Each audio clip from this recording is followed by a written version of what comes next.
My biggest performing posts on LinkedIn are all selfies or photos of me doing something mainly not related to the business. What do you think is missing in marketing right now? What do you think people could be doing, should be doing, that they're maybe not doing? The thing they are missing in marketing is consistency, which I think can be really, really key. How consistently should someone be writing a blog on a website? So we say it's really good if you can do it once a month as a minimum. Do people need video on their website? I really hate it when I go to a website and on the homepage I see that this person's got a video and I can see it's them, they're going to be talking to camera. It's not well scripted, or maybe not even scripted at all, not well thought through. They don't seem confident. And then you're going, why have you put this on your homepage? Because this is doing nothing for you or your business.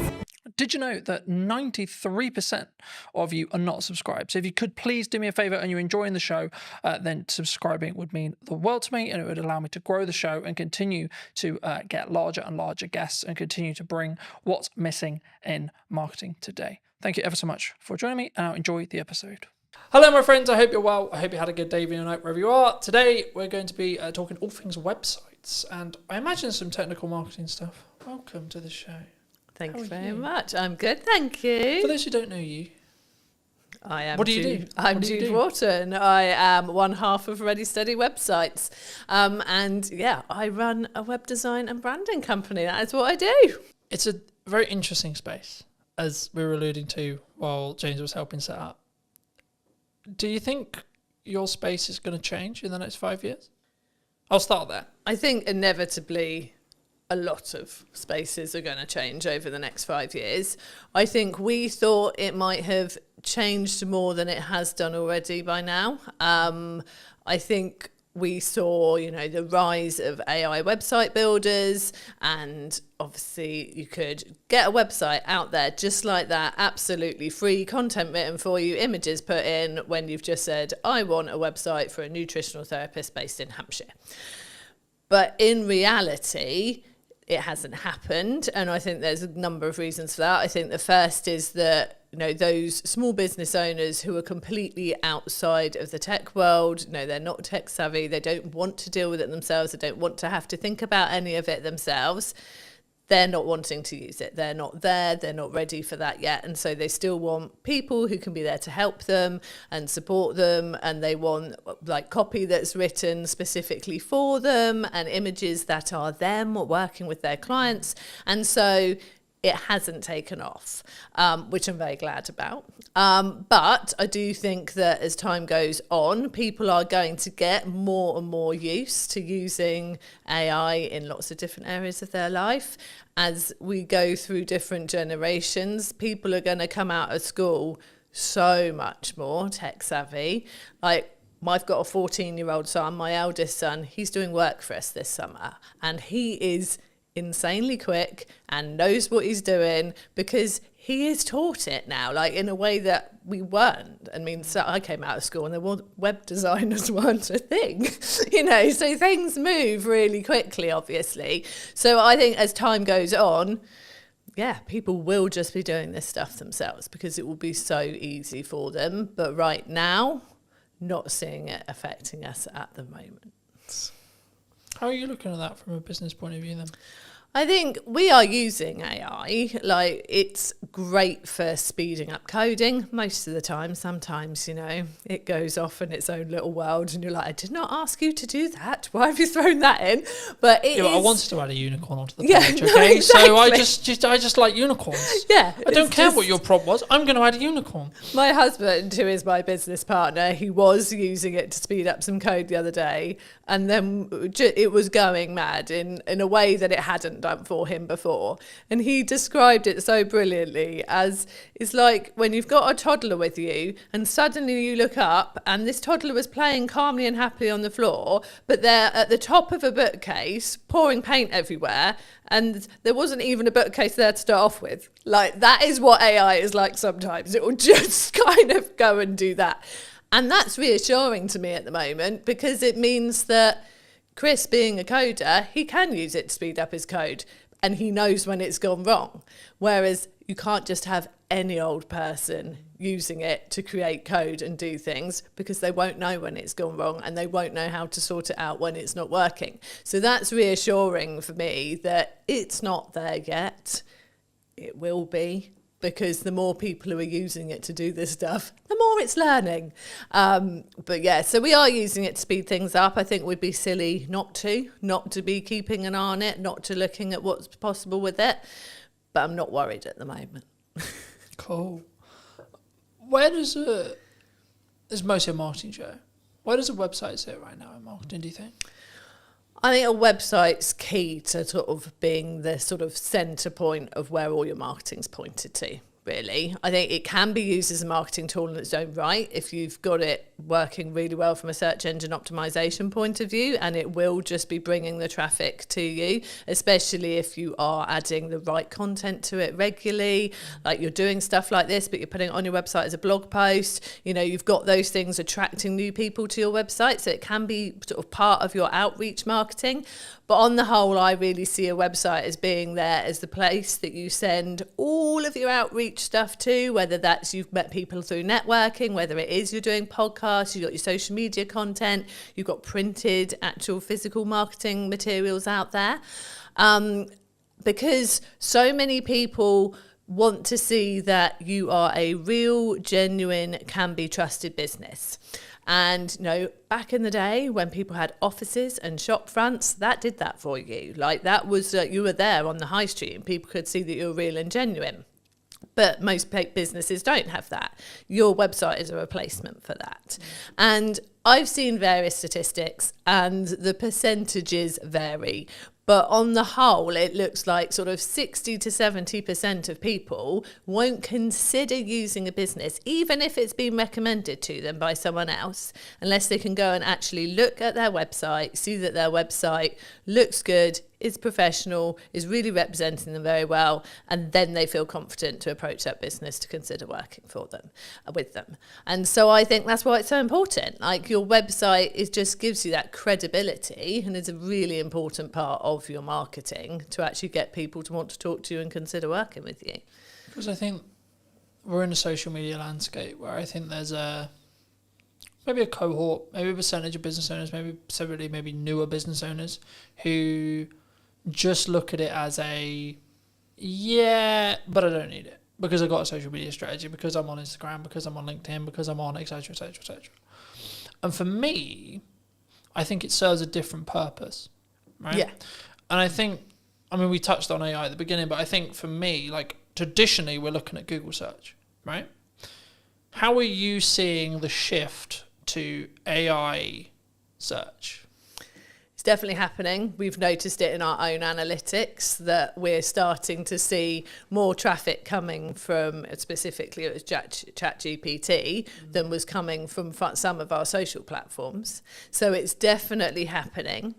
I feel like though it's people, I don't think they're putting in, I'm looking for a fantastic web company in Hampshire. I think they're actually going, have you heard about Ready Steady websites? I think they're naming us to find us from the research that we've done. So it's people putting it into ChatGPT. Do you think it's more of a proof of concept at this point?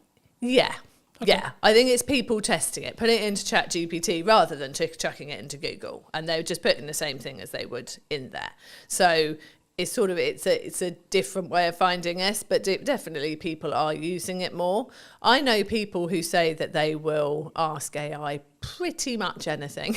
Like they just want to see what it says, whether it's ChatGPT or Claude or whichever ones are out there. They just want to, see what it says, see if it like is sort of thinking along the same lines as them, see if it does bring up anything different.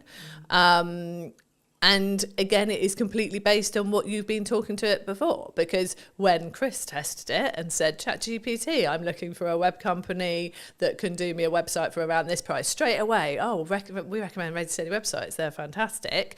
Got one of our business friends to do the same and didn't bring us up at all until he then went, I've heard good things about Ready Steady websites. What do you think of them? And then it came back saying, Ready Steady websites does a good reputation. It has got these reviews. This is its price point, and then did serve up the information. I think at the moment it's just a lot of people testing it, having fun with it, seeing if it brings up the right things. I'm not sure that we're seeing a lot of traffic from people who are just genuinely using it as its only way into. Because I think there's a couple of ways of looking at it. I did a video a while ago looking at the behaviour psychology from the shift from Google to ChatGPT. Replace the word ChatGPT with Perplexity or etc. But the concept was people were looking at Google and they've tried to leverage it back with Gemini, but Gemini isn't, from when you use a Google term anyway, you're not using the actual bot. Yeah. It's not a chatbot. It will just service a summary of what it believes the top percentage are of answers, which is for some things in a closed question, like is it a yes or a no, or is it the answer this, then yes, that's maybe a good thing.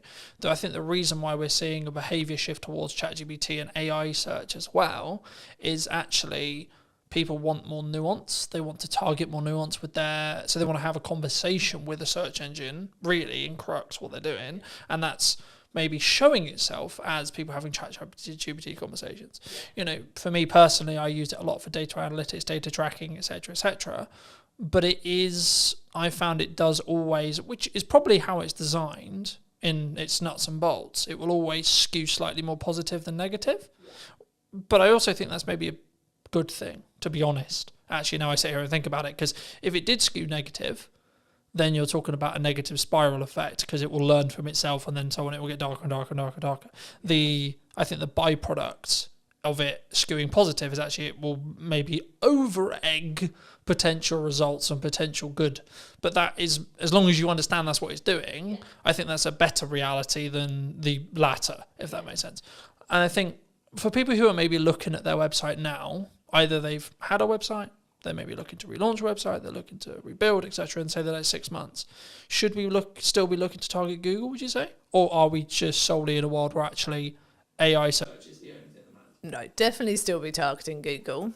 Also, I think I always say this, like, have your website, obviously, have it written in a way that you're going to be attracting the right people, that the copy is written for the website visitor that's coming to you. You want to be ranking, obviously, but actually one of the things that will help you rank is by having naturally written copy that is obviously for the website visitor and not purely to try and get yourself ranked, like that's so picked up on now. But also, I have heard from search engine, like Chris is a search engine SEO expert, but from another guy that I do quite a lot of work with and chat to quite a lot, he has said that a lot of AI results, ChatGPT results, come from seeing people's Google business profiles. And so making sure that you've got that there, that is up to date with the right stuff on there, that you're using that frequently, putting new stuff on there as well, will help you come up in the AI results as well. So getting your website solid and obviously linking to that from your Google business profile, but having that profile up to date is really key as well. And I think this is the thing with all areas of marketing. You've got to cover all bases. You don't know where someone is out looking for what you do, whether they are the type of person who is just on socials, chucking something onto Facebook groups and things like that and asking people for recommendations, whether they're going to Google, whether they are going to ChatGPT. You've just got to do it all well to be better than your next competitor, really. Do you think it's a constant update 1%, update 1%, update 1% to be like, because I think sometimes we get into I personally never struggle with this because I've always focused on me v me, but I know that a lot of people have, which is I'm constantly looking at what my competitors are doing. I'm constantly adapting and looking at what if Sally's done this? Oh my God, Nigel's just done this. And I think that's can be quite a dangerous road to walk down. Yeah, I think you've got to do what you're doing, focus on what you're doing, do it well, and tell people what you're doing well as well. And yeah, I mean, the space that we sit in with Ready Steady websites, with having our templates out there and a do-it-yourself offer out there, obviously that puts us in a similar space to the Wixes and the Squarespaces and the like. we're never competing with them on search engine ranking. We're not putting the money into the ads. We're not on telly. So there's no point in us looking at them and trying to compete. But what they don't have is me and Chris. They don't have those consistent people who are there to support you. And so I feel like we've got to focus on what we do well. And we use the fact that we are the people you will meet, we are the people you work with, that we get out there and we get to know people. And that's the way we choose to do it. We do obviously work hard on our search engine results for the things we know we can rank for. You know, we have specific templates for specific types of businesses. And so if you go and type in speaker website template, we do well for that. If you go and type in membership site website templates, we do well for that, because they're the things that we know there aren't as many people focusing in on that for their search terms, but we also know there are people looking for those things. So I think you've got to keep an eye on what's going on. You've got to look at those keywords. You've got to make sure you're putting the right content out there to rank for those. But yeah, if there are competitors out there doing things like you're seeing them doing this all the time, and you can't do that, you can't keep up with that, or that's just not your way that you would do something, no, stick in your way of doing it. If it's working and you can see you can build on it and do it more, that is the way I would always go. I think for me, it's about only, I guess to an extent, it's only adding the stuff you can stay sustainably at, 1. 2, it's also, again, focusing on that UVU. Rather than, so I always look at it as where was I a year ago, 6 months ago, 3 months ago, and am I moving in the correct trajectory? Maybe I haven't got all the results yet, maybe I haven't got everything that I want yet, or what I'm aiming for yet, but I am moving in that direction, and as long as I continue on the direction I am currently moving, then I will hit that by probability, by analysing probability result there. It'd be wrong of me not to ask you about video and where it sits on your website. Do people need video on their website? Do they not? Should they have it? I think that video can work really well on a website. But I would say use it in a way that plays to your strengths. Because I really hate it when I go to a website and on the homepage I see that this person's got a video and I can see it's them, they're going to be talking to camera. And I think, oh, cool, okay, let's watch this. And then it's not well scripted, or maybe not even scripted at all, not well thought through. They don't seem confident. And it's just all a bit waffly and a bit awkward. And then you're going, why have you put this on your homepage? Because this is doing nothing for you or your business. And you know they've put it on their homepage because someone told them that they should use video on their website. You can only use video if it's going to be right for you and it's going to work, because it could go completely the other way and make people go, I'm not sure about this, and go and look at someone else's website. We have used video on our website. We had a video on there. We sent to Instructured the way that some of our packages work, and so we have taken it down because it's not current now, and that's another thing. You have to make sure that you're keeping everything current and up to date. And that was more of a like animated, sort of explain your process of how to work with Ready Steady websites. And we were quite surprised actually that it didn't get as many people watching it as we thought. Like we really thought that more people would watch the video on the website than choose to read it. But actually, there wasn't as high a percentage when we went and looked at sort of the views and the people who had come to the website in the same period of time. There wasn't as high a percentage of people watched it as we thought there might be. So I think it really depends. I think it's one of those things of try it. Just try it and see if it's working. Like we use video a lot in our business. We use it a lot in our tutorials to help people with using our templates. We have welcome videos when people join Ready Steady websites. When they initially come into our back-end membership site, there's a little welcome video from us. We use video a lot with our clients, like handover videos when their website's ready. Video is so useful, and it's such a good way to really feel like you've engaged with that person. They've got to know you. It's so easy to explain things in that way. So I think with video is really valuable. Like we've got a YouTube channel, which we are not doing enough with at all at the moment. And I know that we are going to do more after the summer. And yeah, it's such a good way to showcase your knowledge, showcase the way that you work, get people to get to know you, but only if you are comfortable doing it, I think. And that's something you can practice. You can get better with it over time. And I think social media, people expect the videos to be slightly more raw. And I think you can use video to get more comfortable using it on social media. And then once you are in a position you feel more confident, can get it more polished, that's when you can stick a video on your website, I think. And until then, get an animator to do like an animated video for you with you doing a voiceover. Or even if you're not confident with that, there are fantastic voice actors out there who could do a voiceover for you. There are so many ways you can do video without putting yourself in it looking a bit like you don't want to be on video. Do you think, I mean, my next question was going to be like, when and how do you think you should spend money on production?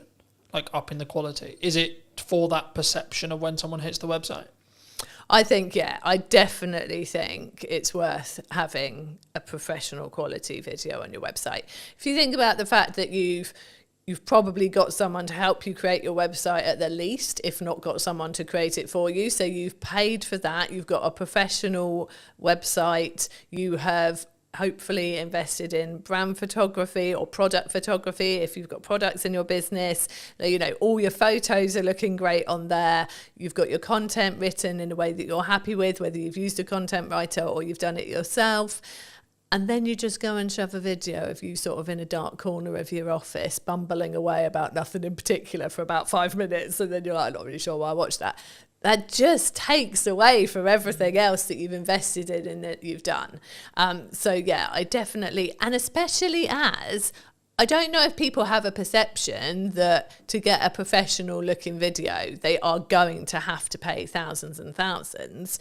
There are so many places now, we are sitting in one of them, where you can go and get a video created that, you know, is filmed using good quality cameras, good quality mics, proper lighting, in a nice background. Go and just pay for an hour in a room like that and get someone who knows what they're doing to help you. And it's not a lot of money. Like, I'm sure business owners would drop the same amount of money on belonging to a networking group or something like that without even thinking about it more in a year of belonging to a networking group. And once you've got all those fantastic people you've met on networking coming to your website, be good to have something decent there to make them realise you're definitely the person to work with. I think for me, it's understanding what stage you're in. Right? I still film stuff on my phone, right? But if I'm doing a production piece like this, people expect a certain level of quality, I would say, personally, for me. And also, I want a level of certain quality for this kind of thing. But if I've got a thought, pick up my phone and film. Oh, definitely. I'm not against doing it. And I think that's why sometimes people get it wrong. They think, I can't do video because I don't have X camera, I don't have XY lighting, I don't, etc. But I think action is always better than perfect in that respect, I think, for me, because then you can gain the understanding of what your audience wants. But I think where it changes is that heading video that we're talking about here. Like I was served an ad on YouTube a handful of weeks ago, and it was like, hello, I'm this person from this company, filmed on a webcam with dodgy audio. And I just clicked off straight away. And it wasn't even necessarily the delivery. It was actually the I think for me, now I sit back and go, well, why did I click off? Why did I not engage? I think actually the reason was because of the combination of, it was a webcam video with dodgy audio and there was no hook. I was like, in nicely possible, I don't give a shit who you are. Yeah. You could have made £1 million and I'm not, just don't care. So I think, you know, even if you just do some basic research and understand how to structure a video, I've got videos talking about it, James has got videos talking about it, there's lots online, etc. Right? I think for me, if you use your phone and you have a decent audio, which is the only thing I would say that actually really matters, because if I can't hear you or I can't hear you clearly, then I'm going to click away. Psychology-wise, I'm going to. I will go, okay, maybe it doesn't look beautiful, isn't as high quality as I would want, okay, fine. But actually, the energy, how I sound, and then the structure, and then the value that's delivered in the video is infinitely more important. Is that the same when it comes to websites and copy? So I think... And how you structure your website as a whole? I think, yeah, structuring your website is really important. So with the whole like DIY videos, selfies, all that stuff, I am there on social media with that. And I think that is important for getting people to like you. Like, I don't think you should turn up too polished. I actually was scrolling through my LinkedIn this morning trying to find some stuff I'd written ready for this interview to remind myself of some stuff. And my biggest performing posts on LinkedIn are all selfies or photos of me doing something mainly not related to the business, because people go, oh, like, I resonate with that. I do that too. Or like, I've been there, or whatever it is. And so they like that. That works on social media. When it comes to your website, and your website is reflecting either you very much as the business person, the professional, the author, the speaker, you know, if it is a more of a personal focus website, or it is your business website and reflecting your business, I feel that has to step up a level then. You've done the nice getting to know people, the like, I am a nice normal person bit on social media. Yeah, filming yourself with messy hair at a beach, having a chat because something's come into your head. One thing I really would say, if you're doing videos on social media, please put captions on. I'm always reading them in the evening when I've got one child in bed and I'm just having a scroll. I don't want to turn the sound up. Put captions on, people. Anyway, so yeah. But then when they get to your website, yeah, that's a different level. And yeah, you do really need to think about the structure of it. And it's very much the same. Like you said with the videos, you want a hook, you want a reason to keep watching them. It's the same with your website. I always say in that top hero area on the homepage of your website, you want to have, I call it an engaging statement. But it's the hook. It's the thing that someone comes to your website and goes, I am in the right place. So I want to scroll down and I want to read more. In those first couple of lines and that first statement, you need to basically say, this is what I do. This is who I do it with or for. And so therefore I can help you. That is what those couple of lines have got to say. So yes, it has to be structured really well. And then it's got to carry on talking to that website visitor. So many people then decide that the first bit of their homepage suddenly has become their about page, and they launch into this story of like, oh, I decided to start my business because my grandfather had done it before me, and I like, no one cares at this point. People still want to see your services or an overview of your products or whatever they have come to your website for. And then if they click on your about page, that's them saying, oh, actually, I'm really interested now and I'd love to know why you started the business and who you are. Put that on there. So yeah, it's definitely a structure to follow, definitely a right way of doing it to get people in and really wanting to buy from you or work from you. And yeah, it's got to be that at that professional level then. The DIY selfie in the garden approach, not great for a website. I think, again, it's what do you want to put your first foot forward with, right? Especially when it's like, it might be said by Google, it might be said by AI, and this is your first time of meeting that business. Yeah.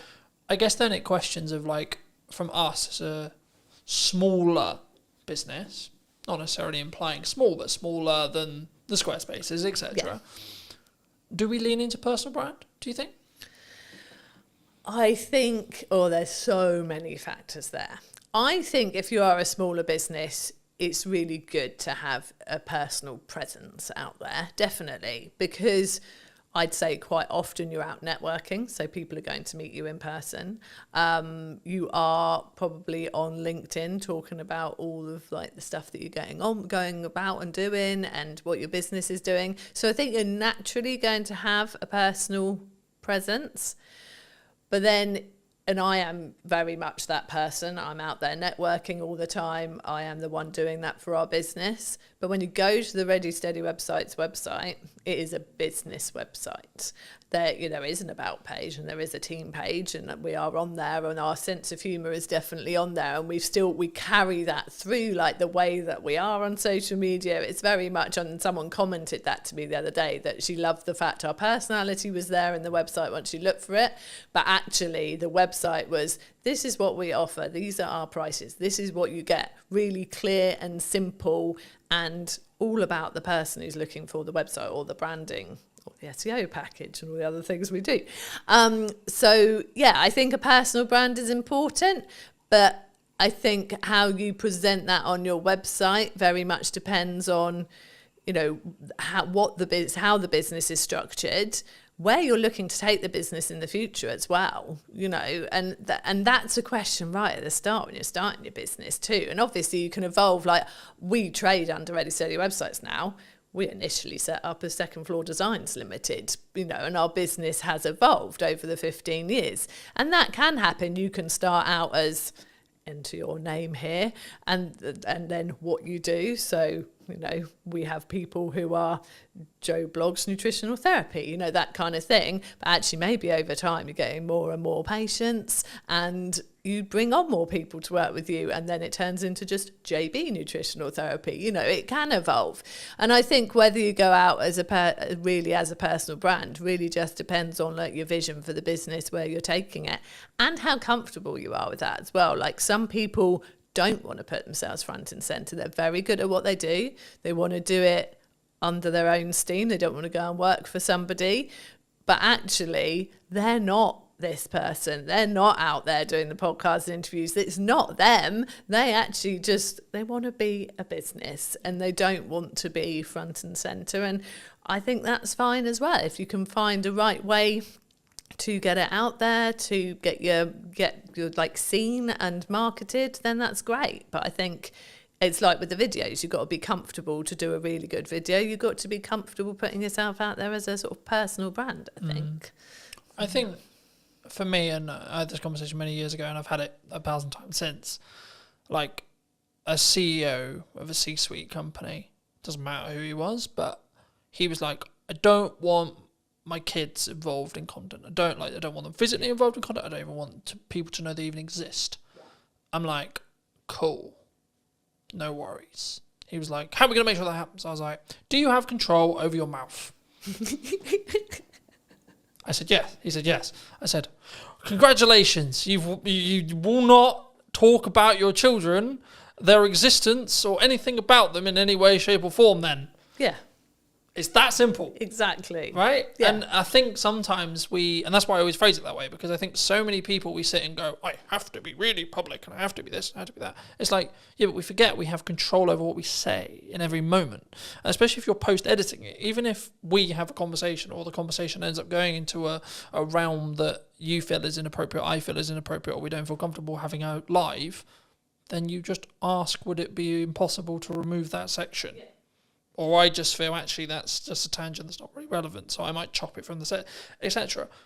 But it's doing it for a place of comfort. Yeah. Because I'm like, okay, everything I talk about publicly is everything I talk about publicly. I don't talk about the challenges I'm going through today or the things I'm healing from today or whatever, if I am, because that's not appropriate and I'm not ready for it.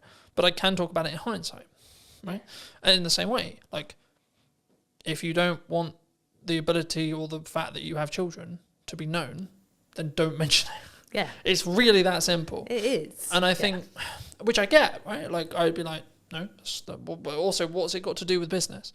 What's that got to do with business? Now, you could make the argument, but it humanises you and yeah, but you made that you have to make that decision. Yeah.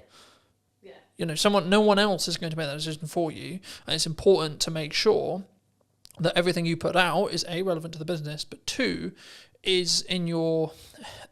And I use the term comfort zone loosely here because it's not about whether it's like comfortable, but it's whether it's within line with your values, I think, is the more important thing, right? It's not about, it's uncomfortable, because I think we should push ourselves for a level of uncomfortability to do things that we're not comfortable with.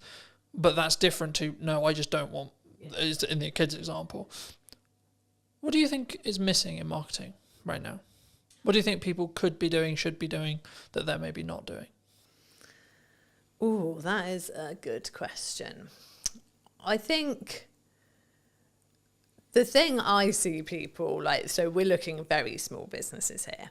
The thing they are missing in marketing is consistency, which I think can be really, really key. I think there's people who think, well, I put this out there and therefore, everyone will know about it now because I mentioned it once. So I've marketed that, and that doesn't work. Like, there's so much out there. Like, people, the term, so much noise that people are having to deal with, whether that's visual or audio.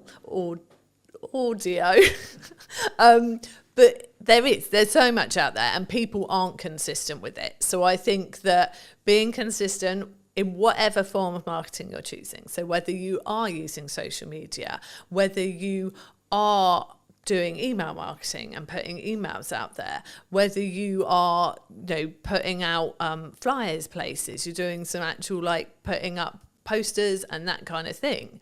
You have to be consistent with it. You have to be doing it in a range of places. And I think people feel like, well, I don't want to bother people. I don't want people to get bored of me because they're hearing it so much. And you have to do it an awful lot for people to be hearing it so much they're getting bored of you. And I think that is one of the key things that I think people are missing. I think in marketing in general, what's missing, I suppose, perhaps I'm seeing so much of the personal stuff. It might actually be nice to see actual more businessy marketing. I wonder if that would actually catch my eye more these days. Like, rather than people out there doing all the talking about themselves and like, oh, I've been here and I've been there and this, that and the other. But actually, I don't see that many people putting out from business perspective, this is what we achieved this week. This is what we did this week. This is actually what a proper week working with a client looks like. Or these are all the testimonials I got in 1 week.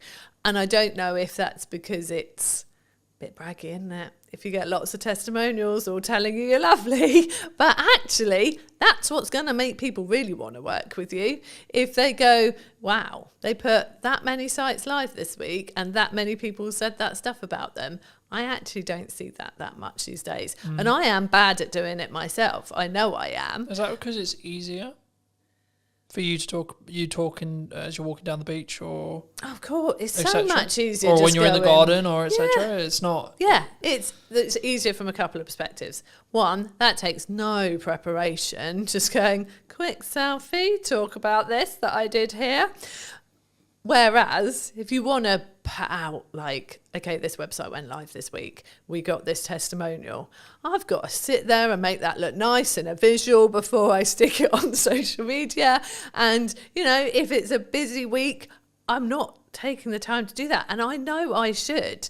And I think that is a key thing, that doing it well always takes time. And we all have a finite amount of time. And if we are busy in our business, obviously, we've got to make sure those deadlines are hit, those clients get their websites, that the support tickets are responded to, the site that went down because the server got overloaded is put back up again. We're doing all that stuff that we actually have to do as the actual stuff in our business that pays the bills. And then we've got to go, oh, do you know what? Yeah, testimonials, do this next week. And then, oh, look, next week came and went, still going to do them next week. And actually, I think, and this is something that's clicking in my head right now while I'm talking to you, do you know what? Some of that might stand out a bit more because people aren't doing it as much. It won't be the stuff that gets the likes and the shares and the comments on social media. There'll be those 5 nice people who are always lovely on every post and go, oh, that's so nice that you've got such a lovely testimonial. Well done, Jude. And I love those people for taking the time to do that. But it won't start the discussion. It won't be those posts that go mad. But actually, they're the posts that when people are scrolling through your posts, that really solidify what it is you actually do, that actually she doesn't just work out in the garage and try and grow vegetables in her garden. She does actually do websites. Do you think, I've just filmed Gemma's one, and we talked about the fact that some marketing agencies that I've seen in my lifetime are what I would call fall into the classic trap, in my view, that when they're busy with work, their marketing kind of shuts off, or they stop as much as they maybe should, either completely or as much as they should. Or then they only turn it back on when they need work again. Yeah. Something that I've always done for as long as the business has existed is Brunton Media is the highest paying client, period. It's not the most priority, but the reason why I always frame it as the highest paying client is it means it's the amount of resource, energy and time that it consistently gets. Because regardless of how well I do my job for clients, if I'm growing, there will be a point where we don't work together anymore. Yeah. And I need a strong pipeline to stay in business, right? So I need to constantly be going. If you're just looking at project work, I've pivoted the business slightly, so it's retainer-based and project work. But if you're just looking at project work, you need project. And it might feel overwhelming as you're starting to put them in. But then I'm just like, just be honest with your client and say, well, what's your delivery timeline on this? Because if you don't have the availability to film, edit and produce it, for example, in my case, then don't commit to doing that in the month you can do it. Say, that's a really cool idea. Is it time sensitive right now? Because if not, I can do it in September at the time of filming. This will probably be out in October, but like the same is true. I could do it the following month in November, for example. And I think sometimes with that mindset is why I'm always on top of marketing. Right? And why I'm always constantly looking at my 1% on my marketing, but also then taking the learnings into my client delivery stuff and saying, well, actually, these hooks are working really well for me. Have we thought about doing something similar for you? Is that common? Oh, it's so common. And I think... And if so, how do we fix it?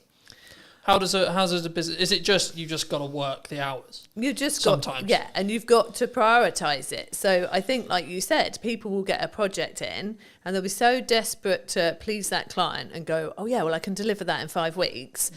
But to deliver that in 5 weeks, they will no longer rock up to any networking and they will no longer post consistently on social media. And yeah, absolutely, there's no way they're creating any nice social graphics to put out any testimonials or anything like that. It's all going to go because they've promised the client it'll be delivered in 5 weeks. Well, actually, if they said to the client, is 7 weeks all right? Then realistically, they could still fit in their 3 networking meetings in that time. And they could still have prioritised their marketing posts and whatever else they do for their marketing. And the client would probably still have said yes. And let's not forget that actually clients will probably respect you more if you can't just go like that and deliver a project, because then they go, oh, well, they're busy, they must be good, rather than they can turn that around very quickly, probably haven't got anything else on, is that a concern? So it's definitely, and I think if you have been in the feast and famine cycle of project, nothing, project, you are more panicked to definitely make sure that you get that client, and then you probably do overpromise, and actually you would have been fine. Because if you start saying we're 7 weeks all right and they go, well, really, can we do 6? Then okay, you can do 6 and maybe one of the networking meetings goes or whatever. But it's just, I see it a lot. I do see people oh, sorry, I'm not going to be coming to the networking meeting this week because I'm so busy, I've got to fit this in before a deadline. And then you're like, well, if the deadline's approaching, have you got stuff coming after that? Or would actually have going to this networking meeting being a good idea, because maybe there was someone there thinking about chatting to you this time because they've got to know you a bit. And so, no, we do see it a lot. And it's one of the things that we're very careful not to do. And it's easier for us, there's 2 of us running the business. We have freelancers and things when we need as well. And so I am always focused. It's me mainly. Chris does do some of the networking, but I am very much focused. And for me, it's the school summer holidays now. And my focus very much is on the children in this time. But I think I was very much... you offered me to do this, and I was like, yeah, I'll make time to do that, because again, that's something, it's very easy to drop the things you don't have to do at this period of time, but then in November when there's not as many new people coming in, it's like, well, do you know what, if I'd have done that and gone to all of this in August, probably wouldn't have had this sort of drier patch now. So I'm here, and I've made sure I've prioritised a couple of networking meetings next week, and I make sure it keeps going, and because it has to, because we are small business owners, and that is how we get our business. I think for me it's key, and I've always been in the world of, I'm going to bank content for as long as I can, especially I call it my bloodline of my business now, because we met through networking originally, but I since then have pulled back on networking. That's not because networking doesn't work. It's because I found I was trying to do content, do that really well, trying to do ads, trying to do that really well, trying to do client delivery, trying to do that really well, trying to do networking, trying to do that really well. And what I was finding was I was doing all of them unoptimally or badly. Yeah. So I said, right, scrap everything. What do I actually want to spend my hours doing when I'm not working for clients? And then I was like, okay, well, actually, I really love enjoying creating content, having conversations on camera, etc. Cool. Okay, what's the byproduct of that? The byproduct of that is I become better at my craft. I become better as an interviewer, which in turn means when I'm doing interview content for clients, I'm even better. So it's a compounding effect across that board. But also I can then make sure that I'm consistent. So as we're discussing now, it's the middle of the summer holidays, but this won't be out until probably closer to October. And it's like, actually, I can have a really busy, I'm expecting September to be really busy because of the natural progression where you have a month where people are really focused on family and but then they're like, shit, I've actually got business stuff to do. And in September, that's normally what happens. So I'm actually prepping it as a perspective. I probably won't be filming much in regards to podcast my own content in September, but that won't matter because of how much content ahead I am. So then when it comes back round to it, come October, I can then go back to filming, say, 5-6 episodes a month, or maybe 8 episodes a month, and then I'm good till December again, and etc. And I think once you understand that principle, once you can kind of get there with either your blog writing or etc., then you can be in a position where you don't need to worry about consistency. Like, I'm not worried, oh my God, what am I going to post? Then the question becomes, what could I post or what should I post? And it removes all the pressure. Yeah. Do you, like, how consistently should someone be writing a blog on a website then? Let's focus back in on websites. So we say it's really good if you can do it once a month as a minimum. Like, to have that new content going on your website once a month. In that respect? I think, well, I mean, I used to write posts weekly for Ready Steady websites. People told me that they loved that they did go and read the blog post every week. And I maintained that for a good few years. But that's a lot of content. And I got to the point where I really felt like we were getting busier. And actually, if I had a post once a month, I could still pull bits out of that for social posts throughout the month. So I'm still putting stuff out there, sending people to the website, to a blog post. I could still pull different bits out of it for our newsletter, which is weekly. And Google likes to see something new on your website every month. Like, it just reminds Google that you're there. Something new's gone on there. It's something new for Google to index.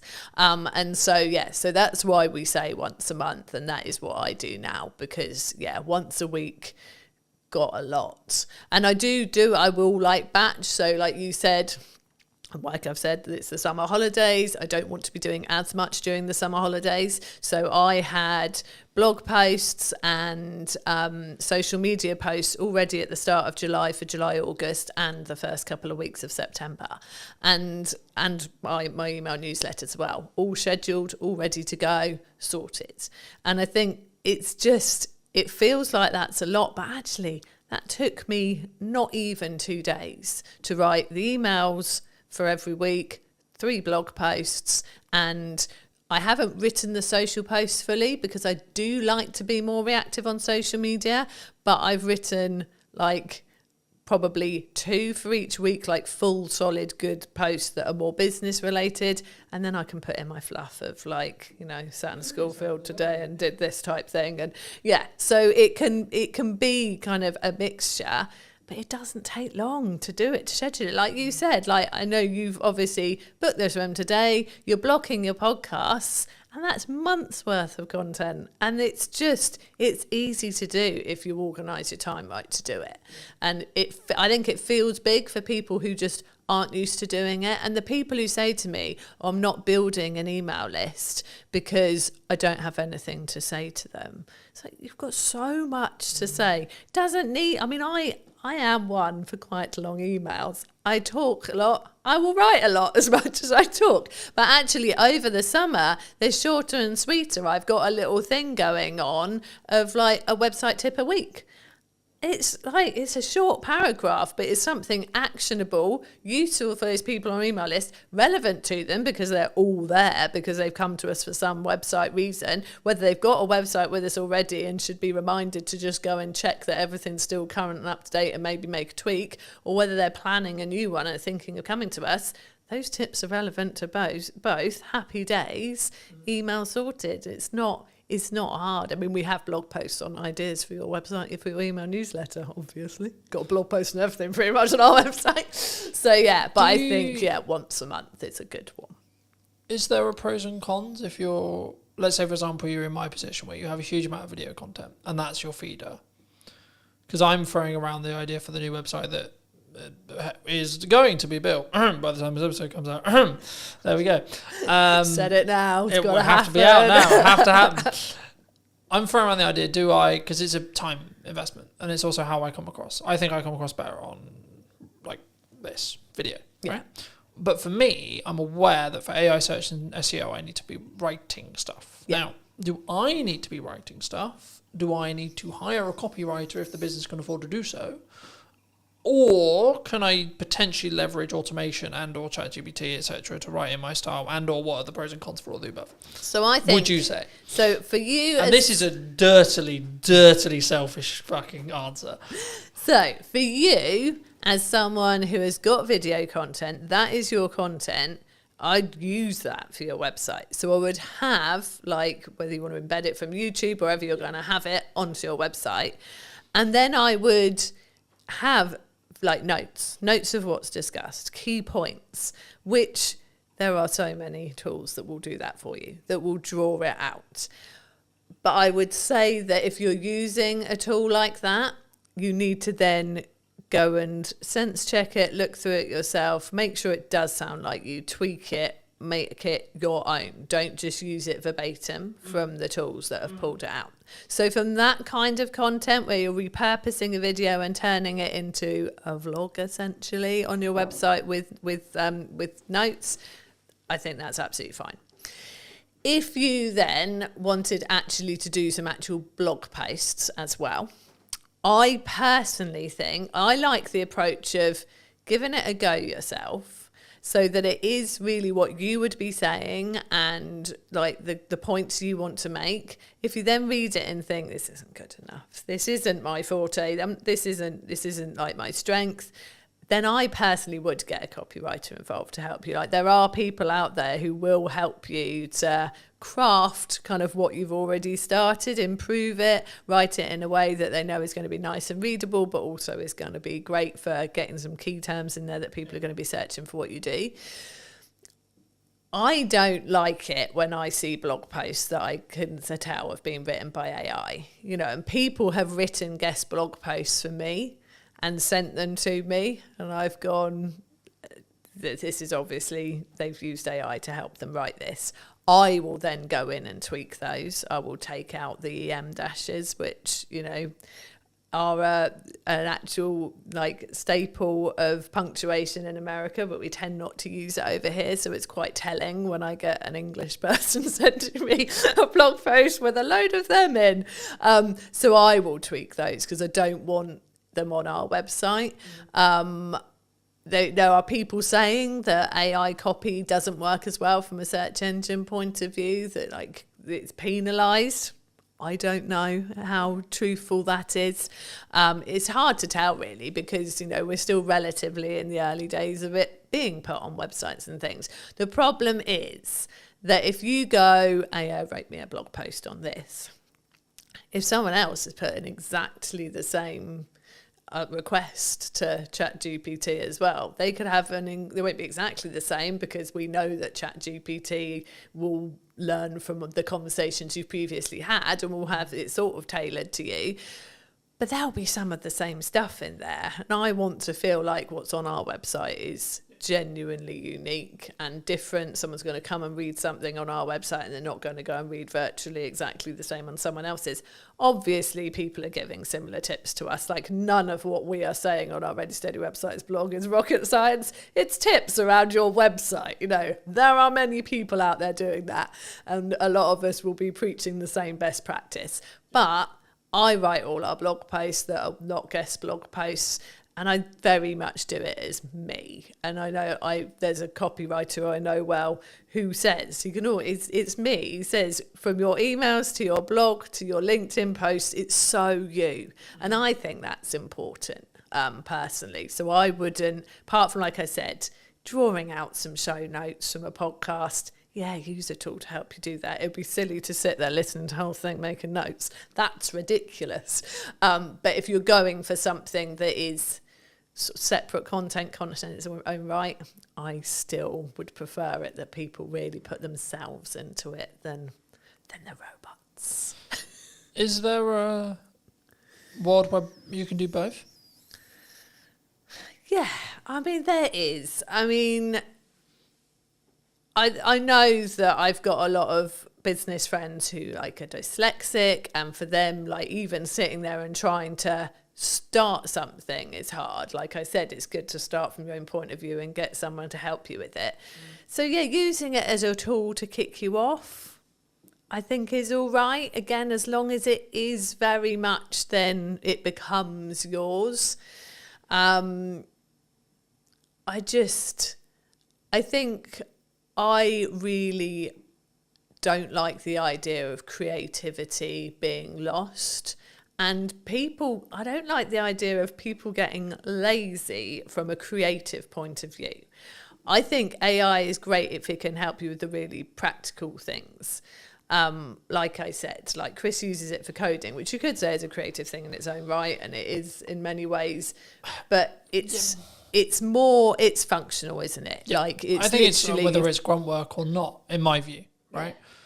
And I think the key of what we're talking about here is in crux is the cognitive ability of being able to critically think.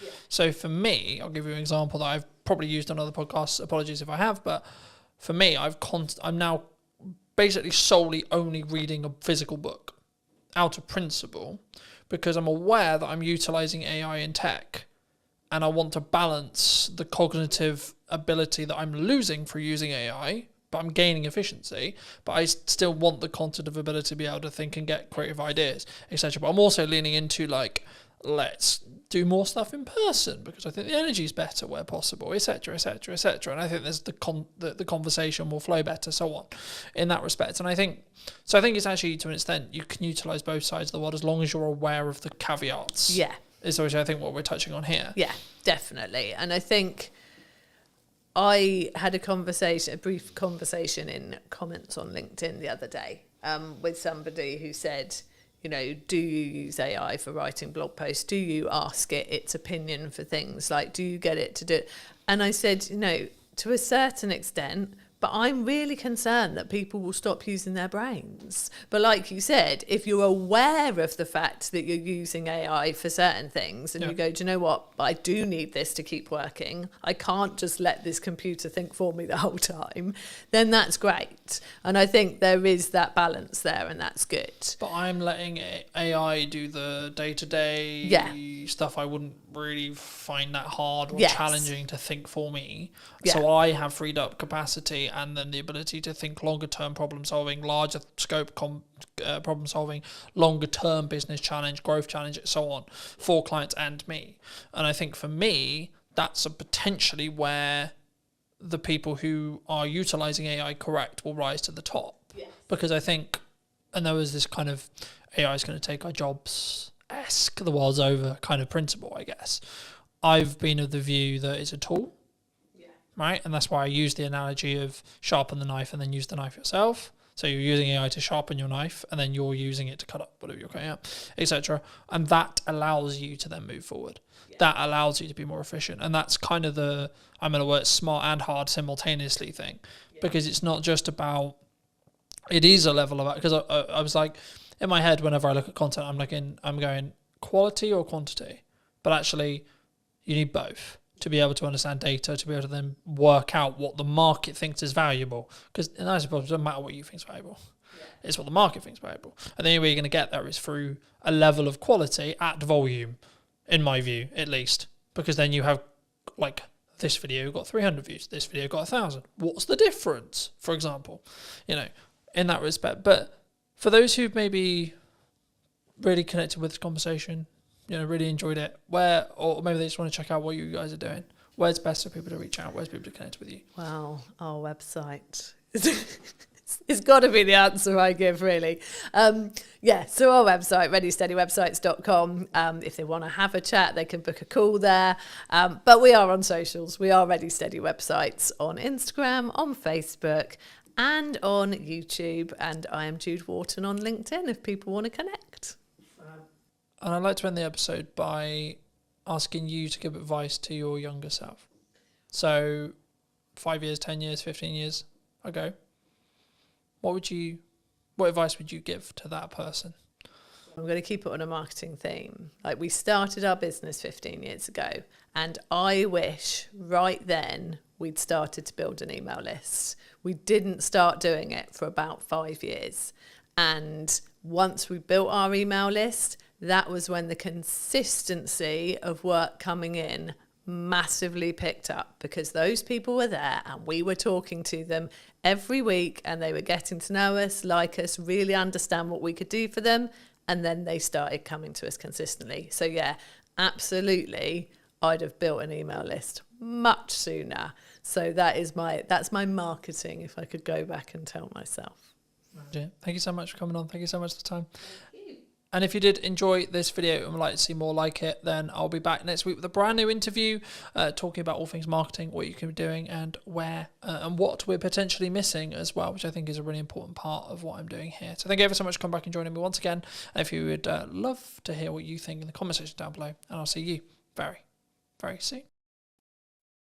But you've still got to spend money on marketing to be visible and put yourself in front of your customers. You can't just expect it. You can't expect them to find you without you talking out there. And I think for me, the important element with marketing especially is if you're really busy, that's when you should be accelerating your marketing. Yeah, I think everyone is guilty about not marketing themselves enough. You've got to go through some pain to really learn that lesson, and then hopefully you won't make the same mistake twice. You have to have a level of volume to understand what works, because something will over-index. A video will get 1,000 views when your average is 300. Okay, why? Don't wait for the perfect conditions, because there are no perfect conditions. Did you know that 93% of you are not subscribed? So if you could please do me a favor and you're enjoying the show, then subscribing would mean the world to me, and it would allow me to grow the show and continue to get larger and larger guests and continue to bring what's missing in marketing today. Thank you ever so much for joining me, and I'll enjoy the episode. Hello, my friends. I hope you're well. I hope you had a good day, evening, or night. Today, we're back from a brand new episode of the podcast, and today I'm here with Gemma. Hi, Gemma. How are you? Hello.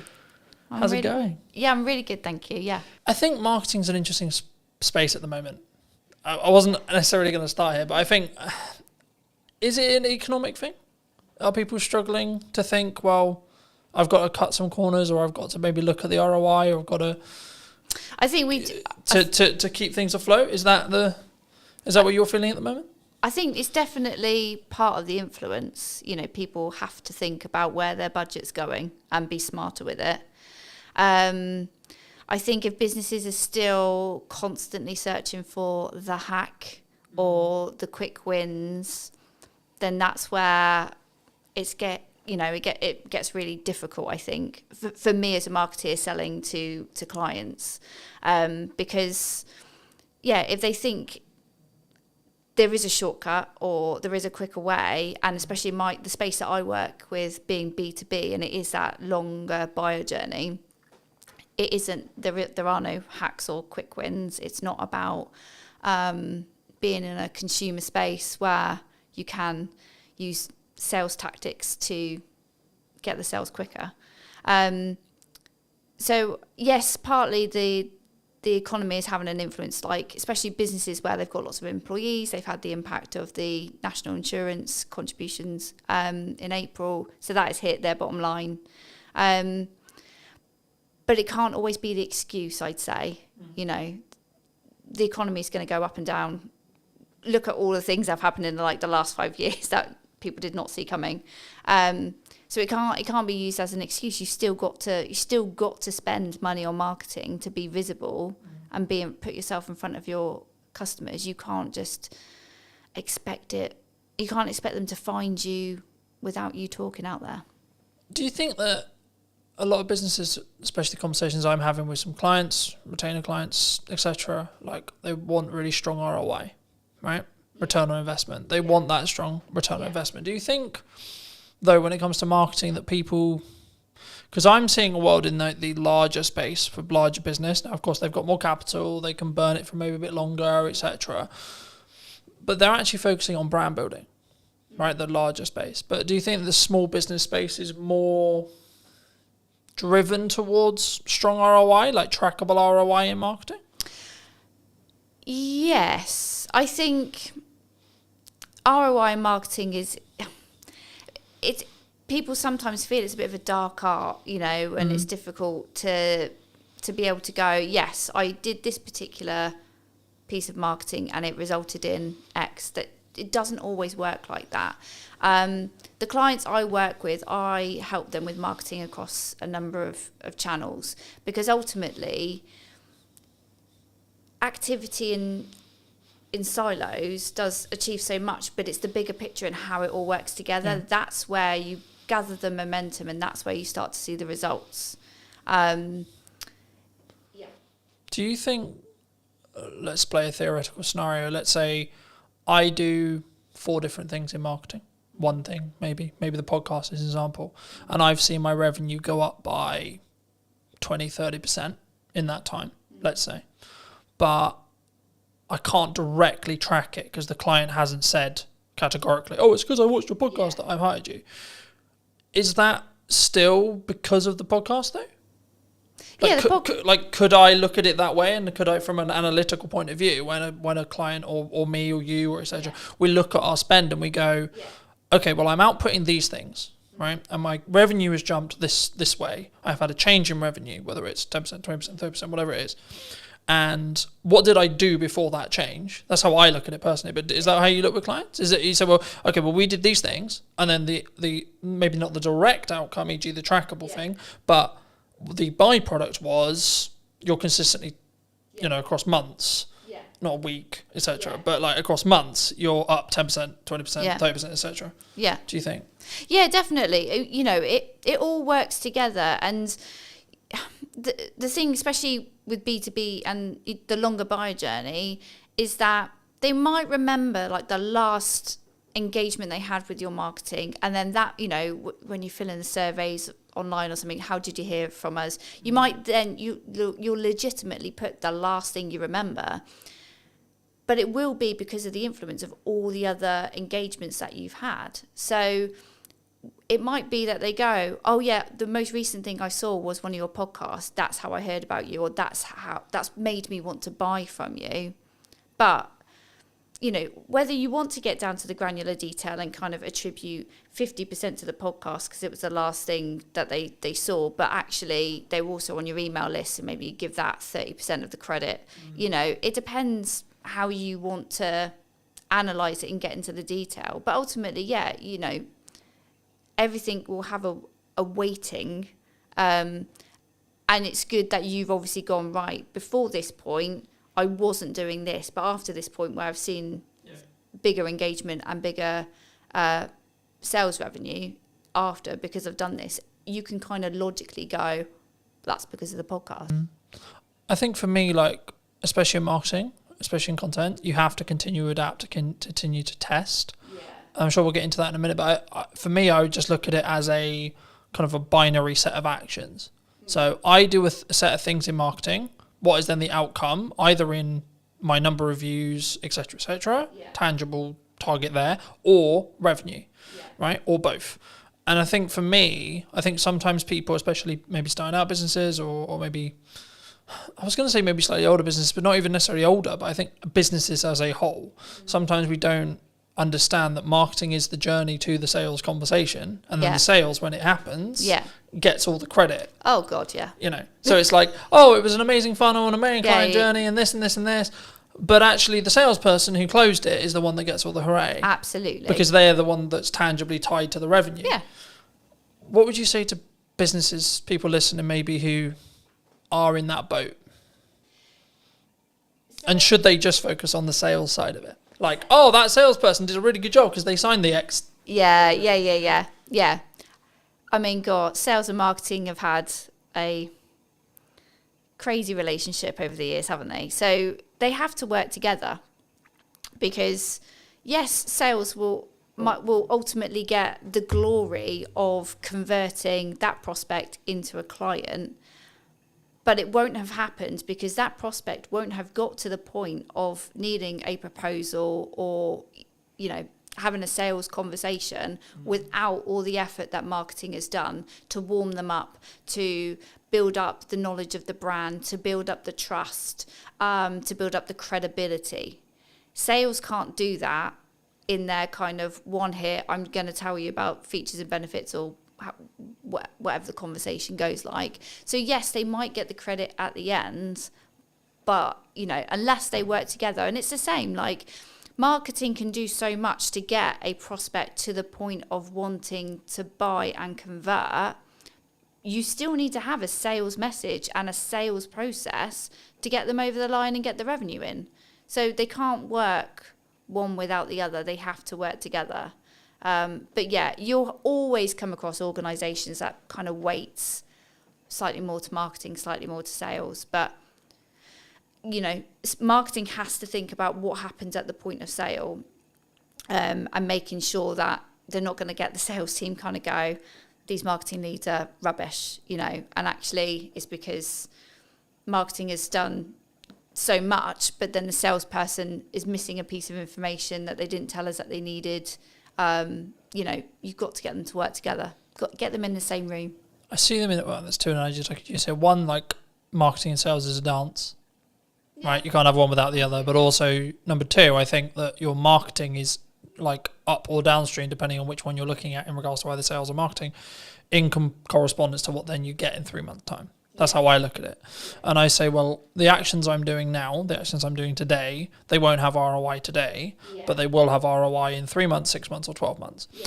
And when you're in a position where you can spend that a little bit more on your marketing, maybe that's this month, and then maybe you have to pull back next month, or etc. Or actually you're in a really strong year, you should be pushing brand, you should be pushing marketing as much as you can, and investing where you can. So making the upgrades where you need to, making the you know, for me, buying a new camera, buying a new lens, buying a new microphone, etc.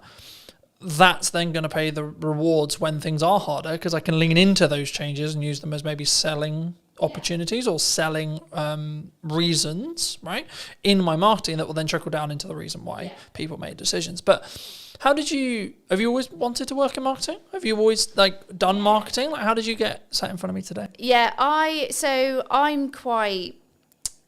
I knew exactly the career I wanted to take. I knew I wanted to work in business. I knew I wanted to work in communications. So I've kind of been your standard student who did GCSEs, A-levels, did a marketing degree, and went into a marketing agency.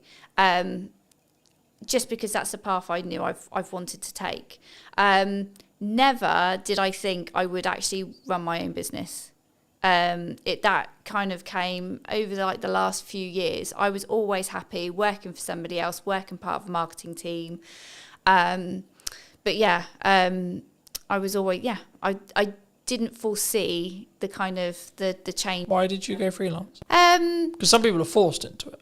Right? Yeah, no, they're I like, wasn't. oh, I'm good. Yeah. I'm in an agency, and then suddenly like the dreaded redundancy call comes. Yeah, I wanted to do a bit more marketing. It was for me. So I'd had my son, and I'd sort of lost a bit of my work identity. So I started to do a bit of freelancing on the side, not in the freelancing that I do now.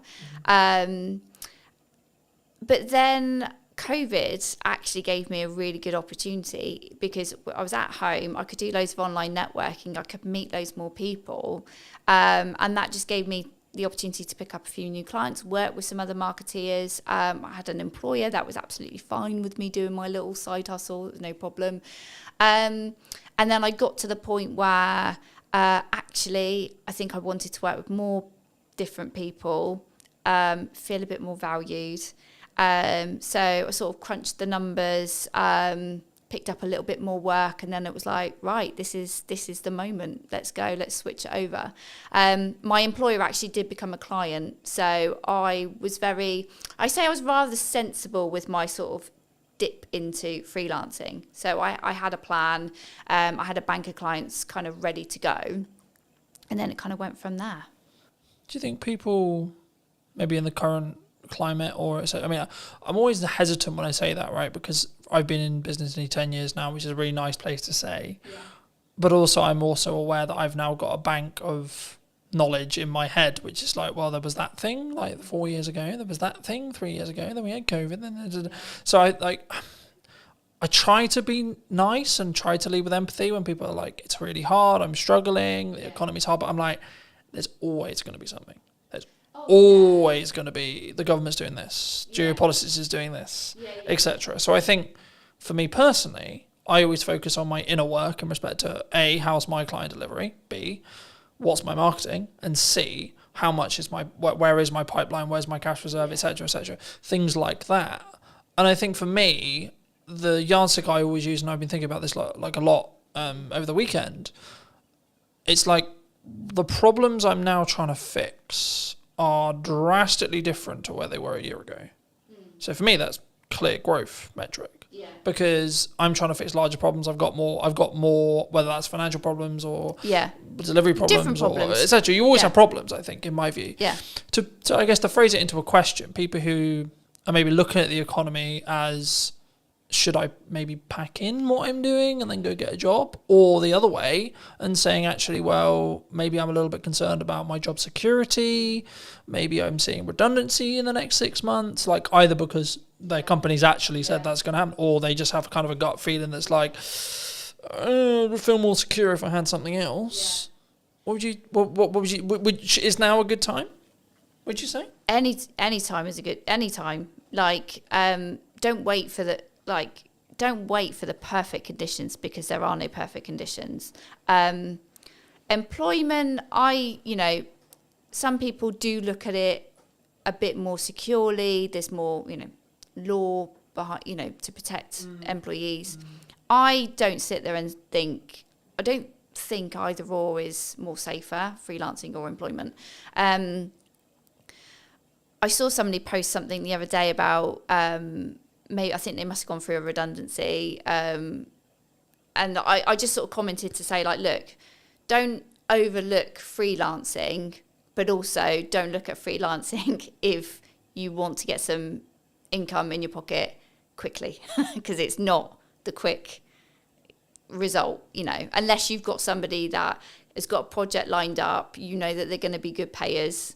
But I think that happens because you did the work 3 months ago. Yeah, no, that does. But that's what I'm saying. I'm saying, like, somebody that was like literally, okay, I've just been made redundant, I'm going to jump into freelancing, and it's like, that's fine, but brace yourself. You are going to financially, you're going to just. You need to live humbly. Yeah, and I think the key for me, and the thing I've learned the last couple of years, is you have to live below your means within reason, regardless of whether you want to grow or not, because. Yeah. If you're growing, that requires money, but also it's in a scalable fashion where actually if money starts to get tighter and you have to make cuts, then I'd rather be cutting the stuff I'm using to push forward rather than, oh, I can't eat today. Yeah. I can't turn the heating on. It's interesting you say that, because at the end of last year, I had a couple of clients, they kind of fell out one after the other, and it was a little bit like, oh, this is getting uncomfortable. But it was a bit of a wake-up call for me, because I'd had lots of work come to me via referral, via other clients, but I could honestly say I wasn't doing enough marketing outbound to reach new audiences. So as sad as I was, and I was panicking, I knew I had enough money to pay the bills. That was fine. But I decided to invest in myself a lot more. So I invested in a bit more coaching. I invested in some other kind of support marketing communities where I was going to meet other marketeers, learn from them, possibly grow my network and find other people to work with. And it was absolutely the best thing I've done. So it's scary to spend money when you know your income is reducing, but sometimes you have got to do that. You've got to invest in new systems and technologies and new ways of doing things. Yeah, I was going to say, I think it's like, what's your response? And I'm having this like constant concern, right? When things are going well, you should make wheat. Okay, cool. But then actually, maybe I've got runway of, let's say, 3 months or maybe 2 months, right? Or maybe a month and a half. Cool, right. Do I continue to move forward, continue to say, well, this is working, this is growing, and trust in that by the time I hit my end of my runway, I'll be fine, the work will be there. Yeah. Or I'll make the money, or I'll found a way through. In that scenario where you are, like, unfortunately losing clients, the project work isn't there. We're recording this will be going out probably nearly October, but we're recording this in the middle of the summer holidays. Yeah. where I naturally know there's going to be a lower demand for stuff happening, which is understandable to an extent because kids are home, things are harder, people are working less, people are enjoying either holidays or time with their kids, etc., which is completely understandable.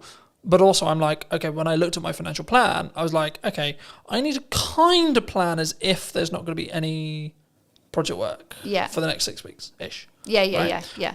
I guess to phrase it into a question, I mean, what's your response? It sounds like it's like lean into growth and lean into investing. Or have you always been that way? Or do you sometimes feel like maybe you should have pulled back on costs and gone, actually, I can live on this for 3 months now? The interesting thing is, if you ask my husband, I am captain cautious. So I am not necessarily a risk taker.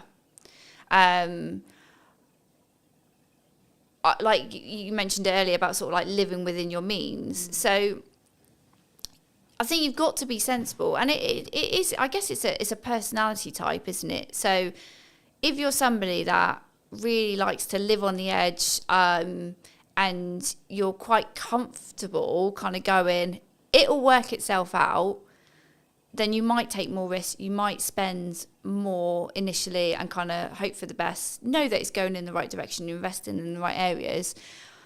So for me, in November last year, where I had less clients, but I knew I had to do something different, and I knew perhaps I was probably hiding away from really putting myself out there.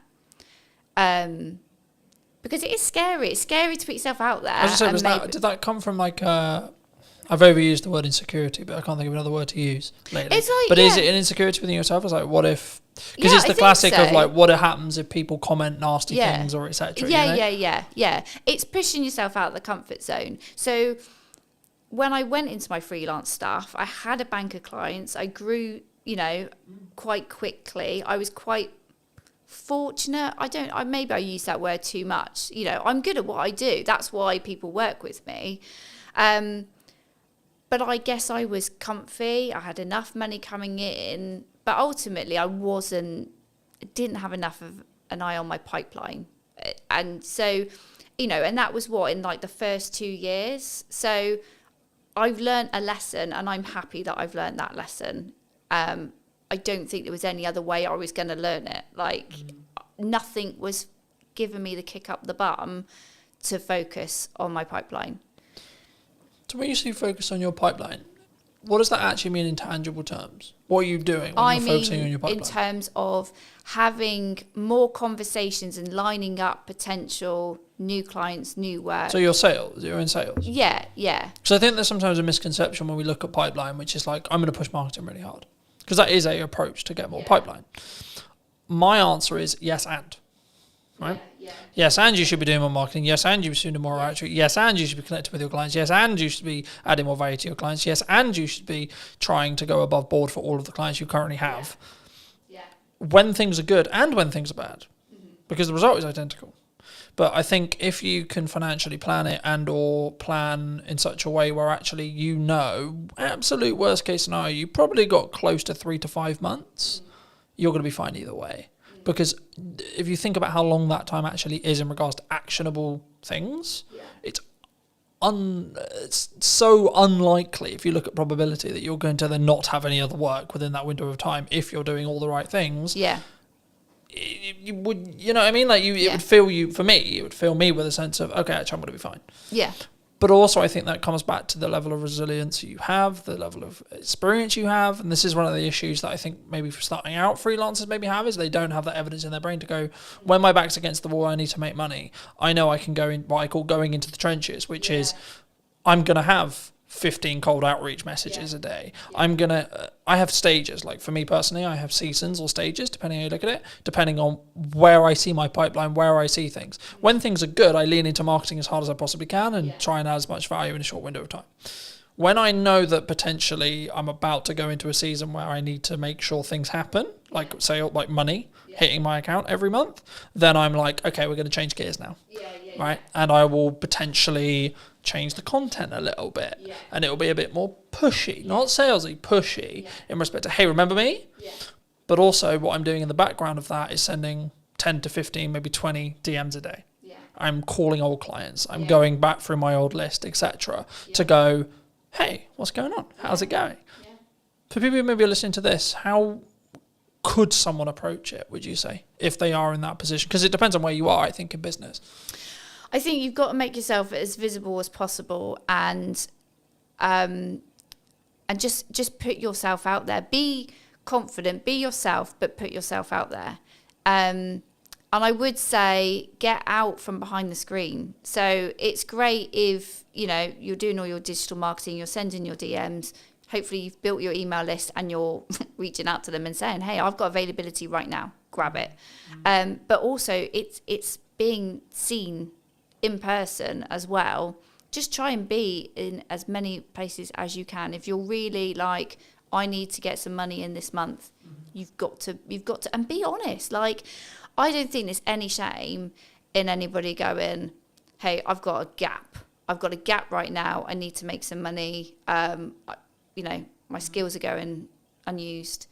Like, just be honest, because there are lots of people in the same situation. And like, there's no shame in there's no point lying and going, oh yeah, I'm fully booked until next year, when you're not. Like, that's not paying your bills. So, yeah.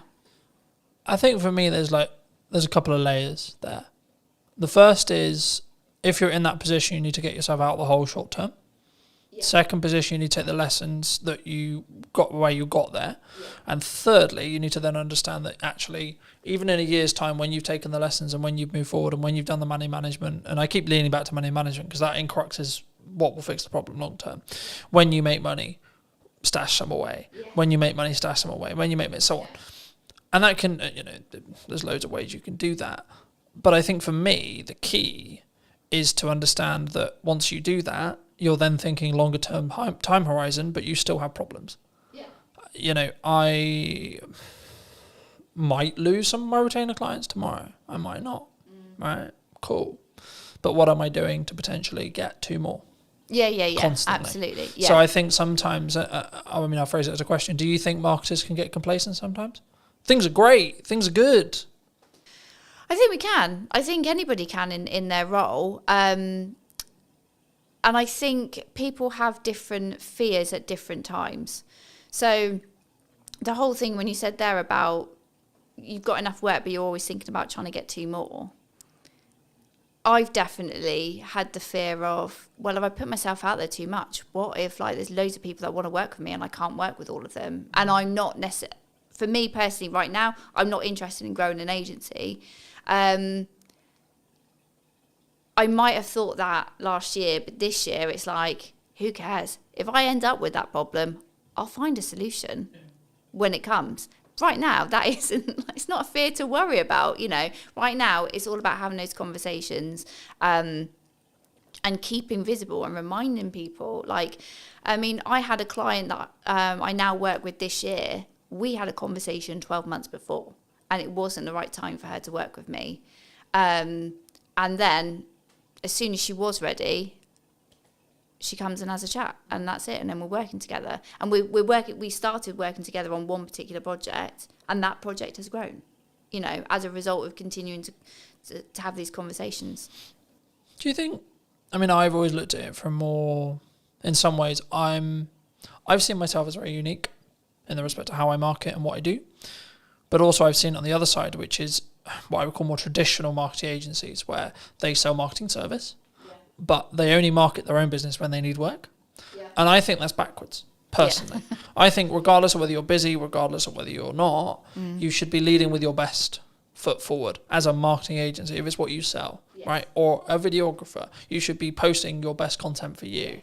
You should be having the podcast, and you should, and look, I always focus on, for me personally, everything I do is 1% improvement, right?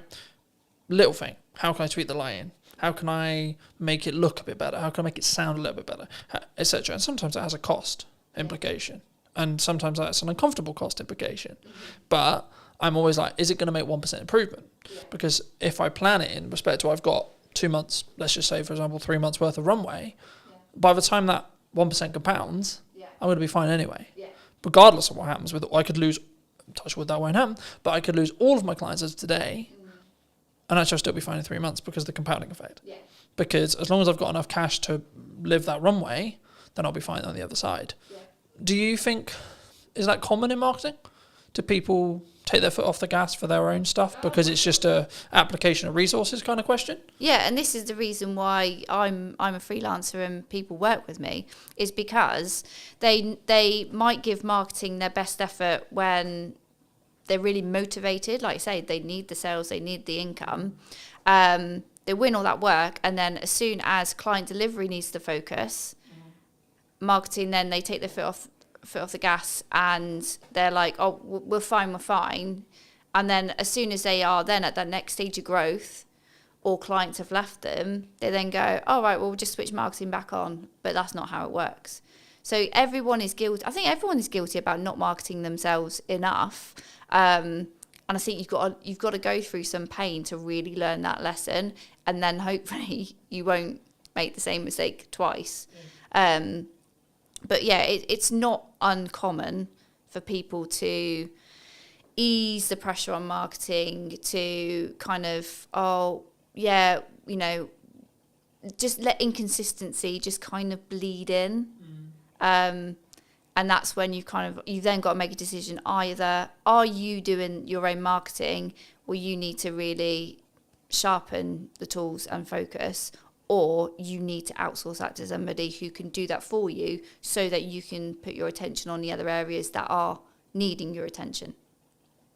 From a tactics side of marketing, we talked a lot of psychology, we talked about like, should you do it, should you not do it? But from a tactics point of view, what do you think's missing right now? What do you think people are maybe not doing that they should be? That's a good question. I think they're still looking for like the hack, the shortcut. I think they're still kind of thinking, do I really have to do all this? Do I really have to put this effort in? And the answer is yes. So if the business owner, the director doesn't want to, if you're not interested in marketing, if you're not good at marketing, don't do it. Give it to somebody who can. And I will always say to anybody, if they're not in a financial place to outsource, when you are marketing, think about something that you enjoy and that you're going to be able to be consistent with. Don't sit there and go, right, I'm going to post on social media every day. If 1, you don't like it, 2, you're not going to be there to engage afterwards, and 3, you're not actually going to be able to commit to that, because it's just that you make yourself feel like crap. As soon as you don't post that one day, you beat yourself up over it. Find the joy in the work that you do. And if marketing isn't where you find the joy, don't do it. I think it's also a context thing. Like some days I'll post 6 times, other days I'll only post once. Right? And it's tangibly, am I in my office or on my office or on my computer? 1. Okay. 2, where am I with client delivery? Do I need to focus for a third of the day on client delivery? Yeah. And I can only put out 1 clip of the podcast, etc. But for me, the key is being consistent, so that if you averaged it, it would be 3 a day. Okay. Yeah. Let's say for me. And I say that and people go, 3 a day, that's insane. Yeah, but I have a system. Oh, but you've got different channels as well. This isn't like... Well, no, that's on 1 channel. Oh, okay. Fine. Right, so if you times that across 5, then we're talking 15 a day. Oh, okay. But the key is I've built a system. We're recording, to give you a very key example, I don't need to, at the end of the summer, record probably for most, I could probably not record until November and still have a weekly podcast. Yeah. Because I'm so far ahead. Yeah. Now, the issue with that, of course, is if we're talking about current event stuff. Yeah. If we're not, which 95% of my podcast isn't current events, I've got other content to talk about current events, but most of the stuff I have in podcast conversations is workable and will be workable in 6 months to 12 months. So actually, by me batch recording, I'm just banking as much as humanly possible. Yeah.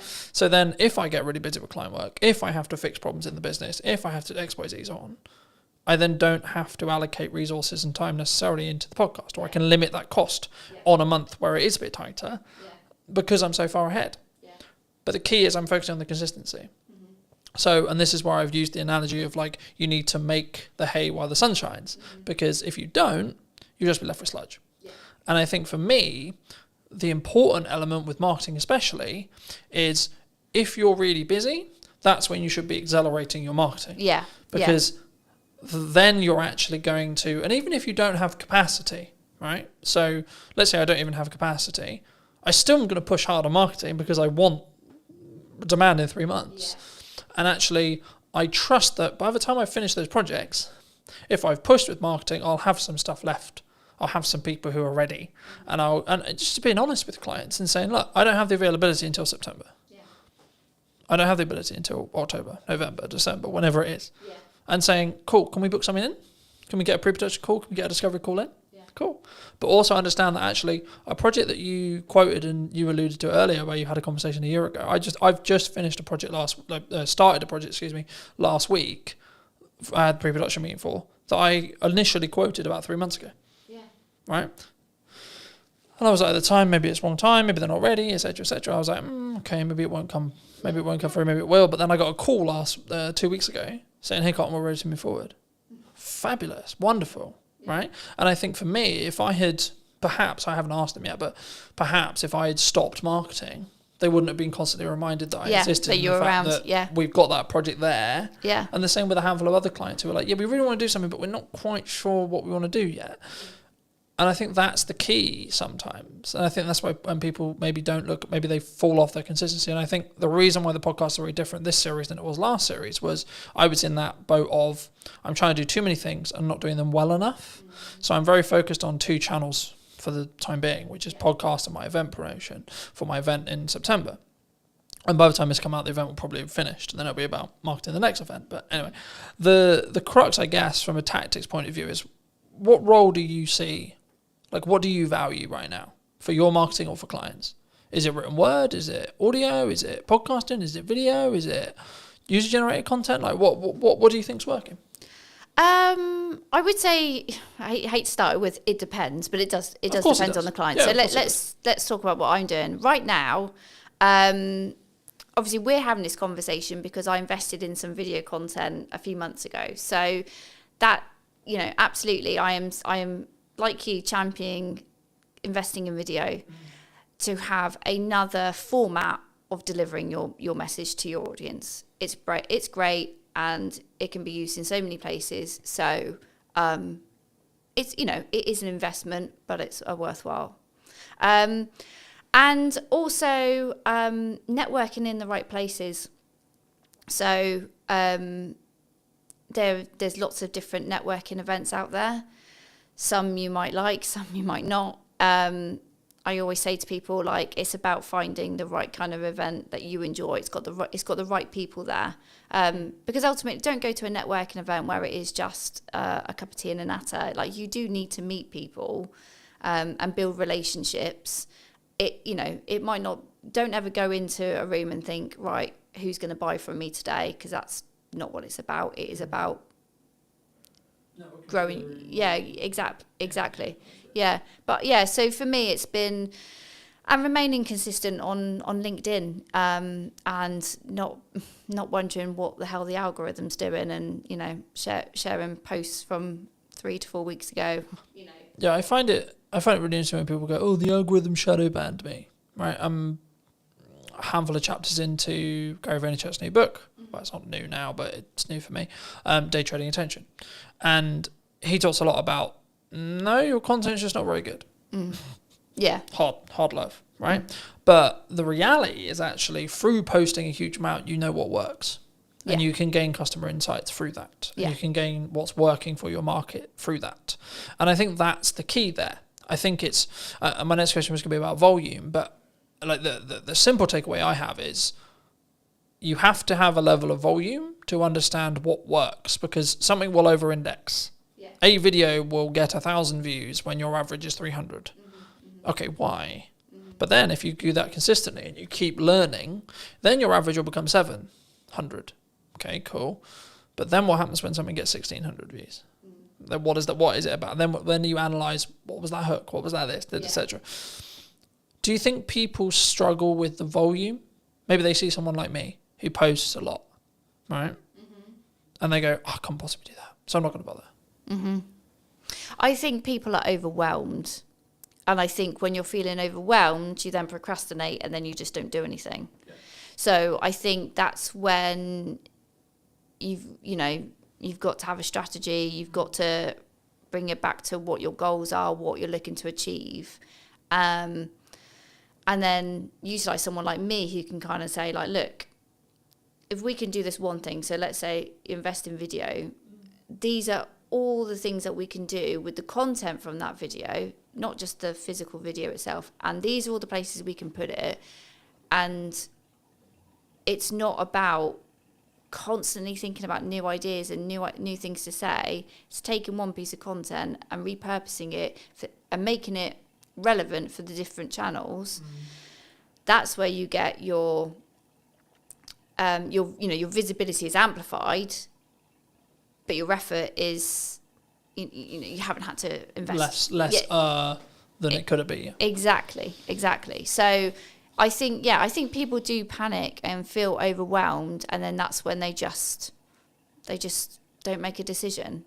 And that's where you do need an expert then to kind of say, like, look, it's not, you don't have to be overwhelmed. This is the plan. This is what we're going to do. This is how it's going to be used. But ultimately, you just need to sit in front of me for 45 minutes and talk about what you do. Yeah. Easy. Where does AI fit into this?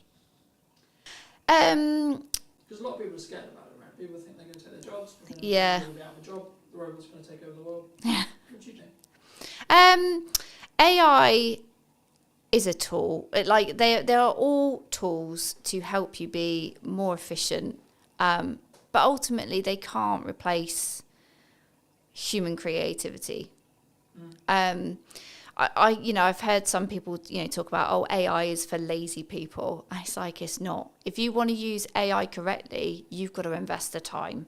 You've got to invest the time in understanding how these tools work and how you get the most out of them. And that is not just by going, Chat GPT, please write me a blog about X, and taking that and posting it. Like, no. It's a bit like, I don't know, I was thinking about this today. Like a sat nav, okay? So a sat nav is a tool that tells you how to get from A to B. It's really great if you have no idea, but also you could work out using a map yourself, but it takes a little bit of the thinking time away from it. But you might also just want to go for a drive and enjoy whatever route you decide to take that day. So it's not, AI isn't there to replace what people do. And I think businesses that are looking at AI and going, I don't need to hire a copywriter, I don't need to hire a videographer, or I don't need a person to do something because I've got a tool, you're kind of missing a point there. If you're looking at it just from a cost perspective, you'll learn a lesson very quickly that basically what you've turned out is a load of rubbish. I think it's from my point of view at least, right? I think for me, it's understanding what tool is best for the job. And the analogy I've started using used to be, you don't want to necessarily put up shelves with a hammer, right? But actually, it's actually more, I think now, you want to sharpen the knife before you use it. AI can help you sharpen the knife, but you still want to be the one using it. And I think for me, the key, I guess, in that is actually, and this is where I think the trend sort of shifted originally, because originally it was, we're all going to be out of jobs because of AI. I think in reality, which I agree with, which is where the trend went, which was people who utilize AI as a tool are going to output more, be more efficient and be better than someone who doesn't. So in turn, it's human v human again, right? Yeah. And I don't like saying human v human because it implies that everyone's a competitor, sure. But for me, it's actually more about it's you v you and focusing on that mindset, just on a mindset shift really quick. But for me, I see AI as maybe a leveler or a tool rather than, it's going to take my work. If you're in a corporate landscape and your client's looking at you and saying, we need to cut some costs, or we're going to cut some costs and we're going to get an AI agent to do the thing you were doing. Okay. Ask yourself what you can control about that. The answer is probably not much. and then ask, actually, well, did the client actually value what you were doing as much as they probably should have done? Or actually, in the nicest way possible, are you actually that good? Are you actually better than a computer? Yeah. Right? And that's harder one to ask ourselves, I think, because we then have to be vulnerable with ourselves. We have to say, hold on, shit, I might not be. Yeah. Right? Do you think you're better than a computer? Yeah. Yeah, because the computer. And if so, why? Well, the computer hasn't got all that experience that I have picked up and all those situations and scenarios I have been in where I've had to think, what we're going to do about this problem, what we're going to do for this campaign, and pivot and react. It's not, that's not what AI is built to do. But AI is built to do what you tell it to do. So, like you, I use it as an assistant, and it's an opportunity, really, because if AI can do some of the heavy lifting in your job, in the work that you create, if it can do some of the stuff and save you time, you then go, I've got more time, what can I do with it? And whether that is I can take on a new client, great, more income, or I can upskill in something else. I can use my brain in a different way. And I think that's the way I'm sort of looking at it. I think for me, there's a couple of ways that you think about it in general, right? And I think you can tell a lot about how someone looks at their business when that you ask them about what happens and how they feel about losing a client.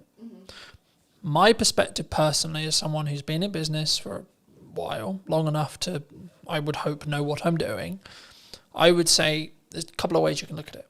A, you can go down the road of, that's a shame, but I added the value I could, I did the best job I could. And if you're being honest with that, then actually, what are you worried about? Because if you genuinely did the honest thing, and it might just be they have to cut some spend to stay alive, and you happen to be the thing on the cutting block. Now that you can go into the psychology of how much they value it, and if you want, sure. So there's that approach. A. B. Cool, I've got that time back. Yeah, maybe I don't have the income, but I got that time back. So now it's, how do I utilize that time? Because what we talk about a lot of the time when it comes to ROI or return on investment is return on money. We don't necessarily talk on return on time, right? For me, as I've looked and learnt more from really successful people, the thing they always focus on is time. Because money, yes, you need it, but the more you have, the longer runway you have, regardless of your expenditure level, right? So the more expenditure level, the more you need to have a longer runway, etc. If you're living humbly, then you have a longer runway with less money. But you still will have the same amount of time. Me and you will have the same amount of hours a day, right? How we utilize those, how we use AI tools to optimize, work smart, not hard, but also the thing that people get wrong about that saying, in my view, is you're not working hard and smart. So if we both work at the same amount of hours, but I'm working smart hard and you're just working hard, I will win. If you're working half the hours, but you're working smart and hard, and I'm working double your hours, I'm also going to win. Because I'm not just outputting more, I'm also working smarter and then harder on top of that. So I have a volume metric and then a optimization metric as well.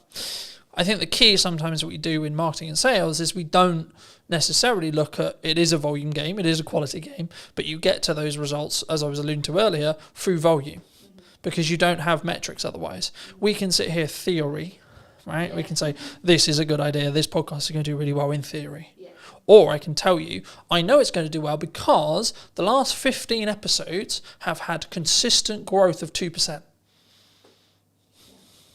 Okay. So now I know by the time this comes out that it will be however much further down that line, as long as I continue the trajectory and continue the learning that I've got. But also people, what they don't count in when they have a podcast or something like this is also the knowledge they gain from the guest and the knowledge exchange we have. So actually what I'm doing is I'm creating content out of it so I can go to many, but also in our one-to-one conversation, you might say one thing to me that I might go, actually, hold on, I could implement that. And actually, what's the knock-on effect there? So it's not even, because I think sometimes we go, oh, it's got 3 views, right? Especially when you start out a video, oh, it's got 5 views. Does small numbers of views matter in marketing?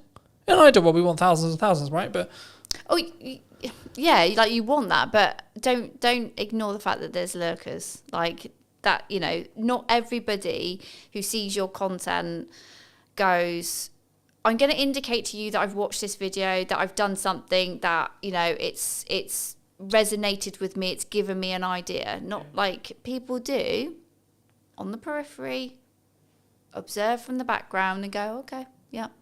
And they don't show up in the engagement, you know. And if you just only focused on, you know, analysing your engagements, comments, likes, all that kind of stuff, you go insane. You know, you need to be having the conversations outside of it. So, yeah, okay, people might have looked at it, but what else are they doing? How else are you engaging with them? And that's where it's like, you can't focus on one channel. You can't focus on posting one video. Like, you know, those 3 people might have seen it, but what else have they seen? What else have they digested? What else have they taken on board? And are you going to talk to them? Because that's the other thing, is like, this is not one way. Marketing is not one way. You have to create that dialogue, find out, dig deeper, get them to know you, you know. It's like, you know, today we're here, but we had a conversation before. So it was great to, you know, understand what we were both thinking, have a, you know, chat around a conversation, so that you obviously felt like, oh yeah, I think Gemma would be interested on the podcast. And I obviously feel comfortable being interviewed by you. I think sometimes, I think it depends on the context, right? Like if you're fortunate enough to get a guest who's quite high profile and they've done 100 million podcasts and they're very good at very quick rapport building, different conversation. But also, to be fair, you may not have a longer term relationship after that podcast episode. Because in most cases, they're there to film their half an hour section with you, or 45 section with you, that they're also going to use as content. And then that's it. That's the transaction. Cool, I'll come on your show, but I'm going to film it so I can cut it up for my socials. Cool, sick. But actually, potentially what we're doing is what I've now replaced networking with. Because in the nicest way possible, networking is incredibly good when you're not time poor. When you're incredibly time poor, it's not overly efficient unless you're in the very targeted specific room, and that's specifically what you really enjoy doing. Everyone thinks, well, some percentage of people think I mock networking. I did networking for nearly all of my business, and I still do now. I do it slightly differently now because I'm very focused on content delivery. But the reason why is just because I sell content delivery service. So for me, the highest return on time, energy, and resources is content delivery, because it allows me to hit every single bucket I want to hit. But also, something which I was doing when I was networking and doing content, and this was I was doing them all poorly. Instead of doing one incredibly well and reap the rewards of doing those things well, I was actually trying to do all of the things really badly. So I think maybe as a takeaway, do you think people should do lots of things? Or do you think people should just focus in on, actually, I really enjoy talking to people, so I'm just going to go to networking and talk to people? I think the joy, doing something you enjoy is one part of it. So don't, you know, if you're doing something in marketing that you really feel uncomfortable and it's not your bag, find another way of doing it. And if that's outsourcing, or like if you've got a firm of people and somebody else really enjoys networking, make them the person that represents the firm out in public. Oh, I just lost my thought then. So you were asking me about should you do lots of things? Yeah. Or should you just narrowly focus on? So I'll give it. So Alice Emosi would say, you just do content. You just do ads. You just do networking. You pick one, and because you have either decision fatigue or optimization fatigue or etc. or performance fatigue. When you're trying to pivot from, I'm going to do content, then go do networking, then go do this, then. So, yeah, my answer would be no, don't just put all your eggs in one basket, because I don't think that's efficient. And again, with my B2B buyer's hat on, they won't make a decision. They won't get to know you just through one channel. So you need to be in other places of where your prospects are going to be. You need to, because they need to hear from you directly, but also they need to hear from other people that have worked with you to kind of you get that stronger credibility and it's built up quicker when they can hear from a third party who might be a client or might be an advocate,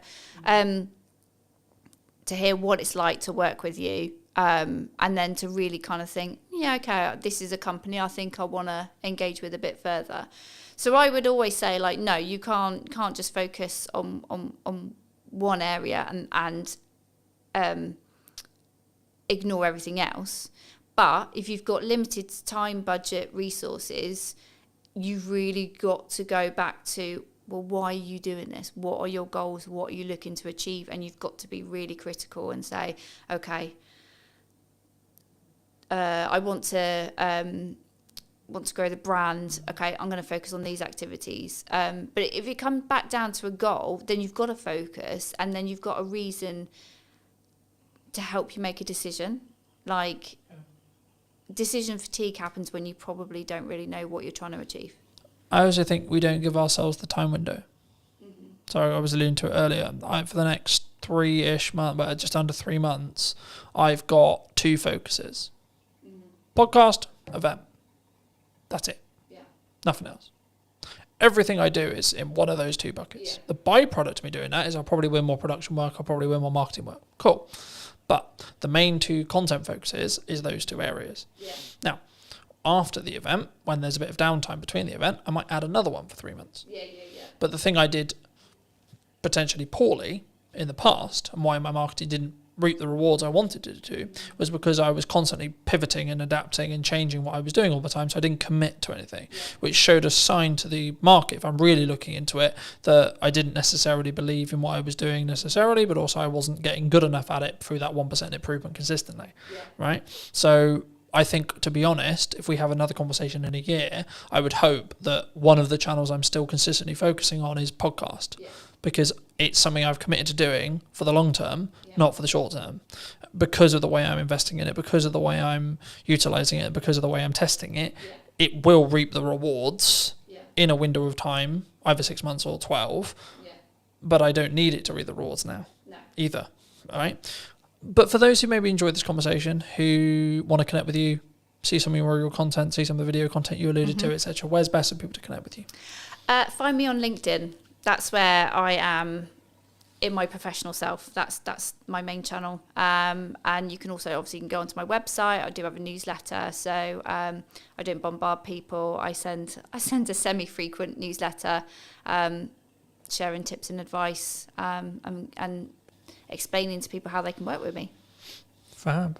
And I always like to end the show by asking, if you were going to talk to yourself 10 years ago, 5 years ago or 15 years ago, what advice would you give to that Gemma?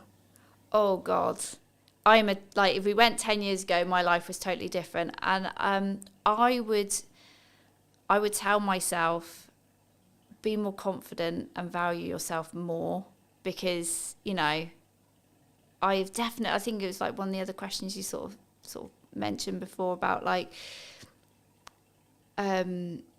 what have I sort of like learned, and it's like I've learned that initially at the start of my freelancing journey I was massively undervaluing what I do, so it is definitely confidence and just fucking go for it.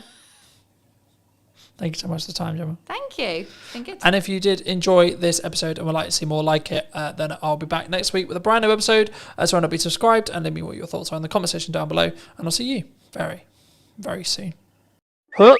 This is stopping the scroll. I'll use TikTok as an example because it's probably the commonality in the room. Scroll, scroll, scroll, scroll. Oh, what pattern interrupt? What thing, either visually or audibly or on screen, is going to stop me from infinitely scrolling on Instagram or Facebook or TikTok or etc. I redistributed it on short form. One without captions, one with captions. The one without captions got 100 views. The one with captions got 1,100 views. It's the same video. Done is better than perfect, and posting a lot is powerful because you can work out what happens. To quote Gary Vaynerchuk from his new book, you should market to get better at marketing. It's the market will tell me in views, reactions, shares, sales, etc. what's working. No one really cares who you are. That's why I didn't start this conversation with, hello, my name's Colton.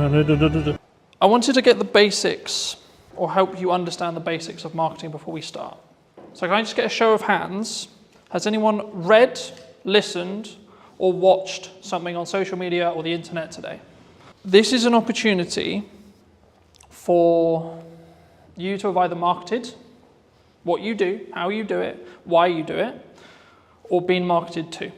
By the fact that you've all consumed content at least once today means you're in that marketing system. Now this is quite basic, but then the question becomes, well, what do we create? How do we create it?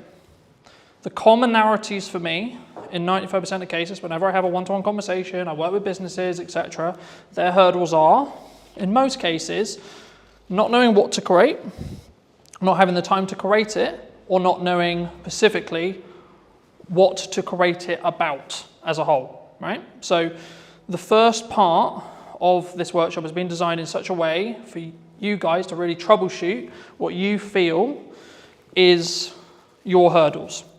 So I'm going to apologize ahead of time about spelling, because I'll probably get some spellings wrong, but just quickly around the room, what is your main hurdle right now with either creating content for what you do or utilizing AI in that process? So standing out. Okay, yeah. So it has that feel of AI, yeah?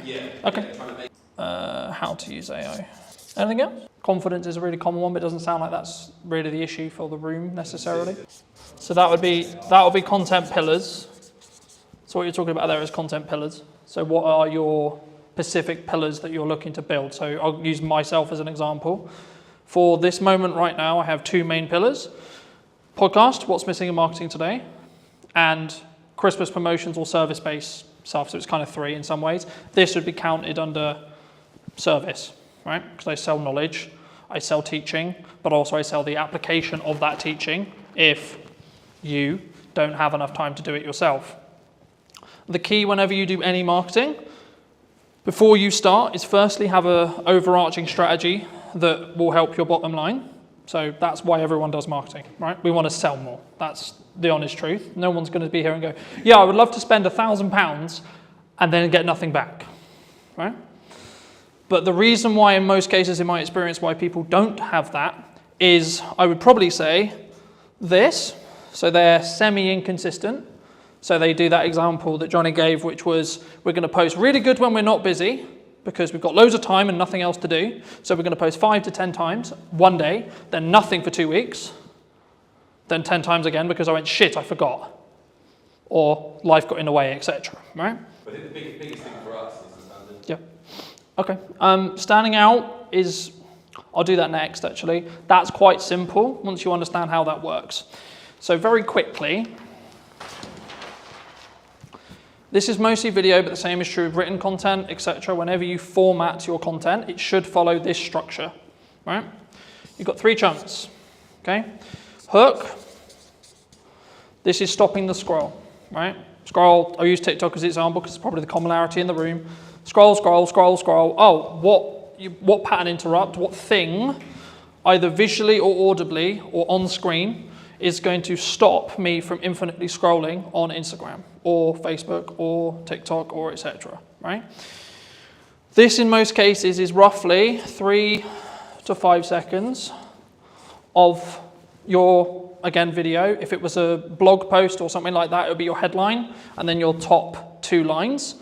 If you do this wrong, you will not get someone to stop, right? I'll go into depth in a second on what you could use here as ideas, but then you'll have a level of, so your body of content, so this could be, in most cases, value-led for me, and then a call to action here, right? So when we create content, we want a journey to happen, right? Step 1, get them to stop the scroll. We'll go into depth in that in a second. Step 2, what do you want to talk to them about? What's the objective that they're trying to do? If it's a piece of educational content, like this, for example, then I might have a captivating hook that positions a question that I'm then going to answer, but I'm going to first say, well, this is the solution that you're trying to create, followed by, as short as you can, because attention spans are dwindling, etc., gets to the point in the nicest way possible. No one really cares who you are, right? That's why I didn't start this conversation with, hello, my name's Colton, you don't give a shit, you don't care, right? The bit they do care about is how are they going to make their life, the viewer's life, more entertained, more educated, or both. Hopefully, after today, you'll understand how to do that. And hopefully, I hope, today will be that valuable for you. So you should be entertained, you should be educated, right? Just on that, sorry, Carl. Yeah, of course. Every piece of content you've got on TikTok has to follow that. We've started getting good reactions, say on funny content. It's got no call to action on it. The only... Would you say that that's still valuable? So if I put my hand here and ignore the call to action, then yes, that would be true. Every single piece of content has to have a hook, because you aren't going to stop the scroll. It doesn't have to be anything complicated. It could just be like, this is my opening line. So the things I'm focusing on for podcast clips, for example, is what's the first line of the clip, right? And because you'll see it as text, you're going to go, oh, so one that did really well was from Maddie's podcast a little while ago, and I was talking about how did I not become a drug dealer because I was dyslexic. So the opening line was, I'm surprised I'm not a drug dealer. So if you saw that on social, you're probably like, hold on, what the fuck? But then I gave the context, right, straight away, here. So ideally, it should follow this format, yes, in every post. So you would say for us to stop messing around and spending half an hour filming the Jet 2 on trend TikTok with no value? So this is mostly for thought leadership. I will come on to trends in a second, because trends is a little bit different, and it depends on where it sits in the funnel as a whole, overarching. But this is mostly focused around B2B thought leadership stuff. But you could also do it for everything you do as well. Because if you follow this format, it's a known format, right? We were talking about marketing funnels yesterday. This is a mini marketing funnel that then leads on to your, so this could just be, so for example, a lot of the content I did for this event was, here's the thing I'm going to talk about. Here's the value I'm going to add. Hey, if you would like to see more like this, come here today. Yeah. Happy days, right? Or try and blend the trend in almost, like the Jet 2, yeah. We could have finished it with, come and grab your pint here, yeah. It's happy hour. So it doesn't need to necessarily be, especially at the start, you don't necessarily need to follow this format. It's being aware that this is the ideal format and then using it in the content where possible. When you specifically look at trending, so on TikTok, it's kind of controversial in some ways because some people think, yes, you should trend jack, okay? I'm of the mind of, you should if you see an opportunity to be able to gain eyeballs that you otherwise wouldn't be able to gain, okay? But it should be additionally, not instead of, additional content to doing this consistently, right? This is where content creation gets hard because you need a lot of it to be able to do it, right? If you can do this well, then you can do this. If you can't do this well, don't do this. Because I personally believe it distracts from this focus, right?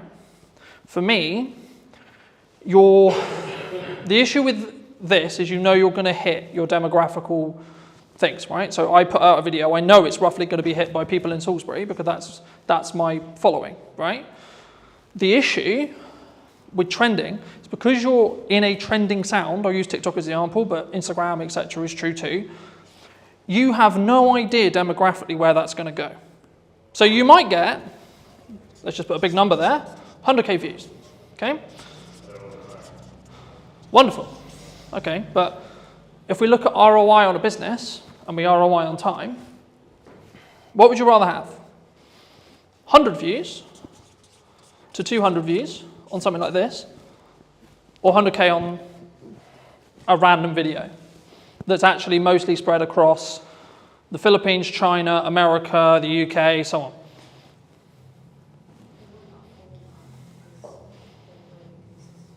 Mm-hmm. What do you think? We'd rather go for 300 real people rather than 100,000. Because 100,000 looks good. Yeah, but 100,000 looks good. Yeah. Right? Yeah. But when we... 999,000 aren't going to become, or probably might not be close to your venue. And that's why chasing virality, yes, it looks fun, yes, it looks sexy, but does it really do much for your business?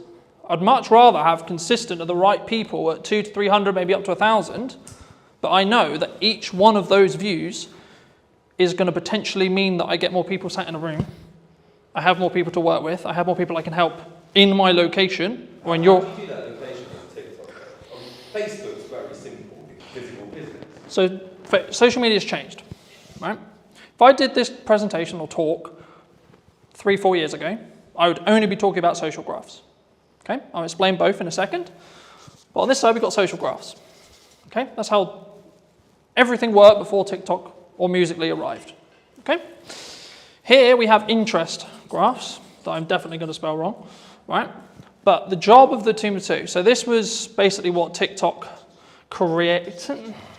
Kind of their algorithm created it. It was in other places like Tumblr, etc. But like modernized and actually like popular, it was TikTok who did it. So what happens here is and this is why I said yesterday, following doesn't matter because we're now over here. But just for those who don't know, socially, what happens is I would follow someone. I would like, share, or comment on their post, right? This would send or say to the platform, hey, cool, this person likes and enjoyed this content. Cool. Okay, so the platform goes, we're going to show more of that to that person, right? So you followed me. Okay, cool. So that means you're telling to the platform, I like Colton's content. Can you show me more? Sick, right? Same with likes, same with shares, etc. Now, the bit where it got interesting is because when they started changing the weighting, you wanted to target different things. That constantly changes. There's no point me going into it because by the time we finish, it'll probably have changed. The main difference when TikTok launched a handful of years ago was instead of it being followers, like, shares, etc., they are kind of still important, which I'll explain in a minute, but the job here is Craig is going to open TikTok, and if he had previously never installed TikTok, it will just show him videos. And what it's trying to do is it's going to go, right, I'm going to show Craig a picture and a video of a dog. Cool. What does he do? Does he watch the video? Does he interact with the video? Does he like the video? Cool. Keep scrolling. You'll find that the more stuff you interact with, the more stuff you give watch time to, the more stuff you like, the more stuff you enjoy, you'll be shown more of it, right? So that's what an interest graph is, right? So is that what the FYP basically is on Facebook Yes. and Yeah. Reels? 100%. That's running that algorithm. Yes. But the main feed is still on the socials. They're moving from this to this. The only place where this is still prominent is LinkedIn. Really? So Every- the same people use the old Georgia example, right? We post on that a lot. We can get the same 30 people commenting like on that. Yep. All the time. Mm-hmm. So they're still seeing it. Because that's interest-based. Not in an FYP of like TikTok. Because they are interacting on the posts related to that location. Right. So they're signaling the platform to say, hey, I want to know more about this location. So it's not as fully TikTok's 100%. The reality of socials, well, it will probably be in this line here for the rest of time, right? The future of socials is going to probably be, there's a debate at the moment, right? In the marketing space, etc., with Meta and so on. But my prediction, and probably the prediction which I think most people would agree with, would be in 2 to 3 years, you'll have two feeds. One that's like this, and one that's like this. Okay? So this would be your FYP, this would be for you to discover new content. And this is where, to an extent, trending would probably go into. So if you're trend jacking, following trending music, etc. Let's say you like, I'll use the example I used with Craig, dogs, cats, motorbikes, games, pubs, pick your topic, right? This is also where a concept called community talk came from, which was a specific hashtag around a specific thing. So when TikTok launched, everyone thought, oh, it's for dancing. Can I just get a quick show of hands? Who thought TikTok was for dancing? And for kids as well. Oh, for kids, yeah. That was the commonality, right? Everyone thought, oh, I'm going to go on TikTok and I'm going to do a... Thank God people laughed at that. But the key is that's when it was Musical.ly. So very quick history lesson. TikTok is owned by a Chinese company known as ByteDance, who used to own an app called Musical.ly, where that was what the app was for. Lip syncing, dancing, etc. They bought this. They then launched it in China, did really, really well, and it was strong from an educational point of view. And then it moved to the West, and it became interest-based. But what they didn't realize was that interest-based would work so well, right? And that's why you're seeing, in the last couple of years, Instagram Reels launched, standalone, short-form feed that scrolls forever. Facebook launched, scrolls forever, so on, right? Even LinkedIn's now doing it. LinkedIn will probably have a video-only feed that's interest-based. The only post that will be social graph based will most likely be carousel or image posts where you tag. So Johnny came to my event today. Thank you so much, Johnny. Going to tag you. Cool. How that quickly works, if you tag someone on socials, on a social graph, so this is mostly around LinkedIn, and they don't interact with it, it will be buried as a post, is the current conversation with the algorithm, right? And the reason for that is it stops people going, I'm going to tag whoever I want because I'm going to tag David Beckham in my post just to get more views on my post, right? Because unless David Beckham actually connects and actually, comments, likes, does something related to the post, it doesn't confirm that that actual connection happened. Because you need to remember, LinkedIn specifically is a recruiting platform. That's what it's designed to do. It's designed for you to get a job. Any questions on anything I've discussed so far? So the next thing I'll go into very briefly is creating a content ecosystem. I'll use mine as an example, and then we can go around the room and see where the holes are and see if I can help fill them. My content kind of evolves around, in most cases, 2 long-form pieces. So it could be an educational piece like this, or my podcast. So for this conversation, it'll be a podcast. So this is an hour to 45-minute conversation between myself and a guest of choice, right? So most cases it'll be talking about marketing, could be talking about trends, could be talking about very similar to this. But you might say, okay, well, who's going to sit and watch the 45-minute presentation? Quick show of hands, who would watch a 45-minute presentation? It was interesting. Okay. If I've been booked by, I'm sure. That's the key. Okay.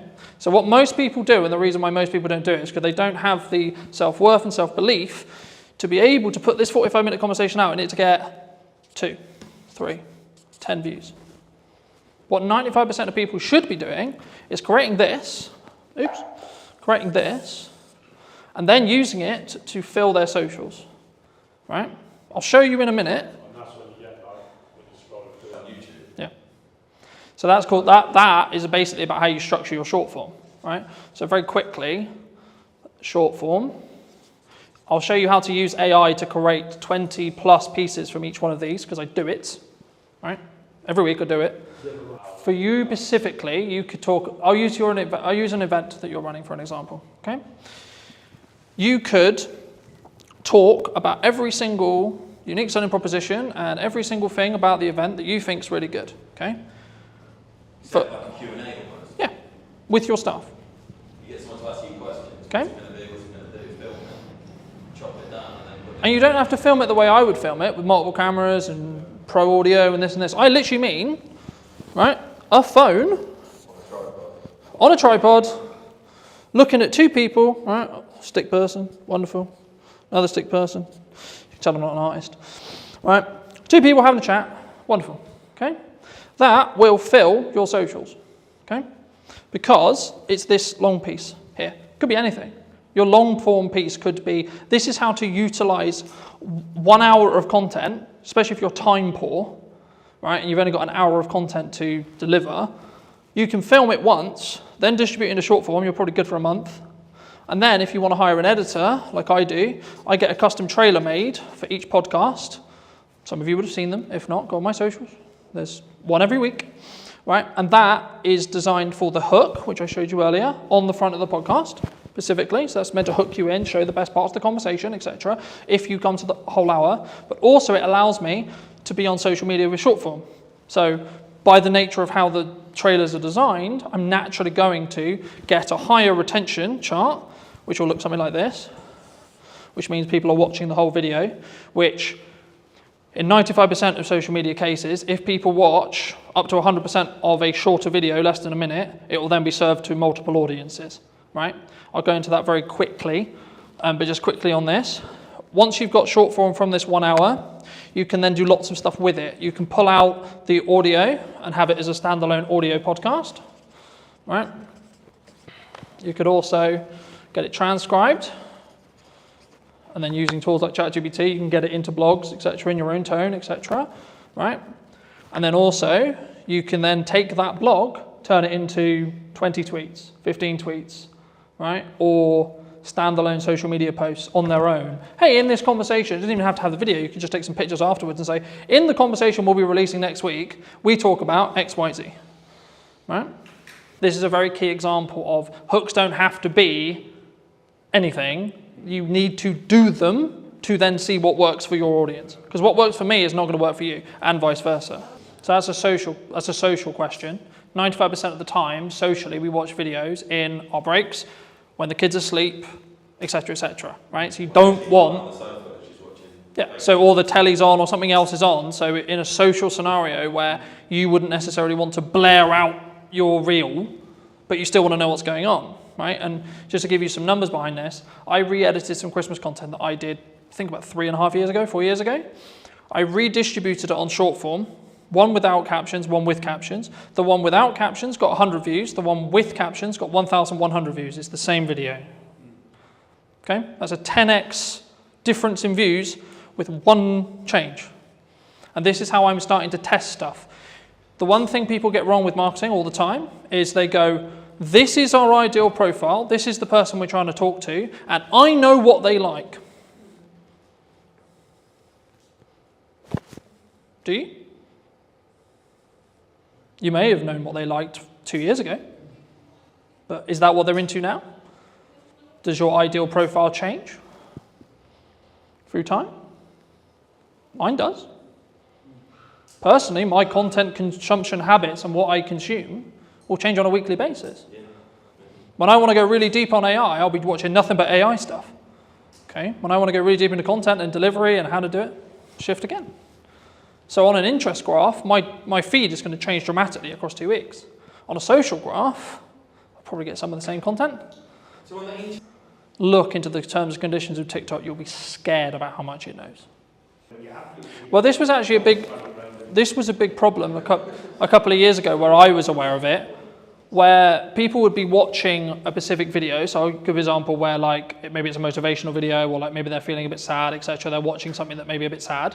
And what the TikTok algorithm did, and they got in a lot of trouble for this, but they would then start feeding more and more, and you would go down this loop of negativity, right? I don't want to go into detail on it today, but it's the same with the quote red pill spear, right? You are fed what you watch. So people are like, oh my God, my TikTok's so annoying because it only shows me X, Y, Z. I'm like, okay.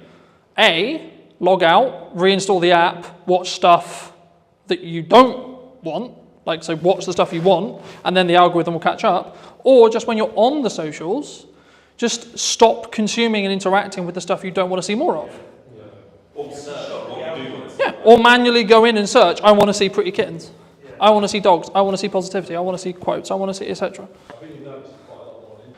To start, put your video everywhere. Put your blog everywhere. Put your piece of content everywhere the same way.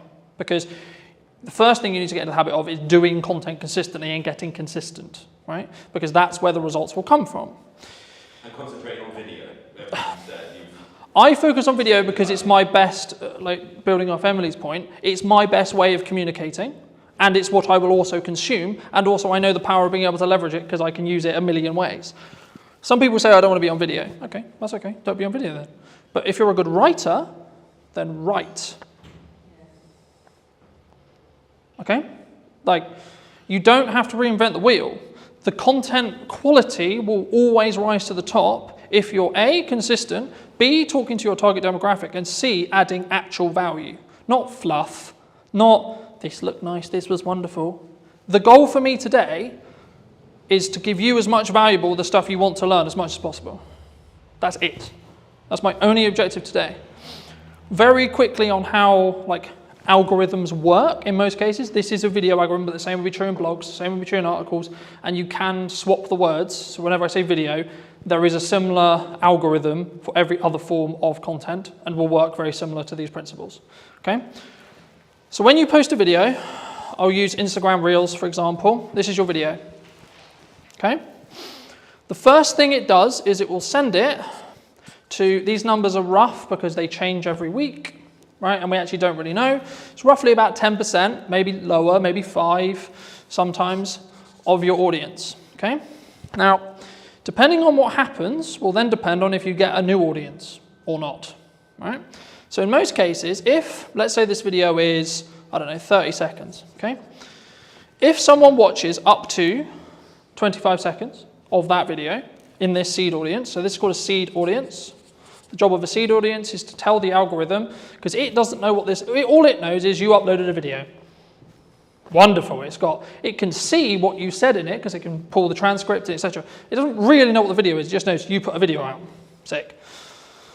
So what it does is it sends it to the 5 to 10% of an initial audience that it believes will enjoy this piece of content from what it learned from the title, the media data, or the post, depending on what platform you're on, and then what's said in the video.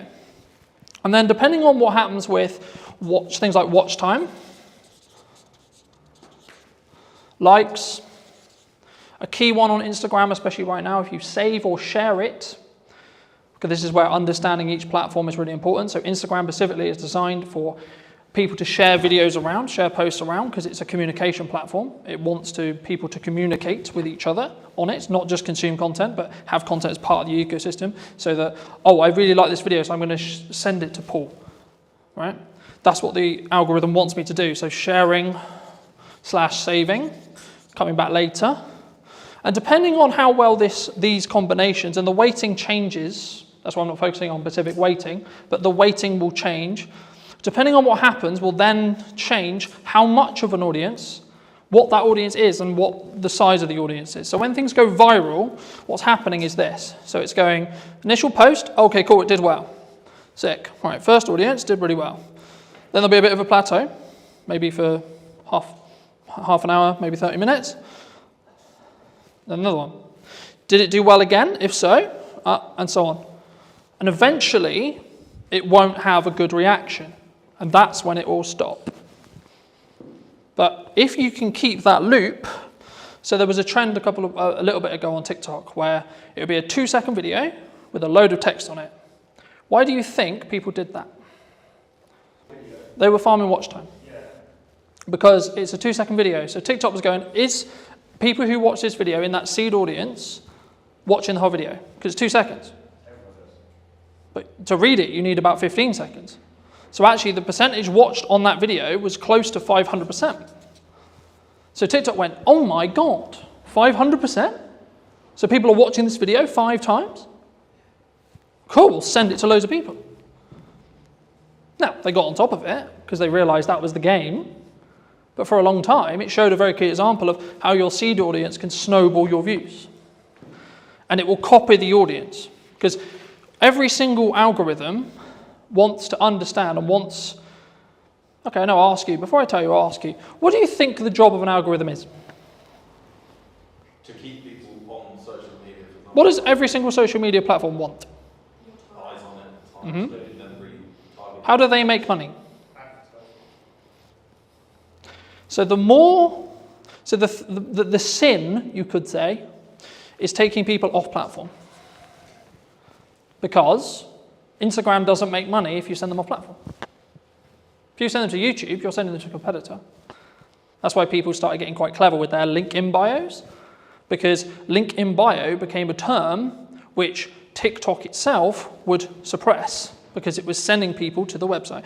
For a marketing point, that's what we want to do, right? We want to send them to a landing page, we want to send them to a YouTube channel, we want to send them somewhere else off-site so we can potentially sell to them or retarget them or etc. or get their email so we can then email market it to them, etc. But purely from how does it perform point of view, and this is what I said at the beginning, where you need to start really delving into your content and really start working out, okay, so this one's going to be a very value-led piece, this one's going to be trend, this one's going to be for this purpose. And it can be overwhelming, but hopefully you're just going to get some ideas from today. If you can get some videos, and this is why done is better than perfect, and posting a lot is powerful because you can work out what happens. To quote Gary Vaynerchuk from his new book, you should market to get better at marketing. Right? So it's not about I'm going to market because I know what I'm doing. It's the market will tell me in views, reactions, shares, sales, etc. what's working. So I'll give you an example. A phone video over-indexed than a professional video in most cases for me. I follow the same format, hook, content, call to action, but because I story-told in the video and it felt more real, it got, I think, 4 times more views than my average. I think it's on like 1,300 now, because I told a clear story. So for those people who are like, I don't have a camera, I don't have this, I don't have that, I don't have all the kit, I can't create content. Who doesn't own a phone in this room? You all own a phone, right? So then you don't have an excuse. Because especially if you create it in-app, you can outperform, because there'll be a small performance bonus. For example, on Instagram at the moment, they launched their own editor. It's called Edits. It gives you the ability to edit in the same way I can edit with Pro Software, and deeper analytical data on every single reel you've ever posted, purely through the app that you cannot get through Instagram. So for that reason alone, you should download it, because then you can see your click-through rate, then you can see your percentage of your seed audience, and then you can tweak stuff, and you can tweak the hooks, you can tweak that first line, you can tweak your packaging. The same when it comes to your first line of your actual copy for this, because if someone misses the video and you don't have captions on it, you might be able to re-engage them by getting a captivating headline. So if you're doing multiple kinds of content, you can learn from... Yeah. Because you can then re-engage people. Something that also people worry about is, I posted a video and it only got 20 views. Okay. Well, what's happening when you first post a video for the first 24 hours, bless you, is it's only showing it to your seed audience. So on average, it will take 48 hours or so before you really start to see something pump. Unless you're trend jacking, that's a bit different. But on the structured content we talked about at the beginning, it will take roughly about 24 hours before the algorithm really understands it. The more content you feed the algorithm, the more it's going to understand what you do and what audience is going to connect with the content you're creating.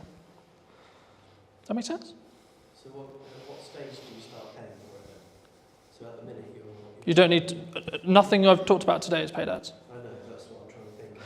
If you want to do paid ads, you can follow all of these principles, and what I'd recommend you do very quickly for those who are interested in doing paid ads, you should post a load of content, see what does best in regards to views, retraction, etc., and then take the best performing pieces of content and then amplify them with ads.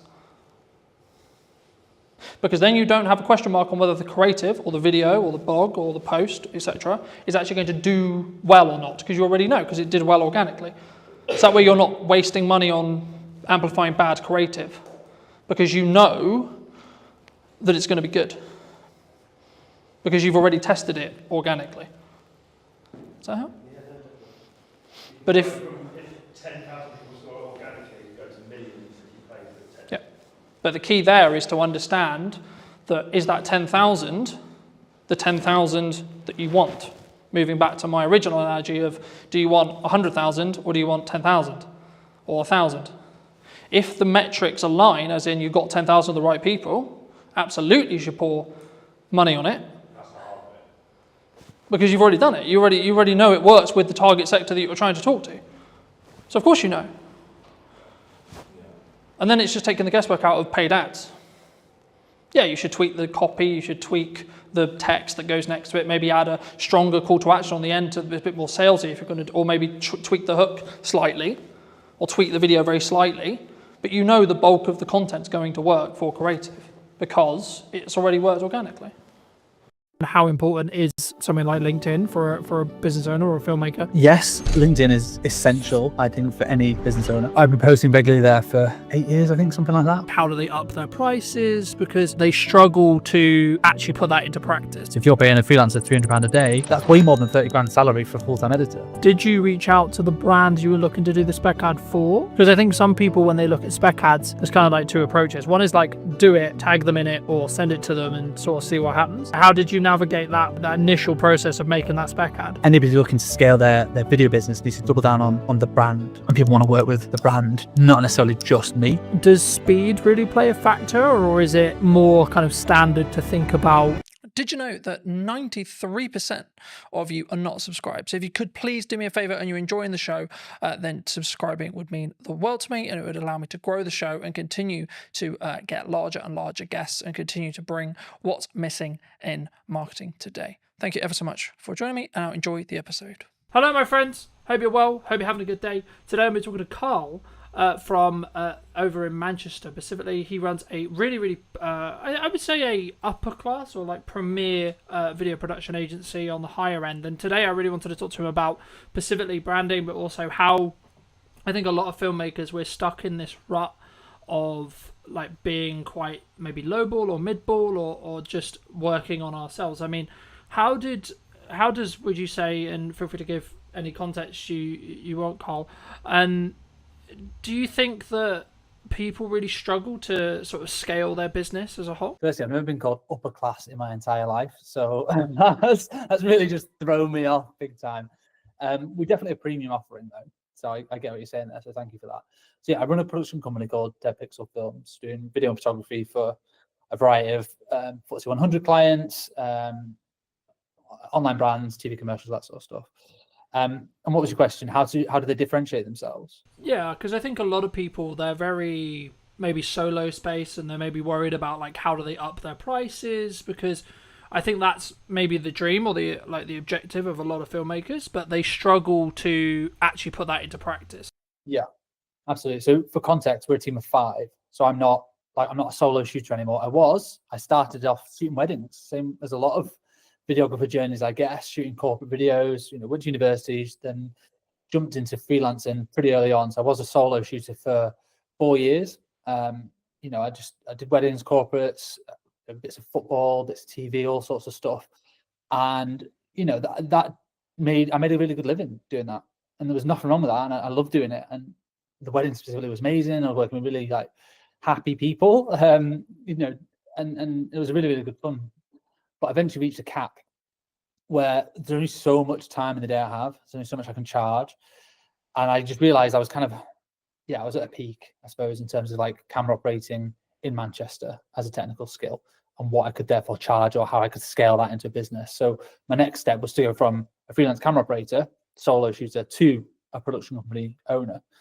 And that was a monstrous leap because I alienated all my clients literally overnight, because all my clients were other production company owners. And so suddenly they're like, oh, hang about, now you've gone from Cal Thompson camera operator to Dead Pixel Films, video production agency. You're now a competitor. You're not a collaborator. At least this is how it was perceived 8 years ago when I first set up the company. So I had to kind of start again, really, in terms of like finding new clients and developing those relationships. I had some crossover for a year or two, but eventually it just fizzled away, and I had to then go after bigger and better clients that would, and then focus more on relationship building and then scale it over time. And it's taken 8 years to get to where we are now. There's 5 of us full time. We've got a production studio downstairs. So I'm in the it's like a meeting space that we're in at the moment, and then we've got a 1,000 square foot production office, and that's where all the edits are being done. And then this downstairs is a 4,000 square foot studio space, and that's taken years to be able to have the cash flow and the regular clients to be able to build to that point, to be able to afford to have a studio. We've been in the studio 2 years now, and we use that as a bit of a marketing tool as well to generate more opportunities. It's very challenging because it's very expensive to sort of keep it going and making sure that it's not just burning through cash. But it's all part of the journey. It's really good fun. Yeah, I mean, I was going to ask you about cash, because I think, like, as cash flow as a business owner, right? Because I think there's a massive difference, obviously, from a solo shooter who's maybe positioned themselves as an agency, or maybe the traditional, I think, from the sole videographers that I've spoke to about, they're looking to get work through other video production companies or agencies, similar to yourself. Did you always have good money management skills, or because the story that I found is people normally get it wrong before they get it right? Yes. Cash is king with any business, and it's definitely applicable to video production and photography services. I've always been good with money. You have to be a business owner fundamentally, but even as a kid, I was always quite tight, I guess, with money. Didn't intend to be. I always did what I wanted to do. And I went traveling all over the world and stuff like that, and I had some great experiences in my 20s. But I've always been quite strict with money. I've never been spending it on like designer clothes. I'm not really fussed about anything like that. I bought my first house when I was 27, which I was really pleased to be able to do. Me and my wife got a mortgage together. So I've always been quite good with money. And that has served me well when running a production company. It's like whenever an invoice gets paid, immediately save the 20% VAT. That goes into a reserve account. Immediately save roughly 20% corporation tax. That goes into the savings account as well. And then I've got the cash account of what we actually use for day-to-day spending and paying payroll and expenses and overheads and stuff like that. So there's always been a reserve account. I'll always have a figure in my head of the minimum amount of cash I'm comfortable with, and that's taken a long time to build it up. And obviously, you know, when things like COVID come around, and that is a world-changing experience where you can't have all the cash that you've always wanted. You might have to dip into it, or you have a few quieter months. But in order to run a company, for me, to sleep well at night, I need to make sure there's months and months and months worth of cash flow sat there.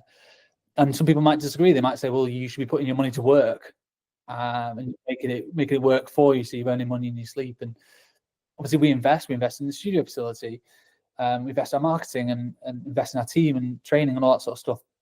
But having a good cash buffer for me just makes me sleep much better. And it means I've got the mental capacity to pursue opportunities that I want, and don't just have to take any project that comes our way because we need a quick 500 quid.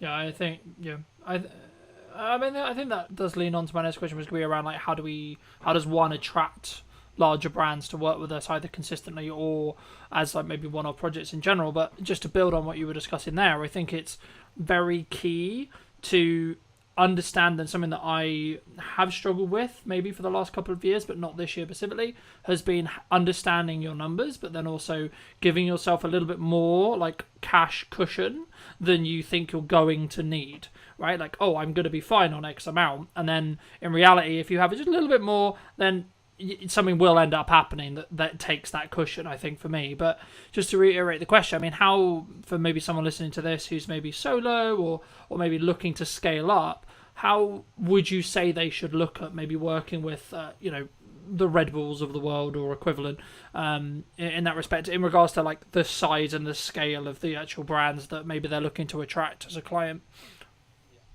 I mean, this is changing loads over the last few years. From what I've seen, is historically the big brands would only ever work with big agencies for the longest time, and that is still the case for a lot of places. Like Coca-Cola will only ever work with WPP, or they have done for forever, because they feel like they need the resource. They need the WPP, are one of the largest advertising agencies in the UK, in the world. They feel like they need the cushion and the experience of a big advertising agency, and they probably do. They need the strategy thinking and all these different resources they're going to pull upon.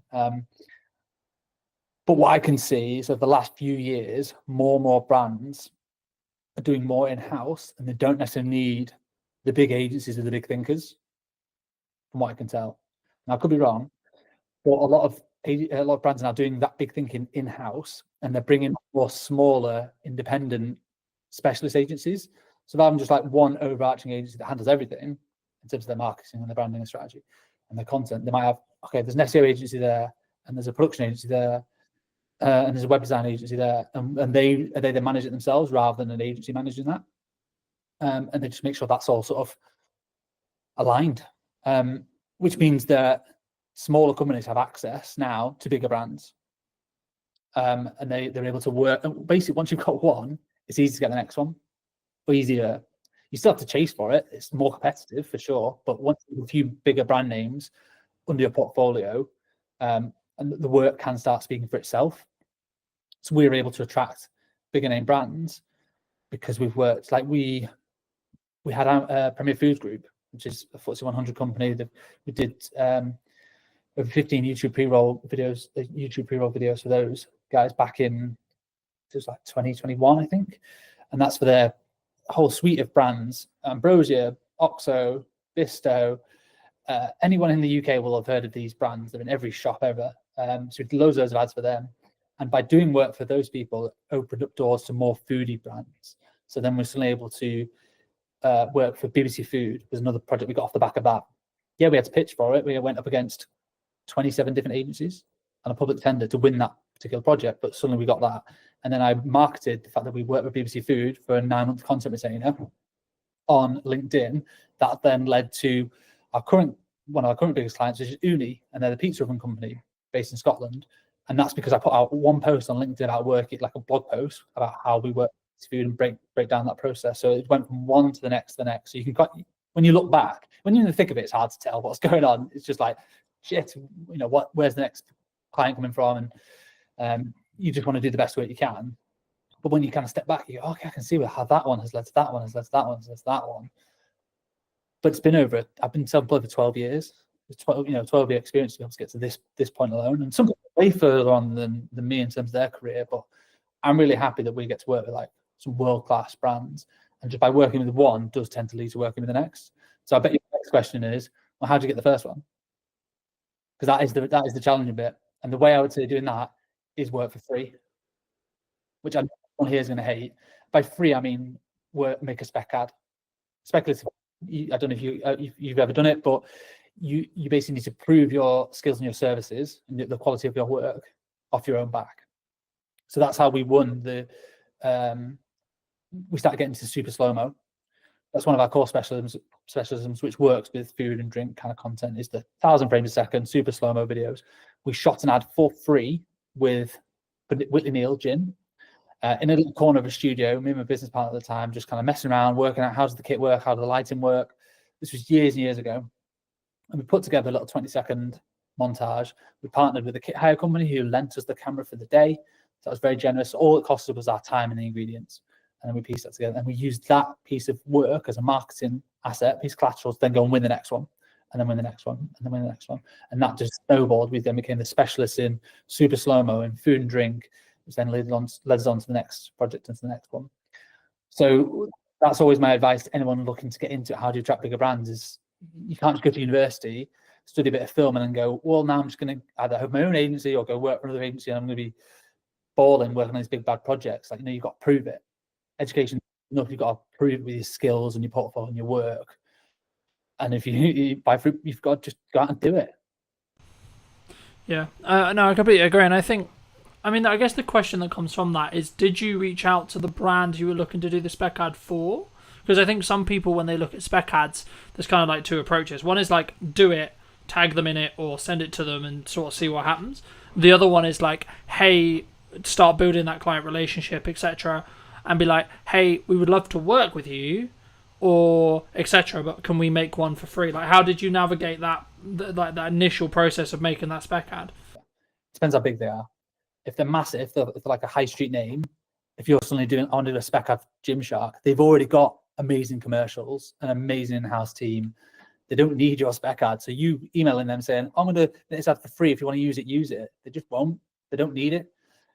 So in that sense, I would just go and do it and just tag them. Like, massive fan of you guys. I hope you don't take offense to this. We've made our own ad. We want to tag you in it. And if Gymshark will unlikely see that and then want to just hire you immediately, but their competitor might. So someone else who maybe slightly smaller than Gymshark might see that and go, oh, I love what these guys have done.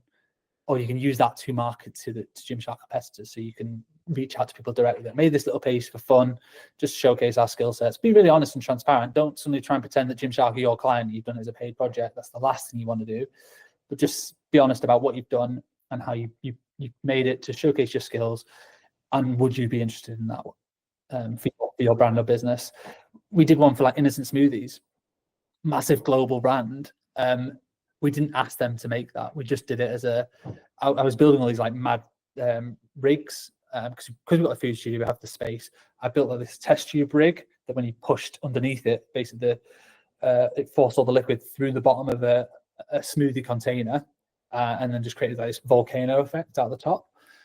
I wanted to test it to see if it was even doable. It's just like an idea. And we shot it in super slow-mo, it worked. So then we got a few more shots off the back of it, pieced together a little 20-second thing, and then just tagged them and put it on LinkedIn. And their marketing team like commented like, oh my God, this is awesome. So glad you enjoyed the product. So from them, it was like free marketing. They didn't really ask for it because they don't really need it. They were just really pleased for us to make something. And then we use that to then try and win the next food or drink project, or just, a couple of little showreel clips to go in. It's in the showreel now. Do you think you've mentioned LinkedIn specifically a handful of times. Do you think that some people are worried about either putting up a spec ad or like maybe creating content that's not specifically for a client or for a production company, etc., that could showcase their work, could get them that next level, but maybe they're like concerned about either like what would the reaction be, or like where people see, because I kind of see it in two respects from my experience with filmmakers. Some that are like really leaning into social media as like a personal branding tool and like as a marketing tool, but others who are maybe slightly more cautious around, I guess, how they post and when they post. In your experience, I mean, I guess the two questions there is kind of two pronged. It's one, how important is something like LinkedIn for a business owner or a filmmaker? But then number two, like, why do you think people are potentially quite cautious? Yes, LinkedIn is essential, I think, for any business owner. It's still quite untapped resource. I've been posting regularly there for 8 years, I think, something like that, and built up a sizable following. I don't know how much work exactly we've got, but I could probably guesstimate we've generated well over 6 figures worth of work and opportunities through LinkedIn without spending a penny. Don't pay for any premium, anything like that. Don't pay for any sponsored posts. It's purely just turning up consistently and regularly, and I try and offer advice to my younger self in terms of the personal branding side of things, but just use it as a marketing tool to share the work, to share the behind the scenes that we do, so that people can see, oh yeah, it was those guys that made that ad, because I can see them in the behind the scenes. We use that a lot to show scale as well, which also subtly promotes a more premium offering. If you see a squad of 10 or 20 in a team photo, you know that's a big production. Doesn't matter if you're in the industry or not, you know that's probably cost a pretty penny, versus the behind the scenes of a solo shooter. You probably know there's a certain cost implication there. So subtly you're planting these seeds within your feed into your potential target audience, and you never know who's looking on a LinkedIn feed. And it's so different to every other platform, because when your contacts like or comment, it gets shown in their feed as well, and that's how your work can just spread and spread and spread. Literally, the behind the scenes that we did for the Innocent Smoothie spec ad got like 1,500 likes, hundreds of thousands of views. And that might not sound a lot on like Facebook or Instagram, but on LinkedIn, that is a viral hit. It's huge, and that just snowballed because it was just fun content. People just liked it, and people not in the industry were like, "Oh, it looks like a really cool project. You've been quite creative and innovative there." So yes, I'd say if you want to, scale a business or attract new clients and new opportunities, it's not just who you know anymore. Like it's who knows you. So LinkedIn is so valuable for that, and anyone could do it.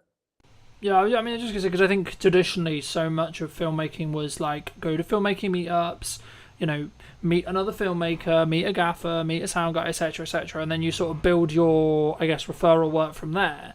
But for me personally, I've actually seen it as a builder now, where you should be doing that, absolutely, but you'll potentially get to a scale, especially as a production company, where you actually, and I guess it comes back to like who's your target client, right? So if it's another production company, then actually knowing other people is probably a better use of time. Maybe I'd be curious on your thoughts. But the key for me, if you're trying to get end clients, as we're discussing here, I think you have to put a level of best foot forward, either on LinkedIn or on socials, etc., because you need to gain the attention of the right marketing people. I mean, do you think it's solely down to like the target person you're looking to talk to? Yeah, it's 100% that. Like, who's your ideal customer? If your customer is video agencies or production companies that make high-end TV commercials, then your best job is to network with other crew members. If you're a gaffer, meet as many DOPs as possible. If you're a makeup artist, meet as many producers as possible. And you're a technician, your job is to get on set as much as possible, and you charge a day rate and you get to work on some amazing projects. That is completely different to being a production company, because you are dealing more with brand managers, marketeers who don't live and breathe that specific skill set every single day. They're thinking more wider strategy of the brand. So you need to completely change who you're networking with, completely change your messaging. So, I see filmmakers all the time like geeking out about the latest kit, and ultimately clients don't care. They don't know really what the kit is and what the difference is. They'll be able to tell the difference in the output, the final output, and the results it's given. But fundamentally, technology's got so good that I don't think people need to be geeking out about kit as much anymore. Technicians always will do. Like at my heart, I'm a DOP and I'm a technician. I'm a camera nerd. I always have been since I was 13. So I do still love it. Doesn't mean my clients care about it. Really, they care about, okay, I need a super slow-mo shot. How do I get that? You know, okay, we need a £100,000 phantom camera that we have to rent for the day. And we need the skill sets to do it. You need high-speed lighting and all that sort of stuff, and a lot of power. So they care about the results of the slow-mo and what it does, not necessarily the camera. They don't care what it's called or how much it might have cost. Yeah, they care about the rental fee. But in terms of like the specs of it and stuff, they're not really fussed. So you have to market to your respective customer and who that is. If producers are hiring you and you own a super slow-mo camera, then talk about the specs all day, because they probably will care. But the end I mean, my next question was going to be like, from a delivery point of view with larger clients, does speed really play a factor, or is it more kind of standard to think about, like, oh, we're going to give you a 2-week delivery or etc. I mean, obviously it depends on when they're going to use it, but would you say like a unique selling proposition for what you do specifically is speed related in regards to turnaround, of course quality as well, but is specifically looking at speed really important? We never market ourselves as like the fastest video agency in the West or anything crazy like that, because I think it would just attract a certain type of client which will expect everything yesterday. We do have a lot of clients who still do that, and like they want it as quick as possible. That they usually come to us because they have a project in mind, a deadline in mind, or if they don't, we certainly ask them. You know, that's one of the earliest questions. What's the idea? What's the budget bracket that you're kind of working with, and when do you want it? And then we can work backwards from there and go, okay, well, when can we slot it in? You know, we have certain projects that we're producing one now that we're not shooting until September, and the deadline's not until the end of September, and that's marketing for a Christmas ad. So we're talking about that now. Other ones we're shooting tomorrow and we need it live by 1st of August.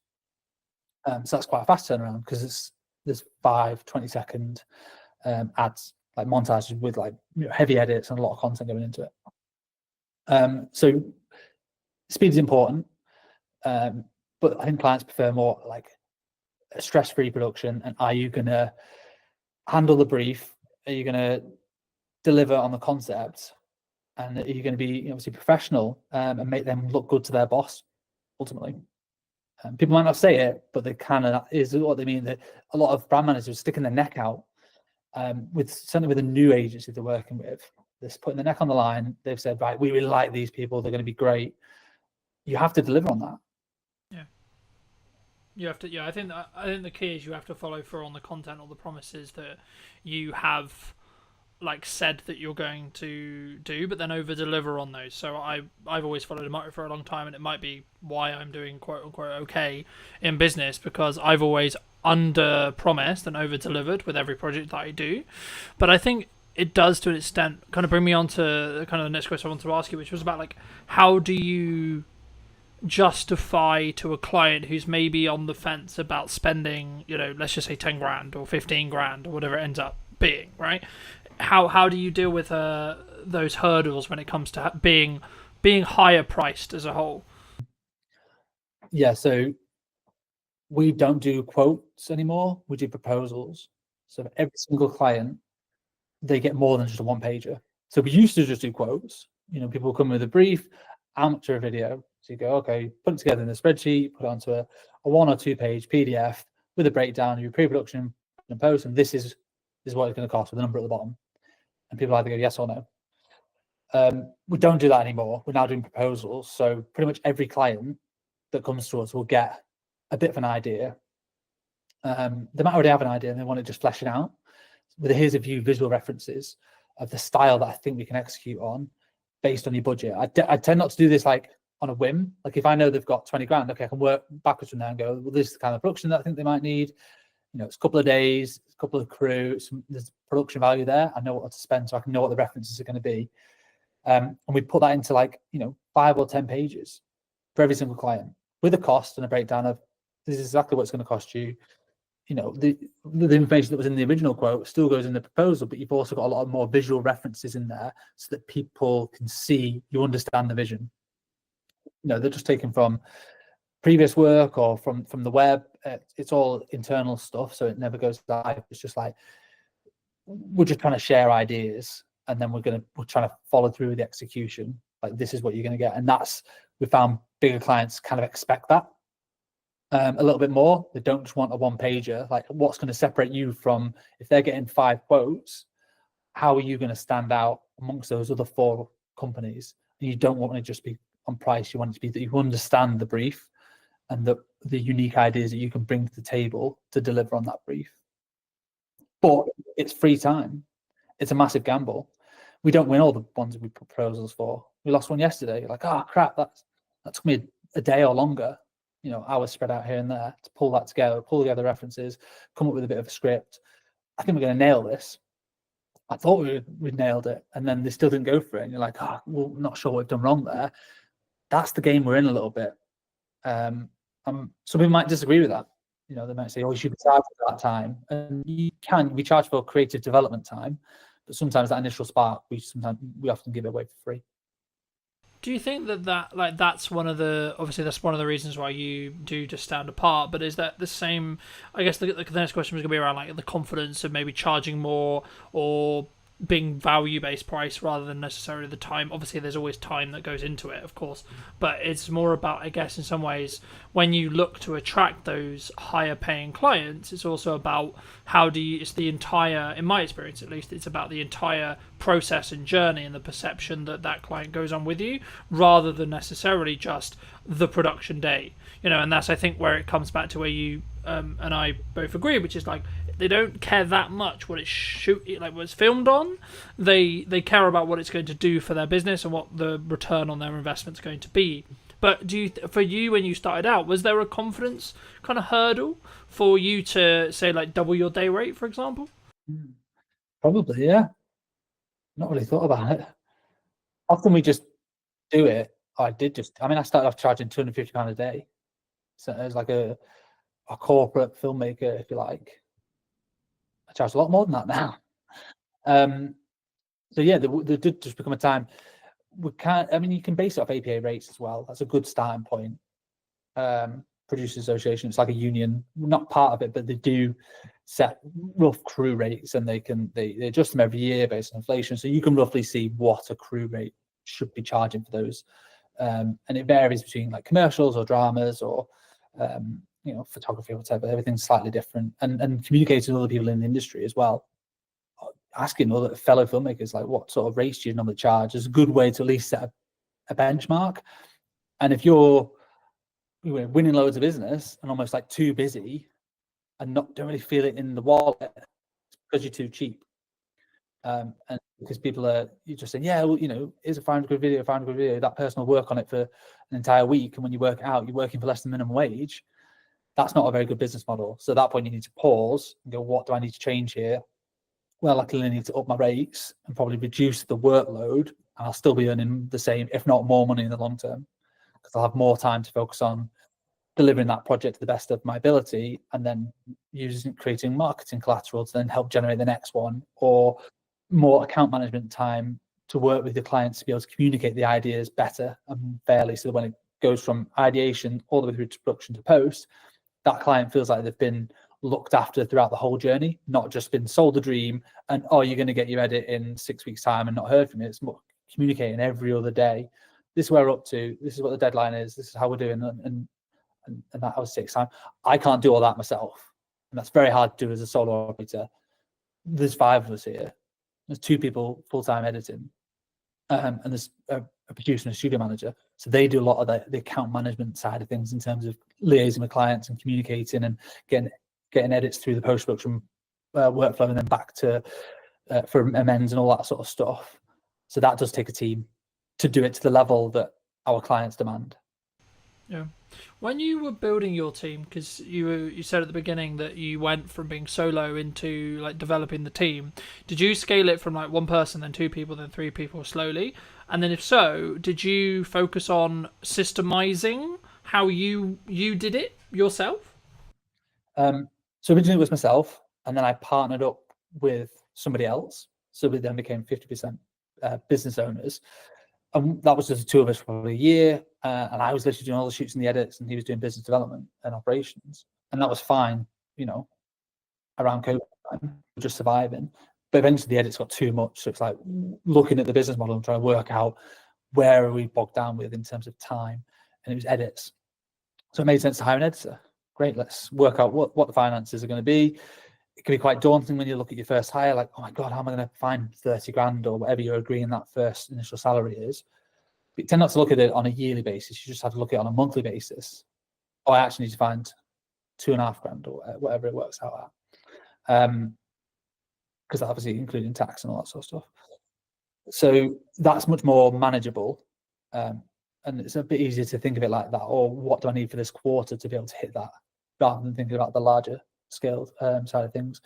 And editors are amazing, hardworking people, and that is quite an easy way in terms of a business model to, as long as you keep them busy, they will pay for themselves very, very quickly.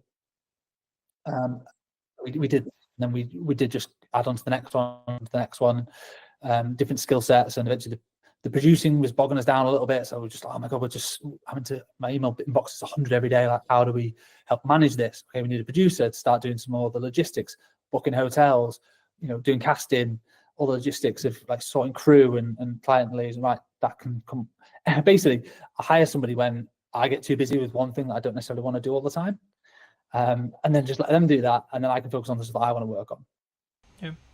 Did you, from like a management or money planning point of view, when you were looking to do that, like, did you have the money in the bank to pay for like 2-3 months, or did you have like the full salary, or did you like just have it in like contracted jobs in the respect to like, I know I've got consistent revenue for say 6 months and it's going to be that number, and that actually means that pays for me plus 2 people?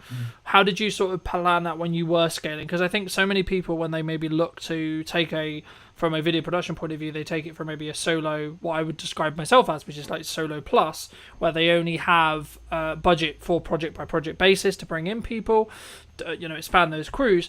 But for me, like, potentially in like 2-3 years, it will be a situation of, I guess maybe it's risk profile thing, but I'd be curious on your thoughts around, like, did you plan it as a, like, I've got 6 months and actually we're good regardless? Or did you maybe lean into like, actually, I know we're going to get the work, or I know it's going to free me up to the point as a founder where I could do the marketing and the sales to then mean that I can then know that I'll have the work? Yeah, I mean, for like a U+1, use freelancers until it becomes so obvious that you're spending so much money on freelancers that it's more cost effective to hire somebody full time. So if you're paying a freelancer £300 a day, that 10 days of work, it's 3 grand. 20 days of work, a normal working month, that's 6 grand. That's way more than 30 grand salary for a full-time editor of what you've got to pay out as an individual. So if you do that consistently, you'll soon realize that having all these freelancers has cost me way more money than a full-time person. So generally, that's exactly what we did. We had freelancers, and we actually won a few big block bookings. So we knew we had 2 months worth of editing work. So we had freelancers just coming in. I think we had 2 at the time, just helping us churn through this massive volume of work. It was all costed for, so it was all fine. And we just knew that, well, hang about this. Once that project was coming to the end, we're getting another big project that sort of, we had loads of edits on. So it just made sense to eventually put a job ad out and hire for that full-time role. So we would effectively be saving money on the freelancers. And we gave the freelancers the opportunity, like, do you want more job stability? Do you want, to come on full-time?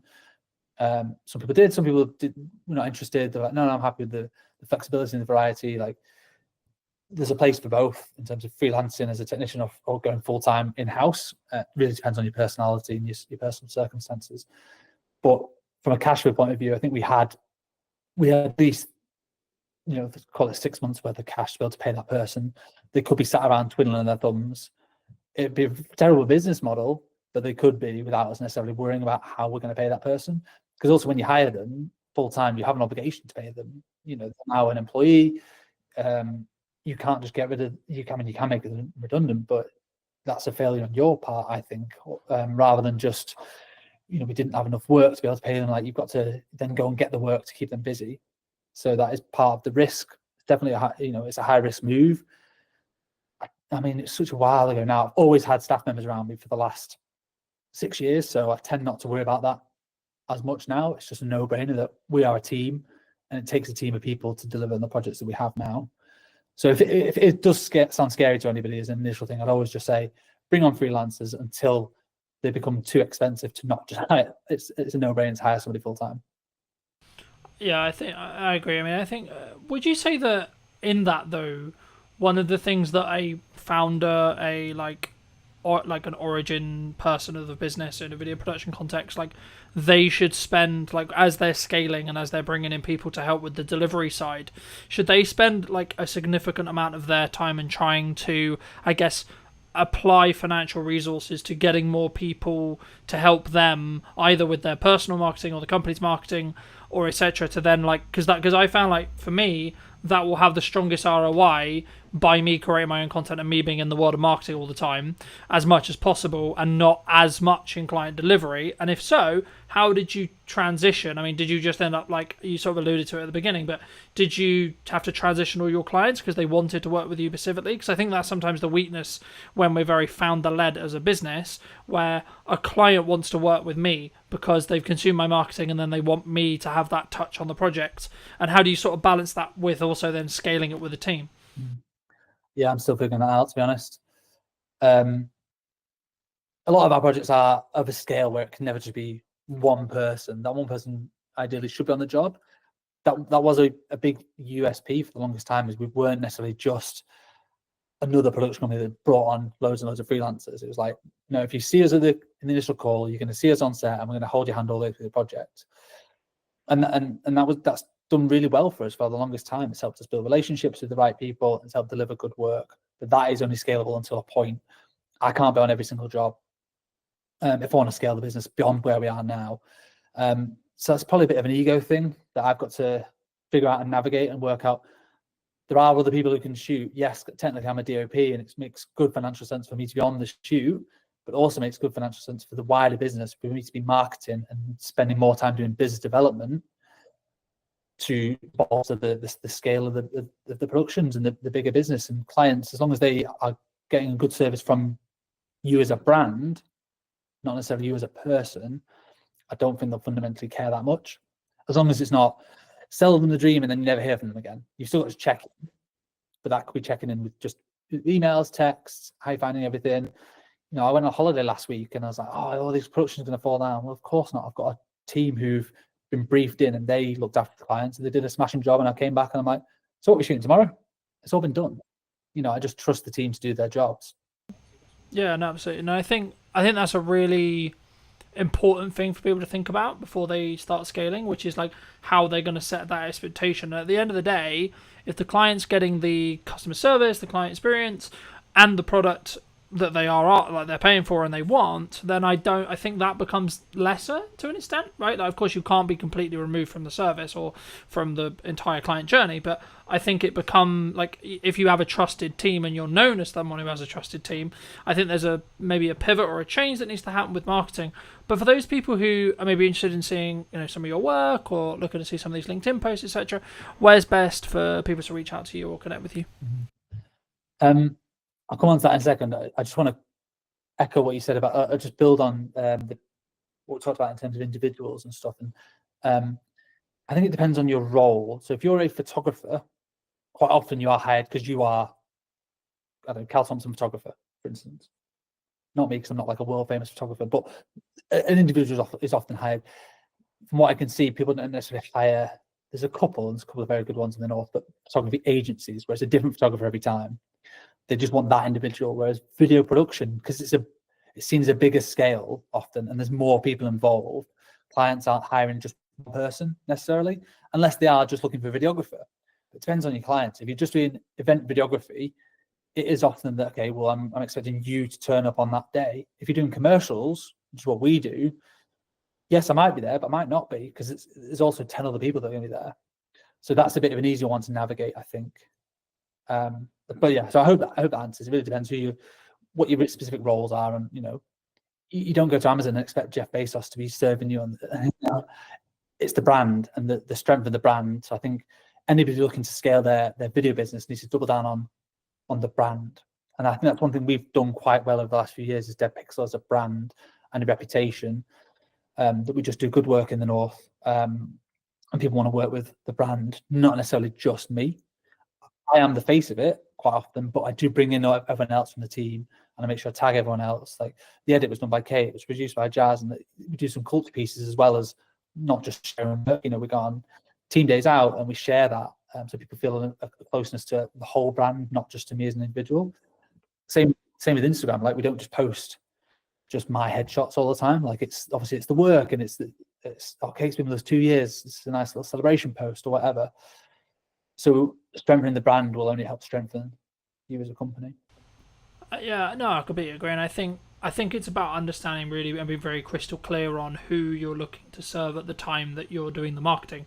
And if you are looking to maybe shift into going from, say, you work with video production companies and you want to shift into end clients, as in you do a lot of the whole process and you're more perceived as a video production house or video production agency or however you want to phrase it, then you need to be crystal clear on who that is that you're serving, but also number two, what content you need to then create, because it will be different to what you were creating in that respect. But for people who want to connect with you, where can they do that? I'm on LinkedIn, just search Cal Thompson, CAL, short for Callum, but nobody ever calls me Callum, not for like 20 years. Cal Thompson's fine, and Dead Pixel Films on Instagram. We're quite big on LinkedIn and Instagram. There are two main core channels, or deadpixelfilms.com. It's our website. Magic. And as a final thought, if you were going to talk to yourself 10 years ago, what advice would you give to that person? Yeah, I love that question. I think about that every day. Not every day, but a lot. Certainly the older I get, the more I'm like, okay, what would I say to the person 10 years before? My advice to anybody looking to suppose get into the industry is network with everybody. Be a nice person and be patient, and don't expect that just getting a degree you're suddenly going to be Christopher Nolan doing feature films. Like, it's going to take time to develop skills, not just in filmmaking, but in like people skills and management and all those other softer skills that make you a better filmmaker, are essential to your growth. So that's what I would say to somebody sort of myself 10 years ago is, take your time, be patient, and be a nice person, and just do good work, have fun. Don't take yourself too seriously as well. You know, we're not curing cancer, ultimately. We're just making videos. Appreciate the time. Thank you ever so much for coming back and joining, ladies and gents. I hope you took value from this video. Leave me your thoughts and comments down below. If you're new, want to be subscribed, and I'll see you very, very soon. Where we sit now with deepfakes and AI, etc. But before we get too much into that, I mean, what do you think's missing today? I think creativity at the moment is the key, and being really good at using the tools. What would you say to people who maybe looked at AI or looked at X, Y, Z and said, oh, it's just a trend, it will die next week? I think they're massively wrong. I don't think it's like crypto. I guess, is it a doomsday scenario before we started, where I could have, in theory, not actually invited you? I could have used Wizzy AI tech to create this Stuart. I think that's going to be a future problem, and I don't think it's as far away as even 2 years. I think we've seen with certain hacks happening out in Hong Kong, Singapore, where people are being invited onto calls with their entire board, and that call with their entire board was deepfake. Did you know that 93% of you are not subscribed? So if you could please do me a favor and you're enjoying the show, then subscribing would mean the world to me, and it would allow me to grow the show and continue to get larger and larger guests and continue to bring what's missing in marketing today. Thank you ever so much for joining me, and I'll enjoy the episode. Hello, my friends. I hope you're well. I hope you had a good day, evening, or night. Today, I'm with Stuart talking about what's missing in marketing today, of course. And also, I guess to an extent, Stuart, it's about where we sit now with deepfakes and AI, etc. But before we get too much into that, I mean, what do you think's missing today in marketing? Well, coming from Origin Secured, we're always going to say trust and verifying trust. I think one of the things we're seeing with lots of marketing agencies, lots of companies, is this model of make as much noise as you can, say whatever you want to say, no one can really prove whether it's true or not, and hope that it catches before you get caught out. And I think that's the biggest issue we see with marketing at the moment, is bringing the trust and the verifiability back into it. I mean, because we were alluding to, I guess, is it a doomsday scenario before we started, where I could have, in theory, not actually invited you. I could have used Wizzy AI tech to create this Stuart, you know, which I haven't done, by the way, for the record, anyone watching. But there is going to be a potential world in maybe 5-10 years, or maybe, you know, technology moves quickly, so it could even be as little as 2, if not 1.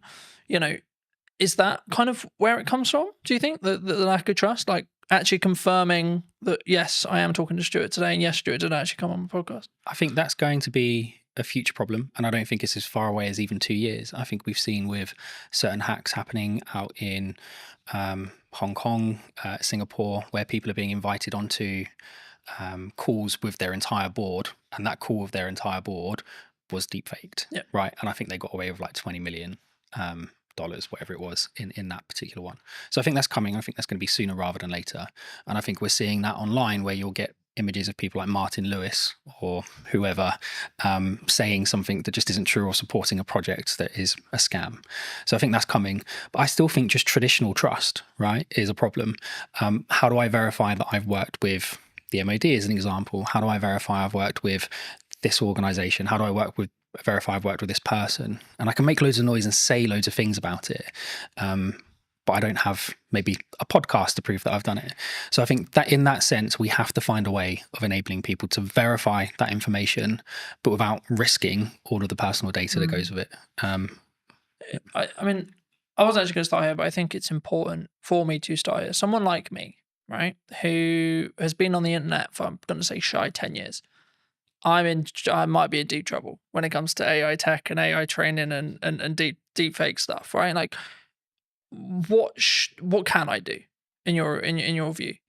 What, to protect yourself? Yeah, I think is very challenging. I think our product will go some way to helping that. But even still, even with kind of origin secured verification on top, all we're doing is verifying whether something is real, right? We're not necessarily proving something's fake. And I think you can argue that if it doesn't have that stamp of approval on it, or you can't verify it cryptographically, then it's highly likely to be a fake. But it still doesn't stop someone pulling their phone out on the street and recording you. That's still you. But it's going to be very, very hard to detect the difference. More, I guess as I think about it more, is it actually more down to an integrity and trust thing?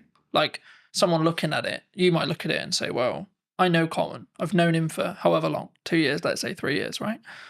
I don't think, my gut tells me that's not him, because he wouldn't come across that way. He wouldn't say it like that. He wouldn't, like, why is he involved in that? That's weird. It doesn't make sense. Like, is that actually maybe the defense? Maybe, but I think if you look at the way things happen in the media and the press, it's typically not the approach that most countries take. It's very much kind of someone's appeared on an online platform doing something they shouldn't be doing, and they're instantly vilified, regardless of whether it was them or not.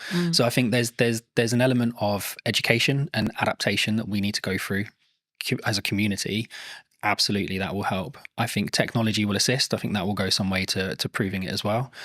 I think it's really going to be education. I think we need to teach people to be safer online, and to be able to identify when something might be a fake, which at the moment I just don't think we do enough. I think we rely heavily on third-party organizations who we think represent security, and in some ways they have been secure, but when you've got trillions of dollars flying around markets every day, if you carve off even 10%, even 1%, right, these are huge numbers. Fraudsters are going for them. So I think we need to adapt and find new ways. Do you think maybe as marketing, or as maybe as like just a medium to small size business, what can I do then? What can you do? I think, again, having things like this will help. I think having endorsements from organizations will help. And again, going back to what Origin Secured is about, it's about having endorsements, right? How do I verify that I've worked with this organization? How would you verify you worked with Origin Secured? Well, you can have my video with you online. But outside of that, it would be a case of you could put my quote up on your website. But again, how do I verify that was real? You might have to get one of your customers to come and talk to me. So I don't know if we actually have an answer to that question at the moment, other than we know with Origin Secured, we can cryptographically prove you've worked with us, and you don't have to pick up the phone and call me to get me to prove it. So it's difficult, right? You know, Absolutely. I think everyone thinks trust and brand, and, you know, like, I'm a big advocate for trust and brand. And I think that the only really, like to quote Gary, the only thing that matters, or the only thing that will be left, will be brand when everything is commoditized by AI. Yeah. But will even that be left? Because if you look at some of the AI tools that are coming out now, I mean, we're looking at them. We use AI throughout the business. And I know a lot of companies say that, but genuinely, from cursor all the way through to the front end, products like Replit are coming out. You can take an existing front end and you can copy that, and it might take you 2 weeks, maybe a month with a couple of half decent devs. So you've spent millions investing in this product, in this brand, and then someone comes along and just copies it. It's a carbon copy. And if their marketing skills are better, if their social media skills are better, if they're better at hacking that kind of influencer side, well, where's the value then? Like, is it more valuable to have a really good kind of marketing team? Or is it more valuable to have a really good brand? I think they don't always go hand in hand. You can have a really great brand, security, integrity, strength, and it can be destroyed in minutes. I think that's difficult, right? Isn't it? I think that's, I hate to use Bud's term, but like that's where personal branding comes in. Yeah, because like if I'm saying and I'm endorsing something, yes, it could be AI'd, but then as I say, maybe it is that. Like as I say and think about it, like maybe it is just that because of my track record. Because like then people, I guess the question there though is it then down to the person consuming it to make the decision? Well, that's kind of the approach we've taken. Right. So the approach we've taken is it's down to the individual to choose who they trust and whether or not they believe that's true. Right. So we can have, and we'll get into the tech more later, but we can have a series of endorsements for yourself. Right. So we could endorse you cryptographically. You could be endorsed by the passport office, right, or by an ID service provider, or by the DVLA, or by your bank or your solicitor. All of these endorsements build up trust over time. Right. And the more of those you have in sequence in the right time frame, the more people will trust you. And I think a big question on top of what you've asked is, if we're moving more to a solution where you need kind of integrity and trust built over time, how do people break in at the beginning? Because at the moment, the big reason that companies do that is they're trying to make a name for themselves. They have a great product, they've got a great idea. It's not always fraud. Often it's just a small company trying to make it. We need to be able to create environments where those companies have an opportunity to prove themselves. Because if we just say, well, you have to have brand integrity and you have to have a history, and you have to be around for 5 years, etc. Then it's going to stop that from happening. It's interesting because I'm rapidly approaching like 6 years full time and 10 years like doing the thing. And I'm like, oh, it must be really hard for people starting out. But like genuinely, like when I was starting out, AI wasn't a thing. Yeah. And that's the big conversation with AI at the moment. It's like completely obliterating those grunt jobs that people did as junior editors and junior tech people and etc. Is it down to us then as providers, like medium and larger, like to say we're going to choose, or is it purely just it's going to get commoditized because it's efficiency? I think there's going to be a huge amount of commoditization. I think there's going to be lots of consolidation, right? More importantly, there'll be lots of consolidation. I think standing out from the crowd is going to be challenging. I think it already is challenging, right? If you can have the best product in the world, but if you can't get the message across, or you can't convince people what it actually does or how it does it, it's not going anywhere anyway. I think we need to create more of a fair opportunity for smaller companies. And I know that the government have got lots of programs in place. We're working with the MOD at the moment. They've got loads of programs in place to try and fast track SMEs and give them opportunities to deliver.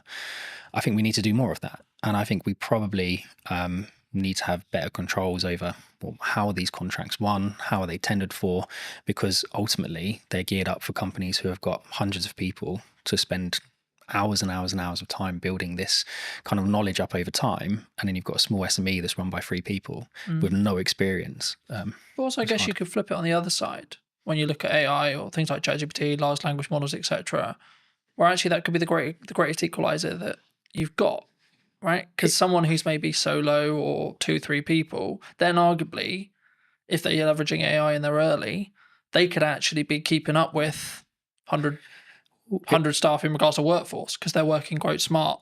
Well, they can. And I think, look, we've certainly benefited from it, right? Lots of smaller companies are benefiting from using AI, but so are the larger companies. And I think if you, I'm going to get in trouble for talking about this, but one of my favorite TV shows is The Wire. And there's a scene in there where one of the characters is out of jail. Cutty, I think his name is. He's sat with this other guy and they're talking about doing something they shouldn't be doing, and he gets handed a gun, and it's supposed to be a revolver, and he's like, oh, I'm used to using a revolver, and he goes, yeah, but that doesn't hold 17, and he's, oh, the game's changed, and the other guy goes, no, it hasn't changed, it's just got more fierce. And I think for me that's what AI is, right? Yes, there's going to be less entry-level jobs. Yes, there's going to be less opportunity for people coming out of university. It doesn't mean anything's changed. The industry's still the same. it's just more fierce because the competition isn't now just with someone, one of your peers. The competition is now one of your peers who can control 4 or 5 AI prompts and do the work of 12 people rather than doing the work of one. And so, yes, these companies will benefit smaller ones, but I think you're in a more fierce environment because those larger companies have access to just the same technology. Do you think it comes? I mean, there's kind of like, there's 2 strands here. Number one is like the larger companies is like turning a ship, right? A massive ship. When I'm a speedboat, I can go, woo, you know. But I think the more important, I guess, question is around, number one, how agile you can be as a company, but also number 2, it's the mindset, I guess, in some ways, because I think like with the commoditization of automation, technology, etc., like we could go down the mindset of, okay, we're all going to be out of jobs. Bye-bye, farewell, right? Or we could go, actually, how can I utilize this as a tool? And, you know, I was having a conversation with someone very close to me about another filmmaker the other day, and I was very worried for his model, looking at his business model, because traditionally he's, in this case, brought in as a camera operator for other video production companies. And there's been a large conversation in the space with those who are listening about, you've kind of got 2 models that you can really like business model wise, they're still profitable and can still work. Massive Hollywood stuff, which big crews, big money, lots of stress, and then the 1 to maybe 2 at most, like production size, right? The issue is, I guess, the middle class filmmaker, you could say, in my realm, could be and potentially is going to be commoditized, especially if they're not utilizing or looking how to use AI, how to do prompts, how to, especially if you look at like the AI generation stuff that's coming out and like Google VO3 and etc. Like, I looked at it and went, oh, right, okay, I need to talk about strategy more then. Because the idea of filming stuff is going to become less profitable than I think it was. Yeah, potentially. And again, playing devil's advocate to the other side, does it become less profitable, or does it just shift into a different community? So is it now not the middle class filmmaker, right? Is it now opening this up for everyone to be able to access it? And actually you get more creativity out of it because there are people who are learning to use those technologies at a younger age and more efficiently. I think my cousin is doing phenomenally well in Sydney at the moment as a filmmaker, right? She's still going through school, but she's done several productions. She came up with this phenomenal idea about a particular singer, and she's been talking to their team about being able to produce a particular song. The idea behind it is incredible. You won't get AI to produce the idea, right? Not yet. That might come in the future. But at the moment, AI is just really, really, really good autocomplete. Lots of people are going to be really upset with that. But it is, right? They're just predicting tokens. We're not yet at a point where it is finding new ways of doing science, right? It might find a new mathematical way of folding a protein, right? But that was always there. It's just able to run more permutations. But it's not going, I've got this great idea for this film, and I want this, and I want that, and I want the other, and I want the other, right? That's still really a human kind of product. And I think... Do you think that's where the opportunity lies then? 100%. I think creativity at the moment is the key, and being really good at using the tools, right? I still think there's going to be lots of jobs. I think they're just going to change. I think you'll have less entry-level jobs, not necessarily a bad thing, but you might just have lots of people who are really, really good at doing the prompt engineering. That will become a big job in my opinion. What would you say to people who maybe looked at AI or looked at X, Y, Z and said, oh, it's just a trend, it will die next week? I think they're massively wrong. I don't think it's like crypto, right? I think my co-founders and I always disagree on this, especially one Mark. He's very optimistic on the crypto side. You know Mark, and he loves it. I'm still very much of the opinion that there's been too much happening with the mainstream cryptocurrencies from a dark web standpoint, right? From a criminal historic standpoint. So the AML piece and the KYC piece can be incredibly challenging if you can trace it back on the blockchain to criminality, because really you should be taking that as proceeds of crime. So I think there's a major issue with that. I think the difference between that and AI is AI genuinely has solutions, right? You can take someone who spent the last 20 years of their life learning how to spot tumors in lungs, right? They might have a really good accuracy, 80-85%, and then you can train an AI model to a 92-93% accuracy in 3 or 4 months. That's a huge jump, right, for us as a species, in my opinion. So I just don't see AI dying. If anything, I think it's going to become more and more integrated. And I think actually what we're going to see is that AI is going to become smaller and smaller and smaller. And I don't think it's going to be long before it's fully inside your device, not in the cloud. It will be inside your device. You'll have your own private AI. And it will learn you more and more and more. And this is why Origin set out to do what it does, right? As more and more information is being collected, you need to secure that in a better way. You need to be comfortable that your data is yours, that you have control over who accesses it. And if they do manage to get access to it, that you can revoke that access. And if someone is storing your data somewhere, you've got some level of encryption yourself over that data. I think that's much more important as a conversation. Is not necessarily is AI going to be a great tool, 'cause it's not going anywhere. Is how do you secure the data? How do you scrub the PII out of it? I think, because I know that, you know, other large language model providers, I'm sure, have done similar. But I know OpenAI, owners of ChatGPT, got into some hot water because they basically, what it seemed like was they were basically ignoring copyright law completely. And they just went, oh, look, the internet's got loads of internet and information on it. Let's just take that. Thank you. And I don't believe that could be undone now. We're kind of in the wild, like we're in the Wild West in that respect, as in like ChatGPT knows everything and they will know everything forever. Yep. And again, there's only so much data in the world. Right. So forget kind of some of the data that people think is proprietary for their organization, right, where they might have taken 4 or 5 pieces of information and done something cool with it to produce another metric. The actual data, there's a finite amount, right? OpenAI found that out really quickly. You can still download pretty much the entire website scraping, and you can pay to download that online, right? There's several companies that offer that as a service. Anthropic will have done it. Google would have done it, Apple would have, all these organizations, if it's not just specific to OpenAI, every single company has done it. And I think at that point, there has to be a kind of really important question being asked is, how are you protecting your information? Not just from a copyright standpoint, but even from, we were talking about this the other day. So M&S, their hack, right, which was social engineering. Well, how secure is me sending a 6-digit passcode to your phone? The phone is not linked to your identity. It's not linked to anything other than you've told me that's your phone number. And yet this 6-digit code magically makes it secure. I think that's a big issue. And if I can now use an AI, and it doesn't have to be OpenAI, right? The safety protocols are there, but you can use any of the open source versions like Llama, whatever it might be, run it locally on your own machine. There's loads of tools out there like anything LLM that will allow you to do it. Well, I can now connect that online and I can say, right, go and find the maiden name for Carlton's mum, right? And give it access to Facebook, give it access to LinkedIn. And what we were saying before about kind of marketing, whoever makes the most noise, whoever's connected to the most people, well, you don't know who half those connections are on LinkedIn. Yeah. So now if I can connect into you through all of these fake accounts that are being kind of managed and hosted in really not very nice environments, then suddenly your maiden name of your mum is not a security kind of question. Yeah, it's actually a security risk, right? First name of your dog, whatever it might be. School, so on. So I think that's really dangerous. And so we need to move away from just usernames, passwords, and security questions.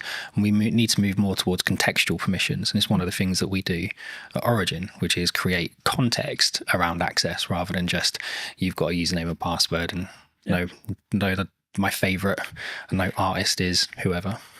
One of the things that a lot of people are talking about online right now that I wanted to kind of put your brain on is AI influencers. Do you think they're happening?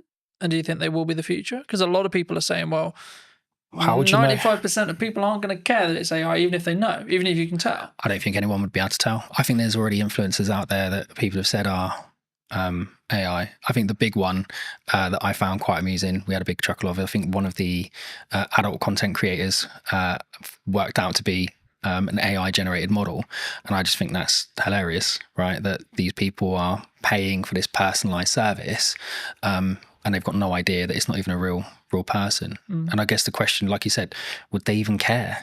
right? The illusion is there that they're receiving that personalized service. And I think it's the same for all of us. If you had the choice between ringing up the bank and them saying, press 2 for this, describe your problem, and just go around in an never ending loop, or would you like to talk to an online chat agent that's an AI model that you know is not real, is not a real person, but at least is conversing with you in real language in real time? Which would you choose?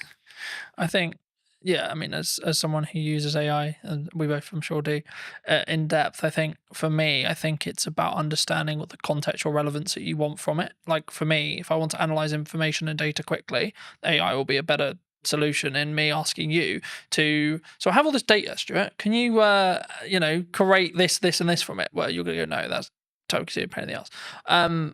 But when it comes to like emotional or creative decision stuff, that's where I think human connection will still come in, and I think that's going to be the thing that people maybe need to focus on. And that's why, like, I found it really interesting since launching the podcast and it having a hybrid element. People are, I guess, if you want to go like strategically around it, like the show up rate is higher for in person than it would be online, right? And I think the same is going to be true when it comes to like in-person events and stuff. And I can see kind of this two camp book, which is like people utilizing AI, good idea, but also a constant want and drive to have that human connection, online events, online person, podcasts, online conversations, etc. And actually, from a marketing standpoint, if you don't have a podcast, I would say now is the golden age to have a podcast, because this is the kind of conversation people really want. They don't want you have a conversation with a robot necessarily. Do you think? I think there's a lot there. So if we go back to, I think in-person meetings are becoming popular again, right? We went through that stage. COVID was a nightmare, but even before that, lots of people were like, oh, it's much easier just to do it online. I was like, yeah, it is, but you don't get the same feeling, right? You can't gauge someone's reaction properly unless you're sat in a room with them. And I think there's a lot to be said about the environment, right? So the environment today, I can say something, and it's not just your facial expressions, but I can feel the environment. If you say something wrong, you can feel it change. If you say something funny, you can feel it change. And I think you lose that online. I think we'll start seeing people doing more and more in-person meetings, more and more in-person conferences. I guess the question really I've been asking a lot recently is the younger generation, right? When I was kind of 12, I was out from morning till evening every day doing whatever I was doing. It's not always the right things to be doing, but I was having fun. Whereas my 12-year-old, getting him out of the house is a nightmare. And it's not just because he's on his devices, because we limit his time on his devices. He does lots of exercise. We do Muay Thai together. We train together. We do loads of stuff together. But him and his friends don't go out. Like there aren't loads of kids in our area playing outside. And it's the perfect area to be doing it because it's quiet. There aren't many cars. There's loads of open spaces. So I don't actually know where it's going to go, if I'm honest. I think it really comes down to this next generation and the generation after. How do they interact with each other? And if we don't keep encouraging people to maintain the social aspect of it, I think it will be an issue. And again, the trust side of it, I can trust you more if I meet you in person most of the time. But even then, you still have people who are really, really good at kind of convincing people of things in person that aren't necessarily true. I remember a handful of years ago, I did a talk as part of a business panel at a local college. For obvious reasons, I won't mention which college, and the consistent thing that came through all of the feedback that we gave to these students, like we all gave little talks on our business, gave some context, then we did an open Q&A, and the constant thing through all of it was, you need to work on your communication skills, you need to work on your communication skills, you need to work on how to articulate. But I think sometimes especially someone who talks on content a lot, who does content a lot, who's constantly trying to do that 1% to improve how I come across, the words I use, when I pause, etc. I guess to an extent I take for granted the fact I can't. It sounds really weird. I know how to communicate, right? But I do. It's even the little nuances, like how I do a stupid noise, or how I pause, or when I pause. I mean, is that something that, like, and if so, like, if that's, we need to either invest that in our children or put that into like schooling level, and or when we're in the workplace or looking for careers, etc. I mean, is that something that's, do you think, weaker as humans? Obviously it's a broad stroke, but do you think it's something that we all need to improve on? I think it's a muscle, right? Communication's a muscle. I think being social is a muscle. That's not to say people who suffer from any anxiety aren't right to feel the way they feel, or that there isn't an underlying issue there. But I think a lot of the time it is a muscle, and I think the only way you can exercise that muscle is to push yourself past the comfort zone and do it. And we aren't pushing people to do it, right? I think we've got to an age where someone can self-diagnose as having a problem, and then we go, oh, okay, well, we won't talk about it anymore. Like, it suddenly just stops the conversation, and suddenly it's not, well, that's the end of it, right? Well, I think that's a problem. And I think that goes back to what you're saying before around kind of school-age children. Yeah. I think my wife and I foster, right? And we've just had a 2 and a 4-year-old that will be leaving us shortly, and we've had them since March. And when they came, like, the little girl was nonverbal, the little boy had some issues with kind of speech and understanding and some other bits. And in the last 6 months, my wife's done an incredible job getting them to a point where you wouldn't really know that they're that far behind. Like, they're not as far behind anymore. Right? If you were to put them into a mainstream school when the little boy's starting soon, yes, he's going to need a little bit more help, but he's not that much further behind. But it's because we didn't just go, oh, okay, well, they've had a hard time, so that they get a pass, or we think they might have some anxiety issues. No, let's get them outside. Let's get them on the climber frames. Let's get them interacting with other children. Let's explain to them repeatedly.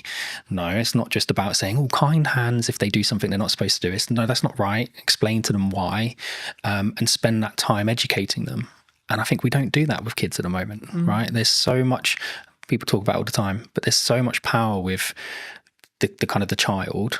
And there needs to be some power with the child, absolutely. But you've also got children walking into schools stabbing people, right? That's a problem. I'm not saying we can solve that with Origin, not at all, right? But I think that's how far back we need to go. I think we need to start at schools. I think we do schooling wrong. Does that come from boundary settings? I mean, like the statistics from like a quote broken household is ridiculous. You know, like mine is true in that respect. You know, I didn't have my dad around for 20 years, and since about probably a month ago, 2 months ago, I spoke to him for the first time in 20 years. Mate, congrats. Right? How did that make you feel? Big deal.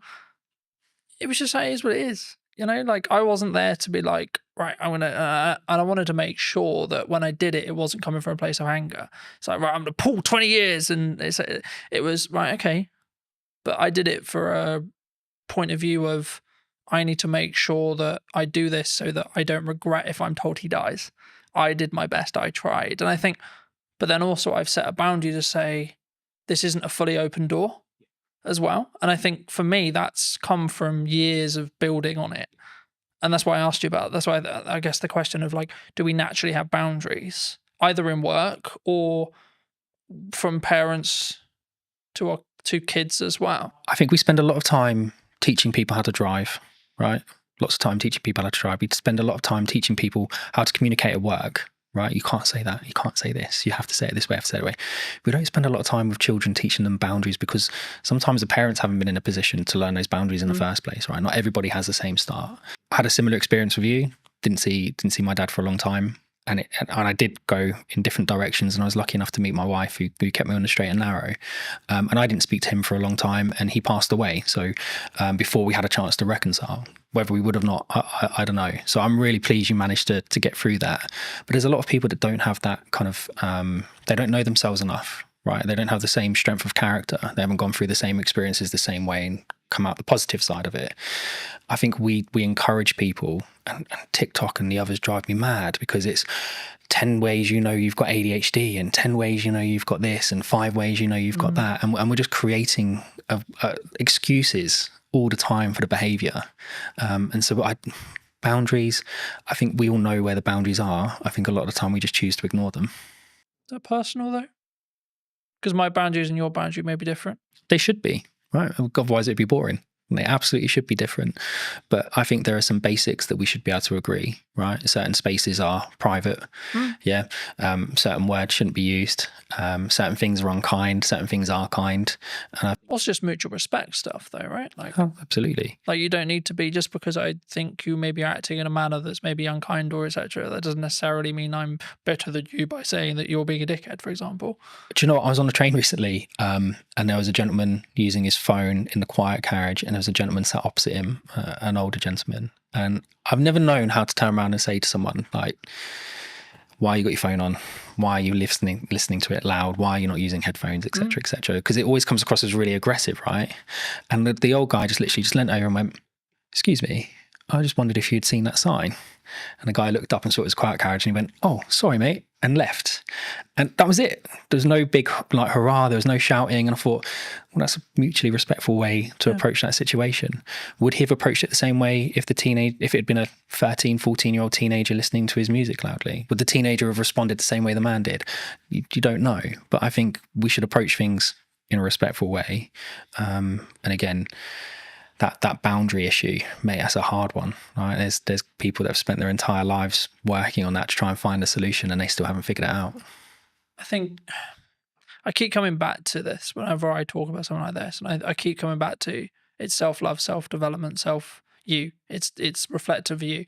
So, but from that perspective, I guess it's kind of down to you to do the work to then see the different reality, if that makes sense, right? And I think for me, that's sometimes where people struggle, where they for whatever reason they want to bury it, they don't want to deal with it, they don't, etc. And I think everyone has a level of trauma.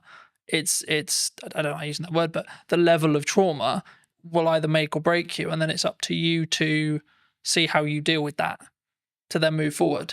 So I think I'm smiling because it actually brings up a really good example. You remember you'd go to the gym, right? I want to lose weight. You go to the gym, you're trying to lose weight, and the guy go, "Well, if there was a pill you could take that would make you lose weight, everybody would take it overnight," right? But it doesn't change the fact that you need to create these habits and these kind of self-motivation that drive those behaviors, right? Because this is really important.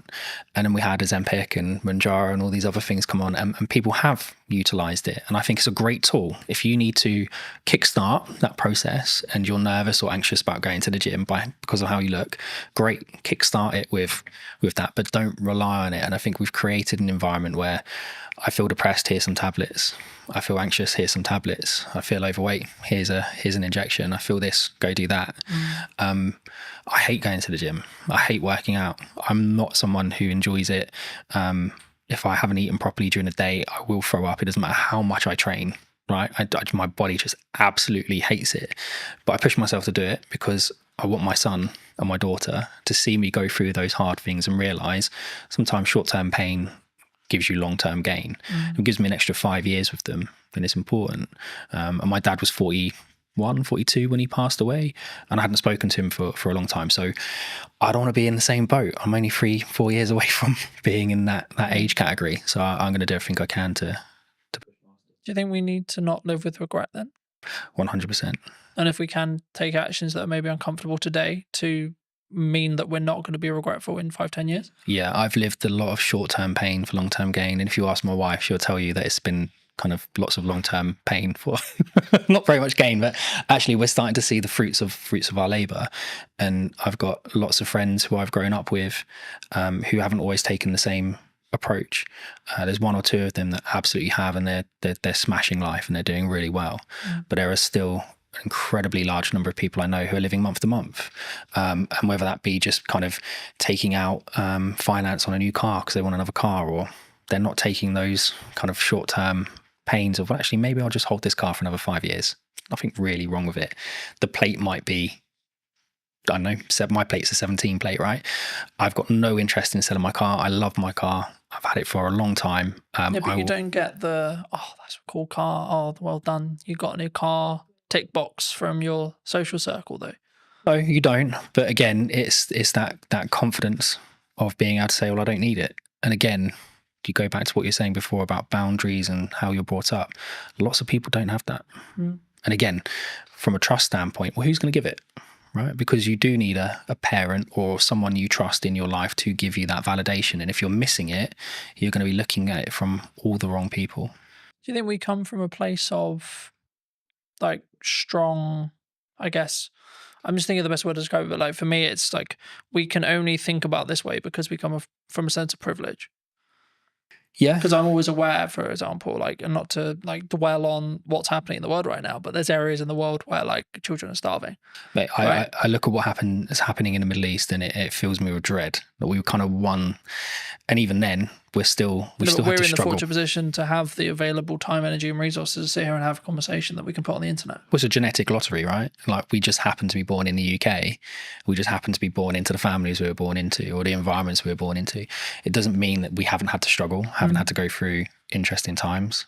But it just But do we means, have to frame it in our perspective when we come over it is a privilege. We're coming in Absolutely. from a level of passive privilege, because in 95% of cases, yes, there's exceptions to the rule, etc., etc. Everyone has the different story, but in most cases, in the UK especially, or Western culture especially, like, we haven't really need to worry about most of the essentials, either because state looks after us, and or because we come from a family that can look after us, and or we're given the tools to be able to create income that then in turn means we can take those, have those things. it's having the opportunity, right? I think cars aren't exploding next to us. And I think when you can walk down the street and a bomb isn't going to go off, that creates a level of opportunity where you can focus on different things. You can focus on building wealth. You can focus on improving yourself and moving up the social ladder, so to speak. My upbringing, my parents, my mum, my stepdad, everything they could for us, but we still went without certain things. But my dad loved holidays, right? So we did one big family holiday every year, and he loved to travel. He loves politics. He loves history. So we would go all over the place, and we would go and actually really explore the areas we went to. We'd meet locals. We'd understand the history of the place, and that gets you out of your comfort zone, right? Because now you've got the social aspect of it. You've got the verify point, because I'm actually in the country speaking to the people at that location. And I think that kind of shapes you as an individual. Whereas if you spend your entire life just seeing everything on TV, you can just turn it off. And it's not the same. So I think we absolutely are very privileged. Even if you're going through hard times, you're still not necessarily worrying about the same things other people are. But it doesn't mean your story is any I think it's less perspective, challenging. though. And I thought that's why I've always, for as long as I can remember, I've always talked about the fact that I don't have to walk 3 miles to get 50-50 chance if I die from drinking the water that I got, like, I have clean drinking water, etc. And it sounds slightly ridiculous, but like, also just the odds of being alive is 1 in a trillion, right? Yeah. Like, And being alive now, like, Yeah. and if you look and at in this age as well, with this level of opportunity, etc., Absolutely. which is maybe why I can sometimes come across quite brash, because I'm like, I don't have time for people who maybe victimize themselves. 'Cause I'm like, you don't understand how lucky you are. I feel the same. I've look, I'm not gonna get a violin out. My life hasn't been anywhere near as hard as some people, and some of the children that we've had come into our care, their starts to life have been like horrific, really horrific, and how they are going to shape themselves and cope through life, bouncing around kind of the fostering care system, I dread to think what the outcome is going to be at the end of it, because how can you kind of fix that? But then there are a lot of people who haven't gone through those experiences quite like that, who, like you say, kind of want every excuse under the sun not to be doing something, not to be doing this, not to be doing that. Why can't I just have a pill? Why can't I just have an injection? And I think that's one of the things that AI can't do, right? AI can't solve that. That's a social issue that we need to solve together. And I don't think we're going to solve it by all being in our homes tapping away on AI. We have to be out with people, meeting people and doing it ourselves. Moving back to what you do. That was a bit of a detour. Nice detour. But digital licensing, where does that sit? We've discussed this at length. So one of the key things we wanted to solve of origin was, how do we verify information about something without revealing the underlying data? And I think a really good social example of that is when police do stop and searches, right? I experienced it quite a lot when I was younger because of the environment I was in. My friends did as well. We'd get stopped and searched by the police lots of times. And sometimes it was okay, and sometimes it was really not a nice experience. And I think it always started with, what's your name, what's your date of birth, what's your address? And even if I give you my name, date of birth, and address, how do you as a police officer verify it, right? Does he have any tattoos? Does he have any markings? Does he, I don't know, look a certain way? But you kind of become generic. Guessing, right? Lots of guesswork, right? And lots of gut feel on the police officer side. Whereas we wanted to try and find something that would, and it wasn't just for this specific reason, but it lends itself really well to it. We wanted to be able to provide technology to the environment, to the world, that kind of removed that friction So a digital license isn't like an ID card. There isn't a centralized database of all your information in one place. That's ridiculous. If that gets breached, it's going to be horrendous. The fraud will go through the roof. What we've done is we've used kind of a decentralized approach. So we've taken some concepts from blockchain, but removed the blockchain because it's inefficient and doesn't really work for this context. But the idea behind it is you can have an ID service provider, right? So it's a government approved company, verify your identity and give you a cryptographic endorsement that sits on your digital license, which you can carry on your device. It could also be hosted in the cloud, but the idea behind it is you've got control of it. So now if I was to come and stop and search you, you would be able to present that credential to the police without revealing your name, your date of birth, or your address. But the police would know to a degree, oh, he lives within a 5-mile radius. There's no outstanding warrants. He's verified that is his identity because he's done it with a biometric check on his thumbprint. And we can see that that biometric check that's linked to that IDSP hasn't been changed on that device. And then we can link it to other credentials. Oh, he's got a full-time job with an employer. Don't need to know who the employer is, but he's employed full-time. We can see that he is part of a charity, or he does this, or he does that. There's all these different aspects we can start to build into that check. And it all comes from, well, I still haven't revealed any of the data underneath it. These are all independent cryptographic proofs coming from third parties. But that police officer is now sure that individual doesn't have anything outstanding. And I think that would help. I'm not saying it's going to solve the issue, but it certainly would help remove some of the friction. And if you then start to expand that out to kind of the business world, so if we're looking at things like how do I onboard employees in a fast and efficient manner whilst maintaining their privacy. So one of the tools that we're doing for the digital cleaners license is we do the right to work checks. We do a modern slavery check by making sure that the bank account name matches the name on the ID. Real basic check, but lots of organizations don't do it, right? And that's one of the flags for modern slavery. We then can go and endorse all of your employment history. Right. And again, we're not the verifiers. We're not verifying the data. We're not storing the data. Right. But we're going off and having those independent third parties endorse you. Same for your certifications, your training. And I think in that environment, when you're dealing with disparate workforces where English quite often is a second language, not your primary language, these people, they kind of get left behind, right? They come along with their paperwork and they have every right to work. They have every intention of working, but it might take 5 or 6 meetings and 10 or 11 copies of their documents. Now, where's all that documentation going? They've got no idea where it's being stored, no idea who has access to it, no idea what copies are out there, but we're expecting them to just continuously do this. And if they're now working 3 jobs, we're extrapolating that 3 times over. So for us, it's about digitization, yes, but without just copying the existing paper process and doubling the problem, right? You have to do it in a different way. That would fix the problem we opened with? What, going for back? Someone like me, for example, who, let's be honest, if deepfakes become mainstream in AI, someone points an AI with that mindset, I'm screwed. Yeah, I think there's definitely a way of being able to verify something's real. But again, there's then nothing stopping someone from creating an AI deepfake and just putting their endorsement on it anyway. Right? They haven't had to do the work. Like the AI has done all the work. I think it will become more important for organizations and in fact probably more important for creators to be able to verify that's their work, right? I was the one that created that first. Here's my endorsement. In some ways from a maybe not a legality point of view, but kind of a copyright plus model, I guess you could say. Yeah, absolutely. And I think one of the things we've seen with the endorsements is, and you'll get it all the time with correspondence from the BBC, right? Or for Sky News or whatever, our person on the ground. Well, that's great, but I don't know who that person is. I don't know their credentials. I don't know where they're from. I don't really know if they're from that country. I don't know what their background is. Whereas if you were able to say, here's the credential that's been lent to this article, well, now I've got, well, yeah, he's got an IDSP verified in that country that he comes from that country. He's got a university credential that says he went to that university. He's got an employment credential that said he was employed there at these points in time.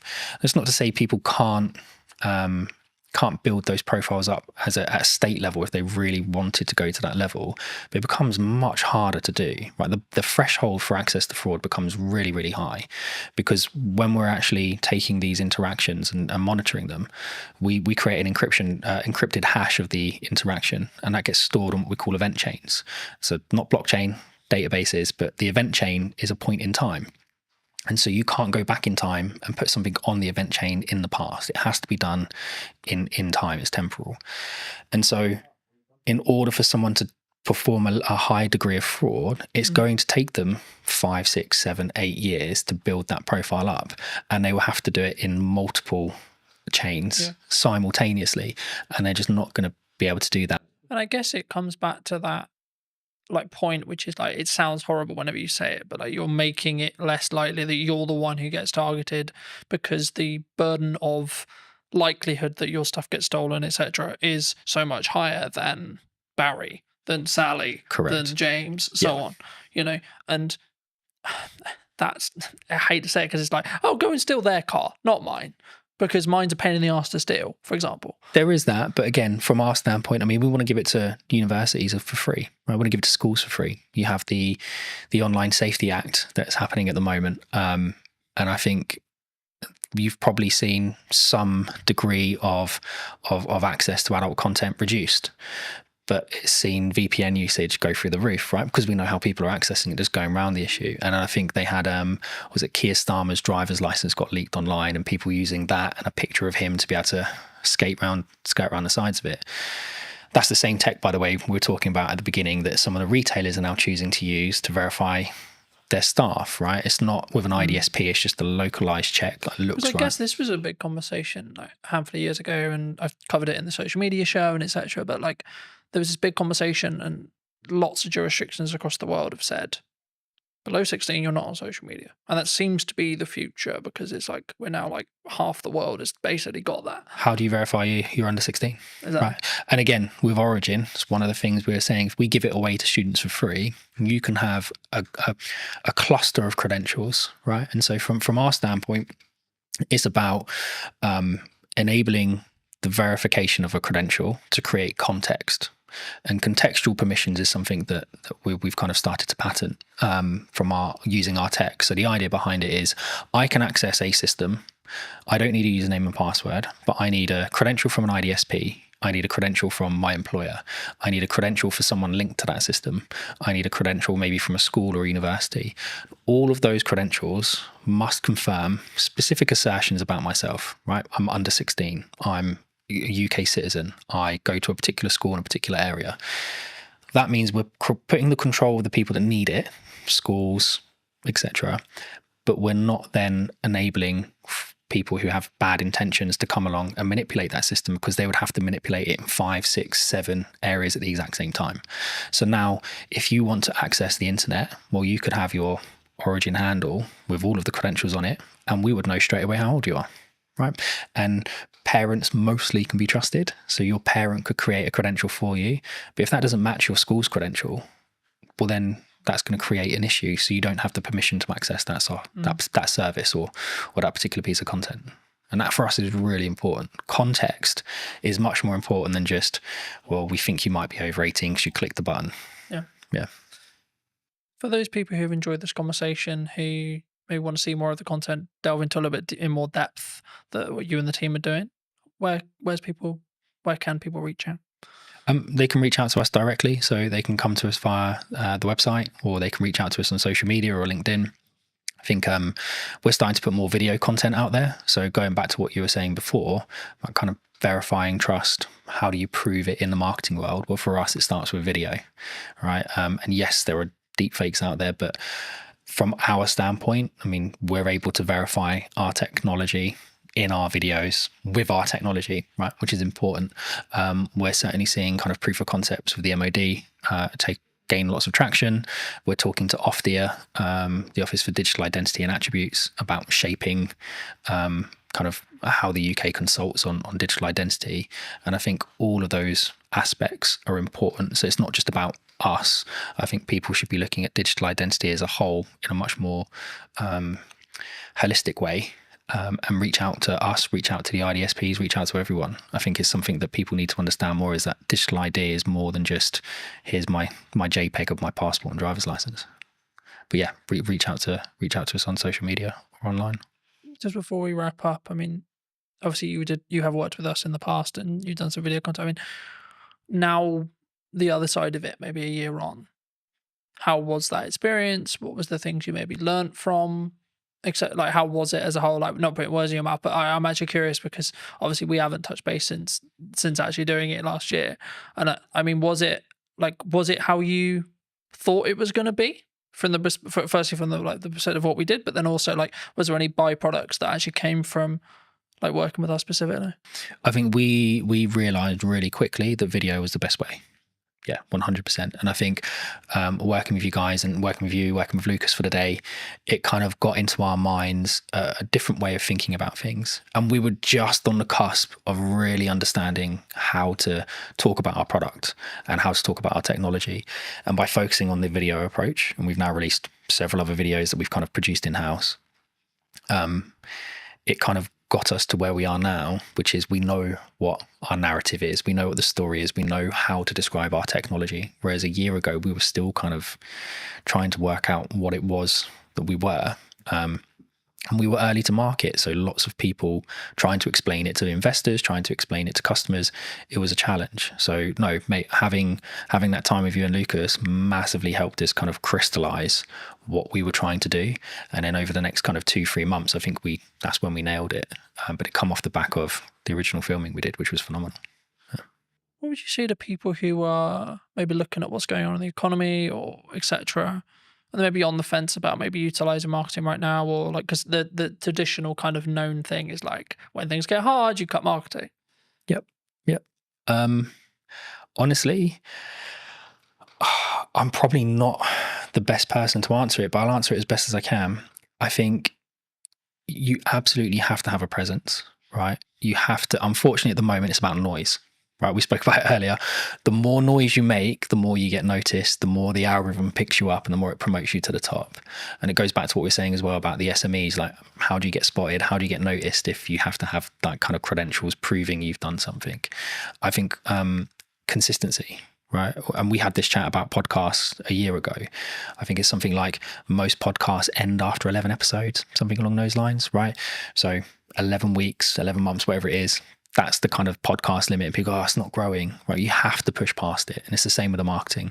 And yes, some people are really fortunate and they do growth hacking and all of a sudden they're a viral sensation overnight. But that's not the norm. And I think the only way you can build your message is consistency. You have to be in person at events. You have to be putting stuff online. You have to be writing articles. You have to be talking about it. You have to be meeting new people and spreading the word. So I don't think marketing just stops with video. I think it's something much more holistic, and it's something that you have to consistently do every day. And we have a great marketing team, so Hannah does that for us, and she's excellent at it.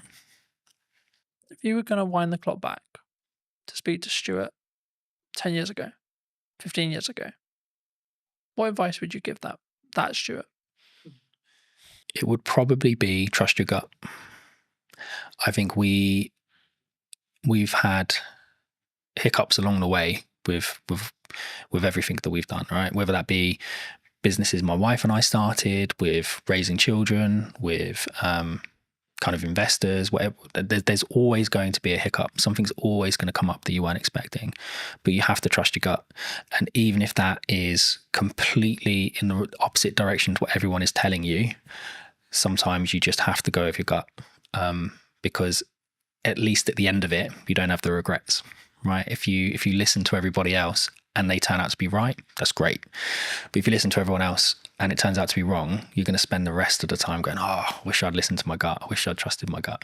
So I think take people's advice on board, listen to it, kind of take the best strategies, build them together, but ultimately trust your gut. Yeah. Thank you so much for the time, Stuart. You too. Cheers, Carl. And if you did enjoy this episode and would like to see more like it, then I would love to hear what you think in the comment section down below. Why not subscribe so you don't miss next week's episode? And I'll see you very, very soon. When you truly become comfortable in your own skin, that's when you become a more potent, authentic, and influential communicator. Why do you think storytelling is important? The storytelling is 100% something I focus on. It's just a part of a larger puzzle now, or a larger body of work. But stories are important for so many reasons, man. What is the excuse that we make for the reason why we don't do the thing? Have the podcast, write the book, run the business. So the 5 habits, number 1 is transform your internal story. The second is ask conscious conscious questions. The third is unearth your charisma. I think it's really interesting, right? Because a lot of the conversations I've been having the last couple of months has been around done is better than perfect. I'm a multifaceted human being. I'm not just one thing. And often labels can lead us, man, to shrinking, playing small and saying, I am this. But what if you're more than this? Did you know that 93% of you are not subscribed? So if you could please do me a favor and you're enjoying the show, then subscribing would mean the world to me, and it would allow me to grow the show and continue to get larger and larger guests and continue to bring what's missing in marketing today. Thank you ever so much for joining me, and I'll enjoy the episode. Hello, my friends. Welcome back to a brand new episode. Today, I'm going to be talking to Ravi, who talks all about communication and actually why is it important. So that's going to be what this conversation is going to be about. But welcome, Ravi. How are you? Good, man. I feel like we should have started rolling about 10 minutes ago because we had some good conversation about marketing, communication, books, all that good stuff. But I'm feeling good, man. As I told you in the green room or the coffee area, this has been a minute when it comes to me being on podcasts, given I've been focused on writing my book, being a dad and all that good stuff. So it feels good to be here, man. It feels good to be here. Well, thanks ever so much for coming down and for the time, of course. I mean, it would be wrong to not open the show with what you feel is missing in marketing today. I mean, we touched on it in the pre-show conversation a bit, but just to reiterate for the audience's sake, I mean, what do you feel is missing today? When you asked me this question beforehand, giving me the material to prepare, I had to sit with this. And I had to sit with this for quite some time because I didn't want to give you a generic answer or one that's been heard before. And the one word that came up for me was intentionality. And actually, that's not just in marketing, that's in life right now. Intentionality. I mean, if you just scroll on social media, log on to LinkedIn, log on to Instagram, whatever it could be, there's an addiction to instant gratification, meaning, okay, I want to grow my follower account now. I want to achieve XYZ now. And as a result, I may put out AI content, which feels perfect, which feels like it's going to connect with people. But the truth is there's a disconnect because perfection doesn't exist, man. Perfection doesn't exist, and imperfection equals connection. And our intentionality behind things, our death grip on our desires, and the instant gratification that comes with it, it's just leading us to this place where, and it's funny to say this, the bar is so low in some senses that the number one way to stand out is by tapping into human connection. I think it's really interesting, right? Because a lot of the conversations I've been having the last couple of months has been around done is better than perfect. And I think that sometimes we look at the podcast idea we have, we look at the event idea we have, we look at the business idea we have, look at the book idea we have, etc. And we think, yeah, I'll add that to the list. Yeah, I'll put that on my to-do list. Do you think people need to is there a level of just you need to start doing stuff? Like you need to just choose one of them or two of them or three of them and say, I just need to do that? Because I think sometimes we put it on we kind of pin it up and we go, yeah, I'll get to that. But then we never maybe do. What's the question behind the question? I'm curious. The core, I think, is do people... So I guess what I'm actually asking there, and this isn't planned, so I've just come off the fly, but I think it's what is the excuse that we make for the reason why we don't do the thing? Have the podcast, write the book, run the business. Maybe someone's watching this and they're in their 9 to 5 and they're like, I've got that really business idea. I'm really passionate about X. But they don't start working on it in the evenings. They don't start because maybe they're worried about what people think, etc. These are the common answers I get. But is it just that? I'd say it could be many things, and I can't answer it from everyone's perspective. I can only answer it from my lens. And I would say the two things coming up for me are, number one, fear, like we spoke about, where, I'll give you an example. I know of somebody who has a specific idea that they knew in that season of their life was in alignment. But there was always a reason why they couldn't pursue it. There was always, for lack of a better word, an excuse as to why they couldn't pursue it. And that excuse gave that individual the reason why, I can't do it now because of X. I can't do it now because of Y. But what those excuses and what that narrative was grounded in was fear. So there is definitely fear. There is definitely fear. But as the old saying goes, fear stands for false evidence appearing real, right? So yes, there's fear behind it. The second thing is, do you actually want the thing that you say you want? Or have you just logged onto Instagram and you've seen that Jamie is doing incredibly well now that she's left her 9 to 5 and is in this job and seems to be crushing it. And actually, you like the idea of that. You like the concept of that versus the actual reality. And is it your ego saying, hey, I want a bit of that? Or is it actually your authentic self? Is it driven from your authentic self? I don't know. But I think those are the questions to ask ourselves, because the truth is when you, this is my truth actually, when I'm deeply aligned with something, it has a meaning behind it, which means the imperfect action, the work or whatever it takes to achieve that.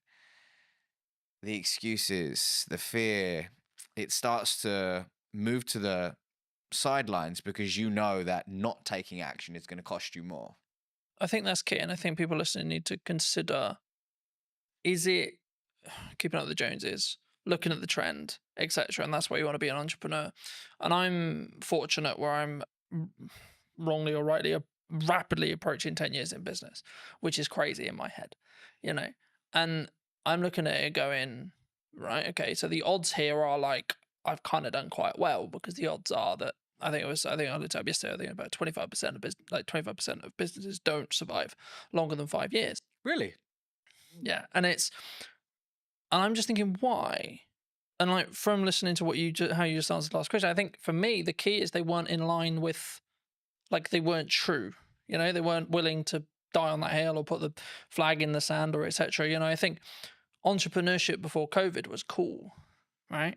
Because, or even during COVID, when there was loads of money floating around and it was, quote, easier, I think that's when people looked at it and went, yeah, that's cool, let's do that. Oh, work-life balance, oh, free, oh, I make lots of money, and I get all the time, and I get all the freedom.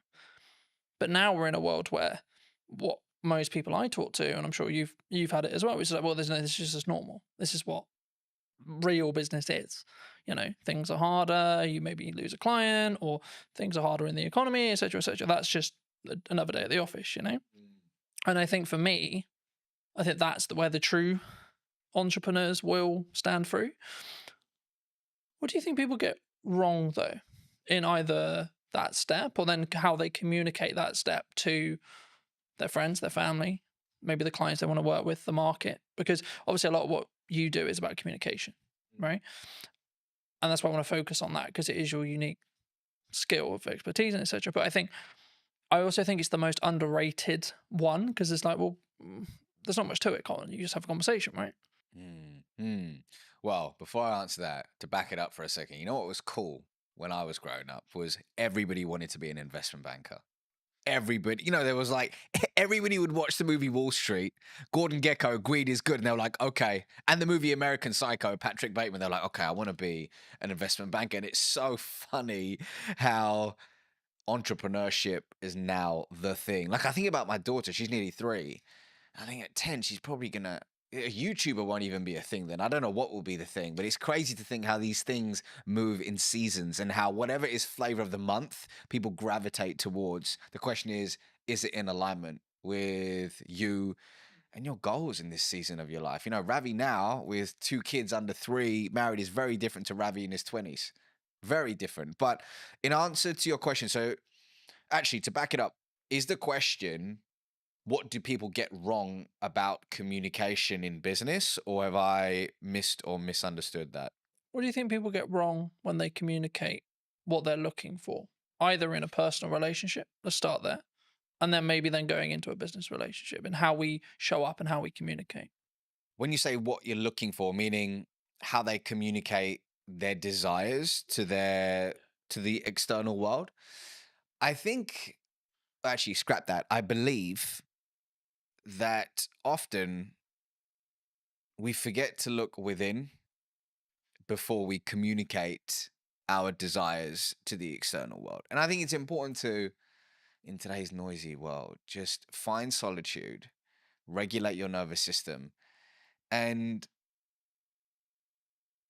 find neutrality so you can really figure out, hey, what is alignment for me? Is the thing that I say I want actually the thing that I truly want? Or is there a path that is more aligned to me in this season of my life? I think that internal communication is super important and really tapping into your unique genius. I believe everybody has a zone of genius. Everybody has a zone of genius. But so much of the time, when we look externally, we say, oh, Carlton's doing this thing.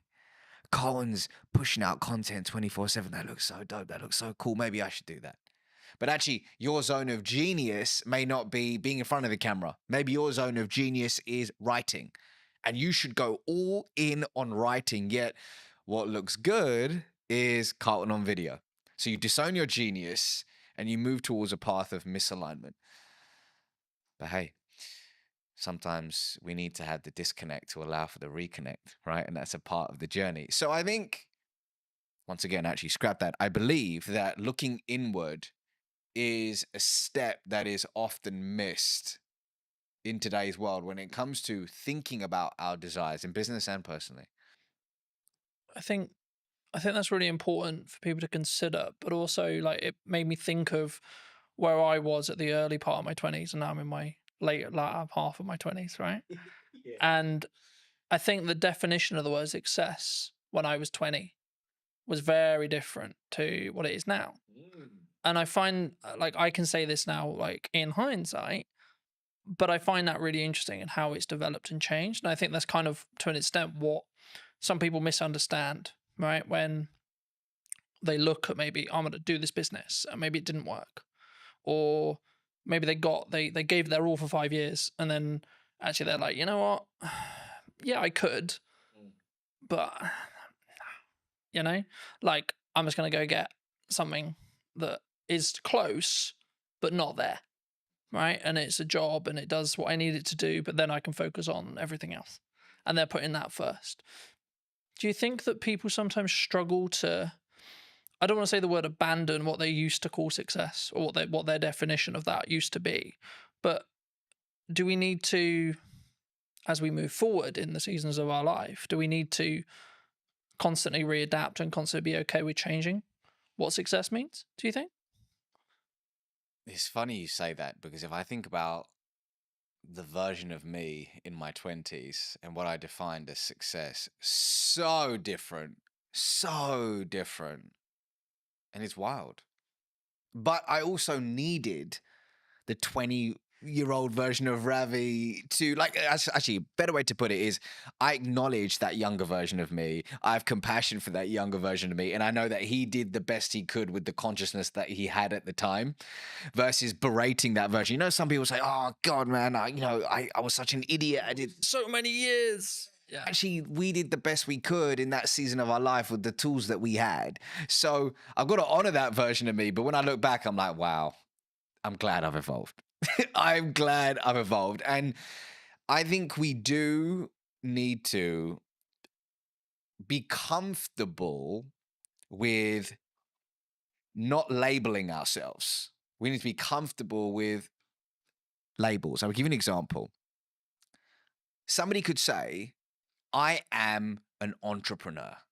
I am an entrepreneur. And on the face of it, great. Gives that individual a sense of belonging, pride, identity, brilliant.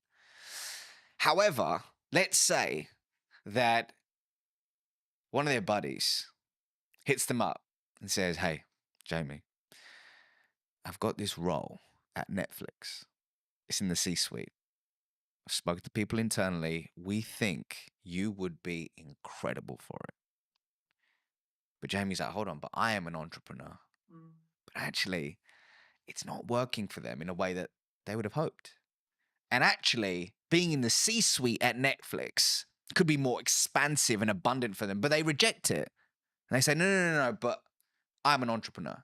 So the labels that we give ourselves can often create these mental cages where we shrink our desires, we play small, and we often reject abundance. Versus, instead of saying I'm an entrepreneur, we could say I'm somebody who runs a business. Instead of saying I'm a podcaster, is I'm somebody who has a podcast. So when we expand our identity, we expand our being, and we allow abundance to organically find us. So, for example, when it came to writing my first book, this was a first for me. I haven't written a book before, so I intentionally thought about embodying the label of I'm a world-class author.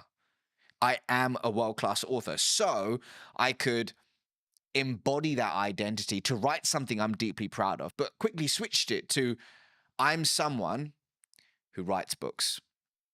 Because does that mean I say no to speaking? Does it mean I say no to coaching? Does it mean I say no to consulting? No. I'm a multifaceted human being. I'm not just one thing.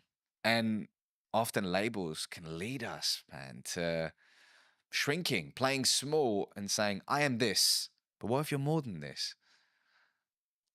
I think for me, and what I was thinking of as you were like explaining that as well, I think you can have your definition of success in the correspondence to the season you're in, right, as well. And I think I understand why people would like, I need the X, whatever it is, right? I need the car, I need the house, I need the wife, I need the lifestyle, whatever.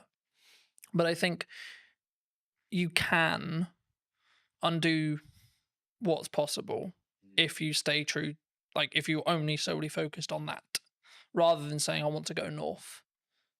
Yeah, but Colin, you're not being specific on where north. Okay, but I know I want to go in this direction, and then see what opportunities then arise from there, and then reflect on what happens. So at this moment, yes, I run a marketing company. Sure. Okay. But if you had this same conversation nearly 10 years ago, I would have said, I do video production. Right. And if I had just locked into, no, I only do video production, that's all I do. I work with other video production companies and I help them create content. Cool. Then it would have pivoted or changed what horizons I could have met or gone to. And what I found was that people, they tie what they're doing and their self-worth to it together.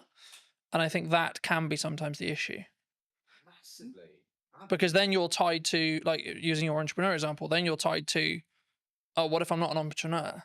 Now I'm lesser, right? Because that kind of implies you failed. And then to you, that means actually me as Colton has failed, not the company has failed, or not the company served its purpose and it got me to the Netflix role or etc.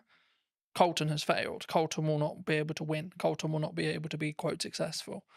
Do you think we need to, is that a inner work thing that we need to do? If someone is listening to this and going, shit, that's me. They've tied what they are to them and their own kind of self-belief, self-worth, self-love. Two things are coming up for me. Firstly, picking up on something you said earlier.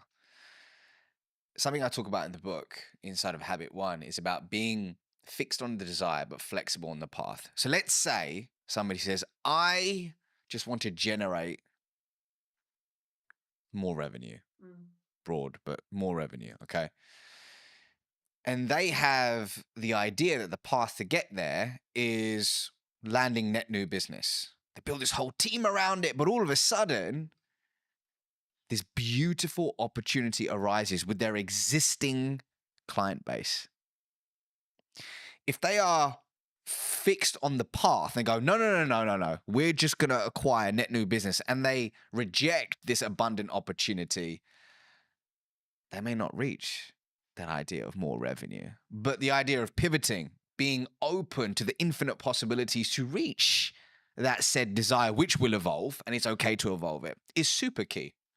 Yes, that requires inner work. But going back to your question about self-worth, I used to work in investment banking.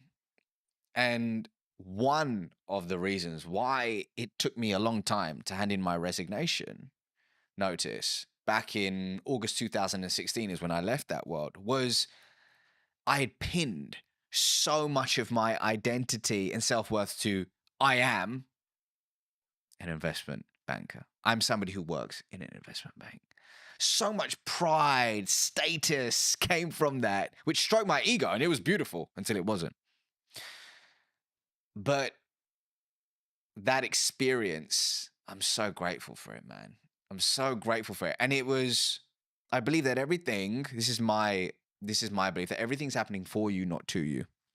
Whatever you're experiencing right now is a lesson that you need to learn to be able to transform your identity into the human being that can receive and sustain their true desires. So somebody listening to this right now may say, man, I'm so annoyed that my team member or my employee just keeps doing this frustrating thing. They keep being late to work or they keep missing XYZ and you're getting frustrated. Why can it not be like this? It is not fair, you keep saying. However, you may have requested from the universe, whatever your North Star is, that I want to be an influential leader. Well, you've requested it. So as a result, the people, the projects, the challenging circumstances are coming your way to sharpen you, to expand your being so it can, once again, your identity can be transformed into one that is able to receive and sustain. So whoever's going through, whatever you're going through right now, see it as a gift, an opportunity to transform your identity. So if you are pinning your entire self-worth, over-indexing on career, whatever it could be, see it as an opportunity, right? Does it take looking inward? I believe so. For me, that's the way forward, but you got to figure out the right path for you. I think for me, lacking in the business world, and this is a very broad stroke, there's obviously exceptions to the rule, but I think sometimes is lacking is the self-accountability side of it, right? So whenever I have a project or a podcast or something I'm doing, I'll go, right, even if it went well, cool. Great, it went well. Great, the client's happy. What can I do to make sure that experience was better? What can I do to make sure that that went closer to plan? Where was the issues? And there may not be a lot, but even if I get one thing, that will allow me to then build on it and so on. And this really comes into effect when you have something maybe that didn't go well, or maybe you unfortunately passed ways from clients or etc., which I think, from my perspective anyway, is part of if you're growing, right? If you're adapting and you're changing what you're doing, the clients that you and a client come together and you both want to go north at some point, okay? Then a period of time passes and they may want to then go east because you may have got them to that point. And at that point, of course, you're going to part ways. But I think in business, we sometimes struggle to think about, oh no, I have to have this client because they were my first client, or we idolize that person that we're working with or the organization we're working for, etc. Especially when you look at like my dream client list when you start out, etc. But the reason why I think it links here is because it's then how you show up. It's then how you communicate. It's then how you communicate, A, in marketing, but then B, when you're having the follow-on sales conversations or continued client care conversations. Actually, do you think we need to take more accountability for that? As in the client needs to, some themselves, but also us as a provider. Accountability for what exactly? You mean that? What we've done. Because I think it's very easy to go, oh, it's your fault. When something goes wrong, it's your fault. So just so I understand the question, is it when you're in a client-customer relationship, something goes wrong, how does one react to it? Yeah, or it could be just in general, like when you do, I'll give you another example. When you have an idea marketing-wise, and you go, right, I'm going to give my all to this marketing idea, and it doesn't quite go as well as you planned, for example. Oh, this should be this. And the reason why I never use numbers here is because they're all subjective to you. But, oh, we can keep pushing, we can do this, we can do that, etc. And I think, for me, you have to sometimes tie the result from what you're looking to achieve in the respect to the amount of effort, because sometimes that result is lagged by 3-6 months. So everything I've understood in business is I do stuff now for the growth I want to see next year, or the growth I want to see in 3 months or 6 months. And just to frame it back into the question, when you look for the relationships that you want to create and have, either in business or personally, I think they're very similar. Do you look personally, or would you recommend people look personally at looking for people who can take self-accountability when things go wrong?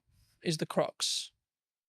So just how I'm receiving that question, it's in business when you're finding strategic relationships, is accountability an important Yeah, is thing it an that you look important for? element, do you think, moving forward? I'll give you an example. Inside of my business, something happened in the past 4 or 5 days, and there was a mistake made. And I spoke to a team member about it, saying, "Can you help me understand what happened with XYZ?" Now, they could have got defensive. They could have deflected, and they could have completely disowned the part that they had to play in that situation. But you know what this individual said? They said, "I'm really sorry about this mistake. I truly own it.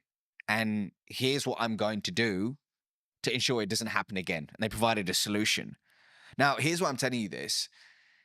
That was the most beautiful response, which told me the story about the following story about this individual, that they have a character of intention. And it told me that moving forward, I can deeply trust them. And something I talk about in this book is that when it comes to trust, one way to establish it is through the 3 C's: connection, character, competence.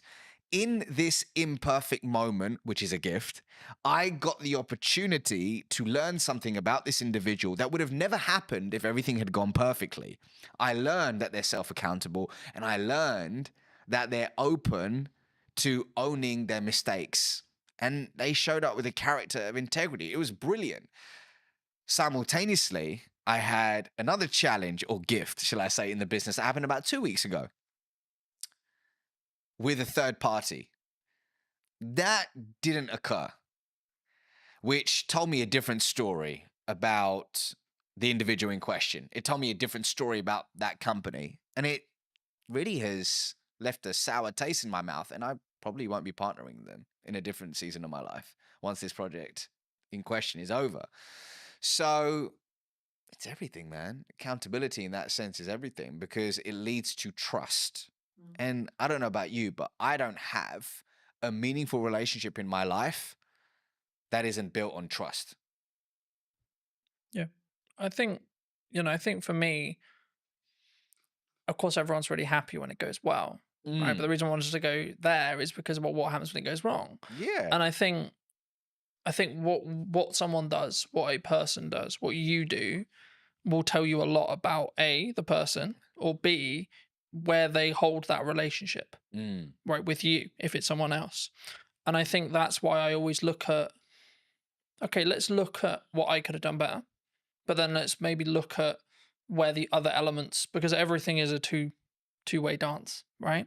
But I think in some ways, whenever we bridge that across in business as a whole or in personal, maybe we don't necessarily go into each relationship when it's a new business relationship or a new partnership, etc., without the, I don't want to use the word baggage, but the residue maybe from previous relationships. I mean, do you think that people don't give themselves the time to reset sometimes? Like when it comes to either like you had a long-term relationship with a client and maybe you've got some other clients, but in that sector that you don't step back and say, okay, well, kind of building off that accountability question, you think sometimes we need to take that time to step away? Can you give me an example? Yeah. So let's say, for example, I worked with a client for a year. Okay.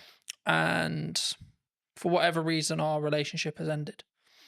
And I could, and again, it's kind of a level of privilege, of course, that can come from it, because if you're in the position where you can step back, it means you've got enough financial resource to survive, at least for a period of time. So there's nuance to the rule, of course. But if you can do that, do you think you'll show up better for the new clients in your next season, or the new business, or the new opportunities, or the new content, when you can kind of step back? Because I think I talk a lot about self-accountability, but it comes from a place of I can give myself that space to say, okay, this is where I went wrong. And maybe if it's because I'm trying to mend a relationship with a client, perhaps, or maybe it's actually a relationship has ended, or a new one is about to begin, and I want to look back and see how I don't. Maybe the issues were, okay, how can we set up this relationship so it's more likely to be successful by learning from the past? The definition of reactive reactive behavior in accordance to the spiritual wisdom of Kabbalah is engaging in any behavior that is grounded, and I'm paraphrasing, in fear, lack, or scarcity. So if we are operating consistently from a place of fear, lack, scarcity, we're engaging in reactive behavior. And I think, rather, I believe, a lot of our day to day, especially when we're flying through our day on autopilot, meeting to meeting, doing X, Y, Z, we can unknowingly slip into reactive behavior. We can unknowingly and unconsciously end up having unconscious conversations, and we don't leave this space to look within. So in your example, let's say if somebody has lost a client and they haven't really sat back and said, okay, let's look at the facts here. And what part did I have to play in that? And truly owning it, then they're going to make the same mistake over and over again. And they won't have the opportunity to transform their identity into the person they need to become to achieve said desire. So your point about self-accountability is important, but it's all down to the fact that, if your calendar is just, there's zero white space in it, and you don't have a personal practice in the morning or whatever it is in the day to ground yourself, it can lead to this unconscious behavior, which is a problem in today's world. Because in our conversations, one of the biggest problems is engaging in short-term behavior that kills long-term reputation.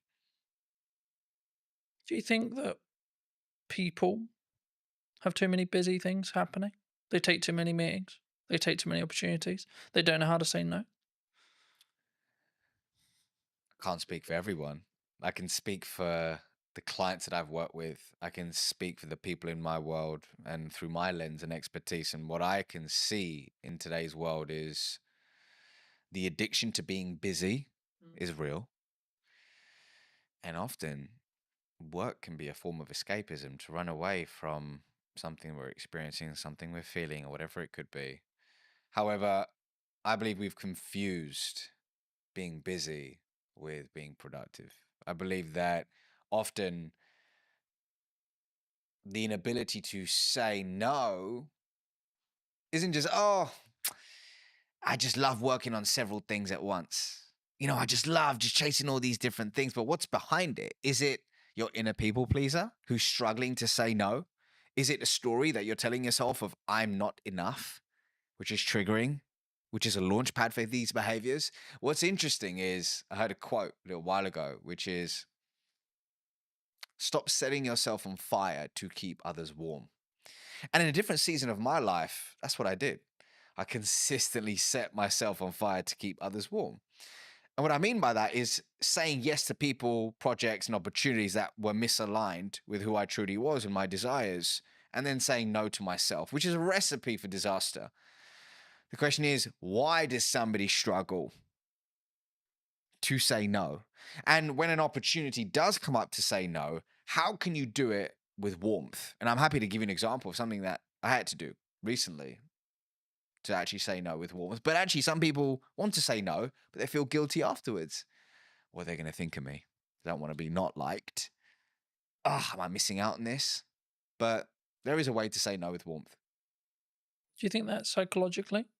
Do you think we're naturally more likely to say yes because of that? We want people to like me. I'm going to say yes to you because I want you to like me. If somebody is struggling to say no, on the face of it, people give advice like, okay, well, what is it costing you by saying yes to this?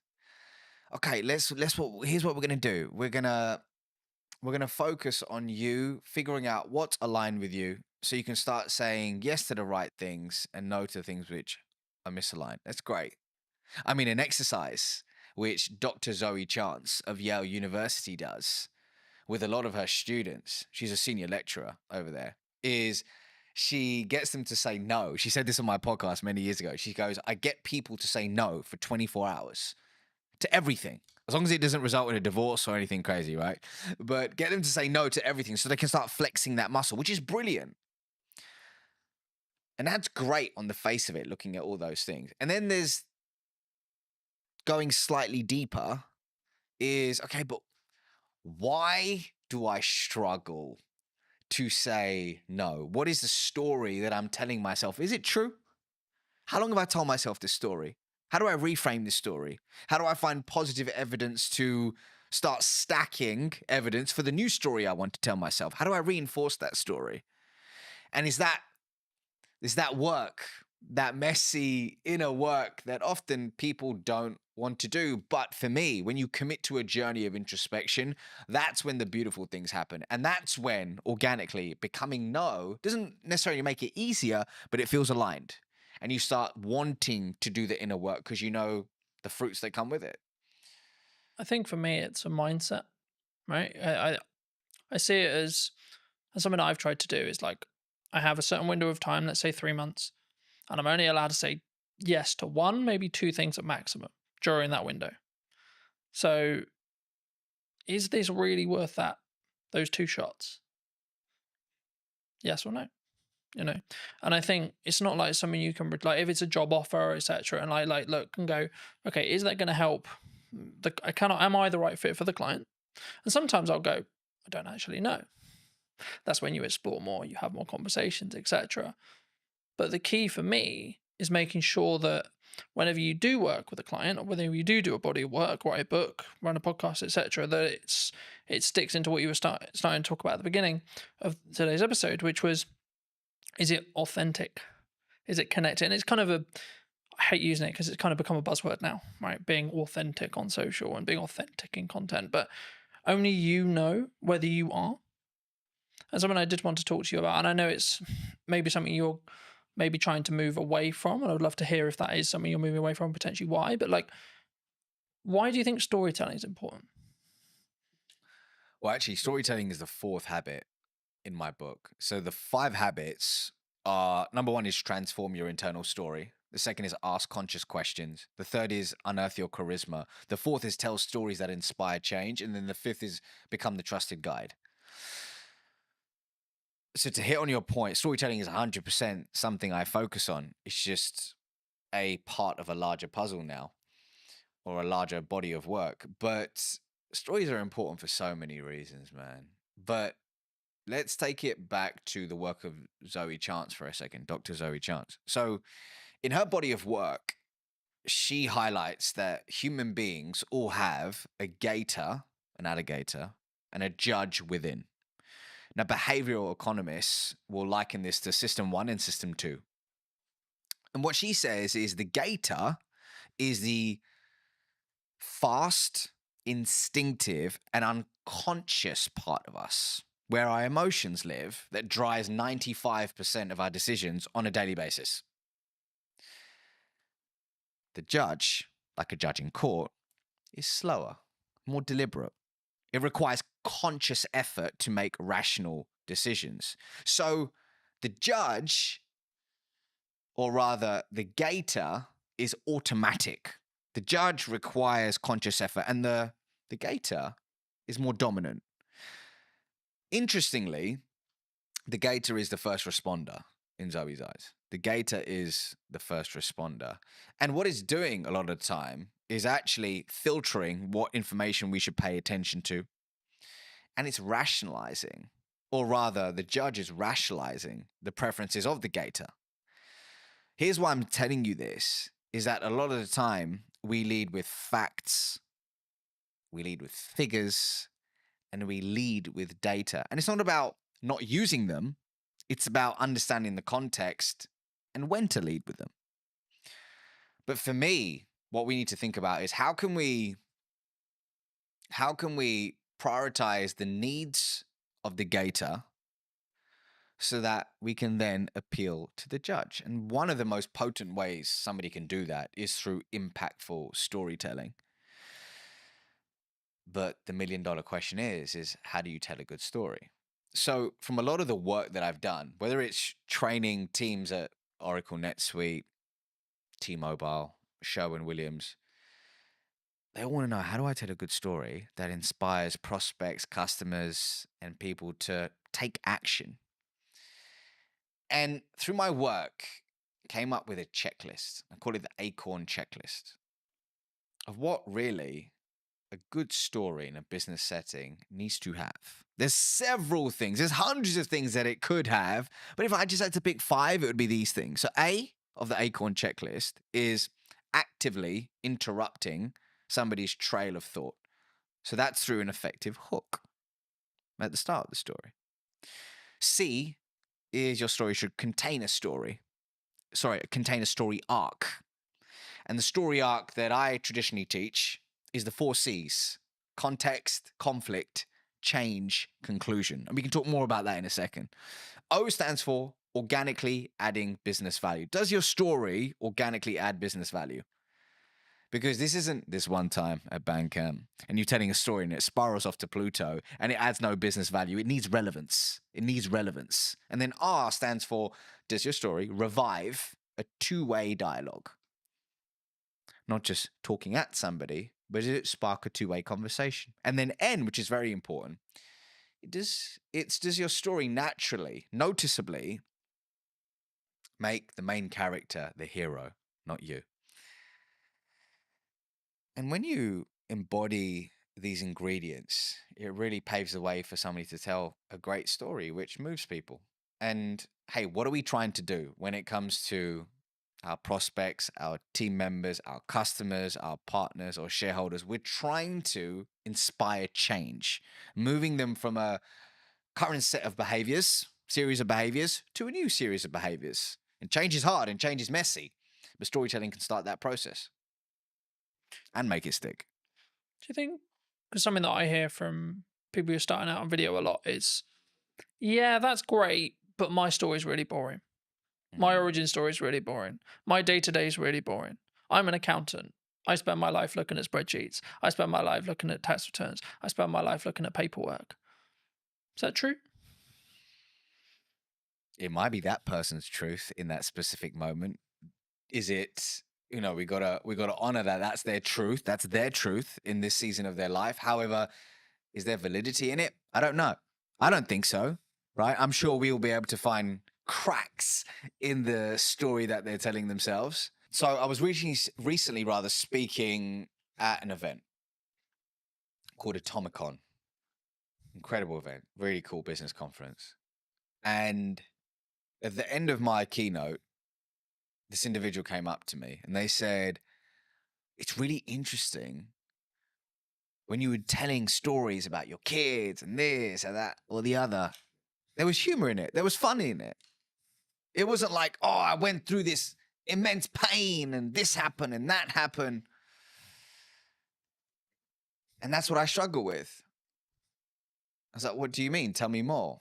And they said, well, I'm struggling to craft my origin story because I don't have this huge moment in my life where, oh my God, I was down and out. I was at rock bottom and look where I am now. And for me, that's a recipe for disaster because it can leave you in analysis paralysis and forgetting that often the beauty is in the imperfect moments, the relatable small moments. When I came out on stage that day, I told a story about my daughter and how she was mimicking breathwork that I was doing in some season of my life. And as a result, it made me realize that how I do whatever I do in my life, she's going to mimic it. And my job isn't to tell her what to do, it's to show her who to be. That was the crux of it. But that came from a seemingly insignificant moment in my day-to-day life. So I think what it boils down to is creating a story bank. And I have a process for that, but creating a story bank where you're collecting these insignificant moments, figuring out which one of them can be transformed into a story and testing them versus sitting there trying to think of that one story and then going, I don't have it. I'm going to wait for it. And then just doing nothing. So everybody has a story to tell. The question is do you have an intentional, going back to our question at the beginning, do you have an intentional approach to finding them, identifying them, and then delivering them in low stakes scenarios to test and tweak and iterate for high stakes scenarios? It's a real process. I think it's something that you'll adapt as well. Like as you move through the seasons, right? Like you might not talk about the current season or the season you just come out of, but you potentially will talk about maybe season 1, season 2, season 3, etc. And I think for me that allows you to tweak and adapt and show that you're a non-finished article as well. Building off that, like my level of success at 20 was very different to now and will be very different in 10 years. And I think that's the constant thing. And the thing that kind of goes through the core of that is, what's my improvement today? What's the 1% thing I can do? What's maybe the thing I heard from you today, or the thing I picked up whilst watching something, or the key takeaway from the book I just read, or etc. And I think sometimes we don't give ourselves that time. That's why I asked you about the kind of the busy schedule thing. And something that I've tried to do is book less, like put more barriers in the way of those meetings, put more barriers in the way of guests coming on the show or etc. And then have more of a filter of who comes on, why, who am I having a conversation with, why, how can I be present in content, what content am I doing? And the reason why I do that is because then I can be more present and more focused on, and doing less work means I'm more present in the work I'm doing. And it means actually I'll be more transformational, so to speak, to that client, to that customer, to that guest, etc. I hope, I believe, anyway, in that respect. But for those who've really enjoyed this conversation, where's best to reach out to you? Where can they get the book? That kind of thing. Yeah, so if you click the link in the description, I'm sure you'll put it in the description, but you can pre-order my book now, which is available on November 4th, and it's called Relationship Currency. And really what it's about at the core is teaching people in any conversation how to build trust, cultivate authentic relationships, and master the art of communication along the way. So, hey, if this conversation has aligned to you, then pre-order a copy and I'll see you on the other side.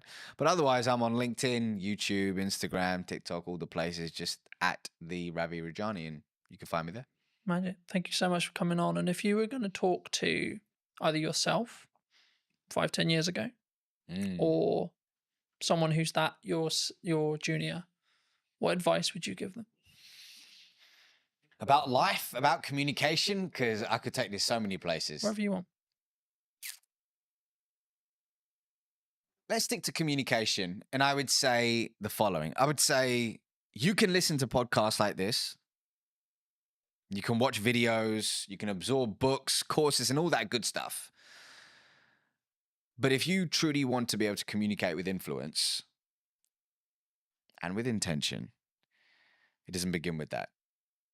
It first begins with a journey of introspection. And for some people, that can mean seeing a therapist. For some people, that could mean journaling, seeing a coach, or speaking with a friend where you can speak freely and remove the mask.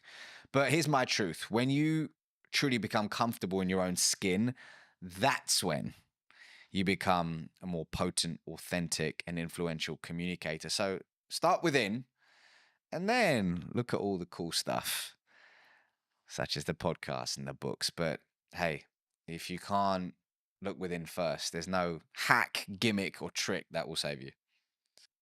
Thank you so much for the time, ladies and gents. I hope you took value from this episode, and thank you for coming and spending the time with us today. And I will see you very, very soon. If you did enjoy this conversation and would like to hear what's missing in marketing, probably tomorrow or today, then be sure to be subscribed. I'd love to hear what you think in the conversation down below. And I'll see you very, very soon. What would you say to the people who maybe are on the receiving end of the obsession? I think you've got to be a part of it yourself and experience the ins and outs of the day to day, rather than just when the person comes home and they've had a bad day. I think that's true in anything that you do. You know, marketing or fitness or writing or driving or whatever the skill is that you're trying to build. With consistency and with showing up when it's harder is when it will work. I think what you touched on there is a really common misconception in marketing. I'm not a fan of it. I'd much prefer the in-person world. So if you were going to speak to either yourself or someone 10 years your junior, what advice would you give them? So I'd say take the risk, take it sooner. I waited too long. So I left it and I left it and I left it, and then I went, okay, I am going to do this now. Did you know that 93% of you are not subscribed? So if you could please do me a favor and you're enjoying the show, then subscribing would mean the world to me, and it would allow me to grow the show and continue to get larger and larger guests and continue to bring what's missing in marketing today. Thank you ever so much for joining me, and I'll enjoy the episode. Hello, my friends. I hope you're well. I hope you had a good day, evening, or night. Today, we're filming a brand new podcast, as you have seen, with Matt from Involved Health. Thank you so much for coming on. My pleasure, Colton. Thanks very much for having me. No, you're very well. Good to be back. For those who don't know you, Matt, how did you get to sit in front of me today? I'm sat in front of you today because I've sat in front of you before. We've done some work together before. You've helped with some of my social media marketing. And we had a few of my clients come in and do some testimonial work. So, and obviously I've seen your work with other businesses and other people in and around Salisbury. So, yeah, it's nice to have you back here again. Absolutely. I mean, I think we'll get onto that a bit more in depth later, but how did you, because you're obviously have you always been passionate about like helping people with personal training and fitness as a whole? Yeah. Like, how did you get into this industry? If I think back far enough, the origin story is I loved sport, I loved fitness, I loved playing sport and being involved in fitness and health related activities. I was absolutely rubbish at everything else. So that it was like, how can I make what I enjoy and what I'm half decent at into potentially a job further down the line? So left school, went to college, pissed about in college and sort of experimented in a few different sport and health related activities. And then through pure chance, I ended up working at the University of Bath, sports training village and sports setup that they had at the time. That was back in 1996, I think it was, 1997. So I'd have been about 17 years old, showing my age now. Started off there.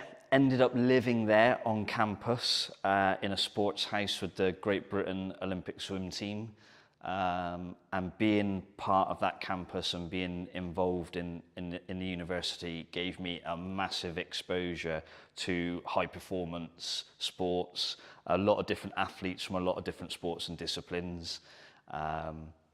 So I got to see how elite level athletes were trained, how they lived, how they recovered. I got to understand what operating a sports facility was all about. Part of my role was making sure that the gym was in operational order, looking after swimming pools, you know, all sorts of different stuff, athletics tracks. So I had quite a broad education, if you like, being at a university, into how that world works, and it just snowballed from there, really. Was there or is there, should I say, because there's obviously still athletes who are around that you may train and work with, you know, but is there a kind of commonality in respect to the mindset? Because I think athletes and high performance people, I think there is some standard traits. Maybe it's like the cliche, wake up at 5 a.m. kind of morning routine stuff, or it's actually their mindset as a whole, would you say? I mean, I couldn't comment for everybody because everyone's got their way of doing things, but I think there's dedication, there's discipline, sometimes obsession, and I think all of those things are quite interesting to me. I feel like I'm a relatively driven person. I work hard. I put in a lot of work over the years in the industry and with this business in particular. Some would say potentially sometimes I might be a little bit obsessed, but I think that's a good thing. But you certainly that's necessary for high achievers. Yeah, you can't be a high achiever and not be obsessed. You have to throw yourself into whatever it is you're wanting to do or build or grow or be a part of, and if you're going to deliver a highly successful business or an environment, depending on what aspect you're working in, I think you have to be obsessed. I don't think it works if you don't. Not at that level, anyway. What would you say to people who maybe on the receiving end of the obsession, right? So maybe they're with someone, their partner, their mother, etc. Like maybe when they're starting out and it's their parents, or maybe as it develops into a full-fledged business, what kind of can that support person do? Because I think for obsessed people who are very driven, like we get it, but sometimes that they don't get the attention or the thought process when it comes to, I wouldn't say how to deal with an obsessed person, but how to support that's a person in that respect. Um, Of course. yeah, I mean, first off, I'm not a parent. I don't have any children. But what I do know from the backgrounds I've worked in is sometimes the obsession starts from the parents, and the kids or young people are pushed into something, and the parents, I mean, you know, when people used to say pushy parents, I think actually sometimes those parents are just obsessed with creating an environment for their kid to thrive, and sometimes that's awesome, and sometimes it can be, you know, sometimes terrible.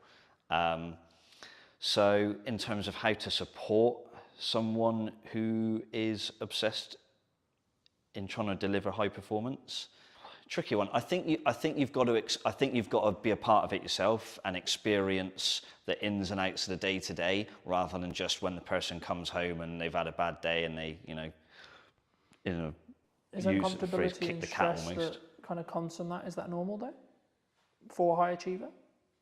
Is that a sign or a byproduct of them being high achieving? Stress. Yeah, like so from a partner's point of view, or etc. You know, like in that respect. I think there's elements of stress for sure. They will be stressed about delivering an outcome on a performance. You know, if they're trying to compete, they want to win. They're stressed in the build up to a competition, can be stressed at the competition. And then there's the stress if the competition doesn't go so well. So yeah, stress definitely plays a part. Obviously, I've not competed myself at a high level. I've experienced and lived around those that have, and more often than not, I think the stress is a positive, like the person has responded to it. But I definitely saw a couple of occasions where maybe it didn't. And obviously, maybe with high achievers, and especially in athletes, they maybe get knocked or they have an injury or equivalent. I know you do some, support in that realm. I mean, how was that kind of a byproduct of what ended up happening as you were learning more about training? And yeah, the manual therapy side of things has come in relatively late in my health and fitness and therapy career. Initially, it was fitness-based provision, be it circuit training. Back in the day, it was circuit training classes. Then I got more and more into the personal training side of things. And the therapy aspect for me has probably been the last 10 or so years, 10 to 15 years, I reckon. Whereas I've been in the fitness and PT industry for I've forgotten how old I am, 24, 25 years.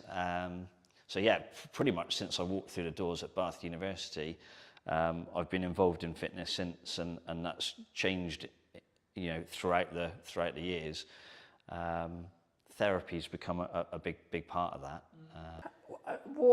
I guess, how was it a natural progression from, so you train people, maybe they have injuries, and then you saw it as like, actually I can help people here with X injury or Y injury to actually help them with their recovery to get back and train as hard as they actually maybe want to mentally. Yeah, I mean, but certainly their body isn't there yet. Yeah, it was a combination of things really. One, I started to listen to most of my clientele is Gen Pop, so general population. So it could be business executives, stay-at-home mums, or dads, doesn't matter. But it's across the board, probably age 25, 30 plus, up to my oldest client's 94. So they would always mention niggles and aches and pains. And it was like, right, how can I train around it? How can I train through it? And then I was like, hang on a minute, why don't I just try and help them deal with it more directly? And because of the nature of my client base, the need to be able to do therapy work was becoming more and more clear to me. So I'd say around about 15 years ago, I really started to delve into the therapy side of things. And And 15 years later, that's probably a fairly significant part of Evolve's business now. Do you think that's one of the things that makes you unique in comparison to, say, another personal trainer, another gym, another etc.? I think when I first came to Salisbury, for those that don't know, I didn't grow up in Salisbury. I wasn't born here. An opportunity came, where are we now? Probably around 2014, 2015 maybe, to start getting involved here in Salisbury. So what I realised through that is a lot of places had personal trainers. There were some gyms around. Sadly, there are fewer gyms around at the moment. That's another story. And I realised that nobody was really creating an environment where it was seamless. So you could be down here in the gym, maybe having a therapy type workout. You could be upstairs on the treatment table. You might have ligament damage that needs hands-on treatment and things like that. So the ability to put the two things together is really, really important, because as a professional then, I can manage and help the client through a myriad of different options.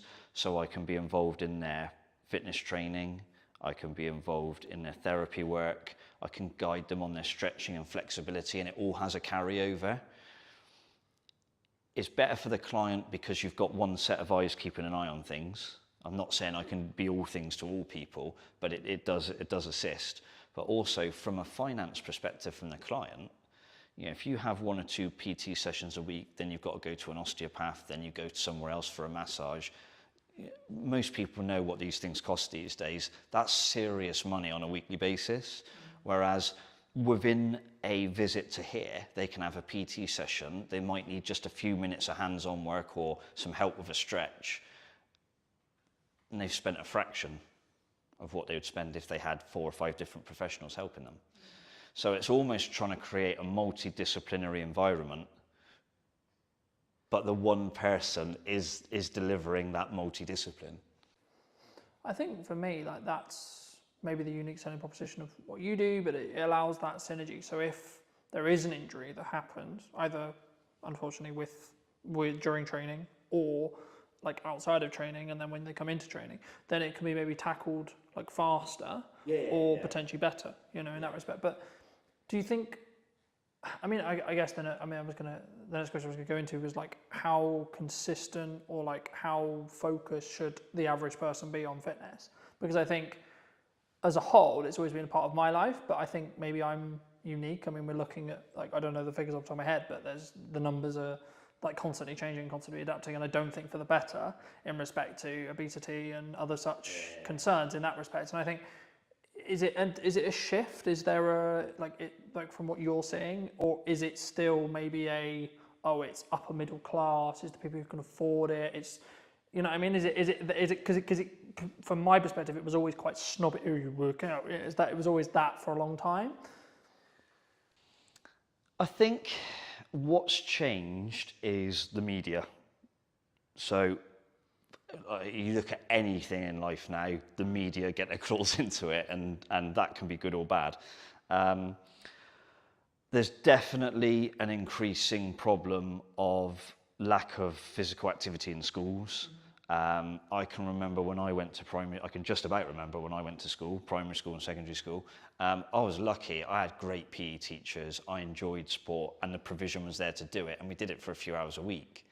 But talking to clients now who've got kids in certain schools, and they barely get an hour a week of like taught physical education or the chance to just explore different sports. And I think these days, a lot of that seems to be happening outside of school. And then it becomes choice. Then it becomes, can the parent potentially afford it? If you're in a school environment, it's kind of delivered for you, to you.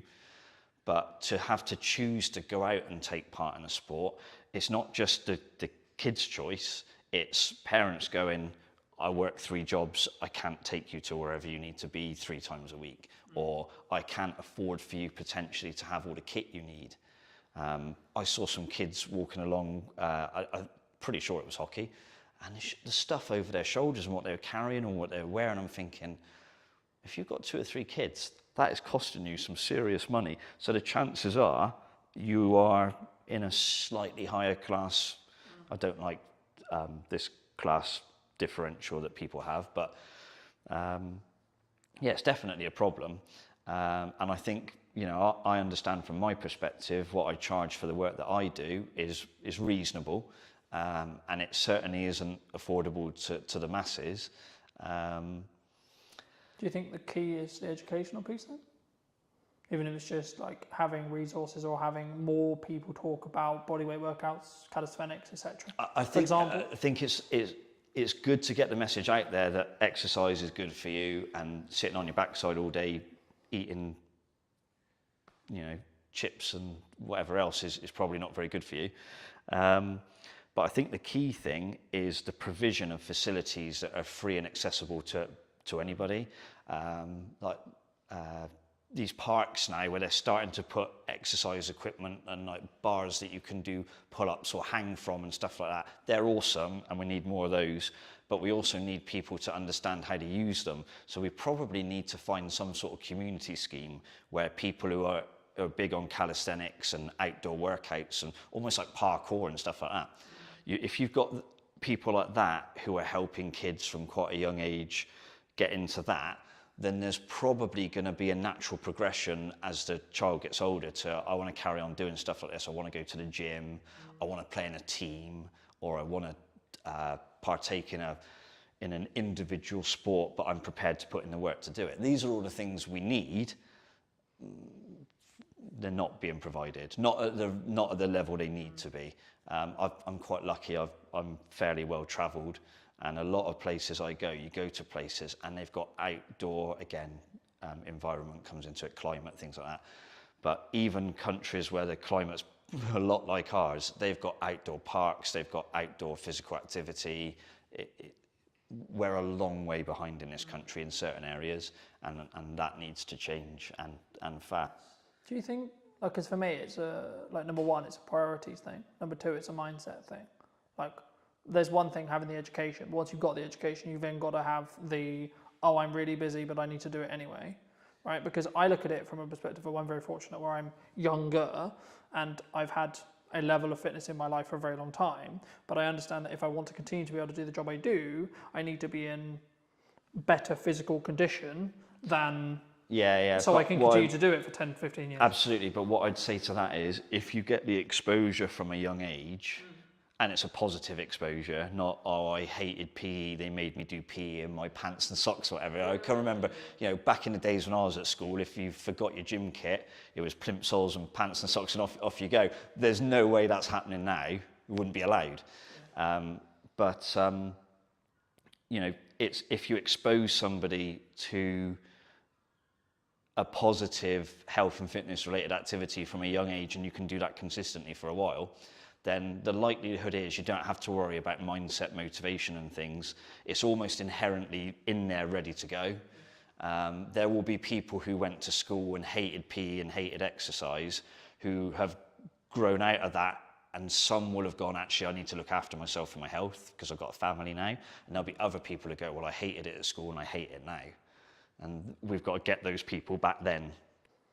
If you were going to give advice to maybe those people who hated it at school, who maybe haven't done what they should have done, maybe they know they're not, like, because I don't think you say to anyone who's like not in good shape, I don't think helping the problem is, haha, look, you're fat, or haha. Oh God, no. That's not, you know, that's because they know. It's not like they see themselves every day, you know? Sometimes you've got to have hard conversations. Part of my job as a personal trainer is sometimes you have to have very difficult conversations with people, and in the best way possible, you're trying to explain to them that the situation they're in is not a healthy one, it's not a good one, and there's a desperate need to change.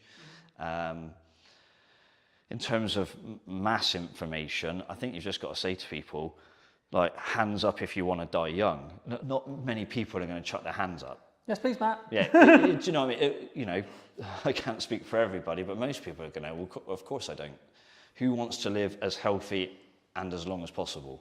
Probably most people. Yes, please, Matt. Yeah, exactly. So if we can say to people, look, there's still time for things to change, for you to have those positive experiences, and ultimately it's going to massively benefit you.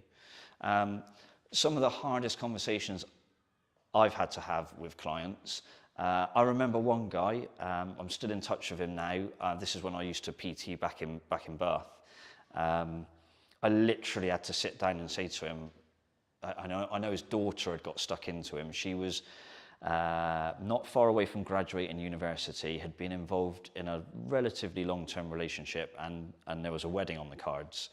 And this particular chap, the girl's father, was not in a good way.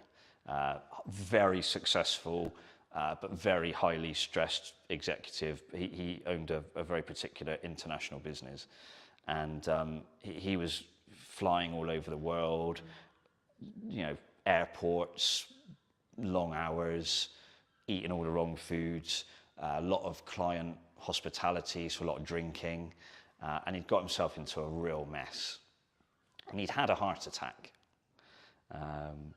And the daughter had sort of said to him, look, if you want to A, see me graduate, and B, see me get married, you need to sort yourself out because you're going to die soon. And I think when it comes, if you're a father, I can imagine your daughter looking at you and saying that's got to be a gut punch. So he came to me and he said, Matt, I need you to help me. And we did a lot of good work. And that was 10, 12 years, probably even 15 years ago. And even now, he's still out running half marathons, going out for big bike rides. It completely changed him. But he said to me, the turning point was his daughter saying those things to him. If he'd read that in a magazine, he said I probably wouldn't have taken a blind bit of notice.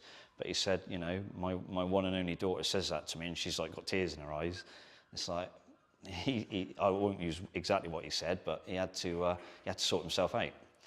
So sometimes you've got to be fairly hard on people, and other times it's how you create a different message or a different environment that might encourage people to get involved.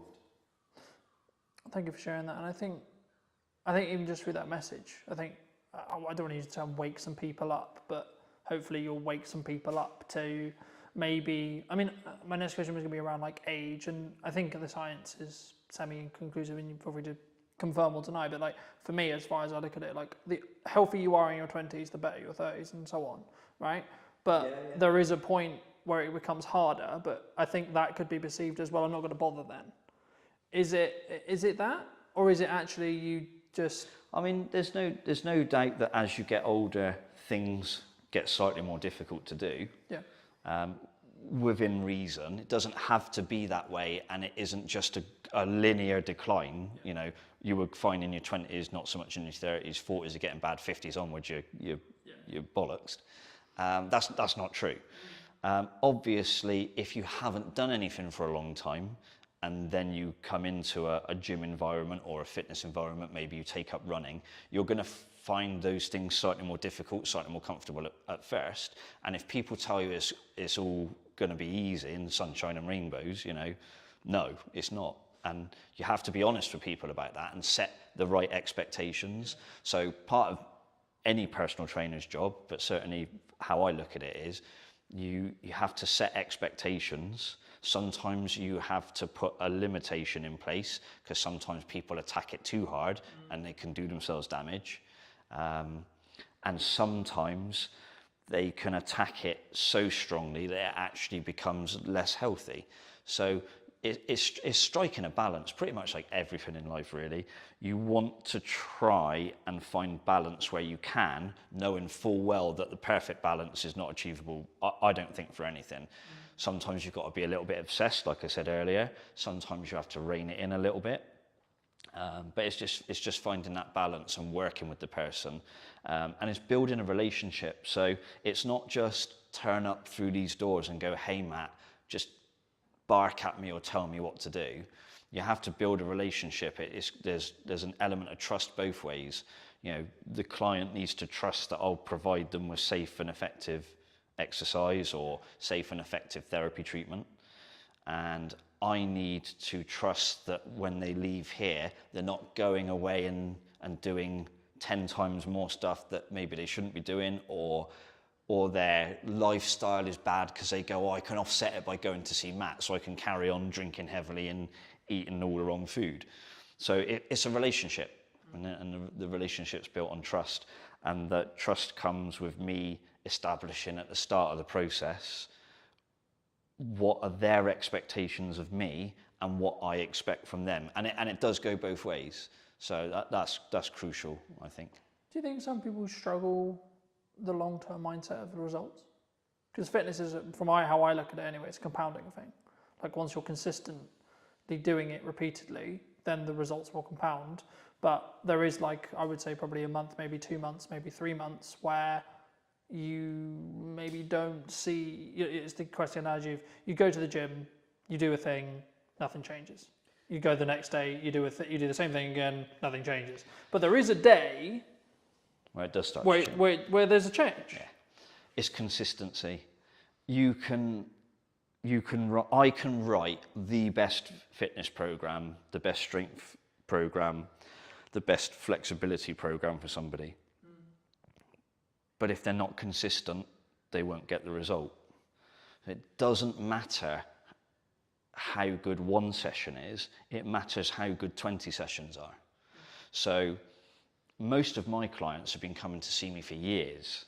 I mean, I've still got clients who are training with me now that we've opened the doors to 12 years ago when we first opened, and they're still training with me now. That's consistency.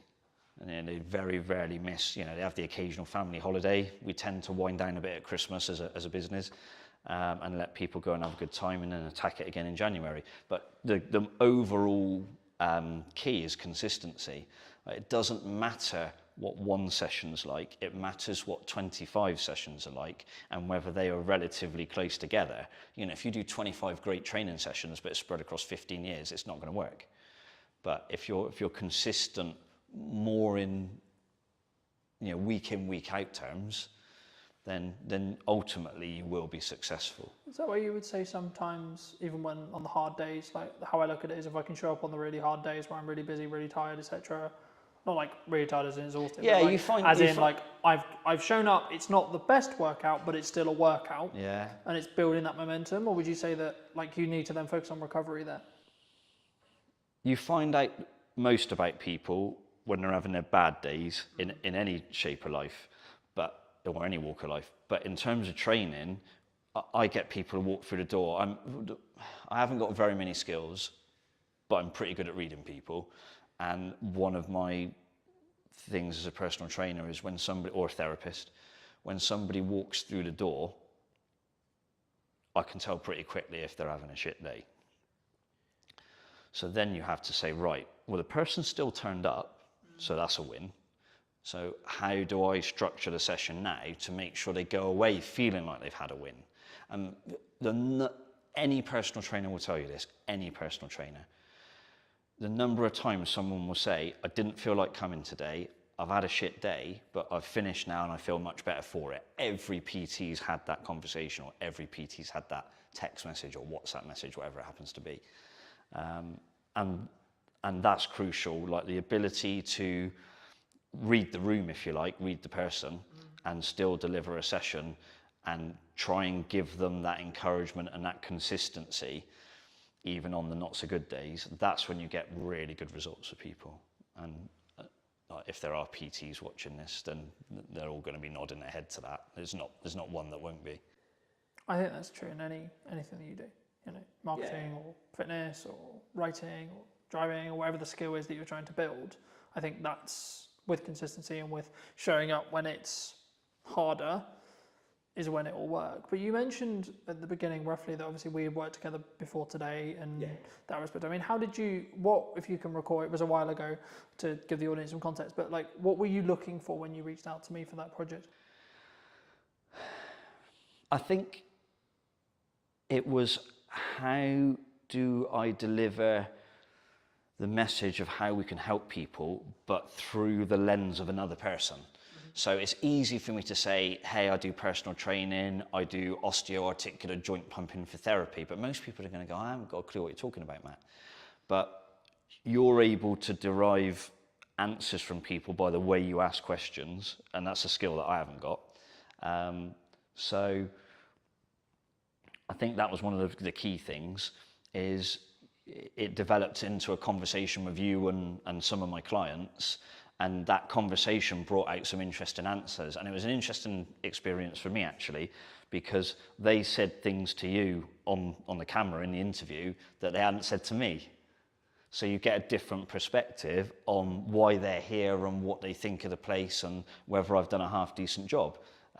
Hopefully it seemed to be that's what they thought, which is good. But the key thing for me was the ability to extract information from them that I hadn't got myself. Even though I know the person and I know what they're trying to achieve, the way they explained it to you was different, and I found that really useful. And that kind of then helps you think, well, how do I put that message out further down the line? So that was pretty cool. What, I mean, either since or in general, like, how do you look at marketing in the current landscape? What do you think people should do? What do you think people shouldn't do? Is it a time, obviously it's nuance related to the business, of course, but is it a time, I mean, a lot of people are saying the creative industry is struggling, people are saying the economy is hard. I mean, in the nicest way possible, I've heard that for nearly the 10 years I've been in business. I've always heard that. So I don't want to be this way, but I'm like, but what's really going on? You know what I mean? Because for me, there's always something going on. There's always something going on in politics. There's always something going on in geopolitics, etc. But right now, at the time of filming, what are you looking at from a marketing point of view that you think is really going to work, or you know, are you leaning into more referral-based stuff? Are you maybe like keeping your costs lower because you are seeing the climate, or are you going the other way? I'll try and unpack that. I think the key thing is be transparent and be honest and upfront about what you do and how you do it. Don't bullshit people. Like I can't deliver, I don't know, think of someone who's in incredible shape, who's on TV a lot, can't think of a name now, but if I said to all of my clients, you can have that in 3 weeks, I'm telling some porkies, yeah? So be honest with people about the process. Explain to them that yes, you can achieve some brilliant results and sometimes life-changing results. And it might not just be the way you look, it might be the way you feel, it might be the way other people view you, it could be all sorts of stuff.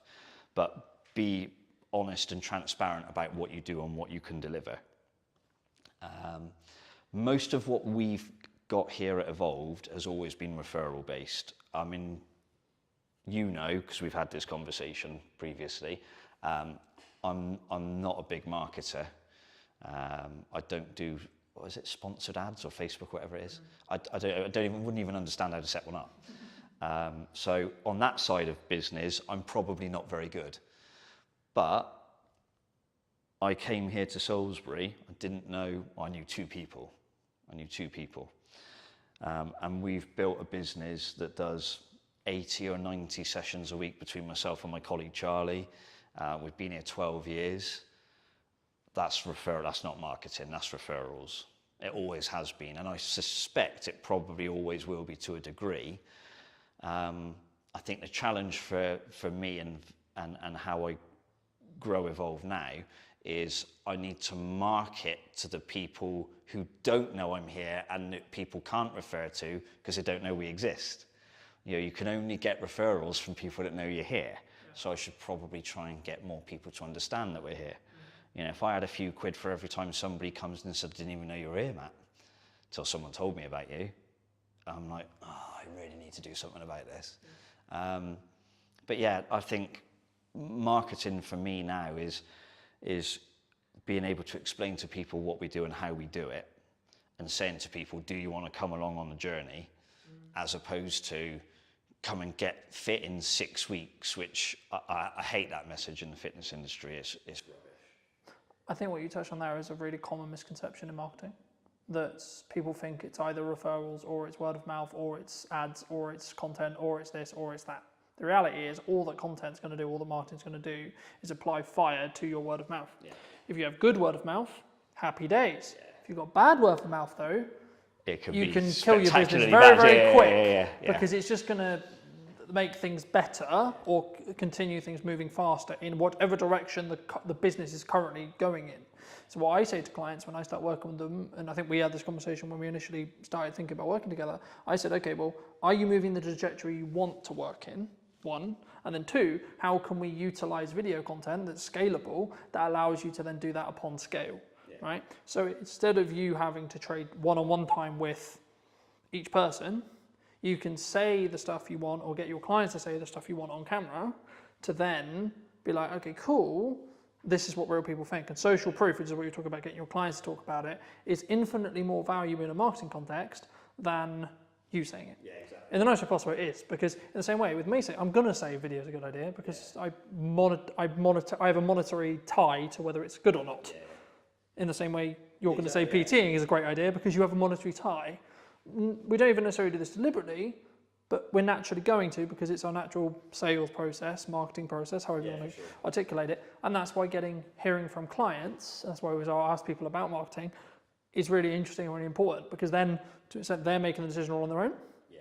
And I think for me, as the landscape changes, as the economy does what it will do, I think and it's more of a mindset thing and seeing how people either want to shift or don't, because, and I guess actually this is a question of, in your case, do you actually need to market? I would argue you don't even need to market, because from what it sounds like at this stage right now, at the time of recording, you're close to full capacity, if not full capacity. Yeah. And you don't really have enough space or staff or both to scale. No. So actually, should you market? Yeah, tricky one, isn't it? Yeah. Maybe, finding maybe good... if you want to create a waiting list and you're trying to develop another product and you want to keep things going, but you wouldn't market in the same way as if you were trying to fill a new class, for example. Yeah, finding good people in the industry locally is quite difficult. So it is something to factor in. Because I think for me, it's a key on whether it's a scaling issue. And that's why I think any marketer listening to this, they need to ask the clients they're talking to and the people they're talking to, what does their client, the person they're doing marketing for, helping with marketing, what do they actually want to get out of it? Yeah.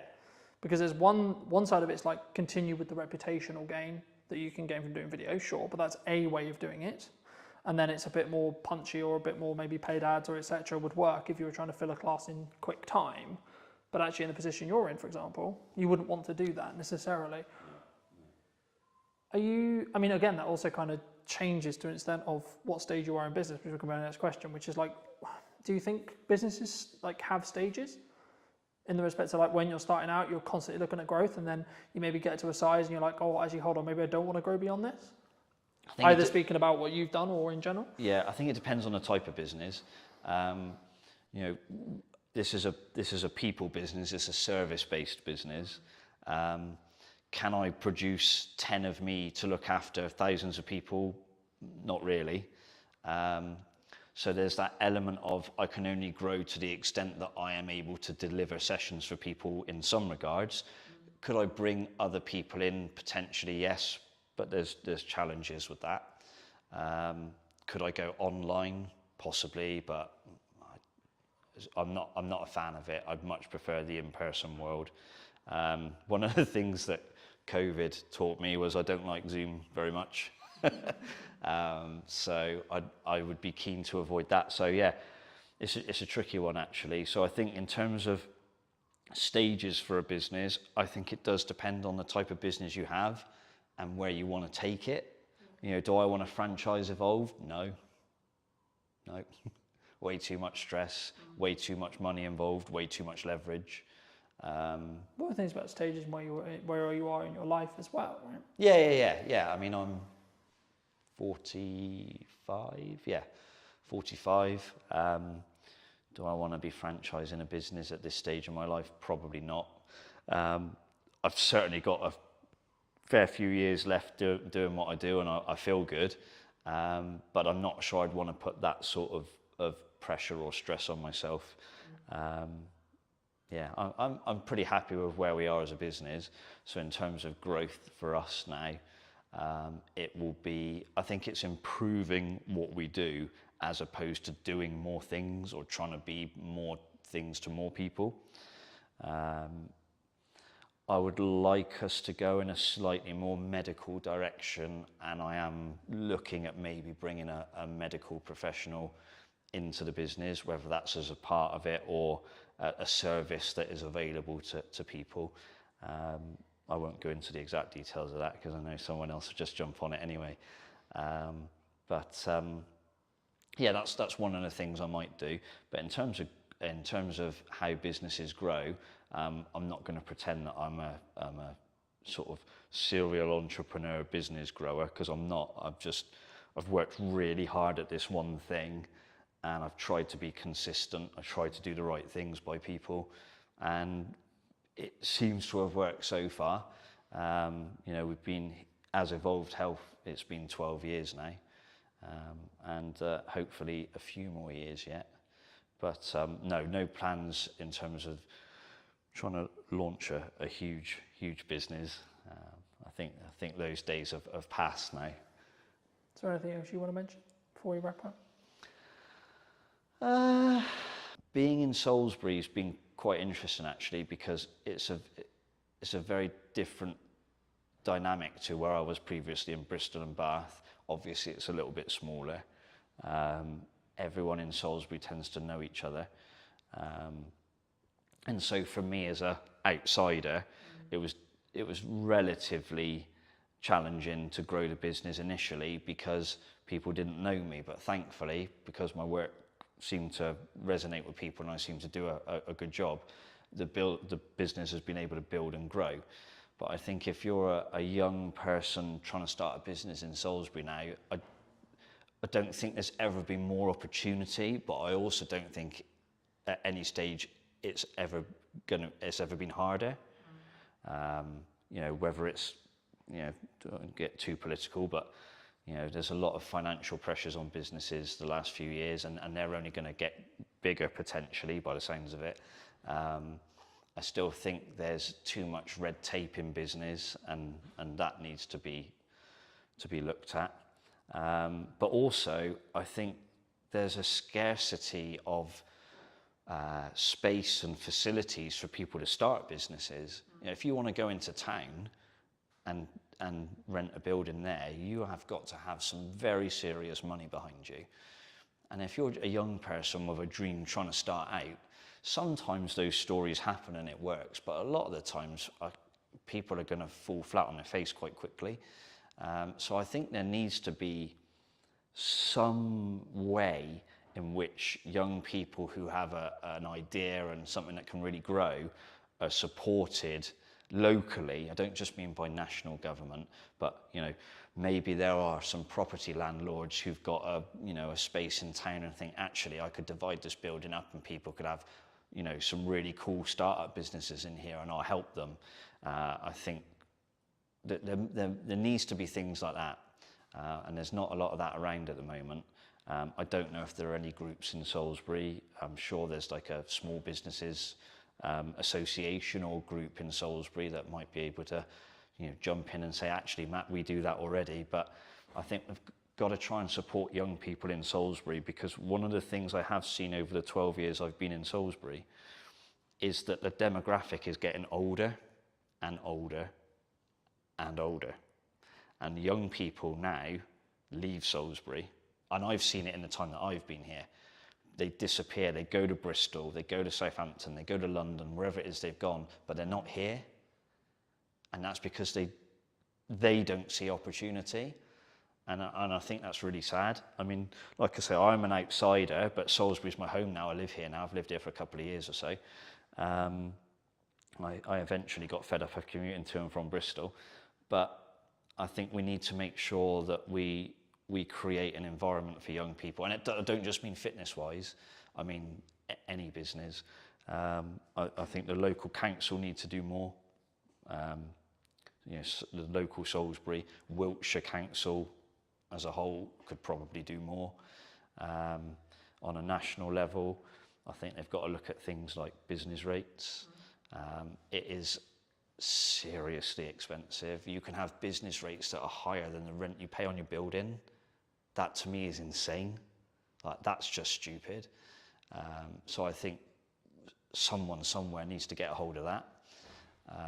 But yeah, anything to try and make the city, I should say, more vibrant would be a really good start. And there are a few businesses coming into Salisbury now, and in the town centre, different food and restaurant businesses and a few other bits and bobs. So there are some positive signs, but a lot of these people are older and have got money behind them, or their chains potentially. So something for younger people to say, you know, we want you to stay in Salisbury, we want you to build life in Salisbury, build a business, yeah, and, you know, stop seeing it disappear 50 miles down the road. It's, you know, maybe I'm wrong, but hopefully someone else sees this and goes, he's right. But that would be my one thing for Salisbury, having been here a long time now and sort of seen a few different things. For people who may be interested, really enjoy this conversation, they want to see more of you, they want to connect with you, they want to reach out to you, where best to do that? One of the best ways is probably on the Evolved Health website, which has got various contact details. We're on Instagram at evolved_health. I hope I've got that right. We've got Evolved Health Salisbury is our Facebook name. And if someone decides they just want to rock up and knock on the door, that's not always the right thing to do because it might be with clients, but we're based down on Churchfields. We're in the Glenmore Business Park. There's normally an open door policy, so if someone wants to come and say hello, they can do. Or if they don't want to reach out directly through me, they can contact you and say, is it worth having a chat with this guy or not?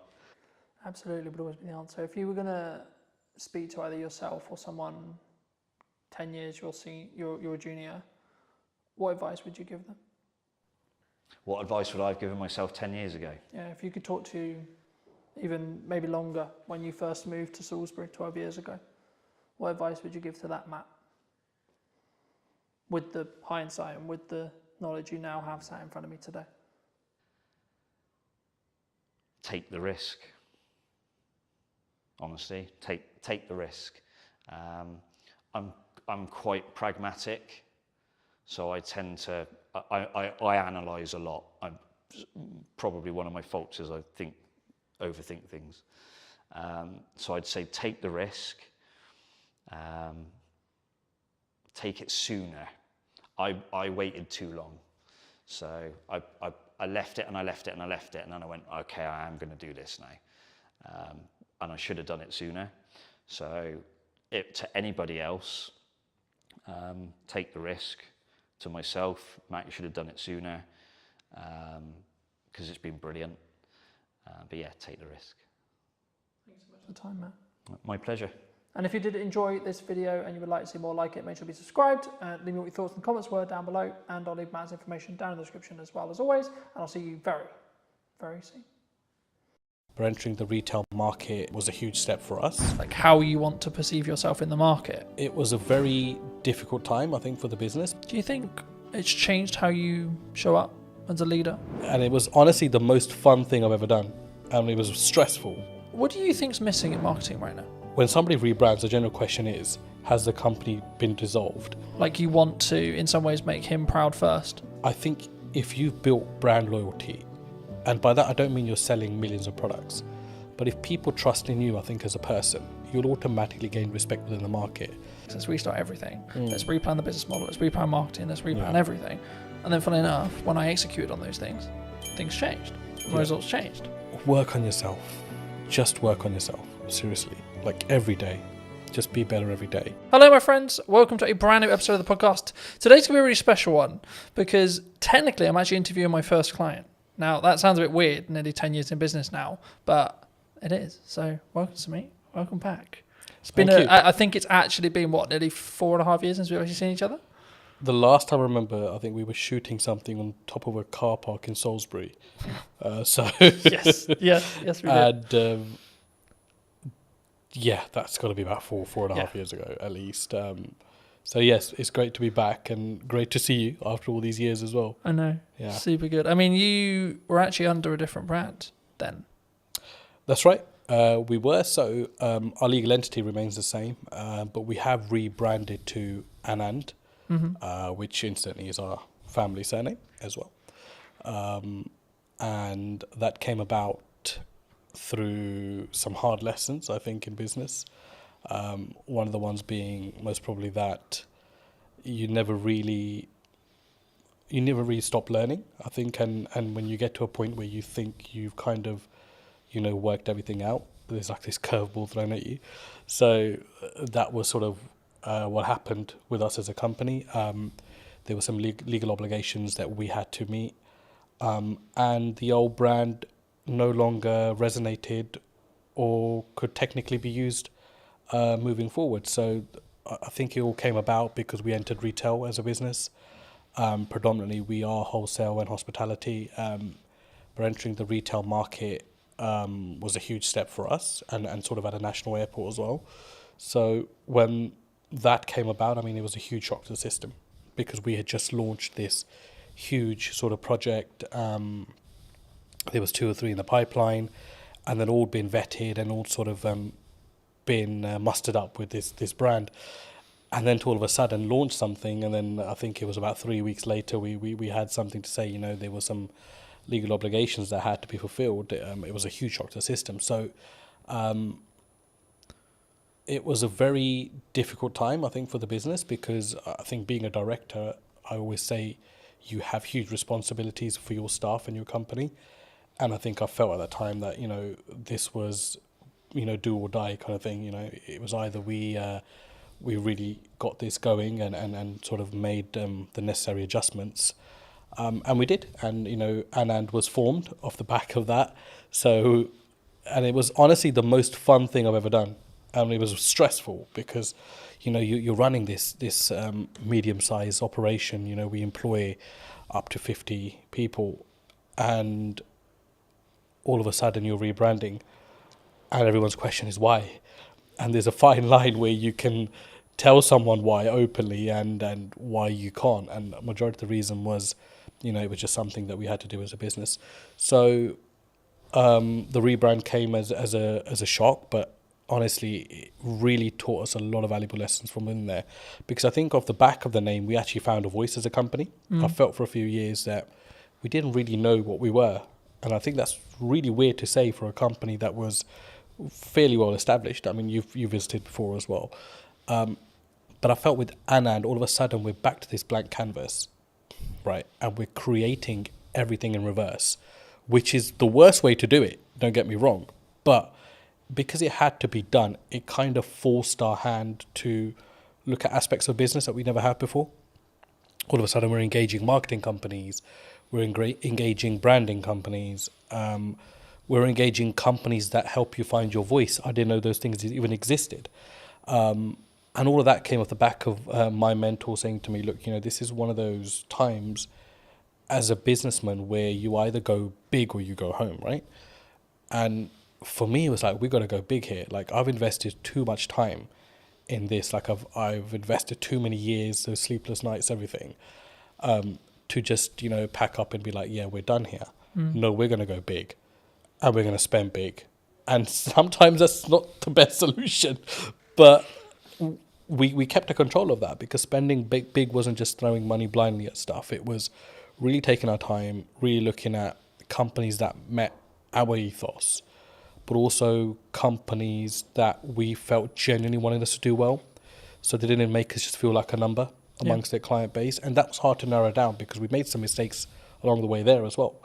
And in hindsight, it's easy to say, these things happen. But at the time, when you're financially forking out money, it's a huge, huge deal. So, I mean, look, it was an amazing journey. And it's been a year since we've rebranded, and I think as a company we couldn't be any happier than we are at the moment. Do you think that maybe some people are really worried about rebrand? I mean, you kind of forced into it, but I think like maybe people who are listening who are maybe on the fence about like what do you gain from a rebrand? Was it just that voice and that like that really what I would call depth work when it comes to really understanding what your brand values are and like how you want to perceive yourself in the market? Would you say, or is it like if that's like a disconjointed? Because for some business, I think that can be really disconjointed for some people. I mean, I'd answer that in reverse. So one thing you won't lose is your reputation, which was a huge aspect for us. It was, when somebody rebrands, the general question is, has the company been dissolved, or has something happened? Has the company gone bankrupt? Has there been a huge gross misconduct from somebody? And the thing is, like, you've got to get past that, because naturally as an individual, we would think that. And you've got to put yourself in the public domain as well as a director personally yourself and think from both sides. So for me, I think if you've built brand loyalty, and by that I don't mean you're selling millions of products, But if people trust in you, I think, as a person, then you'll automatically, especially a small to medium-sized business, you'll automatically gain respect within the market. So we didn't realize how much respect we had amongst our clientele until the rebrand happened. And I think that's what carried us through. So I think there's this illusion that if I rebrand, I'll lose customers. And that's a general worry because, of course, you need your finances to run a business. And your clients are your clients. You spend years and decades working with them, whatever, right? But those relationships can be ruined at the, a drop of a hat as well. A split-second bad decision. So I think what I've learned the most is that if you are genuine and you are genuinely there for your clients, and if they're not just a number to you, which is how we do things at Anand, then you will be absolutely fine because people will carry through. And that's what I noticed, that all of our clients said, we don't care if this company is called ABC tomorrow, but we want to work with the same leadership that we're working with within this company. And that's what made me realize that, not that I didn't know people were important, but it made me realize how important the team that we had were and how dedicated they were. And that all stems from, I think personally, from you as a director and what your attitude is within the business, how you look after people, how do you go about daily life, and how much of those people matter to you as well. And that kind of proved to me that, those things mattered a huge deal to us as a company, and it filtered right through. So I hope that answers your question. Yeah, no, absolutely. I mean, I think for me it's important to appreciate where you've come from, but also then understand, like, sometimes we have a growing pain, right? Yeah. So it's we're shifting into a new brand, we're shifting into like scaling up, etc. But one of the quotes that you gave me very many years ago that has really stood apart, that I wanted to remind you of, but also ask you to apply some context to, is people are loyal to their needs. Yep, absolutely. Do you I mean, how did you sort of, I guess that's a life lesson for a lot of people, but where's the story behind that? So I think just sort of, I've been in business for about 10, 15 years myself, and I can't put a number on it now, to be honest with you, but it's been a very long time. And one of the things that you realize very early on is that it's very much a dog-eat-dog world. Like, as much as, you think you might be out there to set the agenda straight or to start this new, loving relationship with every single person, it never works out that way. And we realized very quickly that as a business, after surviving the first 5 years, like, a lot of people are just loyal to their needs. Like, when those needs are met, they will either move on or they'll no longer engage with you. And I mean, that's absolutely fine. It's a natural thing to happen as well. But to put it into context, I mean, if I look at how we operate with our clients at the moment, I don't think there's a single client that can say that, if their volumes drop with us, that we change our attitude towards them. Mm-hmm. Whether it's the smallest client on our sort of, accounting system, or it's a big renowned sort of company, it makes no difference to us. We work personally with every single client and every single person that we work with. And that might mean along the way you have to accept that once their needs are fulfilled, that they no longer will engage with you. But to put it into sort of context, that quote at the time came from, it was one of the things that we've always steered away from as a company. Don't be those kind of companies, or that company that is all over a client when it's hot. Yeah. And when it's not, they don't want to know, or they don't want to help them out with anything. And there are some clients that we work with that, we did millions of pounds of business with before, and all of a sudden, they have engaged another company, but there are times where they still engage us when there's an emergency, and we would never turn them down, because you've got to remember that whether they've moved on as a client to another supplier, they were also once your client and made up the DNA of your business to be what it is today. So yeah, I mean, it's something you have to get comfortable with, I think, in business, and grow some thick skin around that, because people are loyal to their own needs, and it's just the way of the world. For me, it's something that sort of at the time, I think when you initially told me, I didn't really get it. Yeah. Right? And now I can say like 6 years, 7 years down the road, Yeah. I get it. You know? And I think for me, it's one of those things where it may not even be deliberate from that person, that client, that customer. No, yeah. I think it's more around actually sometimes you just like there's only so much value you can add to that customer, client, etc. You know, absolutely. And people have personal lives, and it's well, you know, it's easy to say, you know, don't involve your personal in your work life, but it's a very difficult thing to do as well. So sometimes we do forget that people might have stuff going on in their own lives. People move on, and all of a sudden a new person comes into that role in the company and doesn't see your business to be as valuable as the previous person. So there are elements of that as well. Yeah. But I think I've always found there's no use keeping hatred and negativity about somebody moving on. I think you've got to accept that and look and think, you know, how can I learn from this? And how can I get better from this?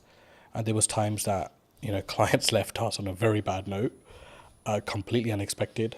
Some that didn't even pay, you know, the thousands of pounds they racked up in accounts, not to mention any names. And, you know, that didn't mean that we were not going to look at what we could have done better as a company. So I think it always starts with what's going on at home before you look anywhere else. Yeah. Do you think, because I've been fortunate enough to be in business and grow and scale and adapt and be in a position where I think there's always some people who are saying like there's something going on in the economy or COVID or et cetera, et cetera. I mean, is it a mindset thing as an entrepreneur, as an owner? Because I've always been of the mind of like, yes, there's stuff going on, but actually your output can then fix your like if it's a revenue problem, then there's a solution for it. If it's a marketing problem, you can fix it. You know, it's down to you to fix it, regardless of like the economy's in bad shape. You know, a lot of people have said to me like the creative space is challenging. Right now, you know, in comparison to maybe when like COVID was really good, for example, where there was loads of money floating around. But it's like, actually, I think for me, you've got to focus on what you're doing, and I think that's the key. But I mean, in your experience, have you? Is it kind of I guess a catch-all kind of? Oh, they're just saying it because the economy's hard, or as maybe as an excuse. Look, I mean, there's no doubt the economy is very different to pre-COVID. But then it's also very different to 2009, when there was a huge crash, right? Yeah. So I mean, that's just a constantly sort of evolving, you know, situation. Yes, I do believe it's very difficult now to do business, no matter what field you're in. But there are some fields which feel legislation change particularly, you know, they feel it a lot more than some businesses. But I think you're right to say you can navigate through anything with a very positive mindset. And I think if you fold as a business, but you've given it your absolute everything, you'll sleep peacefully at night. And that's for me personally. And I felt that in a situation. I mean, you know, 2023 to 2024 financial year was our worst performing year as a business. And it was also the year that we rebranded. And there was a lot of sleepless nights there because revenue was, you know, rock bottom. We'd employed people that year, doubled our workforce because we were looking to go, you know, north, and ended up going south as a business. And naturally along that is a lot of doubt because you think, should I have employed these 6 people? Should I have done this? Should I have done that? And it's easy to say in hindsight that actually I'm worried then, but you generally do worry at that point. So I think it's a mindset and how you navigate. And the thing that got me through was just mindset. I think I am just so resilient, like to anything. I think right now in my life, where I'm just like. Do you think that comes from your years of experience in business and knowing that actually sometimes you've just got to what I would call grunt it or push for it to you just figure it out? I think it's both of those elements, but I think for me the biggest thing is upbringing. My dad was a very resilient character. hugely resilient. Sorry, not was, is still a very, he's still there. He's an extremely resilient character, and a completely uneducated man, which I must add to this story as well. So to see him, you know, as a migrant in this country with little to no education, he still doesn't speak English fluently. And it was like, this guy struggled, and he struggled so much, but he made it. You know, he made it in his career and in his life. And it was like a lot of that played on my head at that point. And I don't think those things sit well with you, or you don't draw on those things sometimes in life. But when it really matters, those things will come in, and you'll know what your metal's like at that point as well, and how strong you are. Do you think that was like a key in respect to like how well you've now done? Like that, having that upbringing and having that, I guess, those values, or or what could be described as the correct values being installed into you? Even if it was like an information sponge point, like you as a kid 100%. just taking that information, sort of saying, well, this is the upbringing I had. I mean, 100%. But the thing is, I think I didn't realize that till I was about 35. So there's no like one fit solution to this. You know, it's just when it's going to hit you, and it hit me a couple of years back.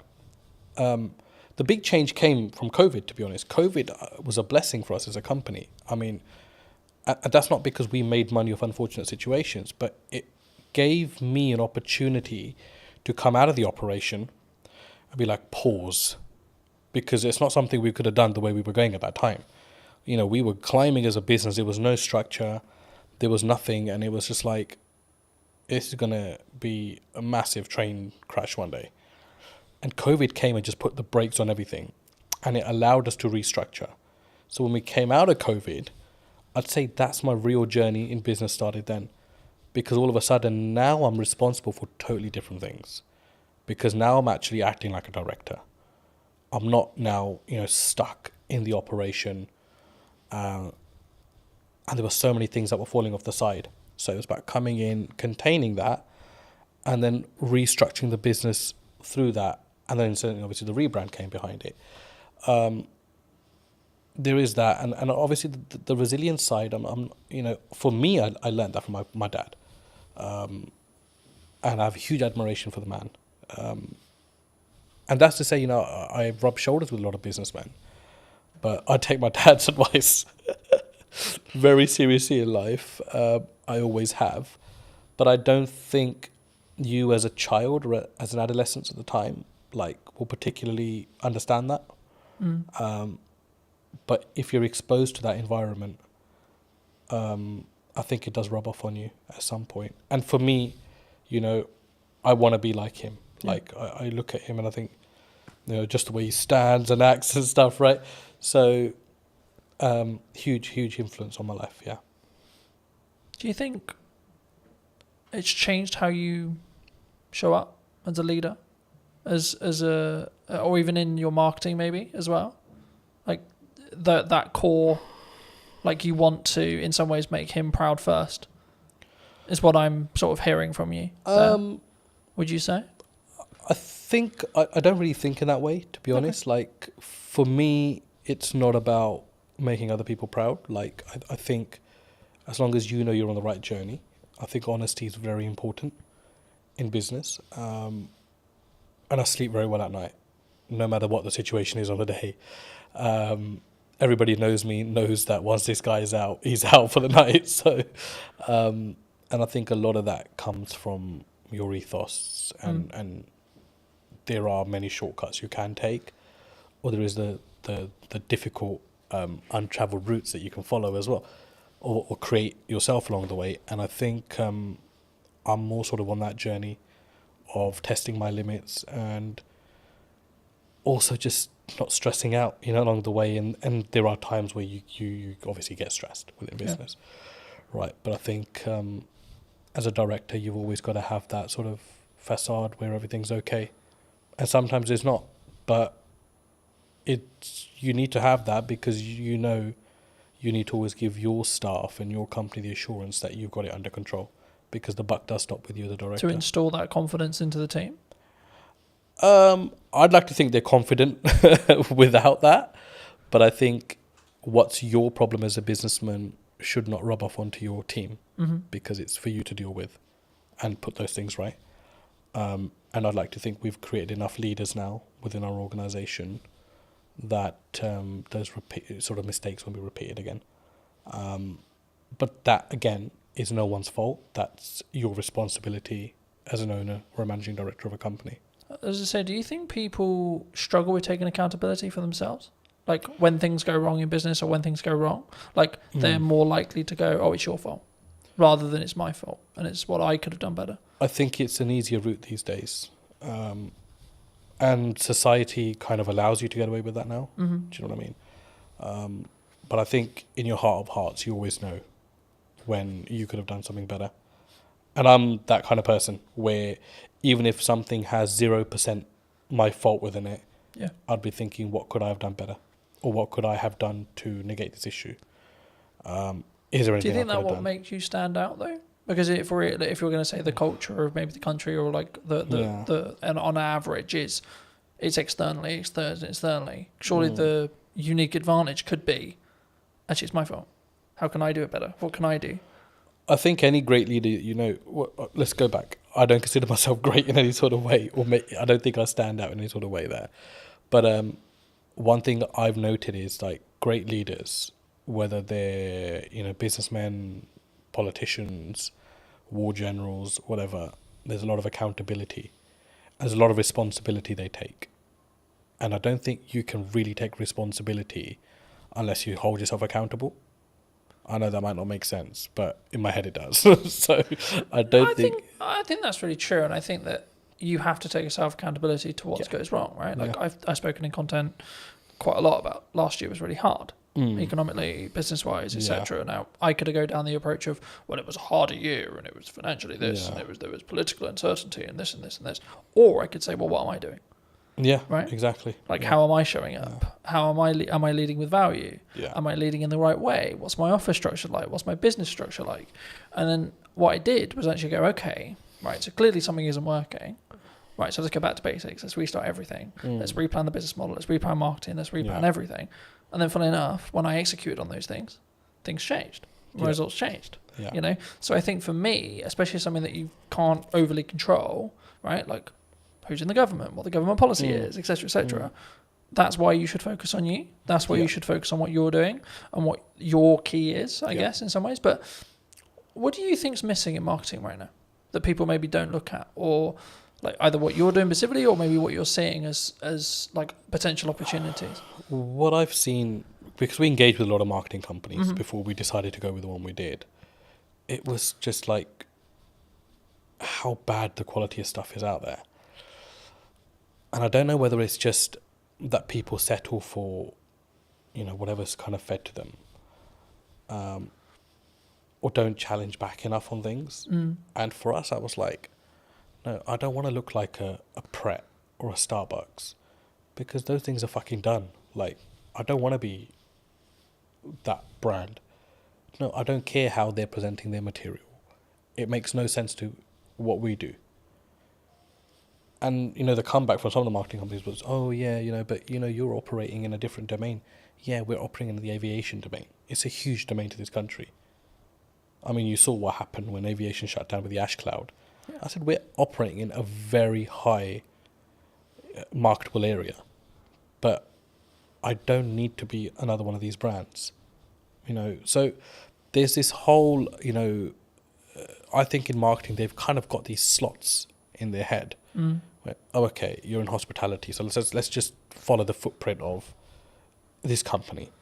You're in travel, let's follow the footprint of this. No, it needs to be personal to you as a company. And I think no matter what size you are, I think you've got to have that arrogance and you've got to have that strength to be like, no, this is shit. I'm sorry. Yes, you might be saying to me this is going to cost me £5,000 a month, but I do not value this at £5,000 a month. Like, this content is shit. And it was until we took that stance, we were able to filter out the companies that we actually wanted to work with.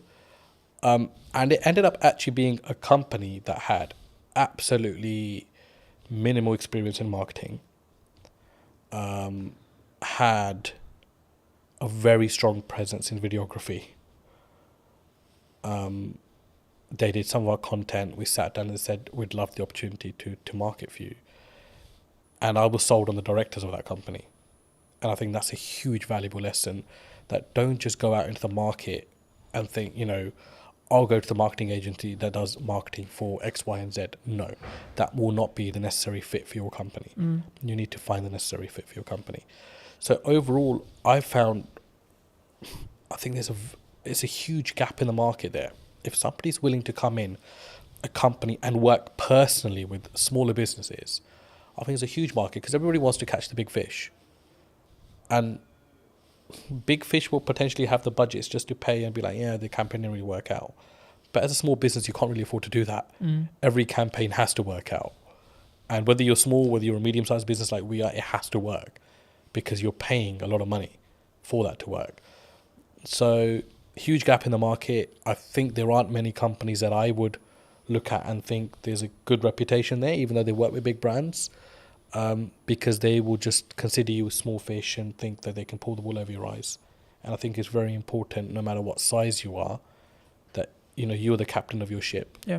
No matter how small it is, how big it is, you've got to lead by example there. And if you have to have the loudest voice, then you've got to have that as well. I'm glad you mentioned video, because I think sometimes people, they're overwhelmed by it, they're concerned by it. Yeah. They're like, well, I mean, why do you use it? Right, was the key, the question there. But I think there's so much that there's from my experience, there's psychology around oh my God, I sound like a dick on camera, or I don't like the sound of my voice, or this is how I look. But there's also then the tactics, or the tech side, right? Now, obviously, if you're bringing in a videographer, you don't need to worry too much about the tech side. But I still think you should, at some principle, you should understand it. I mean, why did you? Because you mentioned that you leaned into it. I mean, why did you lean into it? I was obviously introduced to yourself into videography. I didn't have any. We know videos get made, but it wasn't something you ever gave second thought to. For me, it was just kind of okay, I need to stop worrying about how I look or sound on camera. Just be genuine to who you are, what you're talking about. If it produces great content, it does. If it doesn't, whatever. it's not the end of the world. And obviously, it was a changing landscape at the time as well. I think all of a sudden, Instagram changed its algorithms, videos and reels, and all these new terms are coming out. And I'm like, what the hell's actually going on? And it was just something that came about. And for us, because we're hospitality and retail catering, imagery and videography is a huge aspect of what we do as part of marketing as well. Of course, you can't just keep marketing with, let me take a picture of this and just keep sticking on social media. It doesn't really work that way. So for us, it was okay, we need to open our horizons here and actually look at things that work, and just keep yourself open-minded in the process. I think it's something that people should always try, and then see what the data then tells you, right? In whatever the campaign is, whether you're doing short form, long form, etc., etc. But I think it would be important when talking about data to think about AI, right? We're seeing an AI boom. Do you see it as we're all maybe in trouble, or some people, you're very obviously service based in respect to what you do, so it might not be as relevant, but is there elements of AI in your business? Do you utilize it, or have you gone the other way and said, actually no, we're going to lean into the fact that we are doing it ourselves and we're not maybe using it as a utilizational tool? Because I see it as a tool that can be sharpened rather than it replacing you. I mean, there were people in our team that were huge believers in AI, and there are elements of it that we use, no doubt. But I feel with what we do, if we invest too much into or rely too much on AI, I think it will stop your mind from working. And I think it's very important that you're engaged consistently.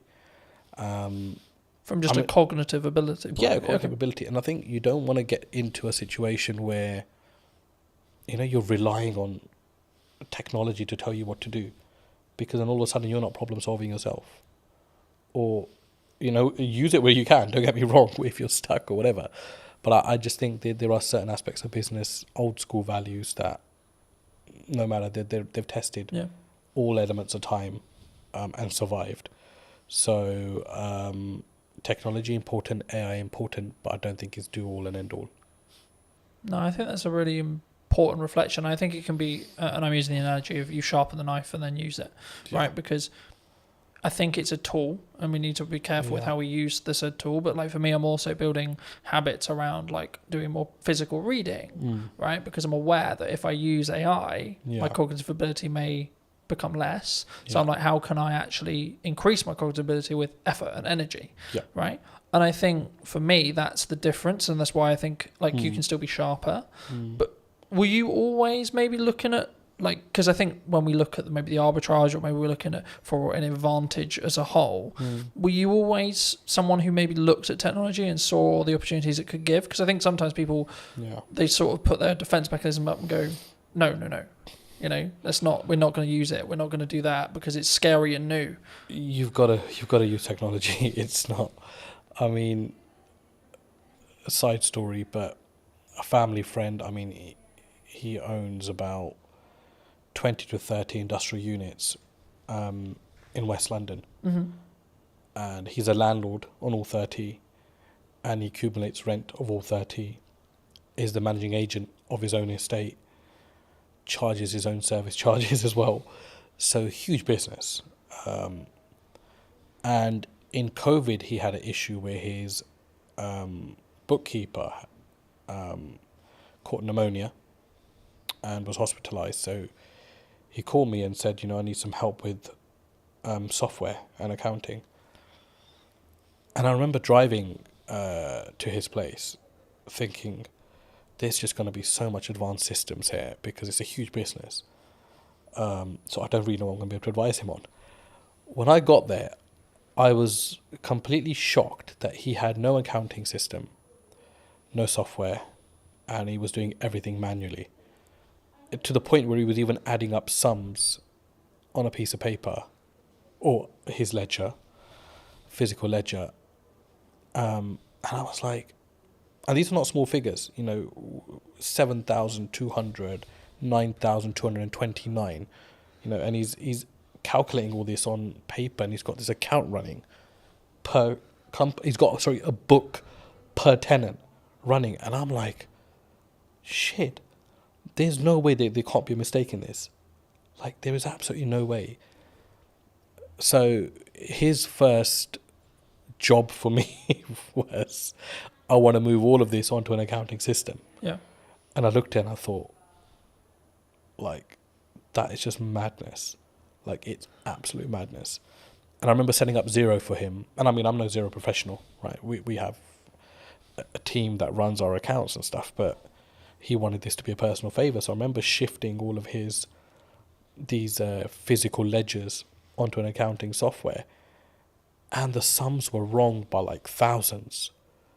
So his first comment to me was, I need to recover this £62,000, which is owed to me in rent. When we actually shifted everything onto a ledger, the figure was about 225,000, which was owed to him. So it's like nearly 3 times what he thought was owed. And that was his change at the age of 62 towards technology, that I need to adapt. And that was the point where he was like, no, Was it an eye-opener for him? Sorry? Was it an eye-opener? I think it opened... Like, how did he react? I think it opened everything that he had within him, because he was just like, he goes, I don't even know how many years I've been losing money for, which is the main thing. And he always had tenants, I said, and came to him like, this rent figure is wrong. And he was like, no, he's adamant it's right. And I was like, an accounting system will put all that to bed. All of a sudden, the queries went down by like 90%. People stopped querying their bills because it was all automated. Each tax code was set. Every expense was set. And I mean, that was like, okay, there's also no time limit to when a person can wake up and see that they need to adapt to technology. And coincidentally, he got very ill last year himself. So he had his son come in and take over the business. And it was a very seamless handover because everything was sorted. So you could easily, you'd have to spend some time kind of understanding what's going on here. But it was handed over with something in place that you can just pick up and go with it, Yeah. opposed to like, why is this or why is that or why is that? Everything was annotated. So yeah, look, you have to adapt. I don't think you can as a business. I mean, we didn't start using software till quite late into our life, business life as well. It was like 3 or 4 years in, we were creating invoices off Excel and that kind of stuff. And I was like, this can't be the way. And then slowly we've adapted to stuff. There are things that I think are really unnecessary in business as well. You don't need technology for absolutely everything. But yeah, basics like accounting and stock management, staff management, telematics on vehicles. You've got to have that. I mean, we had one of our drivers had a terrible crash last month, and the police wanted to know, what speeds were both vehicles travelling at, and we were able to prove that because we had the telematics. And the third party wasn't able to do that, which, favoured us as a business because we were able to prove that we were within, or our driver was within the speed limit. Yeah. Didn't harshly brake. So technology is a lifesaver in certain places, and you've got to have it for the basics of your business. Yeah. You're specifically, obviously, a very niched business in Yeah. regards to the sector that you serve. Have you always been that way? And if so, was that a very conscious decision from day one to be like, I'm going to serve this? Nope. Aviation just came about, to be honest. Well, I say it came about, but I kind of think you set your own destiny in some ways. We were so busy trying to survive as a company, but it was just like customer focus. Yeah. Make sure the customer gets everything they can from you, even if it means you're losing something. Just give your customer absolutely everything and make them feel special. And we do that till date. So in some ways, business is a funny thing because you can never say, I set out to do this and it happened. Because I think you've got to, a lot of things happen around it and you end up taking a different route. So, I mean, I discuss aviation a lot, but we work heavily with construction. We work heavily with tech companies as well. And we have a huge footfall in the city as well. And none of those things were ever targeted. I don't think we actually knew what we wanted to do when we started business. We just knew we wanted to serve food and, have a business as such, right? So it was like, okay, how do we do that now?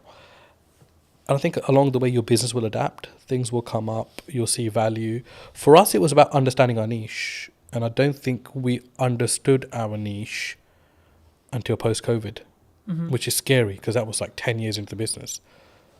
10 years? 7, 8, sorry, maybe 8 years into the business. But it was what is our niche? Our niche is not aviation. Yeah. Because there's a hell of a lot of companies that operate within that. Our niche is short lead times. You get hold of anybody at any time of the day or night. We will solve your problems.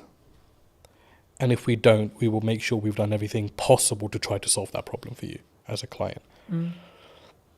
Now, there are some clients that have my number specifically, and they will only call me in situations because although I'm the director of the company and we have an amazing workforce, I've built that relationship with them personally when I was building the company out. And I can understand why they only want to come through to me. I totally get that. But my attitude towards them doesn't change irrespective of my position in the company. And we distill that through our staff, completely distill it through our staff. That nobody's bigger than the company. We help a client in any given situation that we can. If we are closed for the day and something comes up for somebody, we will do everything we can to make sure that we solve that problem for them. And we've become that. I think that's been our niche. Our niche is we are problem solvers. And that's helped us also recruit the right people. And people don't come to this company thinking, I'll just spend 9 to 5 behind a desk and I'm done. They're problem solvers. And we make sure they become problem solvers. And our retention rate's amazing. I mean, we've had one staff member leave in the last 2 years, which is incredible. It's absolutely incredible. I mean, there are obviously niggles. There are obviously things that, staff feels management can do better or management feels ownership can do better. But I think that's a healthy relationship, and it's good to have that open dialogue. But it's so important to treat your staff well. And that doesn't mean just money or pay. I think just an attitude, sometimes just asking people how they are, talking about the football, or having a normal conversation makes people realise that actually you're a normal person yourself. Yeah. I was going to say, I mean, I guess in a business your size, is there a level of all the directors are in today, kind of like, oh, it's really scary, and then if so, how do you either defuse that or lead with empathy to be like, hey, I'm a human too? I think because I've never really come in like wanting to feel important. I think because I was, working the fields, as you can say, when I first started. I've kept the same attitude now. If someone's a new starter or hasn't been around or hasn't got to know me because of the size of the business now, so they probably don't interact with me as much, they're put to ease by the older staff because they're like, this guy is actually really calm and really chill. Like, he'll come in and be like, let's order some pizza. Or did anybody watch the football or the cricket or whatever? I mean, it's like we have our company WhatsApp groups, and I was at the cricket India-England the other day, and I'm sending in the group chat, a photo of myself at cricket, but that helps people just feel like, I'm not intentionally doing that. I'm just doing that because I've always done these kind of things. And there are staff that say, they don't feel like sometimes that I'm the owner of this company just by how I act, how I am. I'm very relaxed. Mistakes are fine. I think we've always said that, look, it's fine to make a mistake, but don't let it become a repetitive mistake and we're not learning from. So it's that yin and yang. I think you've got to find the balance. For me, it's very hard to be serious with people, especially my day-to-day staff, because I think their life is serious enough without me having to add to it. Our work is serious enough without me having to add to it. So I try to, just be chill around them. If there's problems, I'll take that up with my higher management, and we'll deal with it away from our team. But I think it's very important to have that balance as well. Do you think, as a founder, as a director, as a leader, that maybe not you specifically, but those people in the question, leadership founders, they maybe have an ego problem, and if so, like, is that maybe their undoing sometimes? Like, they have a massive ego, they care about the car, they care about the house, they're keeping up with the Joneses, but they don't necessarily lead with maybe the correct, what I would describe at least as the correct values. Yeah. Do you think that has a strong impact as from a leader, from a founder, from a kind of how you show up for your staff, your employees, your higher management, etc.? I think so. I mean, the people with, if you've got the nice car, the big house, you've made it in some elements in life, and that's amazing for you as a person. I'm really happy for people that are able to do that. But do you think it comes from an insecurity sometimes? From insecurity, did you like say? They're doing it like, I've got the car because I don't maybe love myself as much, or like I'm trying to fill a hole potentially in their own self. I think everyone's trying to fill a hole in some way within themselves. I think we all have that. I mean, there isn't a perfect person out there. No, of course. Let's start with that. We all have our blemishes end of the day, and there are things that we can always improve on. But I've been in business long enough to see both aspects. I've seen people that feel like they need to show their hard work or remind people how hard they've worked by showing possessions. Yeah. And they do that more for others opposed to themselves, which is sad. I think it's quite sad. And I don't mean that in a horrible way, but I genuinely think like I'd hate to be in that position myself as a person. Starting out younger, I was obviously the general perception around business, one day I'll have a really nice car and I'll wear those clothes and I'll wear, I'll buy this and I'll buy that. But I think once you're fully invested in your business, all those things would just not matter anymore. Like, for me, it doesn't matter right now that I'm wearing discounted Next Aspadrilles or I'm wearing a certain branded top. It matters nothing to me whatsoever. Because I think more about the quality of the person then? I think... Or the quality of the founder, the quality of the leader?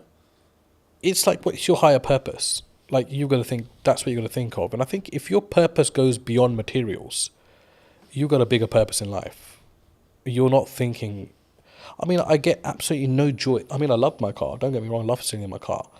But if I get a phone call, the problems are still as bad as they would be on a bus or on a train. Yeah. So all of a sudden, that materialistic thing matters in no way. Yeah. Right? So for me, I think it's like, you've got to be like, okay, why am I in this? But what am I about as well as a person? And people lose one of those two aspects somewhere along in the business. They either forget why they're doing what they're doing, or they'll forget who they are. And for me, I can't do that, because I grew up eating dinner on the floor. I never sat on a dining table, because traditionally, my dad grew up, there was no dining tables, in his household in 1960, whatever it was, in India, because he was from a very poor background, post-partition of India, Pakistan. So they grew up sitting on floors and eating. So he distilled that in us. And there are times where we're just out and about and we're having a working lunch, and I'll just sit on the curbside, because I'm totally happy with that. Like, because I don't need to change as a person, I feel, to show my status or to show who I am. Like, for me, I'm another person in this world. Do you think by having that level of humility, level of like humbleness, will keep you, I guess, in some ways empathetic or like connected with every layer of your company in respect to management and the people and the staff, and gives you more, I guess, humanity in respect to how you lead? Absolutely, because you'll be a human before you're anything else. A human that actually feels other people's pain and their situations, opposed to just your own consistently. Yeah. But it's very important for your personal life as well, because I've got 2 young kids. I was at sports day yesterday with them, and my he's just four now, and he's starting school in September. So yesterday was his sports day and today's his last day at school. And the parents were all sitting together and we're talking about schools, and we talked about, where he's going to be schooling and where they're going to be schooling. And it was just like an amazing conversation, because no one's judging anyone, because everyone's on the same footing at this moment in time. Yeah. But you start to get a feel as life goes on, as you grow older, that it becomes, who's going to the independent school? Who's going to the state school? Oh no, they must have so much money because his or her son's going to the independent, or his or her daughter's going to the independent school. But it matters nothing if you as a person still have humility, I think. And it doesn't matter whether you're sending your kids to a certain aspect or spending X amount on yourself. It's how you are as a person, how you treat people. I think it's hugely important, and even more so when you know that the person you are treating well can't give you as much value back as you can give them. I think that's a huge aspect of you as a character. Yeah. I think also it's a pay it forward mentality to an extent, right? Like, I think what you output will also reflect back on you in 3 months, 6 months, 12 months, etc. At some point, it will definitely reflect back on you. Whether you believe in karma, whether etc. Right? Whether maybe don't go with no belief system, but like whatever your belief system is, there's always a crossover there. And I think, especially when we go back to business, I think that's true in marketing as well. Yeah. Right. A lot of the work I'm doing at the moment is actually, how can I scale out what I'm doing and then build systems so that it allows me to be more present for clients. So then in turn I can do a better job, which in turn means then when I take on new clients, I can ensure that the quality is the same, right? And actually, I think partly because I will say no to certain projects or certain clients or certain things. Do you look at that when you potentially look at a client or working with a customer, etc.? Do you say no sometimes? And if so, where does that mindset come from to be able to have the humility, I guess, or the confidence to say, actually, no, you're not the right fit for us? I think as a leader, you're responsible for a lot within your organization. And I think you realize that the more you grow as a business.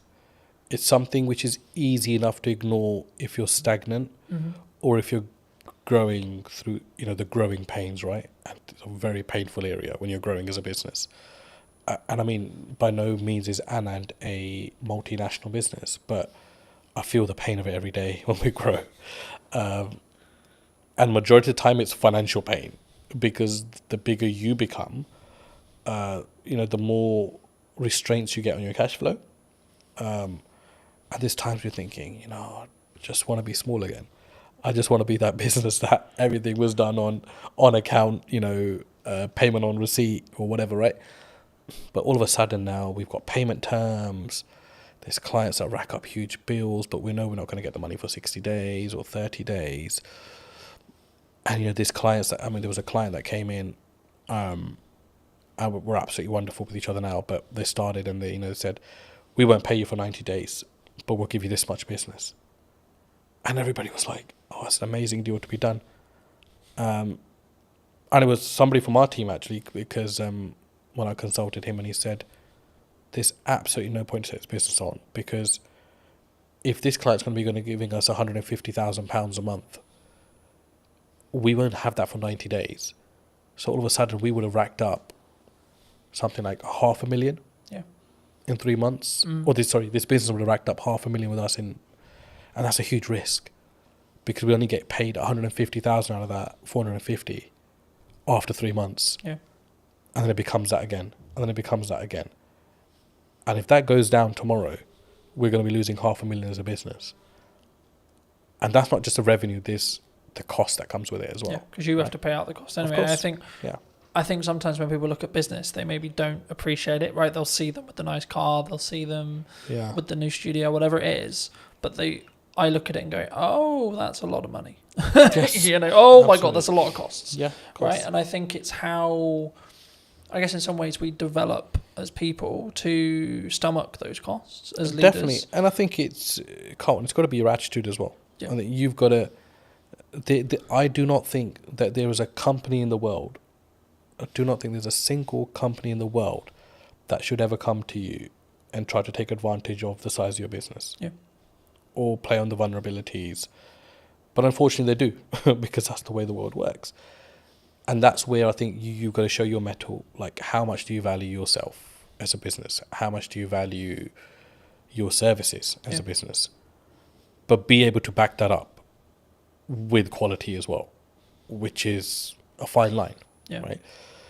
And that doesn't necessarily mean you've got to have the best product in the market, but absolutely deliver on everything that you say you're going to deliver on. If it costs you to deliver on it, you deliver on it irrespective. You don't just shortcut and then leave yourself exposed in the market for having a bad reputation. But I think it's self-belief. But I know that doesn't come when there's no income or little income, because only self-doubt's there at that point. But my last 2 years in particular in business have taught me, gotta value yourself. Yeah. And that doesn't mean you go and shit on people's parade, or you go and mistreat clients, or if somebody comes in trying to bargain with you that you mistreat them. You've got to hold your firm in a polite way, but you've got to know what your business is about, and you've got to know where you're strong and where you're weak, and you've got to be able to make the right decisions. And sometimes the first decision is not always the best decision. Yeah. But leave the ball open where you're still able to have dialogue with clients. There's times where we've made, mistakes. We've misjudged, and we wouldn't be human if we didn't. But it's how do you react to that? Yeah. How do you go back and manage that? How do you have the humility to say, we got this wrong, but still be able to have that relationship with your client? I think as well, and I had a very fortunate conversation a couple of weeks ago about this, and it was like, we just worked with a brand new client, and one of the things they said to me about why they chose us or me, however you want to perceive it, is that because I was the most expensive out of the ones they were talking about, and for like maybe a newcomer or etc., that sounds weird, right? Because it's like, why would you win the work but you're the most expensive?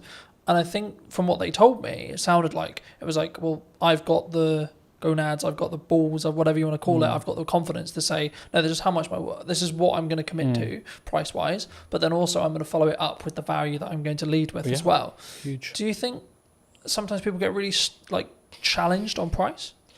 Always. You're always going to be challenged on price.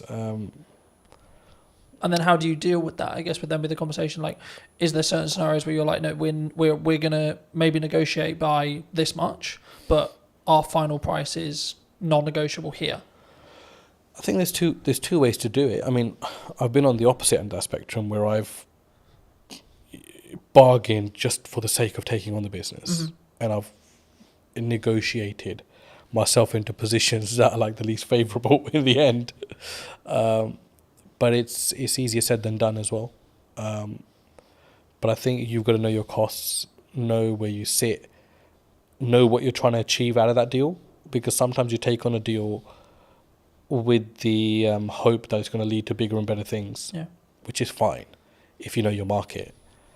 And that doesn't necessarily mean that it's going to happen in that way, but it's a calculated risk. Do you think sometimes you have to take something that's maybe not ideal client, if it is just I need to make this money? Or would you still say no? For us, I don't think we really have that, because we're quite niche in what we do. Mm-hmm. So everyone that comes to us generally needs us, or we need them in some aspects as well. But there are, I mean, you won't know until you start working with someone, I always say. And the ones that you think are going to be troublesome end up actually being the better clients. And the ones that you think, you know, because they're a big brand, sometimes extracting money can be an absolute pain, which is why relationships are very important. And you've got to go above and beyond. A business deal is not just, you know, here's my service, I've provided it, here's my invoice, you pay it, thank you very much. It's all the stuff in between, the dialogue, the things that you don't cost. It's impossible to cost a project, you know that. Yeah. To the T. You can't do that. Because we never add our own time into that, really, if we think about it, as a business. And even if you add your own time as a calculation, they'll still be like, oh shit, I'm still spending too much time on this business. But it depends what your end goal is. If your end goal is like, I just want to be done with this client, get their money, and I don't care whether they contact me again, then that's a very different mindset. Or if you want to always leave you never know when a client might need you, that's a very different mindset as well. I think when you've done 30 years, you're really invested.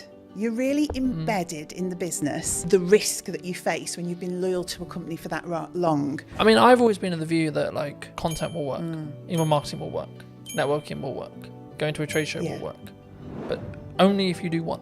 That business gave me a solid foundation. I understood the basics of most areas of business. I experienced working with logistics, with marketing, with operations. I look at how many views did I gain between 4 weeks ago and now. Don't get me wrong, we've done that loads. I mean, email marketing was one for us. I can focus on three main things: the podcast, client delivery, and the event. Yeah. That's it. I think AI is the assistant and we're the leaders of that. Hello, my friends. Welcome to a brand new episode of the podcast, this time in London. Today we're going to be with Michelle from, I guess it's from Eden now, but it was, as you'll find out briefly, from I'm going to go with corporation that no longer exists. Sadly so, yes. So no longer on the high street. I mean, it kind of does, but not in the same way. It exists under another name, yes. Should we stop being elusive? And should we should definitely stop being elusive. It's W.H. Smith's. For those of you that didn't guess, it's W.H. Smith's, yes. I'll start here. I mean, how did it feel? Because obviously you were, correct me if I'm wrong, but you were a regional manager. Yeah, so I looked after the north of the country for W.H. Smith's, yeah. I mean, I was with them for 30 years, so I grew from being a Saturday girl on the till to that position of looking after all the stores in the north. But yeah, at the point I finished, I looked after about 304 stores in the north. And what made you make the leap? Did you transition out?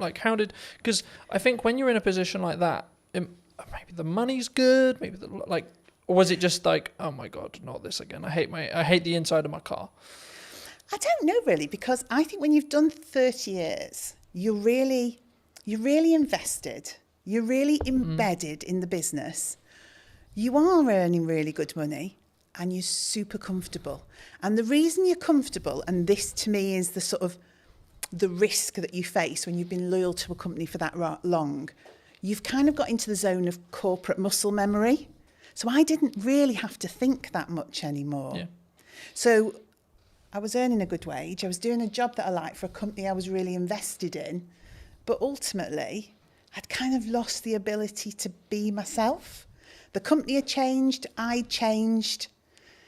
And it was just time, I think, to find something that was me. I guess there's a natural kind of, sometimes there's maybe a disconnect. Like you were who you were then, you grew 30 years and then you wanted to go this way, but they wanted to either downscale or go that way. I don't know if it was a case of they wanted to go this way and I wanted to go that way.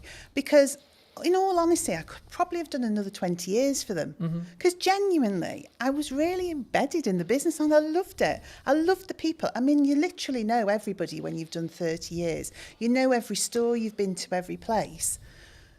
But I just sensed that it wasn't going to be right for me in the future. You know, I think you just get a knowledge of, I've got all this experience, I'm getting my own mind, my own voice more, and that needs to be somewhere else for it to develop and grow. Yeah. It's not going to be develop and grow here. Or I can stay and carry on doing what I've always done for another 20 years. So was it, I guess, in some ways a personal development shift for you? Because we were talking just while we were setting up about, you know, the difference that you now have with where you are with Eden. Yeah, I didn't know it at the time. I honestly didn't know it at the time. So it was a leap of faith moment, really. And then the weird thing for me was COVID literally happened on the Friday of the week that I left.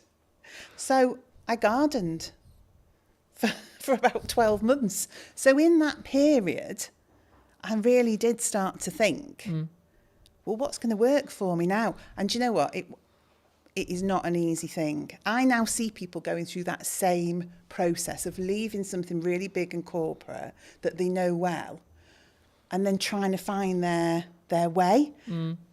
It's difficult. Do you think that it comes with a, because we were talking before we started, that I'm going to find it very hard to go into corporate now because I've got the freedom of self-employed. I guess you could say I know what works marketing-wise, especially right now. Yeah. And I would have to fit perfectly into a team culture-wise for it to work. It would depend what you'd want that for. For me, that business gave me a solid foundation. I understood the basics of most areas of business. I experienced working with logistics, with marketing, with operations. It taught me to be resilient. You know, they were a company that was adaptable. I mean, they survived on the high street. So it did give me an understanding of how you support a business to survive, to protect its people, to protect the brand, etc. But yeah, on the other side of it, the thing that you're talking about, having your own voice, that freedom to shape a culture, shape a business, shape the dynamics of what the team are doing. For me, that didn't exist in that type of business because I think they have to have really clear communication, real clear clarity of message. Yeah. And if you're someone who wants to divert or disrupt that can be very regardless difficult. Of maybe how good the idea is. Regardless of how good because the idea is. Because it is a triangle in that respect. You know, you have to follow the top. And I always found I was always in a box. I think so. And as well, and you can have, and also it's the ability to push that idea through because some ideas do make it through. But what do they say? It's like steering an oil tanker, not a speedboat.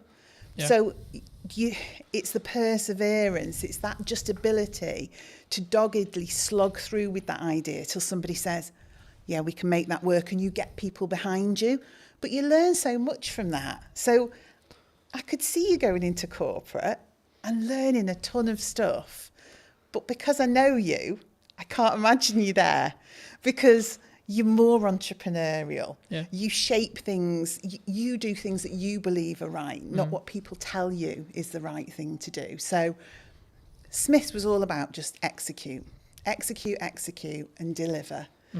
Whereas now I get to shape and change and mould and mentor and support elements of that in a business like WH Smith's, but now with a lot more heart and my own voice behind it. Do you think, I mean, obviously, for those who don't know, you've moved into Chief Strategy Officer. This is the first time I've heard of it. I mean, in a nutshell, what is that? What is it? What does actually your day-to-day look like and feel like? I guess it's about, ultimately, it's having the long-term plan and strategy for that business, so the growth plan. So looking at quick wins, middle term, long term. So saying, where is Eden as a business going? But then from that, understanding, I guess, some of the fundamental change. So what are the operational and robust things we need to put in place to get it there? Yeah. But also having the freedom to be inventive, to work with the team, to generate ideas. So I would say I'm the person who knows the long term, but I'm also the person that wants to generate all the bits in between that move us in that direction. And some of it is quite simple. Some of it is really quite complex. It's about building teams, it's about building roles and responsibilities and processes. Yeah. But then it's about looking at innovation, deciding what we want to do, NPD, all the fun side.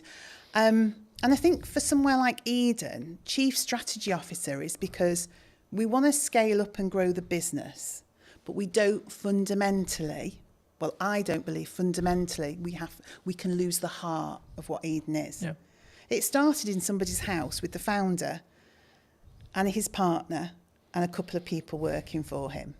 And it's grown now into its own HQ, its own warehousing, employing 26 people. There are loyal customers who've been with that brand for that whole 12 years. So we've got to scale it up because we want more people to join the organisation and more customers to experience the brand. But we don't want to lose the heart of what Eden's all about. And I think it's my job to make the scale up happen, but make sure Eden remains Eden. Do you think it's difficult? Because by proxy of scale, you have to somehow, like I'm in this, as we were discussing before, I'm in this struggle at the moment where actually things have gone like a lot better than planned. Happy days. Which is brilliant. Right, great place to be, grateful place to be. But it's also like a legitimate issue in the respect to... Actually, now I've got to how do I duplicate myself? Because that's potentially the position I'm in, especially when it comes to continuing the next step now, which is actually continuing with what I feel is working, but sort of, I guess, because I'll never be able to replace me sat here in front of a camera. No. Right? I can outsource everything else, but the only bit I'll never be able to, especially if a client is very tied to, I want Colton on the production, I want Colton on the marketing, etc. It's going to be difficult. I mean, did the team at Eden find that as well? I think because obviously you sell a product, right? But the essence is still there. Yeah, I mean, ultimately our main product, it's dog food. I mean, that's what we produce and sell, premium quality dog food. I think when I came in to that business, it was difficult because it was change. It was somebody saying, what you've done till now has been brilliant because you have organically grown this business with people from the local area, not experts, just people with a passion for pets, a passion for the brand. And then I had to come in and say, that's absolutely brilliant, but we need some roles, some responsibilities, some routines, some best practices. We need to get back to basics. We need the foundations. And that was the change people found difficult. So that freedom to just almost do whatever you want, whenever you want, had to be pulled in for a while we established some core basics. But once we'd done that, once we'd got the right people in the right place doing the right things, once we operationally were robust, when we'd done our risk management piece that said what are those critical points of failure that sit within this business, then people could see, oh, actually, I can still operate the way I did before with freedom and creativity and innovation, but there's more support underneath.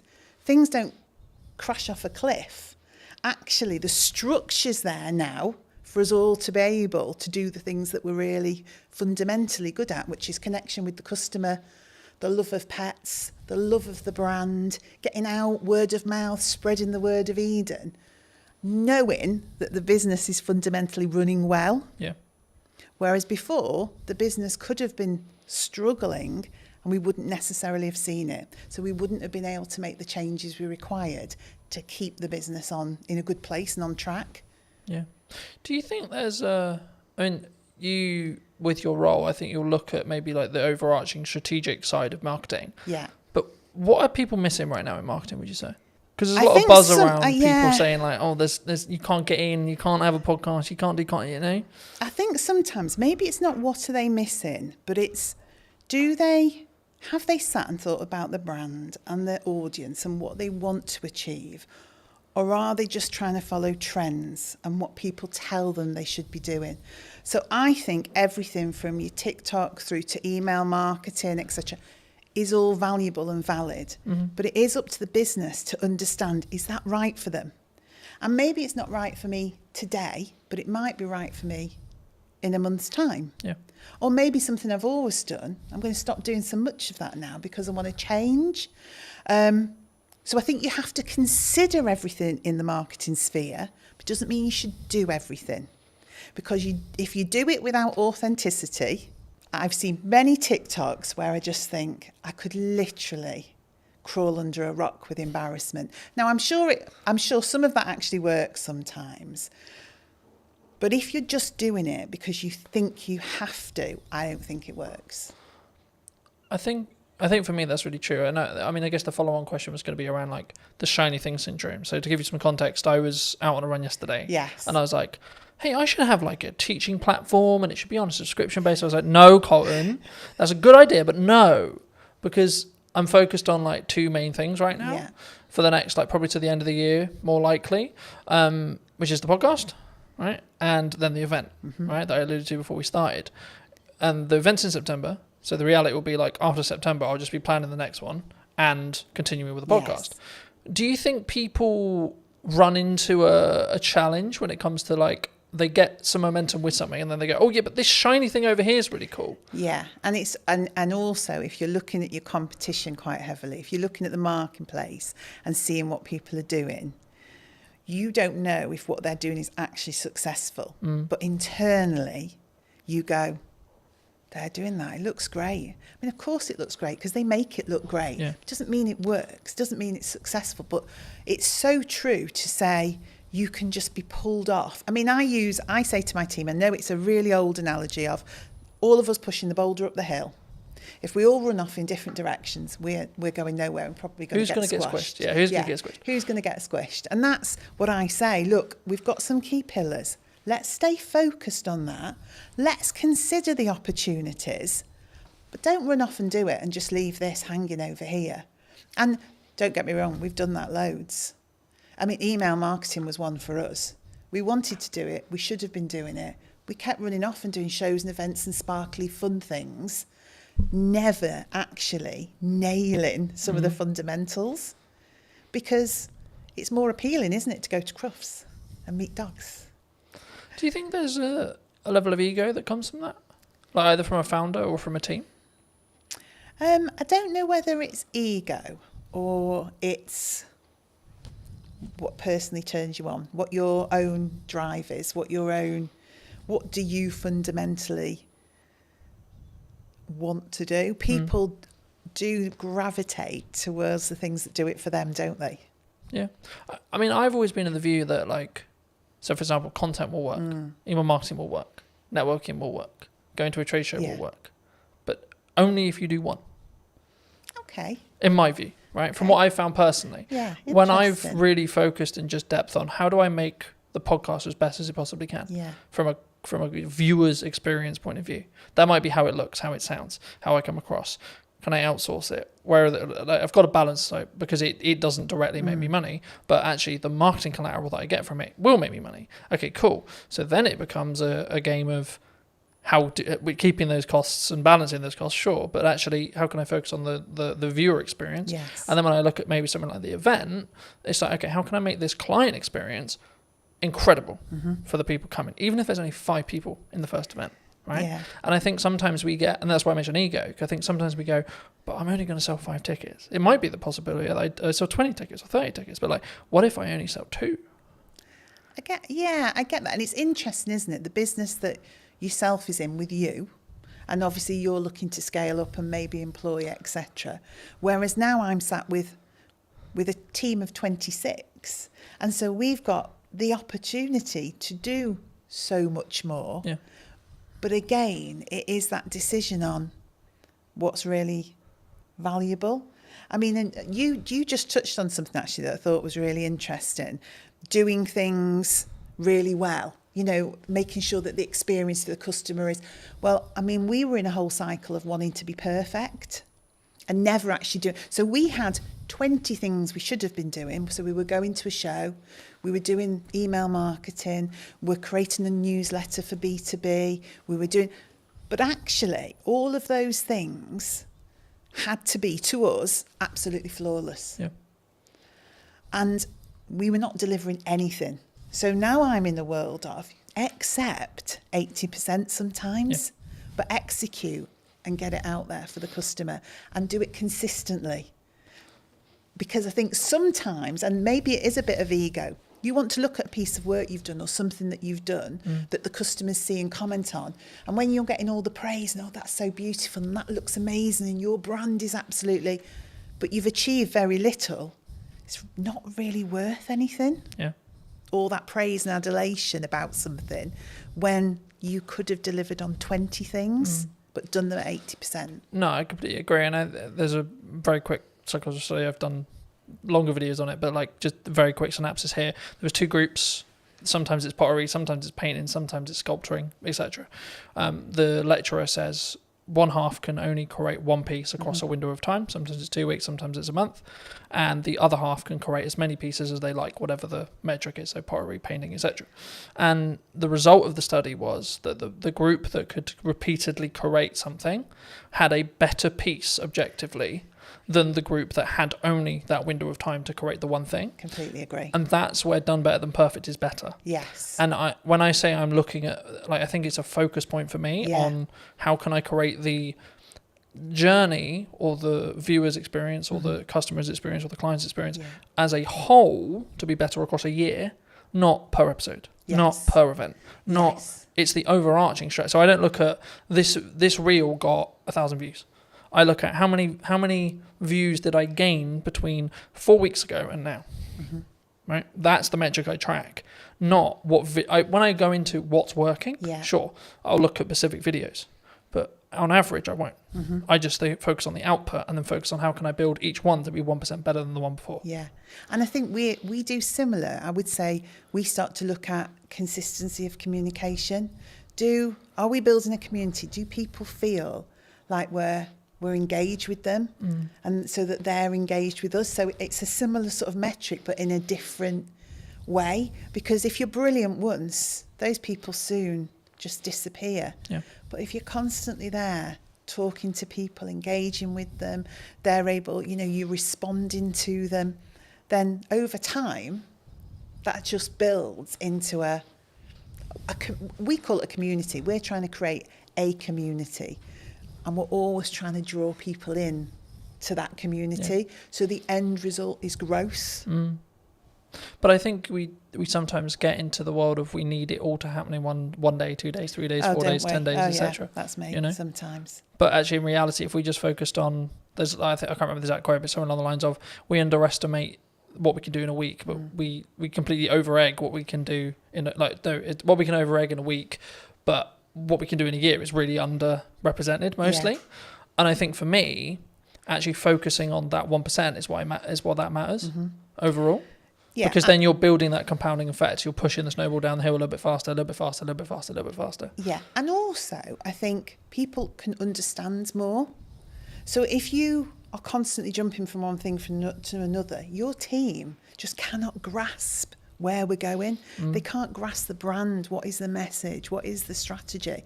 So that continued delivery, that momentum that builds, you onboard the team. And by onboarding the team, you onboard the customer. And particularly in our business, because we've got customers and consumers. So the dog's the consumer. It's the dog we're trying to get to, but it's via that customer. And so it's almost like the baby food world, isn't it? Yeah. The baby's eating the food, but the parent's choosing which of the brands to buy. Same in our world. The dog's eating the food, the customer's choosing. A lot of that comes through trust.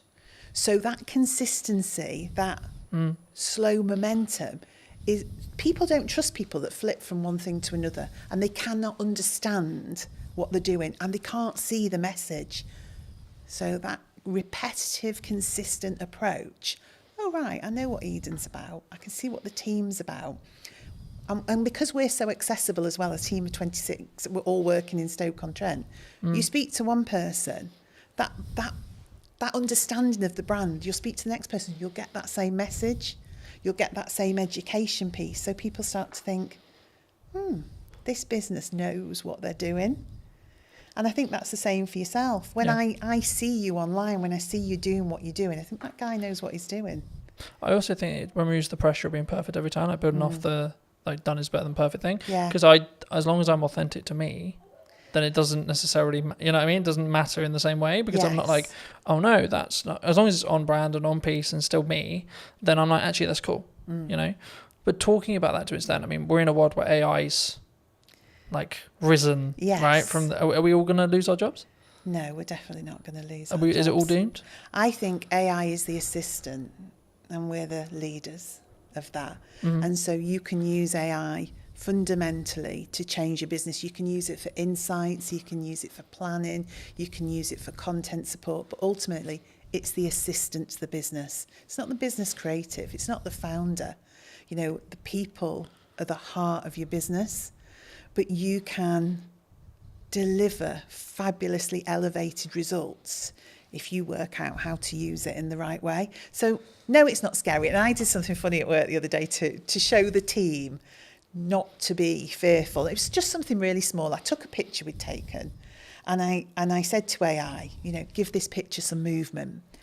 And it did this crazy thing. I mean, we're pirouetting around the stage on this picture. I think one of us had claws for hands or something ludicrous. But then I gave it real instruction, my voice and the heart of the brand, and explained what I wanted. What it created was amazing. But it needed that voice, that human voice, that human interaction, that brand understanding. So we shouldn't be afraid. I've used the analogy recently of you need to sharpen the knife before you use it. Very good, you know, in the same way with AI, you need to teach it what you want it to do and not just write me a social media prompt, Insta, right? It's about actually understanding it as a tool and not just seeing it as a fix-all, right? It's the company assistant. It's like your PA. It's part of the business. It's part of your business. It's a tool of the business. But it hasn't become the business. And I would hope some of the more routine tasks that it will support people then to be able to drive more creativity and innovation because they've got the capacity and the space to do that. You know what business is like. Sometimes it's incredibly busy just getting tasks done, just executing things. And then you end up working in the business all the time doing. And you don't step away and think, right, okay, let me listen to the customers. Let me look at what's happening in the marketplace. Let me analyse some of the insights. And when you stop and do that, and I hope AI gives us that, so we can stand back and go, do you know what? This is what we need to do. Because I've had time to think about it because AI is my assistant. Something that I found really interesting, and I'll be curious on your thoughts as I'm bringing it up here. I mean, I'm rapidly approaching the end of Mel Robbins' the 5-second rule. Okay. I don't know if you know it, but it came out a handful of years ago, and the crux of one of the things I read on the way here was procrastination is actually a reaction to stress management. It's nothing to do with like not getting the work done. It's how we cognitively distract ourselves and have that stress break.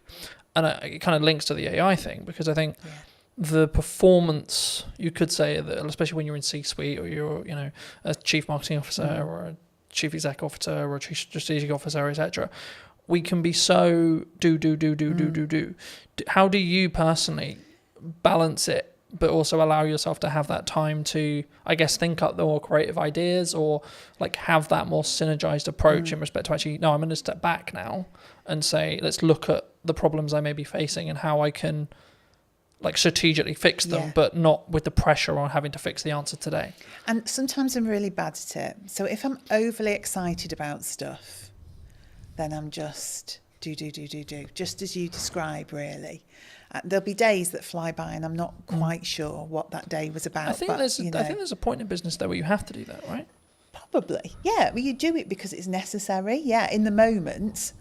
But then what I also find, I like to be planned and organised. We were talking about this. I like my notebook. I like to think ahead because I like to show up in the right way. Yeah. I am myself. I'm always the same, but I do give thought to how do I need to show up tomorrow? What are the things that I need to achieve? Am I planned and organised around that? And when I am, that gives me those periods of time to step away with do that for people in the business as well. Say, hang on a minute, let's just stop. Should we just go and grab a coffee or should we go for a walk? Because we probably just need to think this through a little bit. Is that an environment thing, do you think, as well? Like you need to physically remove yourself from the office, the home, to get a change of scenery? For me it is. And I probably use that with other people. Now, whether that's everyone's reality, I don't know. But I am one of those, when I got home and walked the dogs at the end of the day, that's where things would come together. So all the strands from the day that all seemed very sort of disparate and all over the place would come together, and I'd think, right, that's what we need to do. But we talked about this in work the other day, actually, creating space, going for walks, having hours of the day where people put down their keyboards, they put down and we do something different. And whether you want to call that a team exercise or just chilling out and having a coffee, but forcing people in a way to have space. Because your natural reaction is you're being paid to do a job. You see yourself as, I must be productive. I need to be able to demonstrate the things that I've done. But that's not the case. What you need to be able to demonstrate is an understanding of what the most important and priority things that we should be doing. Not that you've done 100 things, that you picked the 10 most important things and did those. And do those well. And do them well, yeah. But don't do, like we said before, don't do them so well you don't actually deliver on anything. But, yeah, do them well. I think you need to personally ask yourself, I mean, I'm looking at it as I say, like, I can focus on 3 main things, right? And that's what I'm really leaning into across 3 months, 3 things. Yes. Right? And it's like, right, the podcast, client delivery, and the event. Yeah. That's it. You've got nothing else. You can't add anything else. And it's not that I don't have other ideas. I do. Yes. But it's actually, if I'm going to get what I want from this and I'm going to make those 1% improvements, I have to focus on those 3 things. So how do you, because to me it's capturing the ideas, isn't it? And that, I think, is the strategically important bit. I think you can, and I believe part of my role is to help people focus on the key things, because I think you are in control of your role and your business, and we've got 26 people there. And one of my jobs is to help them prioritise what we need to be looking at and when. But capturing the creativity, not allowing ideas to disappear because we're busy, always making space to go back to things, to reconsider them. And even if in 6 months' time it still isn't right, to reconsider them again. Because what do they say? There isn't any bad ideas. No, it's just about timing. Yeah. And, you know, I mean, the simple answer of like, how do I do it? I have a set of like what I call my command notes or like top end notes. Okay. Whenever I have an idea, I put it down. Don't care how I'm going to use it, don't know where I'm going to use it, etc. I'm like, I don't have the time to focus on how to build that out yet, but I don't want to lose it. Yeah. The other way, building off the AI side, is utilize chats in ChatGPT, for example, especially if you have a conversation in that chat, it will be able to, as in physical conversation, as in you're typing, or actual conversation, you'll be able to then refer back to it. So if you say, hey, ChatGPT, for the next 3 months, I can't really focus on this thing, but actually it's a really good idea, I'm going to come back to you in the future. Can you kind of make a highlight list or make a reel or etc., or make a summary of like my thought process now? And so when I actually have the time to give the focus, I can then do that. And then what you do is you just brain dump. And I love that, because I am a notebook. You see my notebook there? I am a notebook girl. If you ask anybody in the office, I mean, I have strategically coloured notebooks. I lost my orange notebook the other day. I thought the business was going to completely go off a cliff because I'd lost the orange notebook. But that's me. I love to capture those notes. I sit in meetings, I listen to people. I'm thinking, oh, good point, good message, good. But I have started using the chat GPT to do just that. So I just sit and chat to it. I say, so-and-so thought of this today. Yeah. In terms of and it seems bizarre at the time. I mean, I did think I was losing my marbles a bit that I'd found this new best friend of ChatGPT. But I did. And I systematically would go through and think, right, idea. Don't lose it. So now I'm developing a combination of my old way of thinking, get it down on paper because that really works for me. But now capture it somewhere where it can't be lost. Yeah. And I think as well, like if you are capturing it like the written wise, like some people are really into writing, there's a couple of things I would say, like get a tablet with a pen so you can just write it and it can digitally transcribe it for you, or just get into the habit of taking photos of those pages, because if you give those to ChatGPT, it's probably nearly smart enough from what I've found to actually be able to capture that information and then convert it into like a text format or whatever you want it to do, or even just capture it inside the chat's memory. I like that, because I'm a paper and pen girl. I really am. It's meaningful to me to put words But that might onto be actually, paper. that's how your brain's wired. Yes. And actually that might be your good idea. Yeah. And that's where your ideas flow. But then, like in the result where you do lose your notebook, if you're also backing it up through ChatGPT's Yeah. like chat memory, like you could just have one called idea dump, for example, right? And every single time you write a page in your notebook, take a picture of it. Yeah. And then tell ChatGPT, I'm going to refer back to whatever the note is. Can you remember? Can you bring this content forward whenever I ask for it? And it's how you then. And this is an example of like how to leverage AI rather than being scared of it. Yeah, and I think that is just it. And it's funny that naturally using ChatGPT in that way worked for me, and also that ability then for me to create patterns, trends, and insights from it, because I will go back and say, are there any common themes? And I didn't know if it would work or not. You never know if these things are going to work. So can you see any patterns, any common themes, anything that's coming together as one cohesive idea? And it's so good at that in terms of analysing and pulling out insights. Because I would go back, I mean, and this was an arduous task, I'd go back notebook, highlighting things in different colours, pulling strands together, generating one idea from 20 thoughts. AI is really good for that. Yeah. But again, I think it's an assistant tool. I don't think it's going to necessarily replace us. I mean, the trend sort of changed and it became this, someone who's utilising AI is going to take your job rather than the AI itself. And I think that's a more positive or more real reality of what we're going to have in the next 10 years, I think so. to be honest. And things change, don't they? Things always evolve. You know, industries change, the way we work changes, but our minds are amazing. We've just got the power to adapt and do things in a different way with the support of that new way of working. But I found because it's taking the grunt work away or allowing me to document things, etc., I then can have the more creative thinking process because my bandwidth is like opened up in that respect, and I can sort of play around a little bit more with what works and what doesn't, and like what ideas work and what, and I can ideate them a little bit deeper. Yeah.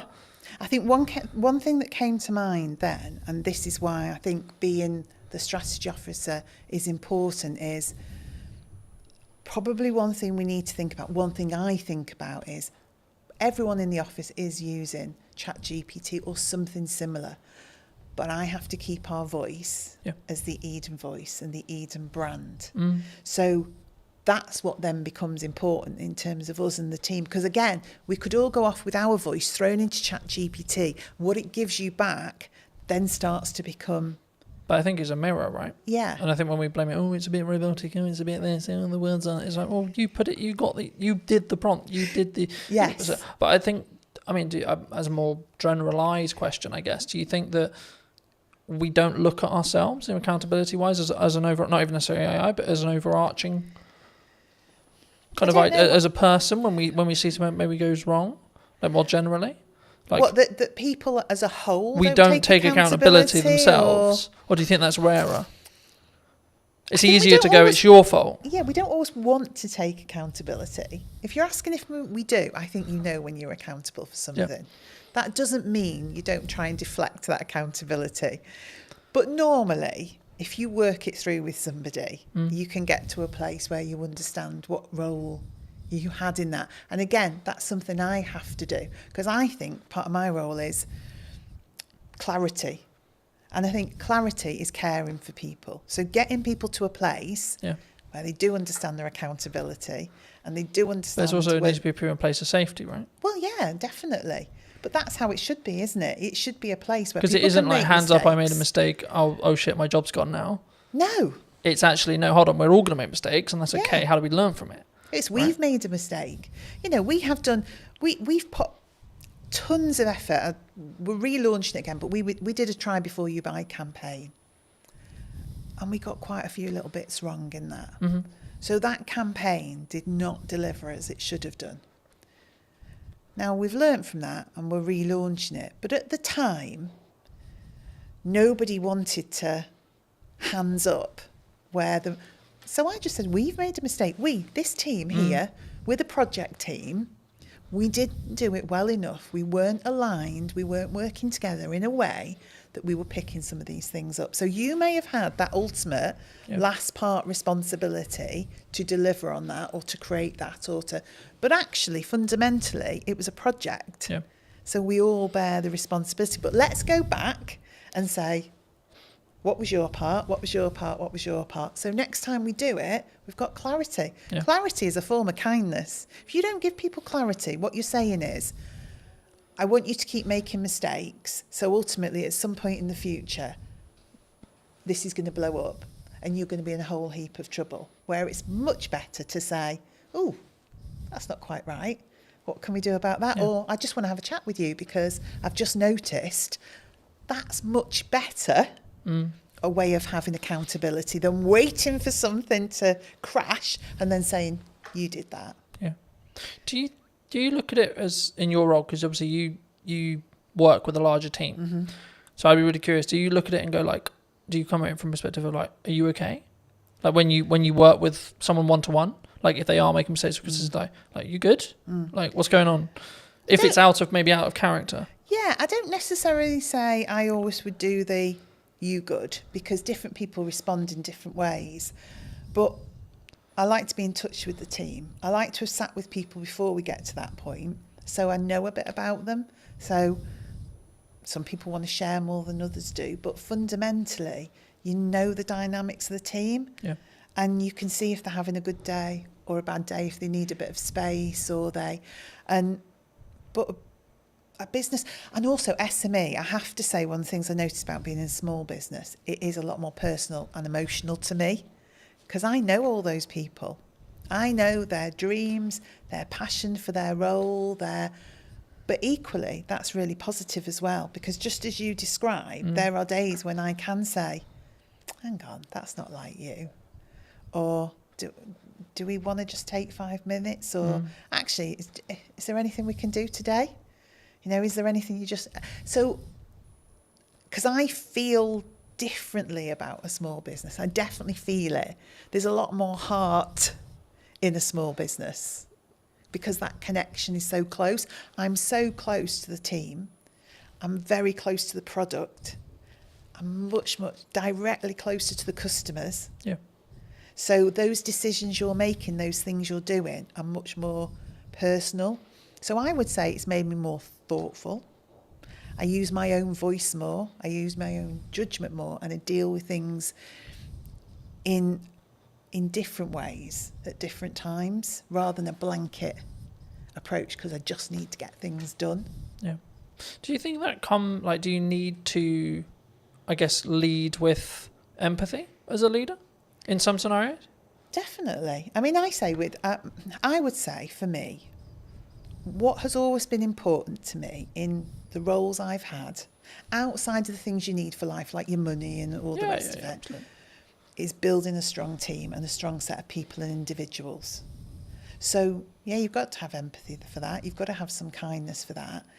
You've also got to you want to drive people. So motivationally, you do want to stretch and challenge people. So it's equal hands of empathy, kindness and support, but drive and challenge and creating a buzz in people where they can see a future and they can start to really push themselves forward. So I think it's in equal measure, really. Yeah. I think sometimes we don't necessarily look at the empathized way of looking at it. I mean, I think we'll wrap up soon, but do you think people are purely just, you're here to do a job? Like, could that be the approach?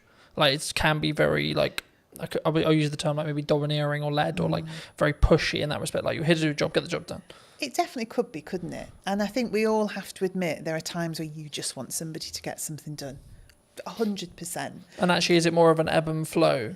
Yeah, in some scenarios, you need to lead with candor and you need to lead with empathy. And in other scenarios, you're like, come on. Yeah, because you're also thinking sometimes the mentality of just get it done is because you know what the impact of that is going to be for other people and other things if that isn't done.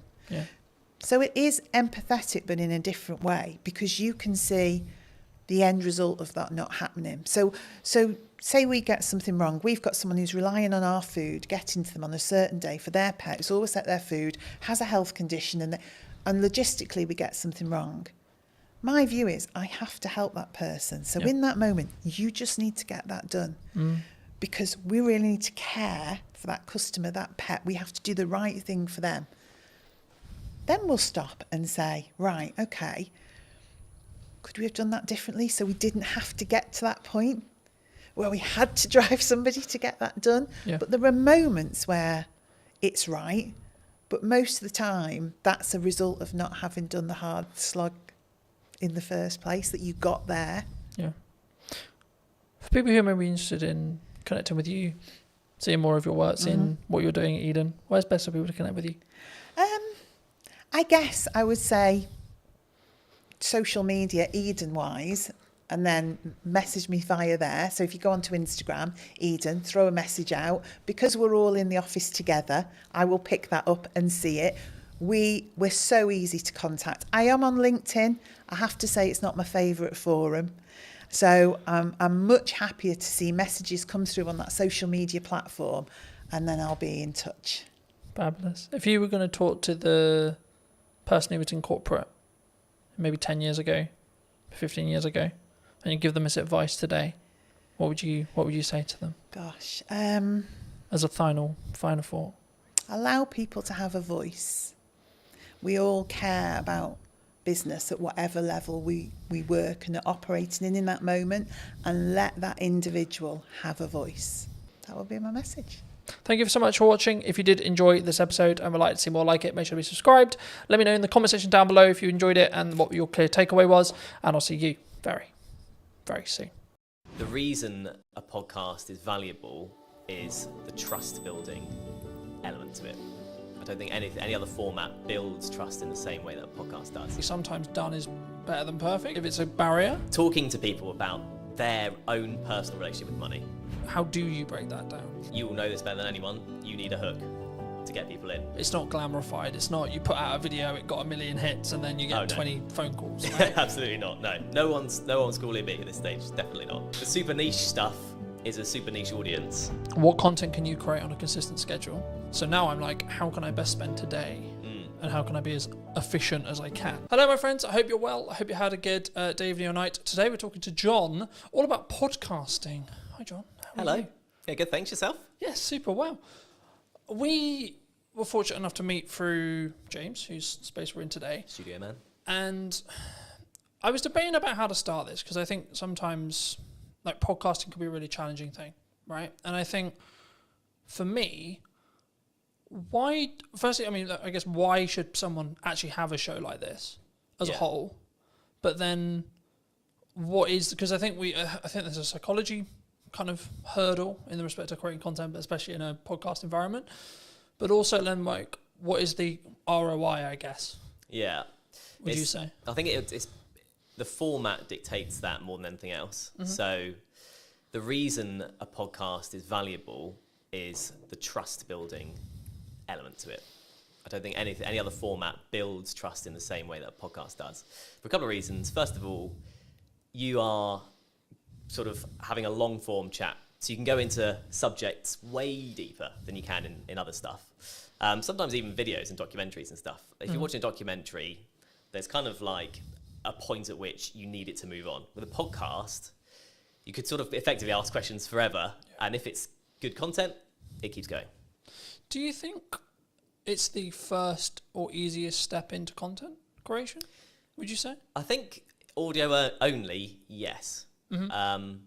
Simply because of the barrier that is video in terms of skills and everything, and you've got to think about camera setups and everything like that. Whereas if you do audio only, so easy to get a mic, so easy to talk to someone online, virtual on a video call. Mm-hmm. That's so accessible that actually, it's quite an easy first step into it, I'd say.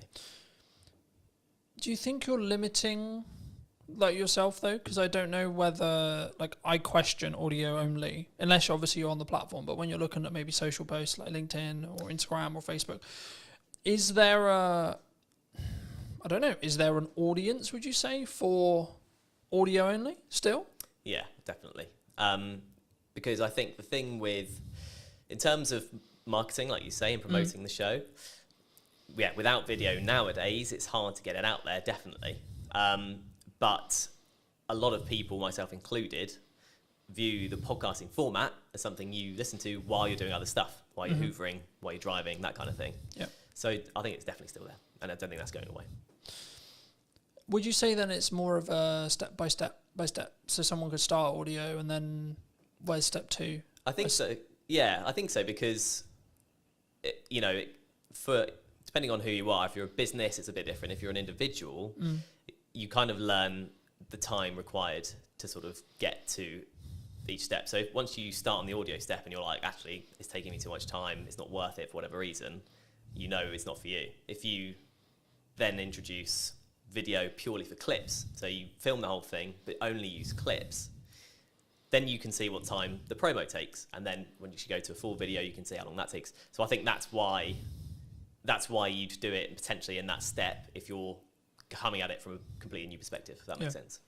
And then, I guess you then can grow to the Diary of a CEO style, full form trailer-esque piece, right? And I think sometimes we get so, and this is true for any marketing, not necessarily a podcast, but it could also be true of a podcast.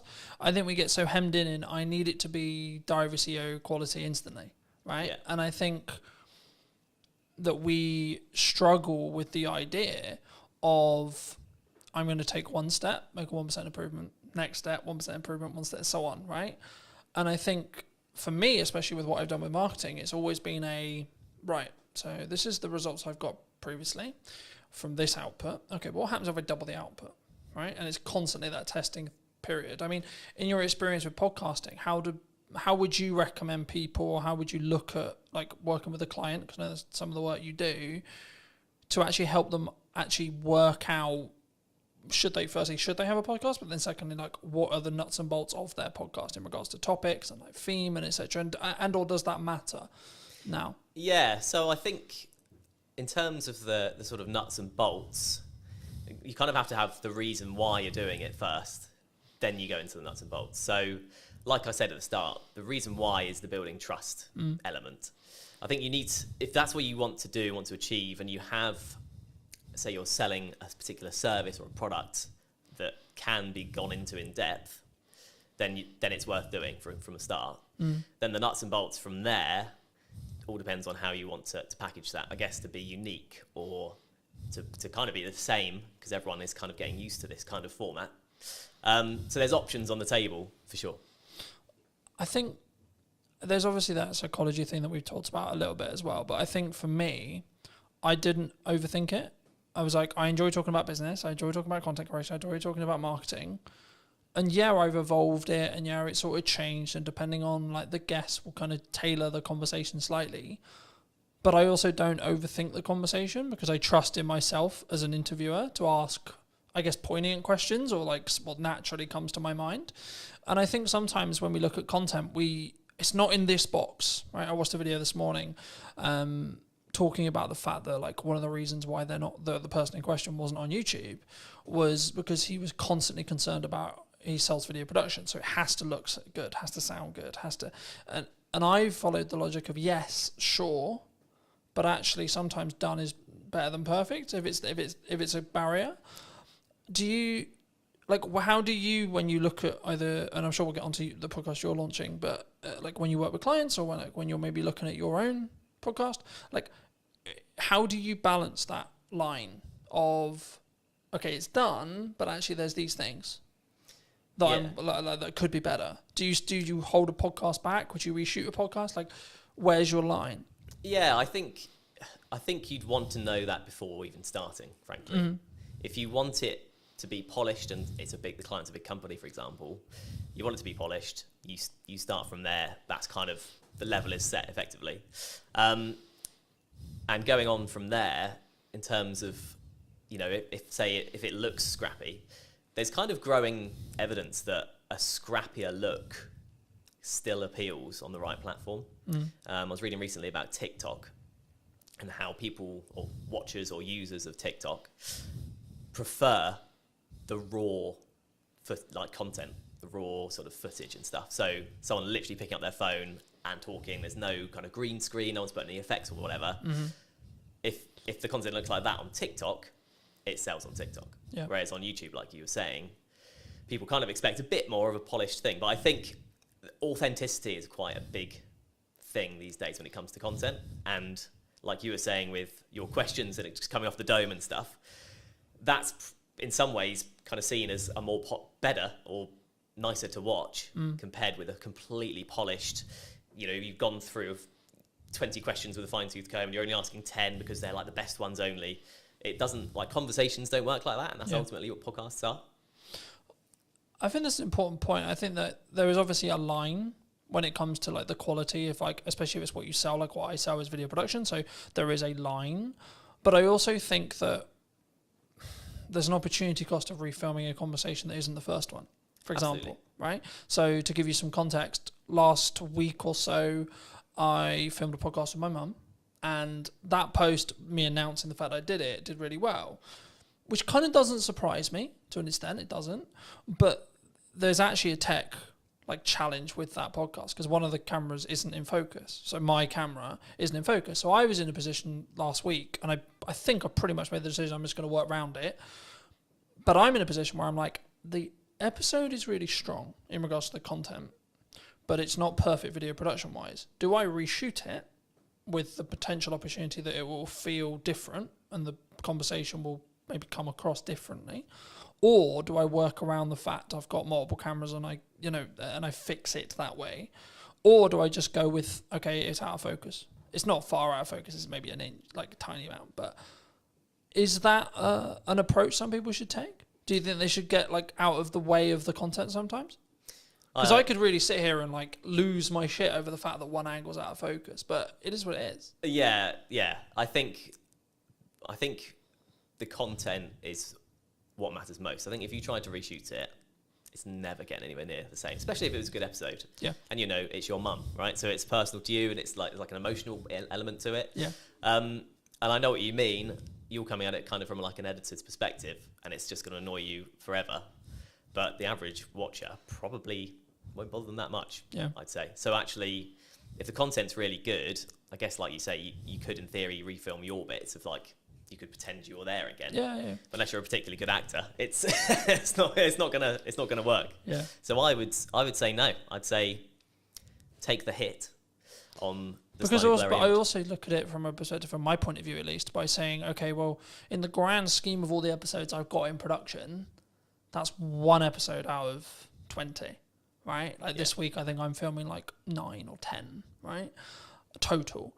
And I think for me, it's like the action will always outweigh that, and maybe that one with my mum isn't perfect from a production point of view, but the conversation, the content's really powerful. Yeah. So I think that's the thing people need to focus on. I think that's when, especially when they start, I think they get in the way. Like they get in their way sometimes, and they're constantly like, it needs to be £40,000 of production. It needs to be this, and I only need 45 because Stephen Bartlett's known for like what he did with Direct Over CEO and like how he then scaled that to the point he did. But I think we don't look at the journey sometimes that Stephen went on specifically. If we're going to use him as an example, anyone with a big podcast, we don't look at the micro testing that happened through the journey to then get to the point where they're at today.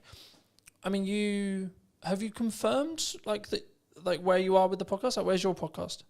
So yeah, yet to officially launch, but all the stuff's going on in the background basically at this point. I've got first bunch of guests booked, got the studio booked, and in terms of the background work, in terms of questions and what I'm thinking, masking and how I want it to look, that's all sort of down in my head. Yeah. So it's I've got to start it now. I've got the dates booked in, so it's just a case of starting when it starts. Happy days. That's super exciting. I mean, for people who may be interested, I mean, how did you come up with the idea? What is the idea? Like, what are you going to be talking about? Like, where's that? And I think it's really important to also highlight, and something I try to do is like collaborate with other people rather than, because some maybe will be watching this and go, but Colton, that could be like technically you're a competitor in some ways, right? Yeah. But I'm like, no, actually, because I think we can both work together to actually create a better show as a whole, right? And lean into each other's skills where it makes sense. But I mean, just to reiterate the question, I mean, where, what, and how is your podcast going to be about?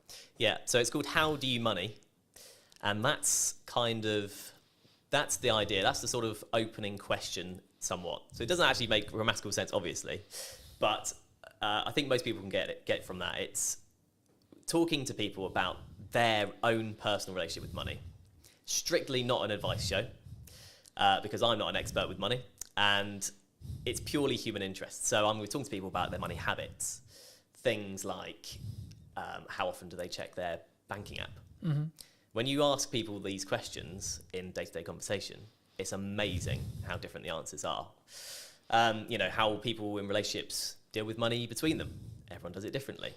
And so like the crux is that twofold. First of all, in the UK, we're just not taught what to do with money in school, college, university, whatever. Do you think we should? Yes, absolutely. That should be in school? Absolutely, yeah, because it's a fundamental life skill. As you know, we had a short conversation about money at the start. Yeah, absolutely. So yeah, I think it definitely should be. But at the moment it's not, right? And so I think as a result, two things happen. Number one, everyone makes up their own way. Second of all, people are too scared to talk about it because there's no official guidelines. Do you think from the start? Do you think that's an insecurity? Do you think if I say that I nearly lost the business in 2024 or previously, that you're going to judge me? Do you think it comes from that? Absolutely, yeah. Do you think that I'm going to think that you think I'm a failure? I think that's a big part of it, definitely. And then let's flip it. Do you? Absolutely not. No. And I don't think anyone would, because, well, the main thing being everyone else will have their own story along the same guidelines. Because we're not taught about what to do, because life is a challenge anyway with money, because there are so many ways you can trip up with money. So it's very much a sort of low budget psychoanalysis of money, and it's kind of an accumulative thing. So no, it's not about the one episode or one particular episode or what one person says. My idea about it is looking back at the first 10 episodes and seeing all the different answers. I've got a killer question that I ask at the start of this podcast that everyone will definitely have a different answer. It's a one-word question. Okay. One-word answer. And I hope that kind of sets the tone for how the rest of it is going to be. Yeah. Looking at your planning stage then for your show, I'm curious, because obviously I plan mine in the way I do it. How have you looked to plan it? Do you completely pre-plan it? Do you have an idea of questions in your head? Obviously, you've already said you have the opening question there. What do you have the rest of it? Just break most of the audience's case, but also I'm curious as well. How do you break that down? How have you broken that down? So I have kind of set it into 3 or 4 kind of different sets of questions that relate to specific things. So I'll have 4 main topics, let's say, and then questions that come underneath that.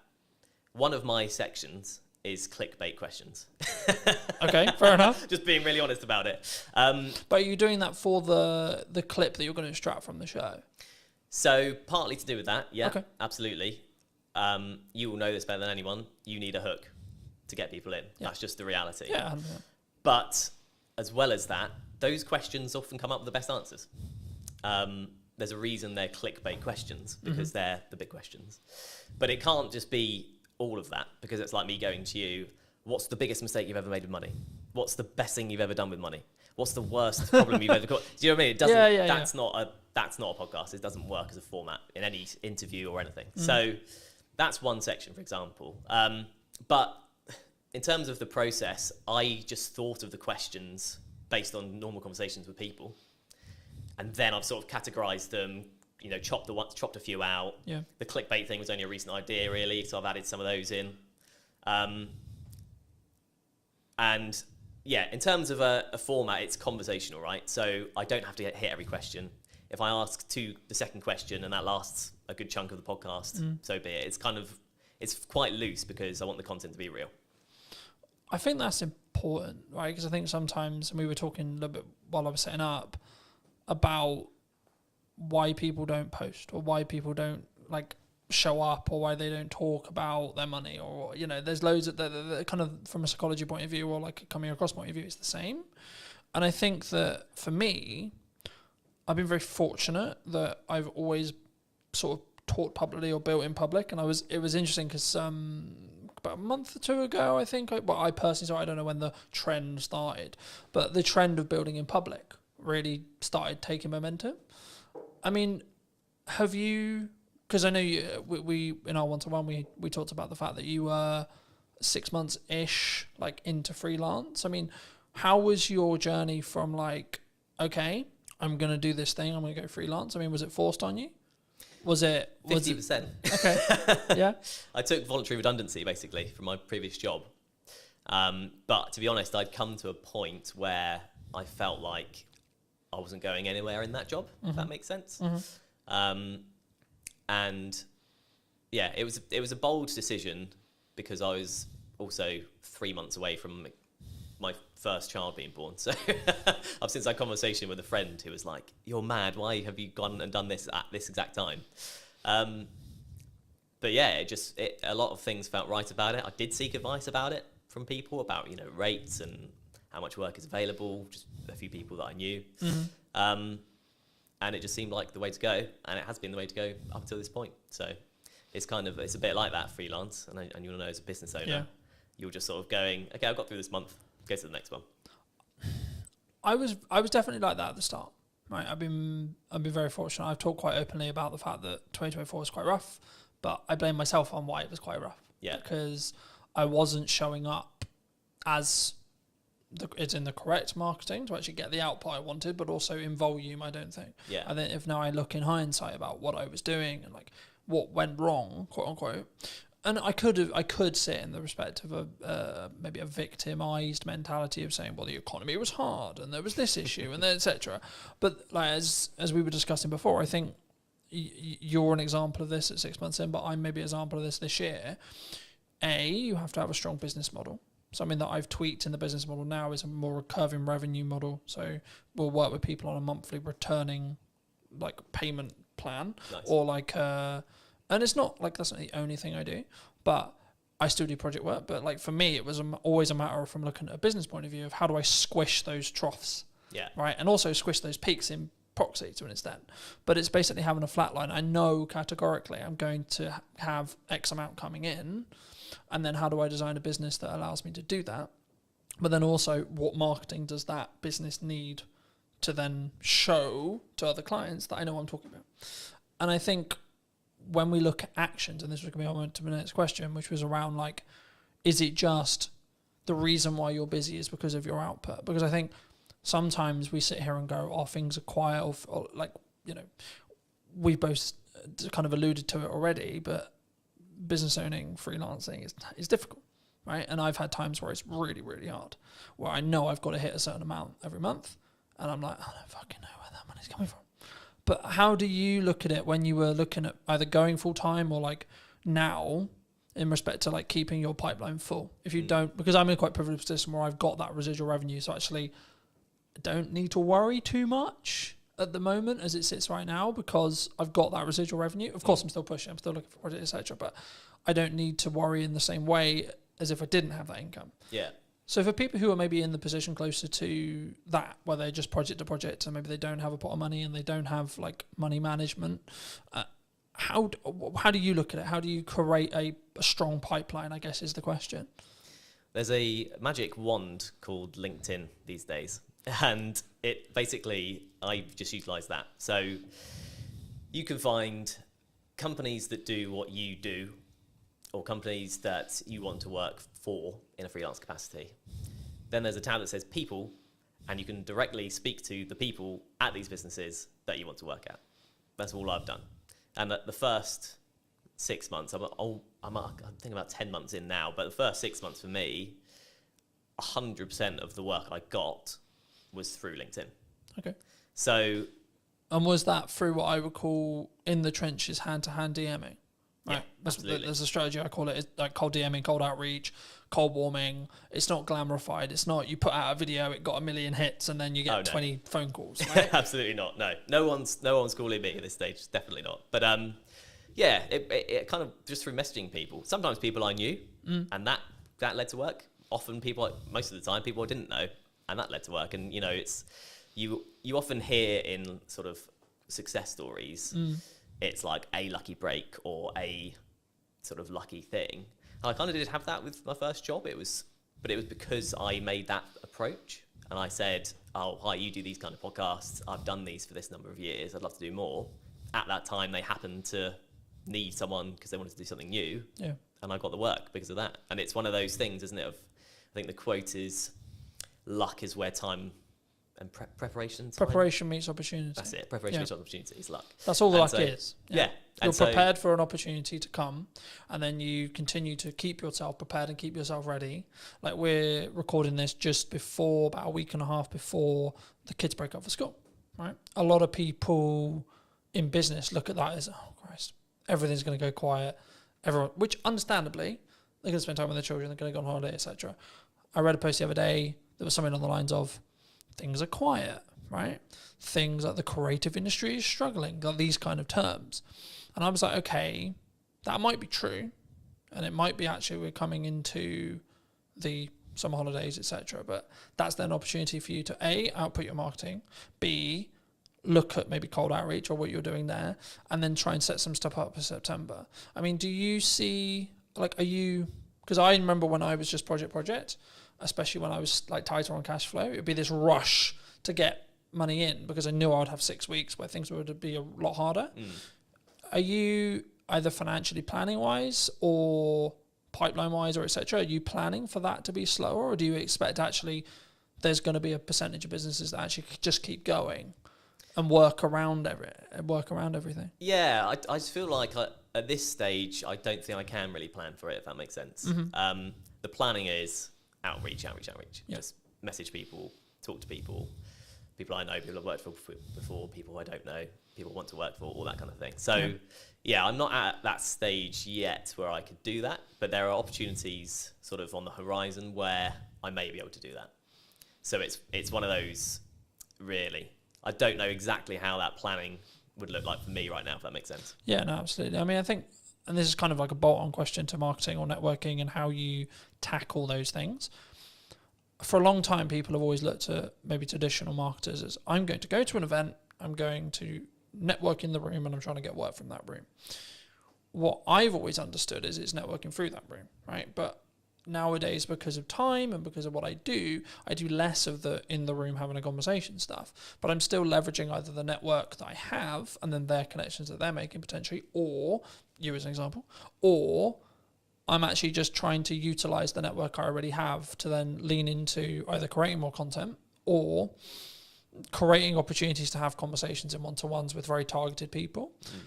And I think sometimes, especially at the beginning, and I look at it as phases in business, right? So I'll use you as an example. The phase you're in freelancing as a whole is you've got to do a lot of hand-to-hand, you've got to do a lot of time investment, you've got to do a lot of network events, you've got to, like, I think the term would be like kiss a lot of frogs before you get your prince or princess, right?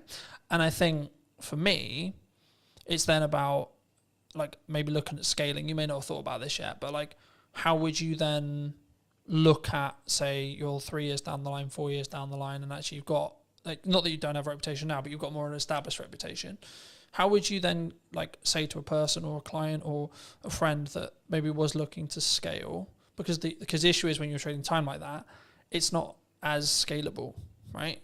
You can scale the unscalable by just working really hard and working smart, sure. But would you look to do content? Like how would you look at it from your perspective, and or what are you planning to do? In terms of content, how do you mean in terms of content? In respect to like, would you continue to network and would you continue to lean into your own podcast and see that, because I expect what will end up happening, of course we don't know, it hasn't launched yet, but I expect what will end up happening is you'll get inquiries solely because you have a podcast, right? That's kind of, yeah, and that's part of the strategy, frankly. Yeah. You know, an ultimate goal for the podcast would be sponsorship eventually, right? Mm-hmm. Very hard to get, notoriously, very long time to get there. So I'm not particularly holding my hopes out for that at this point, but that's kind of my best bet in terms of something like you say that isn't just working and getting paid for the work, if you know what I mean. Yeah. You are getting paid to do the podcast, but it's not directly, I do this hour, I get this pay. Yeah, absolutely. I mean, I'm glad you mentioned sponsorship because I think it's something which people really struggle with. Do you think, because normally it's audience size based, right? Yeah. But I would actually say it's value, to an extent it's audience size, but also it depends on who you're asking to sponsor it, okay? Yeah. If you're trying to get Coca-Cola to sponsor it, you probably should be pulling like a couple of million, right?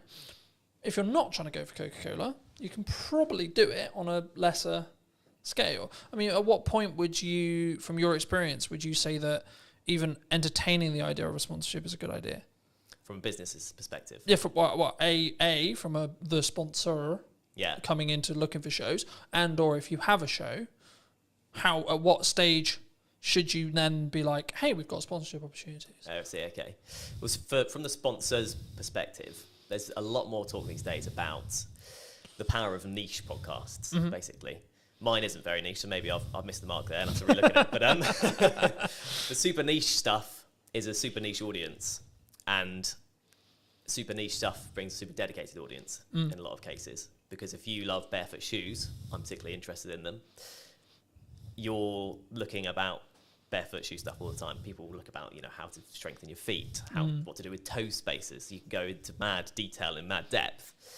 And if you're a barefoot shoe brand and there's a podcast with 1,000 dedicated fans, you can put yourself in front of 1,000 dedicated fans. It doesn't sound like huge fry, compared to small fry, but it's dedicated people that if they like your brand will keep coming back. So it's kind of like a repeat customer concept. And also it's super niche. So if you're a barefoot brand and you go on the biggest podcast that's out there, you'll get lost among the noise of, the big brands like Coca-Cola. Yeah. So I feel like it's for a business, you want to look at the niche communities that you want to target. And then once you're in there, you're in there. As a show then? As a show, I think you have to know what you are able to do with the show.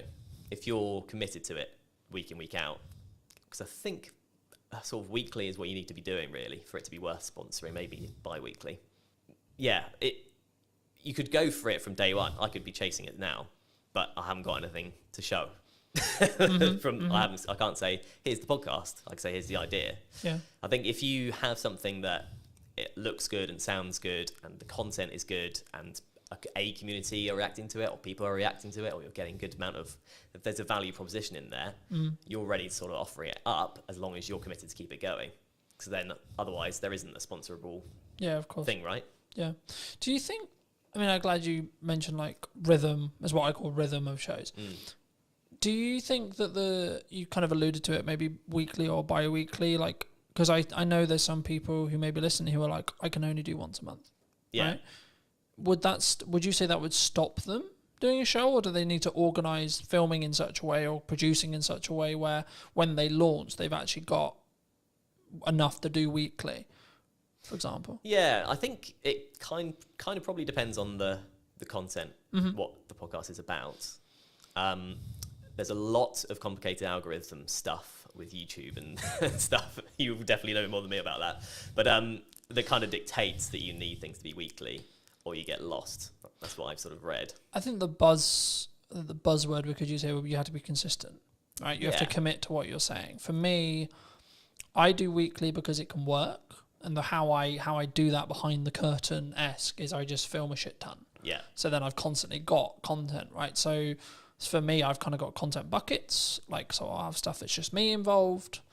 For that, I'm about 6 weeks ahead of schedule in respect to like what I'm editing, in respect to what I'm filming. And then from a podcast point of view, as I alluded to earlier, I'm filming 7 episodes this week. But 7 episodes won't go live this week. No, right? Of course not. In the first week, when I relaunched the show, 7 episodes, like close to 7 episodes did go live, but that was a deliberate marketing plan that was, we're going to push the podcast really hard.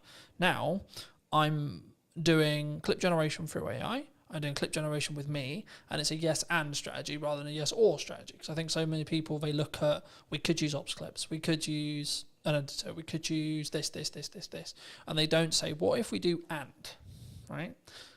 How do you look at it from a post-production point of view? Should someone, when they want to start doing a podcast, I guess it's audience-based, and it's the person, right? Whether they've got resources to throw at it, etc. But should someone who's starting a podcast, maybe a corporate or a medium-sized business, and they want to do a podcast, should they get into the trenches first and start? Or should they just pay someone like us to come in and help them with it from day one, would you say? Yeah, I think if you're taking it seriously, you need a producer of some kind, an editor of some kind, realistically. To do that exact strategy, as you mentioned, have X amount ready to go. Yeah. And then it just kind of mitigates against all kind of problems coming up. You know, the studio isn't ready. You know, available. Studio isn't available. Someone doesn't show up. Someone's sick. Yeah. You like for me, there's client delivery weeks where I cannot fit it in. Yeah. Physically, there's no gap in my calendar. It doesn't happen. Yeah. Right. But then I also have the week after, the 2 weeks after, where I'm like, this is podcast filming week. Yeah. Then I'll have a month where like I don't have that, but because I've got a load of bank, and that's why I constantly try and bank as much content as I can when I can film it, that I can then be in a position where actually it's fine, right? So if I do fortunately get really busy with work, which is a nice problem to have, I guess, right? Which is actually the reality I'm now in, because I have an abundance of content, an abundance of, I guess in some ways it's a mindset thing around like, I don't need the work. So to an extent, actually the work's more there because I'm showing up differently, I think. But I think for me, like, especially as I'm doing a clip strategy as well as the YouTube, like the YouTube is a focus, sure. But for me, and just quickly as we're talking algorithms very quickly, the way YouTube's algorithm currently works, basically, in a nutshell, is you'll be served a piece of content that you like when you open the platform. So it will pull, not push, it will pull the content for you. And what will happen is when a piece of content goes live, so I put a new podcast out, I put ours out, etc., it will send it to a specific audience sector, okay? And then it will say, okay, cool, this audience sector watched X amount, Y amount, it got number of views, etc. If that is, and the threshold changes, right, and it's the unknown bit of the algorithm, but if the threshold, if it hits above a certain threshold, it will then be served to a similar sized new audience. Then it will check the threshold again and repeat. So when something goes quote viral, what's happening is the watch time, the likes, the views, whatever it is, whatever metric they're waiting on at the time, is basically scaling repeatedly into new audiences, and the reaction from every new audience is great. So it's greater than the next one. So it then serves it to a larger audience and so on. That's how it gains momentum.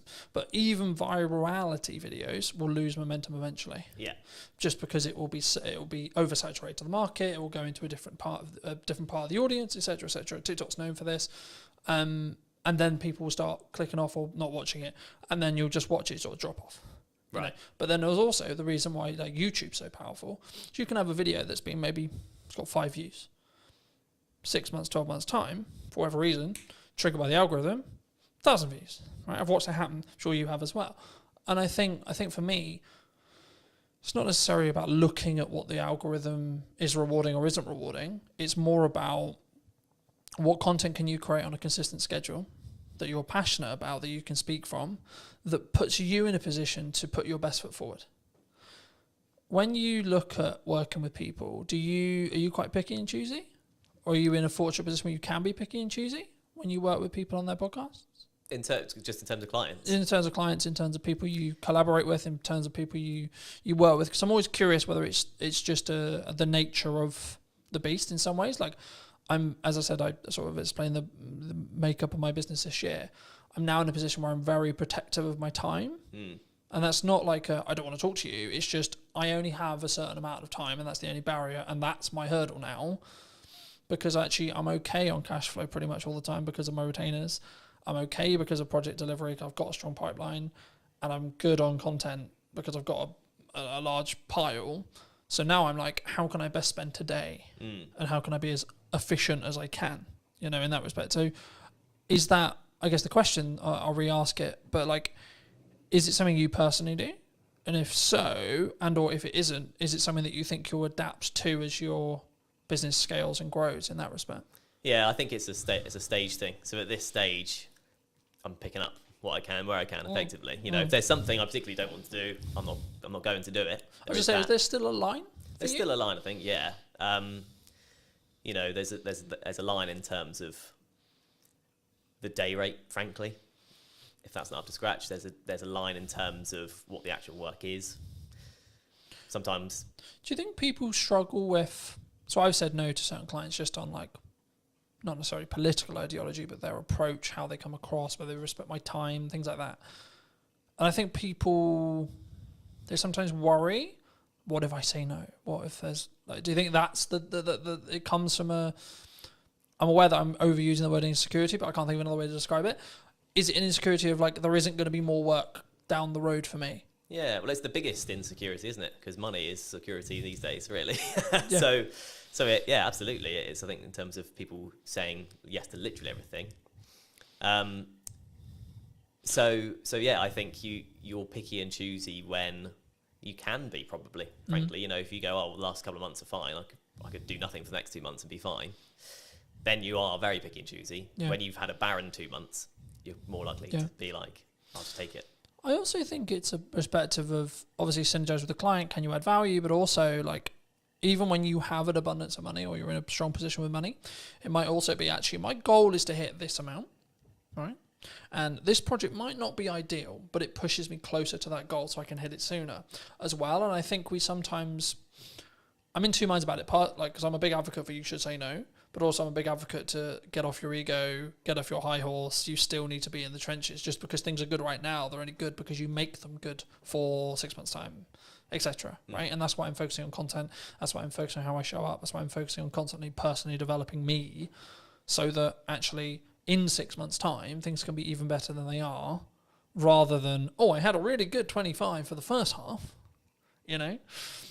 Do you think people sometimes just want the instant though? Oh, as a question, like, because we're very social media orientated in that respect. Do you think it's purely around short-term validation, short-term money, short-term deal, short-term this? I guess, yeah, to an extent. I mean, it's like if you're in a situation where you'd like, I need money now, everything else will go out the window for some people, you know, depending on your circumstances. You know, this is the crux of it, is it depends on your circumstances. If you're comfortable for a while, then you'll be fine. Otherwise, probably you will just snap up the short-term things. But I think, yeah, in terms of what you're saying, I think, of course it's nuanced, right? Because it's like, if my back's against the wall, then I need to go and do what I call hand-to-hand outreach, right? Which is I need to come up with an offer and I need to go to my network and I need to sell it and I need to sell it quick. Yeah. Right? But if I'm not in that position, I can then take my foot off that. You know, I can step back and I can say, okay, actually, let's play the mid to long game now. Yeah. And that's what I try to do in my content all the time. It's not direct sales. It's not this. It's actually, hey, have you thought about doing this? Hey, da, da, da. But as a society, as like starting creators, as freelancers, as video people, whatever you want to call it, have you noticed that people are more, they want short term? And they don't really have, I guess, the patience to look at where you're going to be in a year?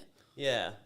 I think that's a reality. I mean, I would have been quite sort of downbeaten if I'd had a different first 6 months to it. You kind of have to go through the journey to understand what the journey is. Yeah. Right. So with clients, with people approaching you, you know, and you will have experienced this as well. You have 100 people you message. Yeah.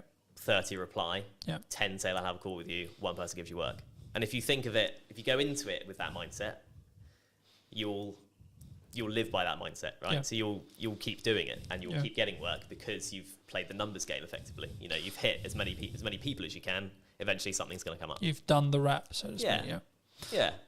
I think, I was going to ask you always about speed of delivery, speed of output, speed of execution. Do you think that's maybe a nature of why someone's more successful than someone who's, I'll do that tomorrow, from a mindset point of view? Do you think? So I'll give you an example. Like for me, when I came up with the idea to relaunch the podcast in the format that it was, so on location, in person, and or remote, and then within a week I had filmed 3 episodes of the idea. Within 4 or 5 days, the first one was out. Because I didn't let myself get into that will be on the to-do list for next year. That will be on to-do list for next summer. That will be on the to-do list for 3 months' time. Because I knew I'm only going to get the results. I'm only going to start getting the data if I start outputting. Yeah. Right? And now it's becoming actually a core part of the marketing strategy for the next 6 months to a year. But that's because I've gained a load of momentum with it. And I know I'm really starting to get into a nice groove with it. And that's why I asked the speed thing, because one of the unique selling propositions I have personally as an editor is, so I'll give you an example. At the time of filming, I did a media day for a new client on Monday. And today we're filming on Monday. He's already got half the content already. And it's a week, right? But also, it wasn't like that was the only thing I was doing. I've also put out, like, I think, nearly 40 pieces of content for me. etc. I've done a load of other stuff related to the business. So for me, I'm one of my unique selling propositions, or one of the things I do is like I work really smart and really hard consistently with no result, plan no result. But for me, from what clients have told me, one of the reasons why they continue to work with me is the speed. Yeah. Right? Like one of the things that comes up in conversation all the time, and James mentioned it a couple of weeks ago when I came to do 2 more podcasts, he was like, your speed's ridiculous. And it's because I've built a strong system to be able to work smart, but also just work really hard. And that's where I kind of come from that point of view. Like, I know it's really important, but I know I'm willing to put the graft in and continue to put the graft in for 10 more years or more, if that's what it takes. But do you think that's uncommon in entrepreneurs as a whole? I guess potentially, yeah. I mean, you kind of touched on it. Because there's a level of complacency. There's the work smart, not hard mantra, isn't there? But like you say, if you do both, kind of double the results effectively. I'm going to outperform someone who's just working hard, sure, because I'm working smart and then doing the hours on the smart work as well. Yeah, right? That's it. Yeah. So I think it probably is in terms of that. I mean, the get up and go thing. If you follow Gary V on social media, then you'll get the get up and go thing, because that was very much me. This podcast idea I'm doing was, I think I first thought of it 2 years ago. Okay. I've been writing notes about it on my phone, like month after month, something pop into my head. I'd be like, oh, that'd be cool. And then, but do you think we have a culture of we're going to write notes about it? Yeah, definitely. Rather than execute on it. Yeah, absolutely. You know, because it's you have to. I think you have to go through that journey. You know, I'll be better at fitness next year. My diet will be better next year. Yeah, absolutely. Yeah, you just need to go. Or next month or tomorrow. Yeah. It's okay. We can. We've had a really long week. We can chill. Yeah. You know. Yeah, it's true. It is. It's and we've got that comfort, and it's the whole being in a comfortable position. You don't grow in comfort. You have to be in discomfort. But actually, saying yes to things, you've got your yes and kind of mantra. Yeah. So just saying yes to things opens up. You realise, oh yeah, I can do this. Like if you just go, I'm just going to do it, and actually plan it. Like whether that's setting a reminder, put it in the calendar, write down, you know, on your fridge, this is what you need to do today. Whatever, however you do it. Something I just building off that briefly. Something I found really valuable the last couple of years was, if it takes me less than 2 minutes to do, I just do it. I don't set a reminder to do it. I don't I'm going to write a to-do list or this or this or this. Like, I need to send an email. I'll send the email rather than write a reminder about sending the email, because the action will probably take less time. Yeah. 100%. And then it's done. Then you don't need to think about it. Yeah. If it's a longer thing, I need to ask ChatGPT about that. I need to do some research on that. I need to plan the podcast, and it's like a longer goal thing. Start momentum by putting a reminder in your calendar and then stick to that. Yeah. But I think sometimes, especially with like fitness, I use that as an example all the time. It's like, I need to start running. Okay, but when's the first run? Yeah. You know what I mean? I think, and I've just finished Atomic Habits from a book point of view, and it talks about specifically, my girlfriend's driving mad because I keep using the word compounding, but it's the only word that matters at the moment, right? Which is that everything I'm doing is like, how can I compound? How can I small win? On the way here, I was reading my second book. I've started reading physical books rather than listening to them. For a long time, I listened to them. As a dyslexic, I was like, right, this year I'm going to read a book cover to cover. No excuses, going to do it. So I was like, right, let's get a book that I actually really want to read that I haven't read, that I know is actually quite good because it's got good reviews, and has been talked about in this whole improvement space for ages. So I was like, cool, let's start with Atomic Habits, see where I go. And then I went on to Mel's 5-second rule, which I knew about for a long time. Mel Robbins is a leading psychologist, for those who don't know, in Canada, and she's just launched a new book talking about they, them, and other people's opinions on us. It will be on my read list. But for me, the crux of the 5-second rule, for those who don't know, is you count down from 5 and then you move, right? So 5, 4, 3, 2, 1, move. And what it will do is it will trigger your mind to do the action step. So if you're like, I need to start running, okay, 5, 4, 3, 2, 1, go get changed, go on a run. Because we don't sit in that uncomfortable window long enough on average, right? I'm really embarrassed because I'm not good enough at health and I can only last 2 minutes of running. Okay. But then the next day do 2 minutes and 10. Next day do 2 minutes and 30, etc. And I think once we start building the compounding, right, is when the snowball effect will continue to roll. I mean, do you think that, is that what you've used to get to this point, do you think? To a point, yeah. I mean, the Atomic Habits, my favourite quote from that is, every choice you make is a vote for the person you want to be. Yeah. And once you tie it to your identity in that way, there is a bit of a mental switch, and you start doing even the smallest things, right? You know, like the eating healthy or whatever. You make the healthier choice on a menu, all that kind of thing. You justify it to yourself in a way that's personal, and in a way that you can then live by effectively. So that's definitely helped. And you know, there's a lot of things in that book. That book's brilliant. You know. So yeah, I think definitely. Obviously I've read it as well, and it's probably helped me. I've signed up to the newsletter. I get that as well, and I do think there's something to be said for being in that world of like the positive quotes and shifting your mindset around certain things. If you look at it enough, you just will start to think like it.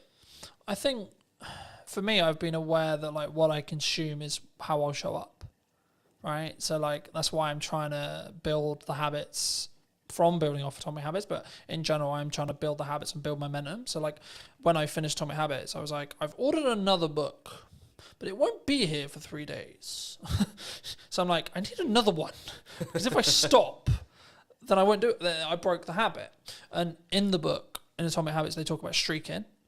And I'm the same with fitness, I'm the same with podcasts, I'm the same with everything. But for me, that's the key. So actually, I'm not like, my heart's not broken that my other book's not going to be here, because actually it's now planned in for when I finish Mel's, right? So actually I'm constantly like, and now to an extent, my travel plans, my thought process, etc., like how I use my downtime is actually trying to change. And like, actually I'm sleeping better because I'm reading before bed, like I'm reading on trains, etc. I'm like using my phone less, and I'm trying to, I guess sometimes I did an episode that I'm recording about a week ago talking about digital detox. And I for me, I've been notoriously known for like, because we work in media, so we're constantly on our phones and we're constantly, etc. And it's a tool, but I hadn't given myself that. And that's, I think, why I shifted into physical books as well, because I was aware that I was constantly on my phone. Do you think that's like from a psychology or your own well-being, or like as a freelancer, that can be your advantage? Like having those non-negotiables every day? Yeah, I think so. Yeah, definitely. I mean, it's an interesting dichotomy, like you say, because when you're in the industry and when you're in a position where you can't not rely, but you're chasing views, but then you recognise that it's tough. It's tough mentally, or it can be tough mentally. Yeah. It's hard, but I think that is where a podcast comes in, particularly an audio one, because you don't have to be on your screen, and if it's got enough value, it's not just doom scrolling. It's one thing with detailed information that you go into, kind of like you're sort of talking about audiobooks is how we used to consume things. That's kind of what a podcast is. Yeah. Non-fiction, obviously. So I think that's, I don't know, I think that's kind of the power of podcasts in a way. It can be, you can consume without being tied to a screen. Yeah. I think also it's how you show up and the micro learning that you get from each one. Like, so for me, I'm like, I'm not focused on how many books can I read a year, for example. I'm focused on, okay, how many pages can I weave in today, right? Today's quite busy. I'm traveling a bit. I've got loads of client delivery stuff to do, et cetera, et cetera. But it's like, actually, I've got this window of time, right? So actually, how many pages can I get in that window of time? Okay, cool. Gamify it. And then I'm also, to an extent, I'm rewiring the habits that I had. So previously when I would travel, I'd be constantly on my phone or constantly like listening to music or watching YouTube videos, which is not a bad thing as long as it's educational, sure. But for me, I'm curious to see where I'll be in like 3 to 6 months when I'm deliberately scheduling in time, whether it's travel or etc., to physically kind of disconnect from digitized stuff, especially as I live and breathe digital. And that's why I thought I'd mention it, because like for me, that's something I don't think we think about when we look at the podcast as well. Because I think what you'll find, and I'll be curious to see if we do an interview in a year about whether your money management skills is like compounded really, really hard, because you're constantly talking about money, right? I found I'm becoming an infinitely better marketer because I'm constantly talking about marketing, right? So I notice little things like, hold on, I said that thing in the podcast, but I'm not doing it with my own content, right? So you mentioned hooks earlier. I'm not doing strong enough hooks on the ones I'm editing. Okay, how do we do that? How do we fix that? So now I'm focused more on how do I create a really strong captivating hook. That will probably grow into how do I create a micro trailer. Yeah. I expect as an editor, but also the knock-on effect for my clients will be they'll get a better product. Yeah. Which in turn means I'll be able to charge more, which in turn means I'll have more money to either give myself a longer buffer or outsource to do other things and scale the business that way. Do you think, like, I don't want to specifically like steal in some ways a lot of your podcast, but if you could rate yourself on money management right now, where would you rate yourself? 10 being incredibly good, you know where every single pound's going. 1 being, I've got no idea what's in my bank account. Yeah. There's a psychology fact about ask someone for a number between 1 and 10, everyone says 7. But that's kind of where I'm tempted to land on that, really.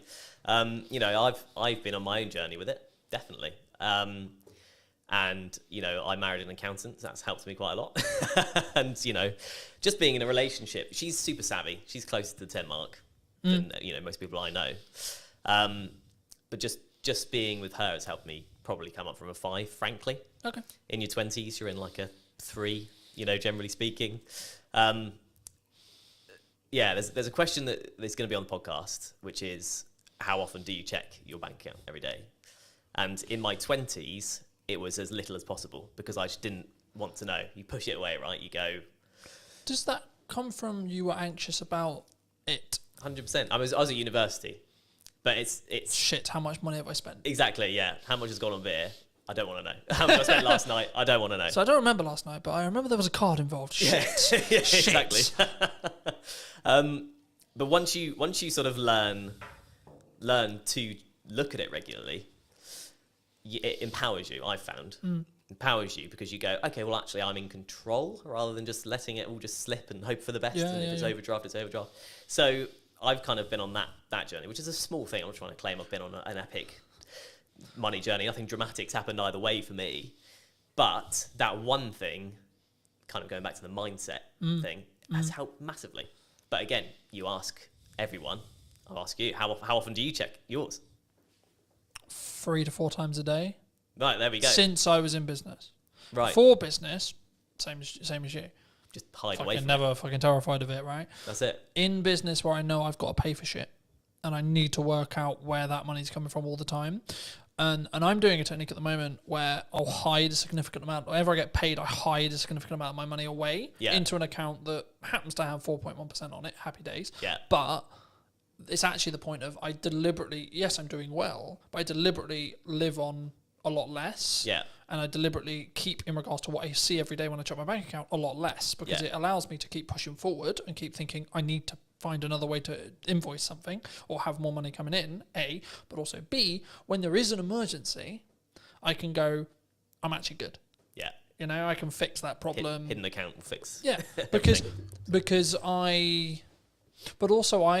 so this is an example of how I use AI. AI is currently tracking for me the books I'm reading, what my takeaways are, how much am I showing up, what my fitness is, where my money is being allocated and how and why, and how well that's doing and how in line I am with the goals, how the podcast is doing, how many episodes I've filmed, how many episodes have gone out, what views are going on, what views are likely to happen in the future because it can extrapolate the data from, okay, you're here now and then in 6 months I think you'll be here. You're following the growth rate. So people, and I wanted to talk briefly, and I'm aware of time, so I think we'll wrap up soon, but I wanted to talk a little bit about AI with you. Yeah. Because I think it's, people are either going to use it to be more efficient and have a lot of those things being monitored for them, as I mentioned, or they're going to sit on the moral of, I don't want to. You know what I mean? Yeah. I'm not doing it because it's the world's over.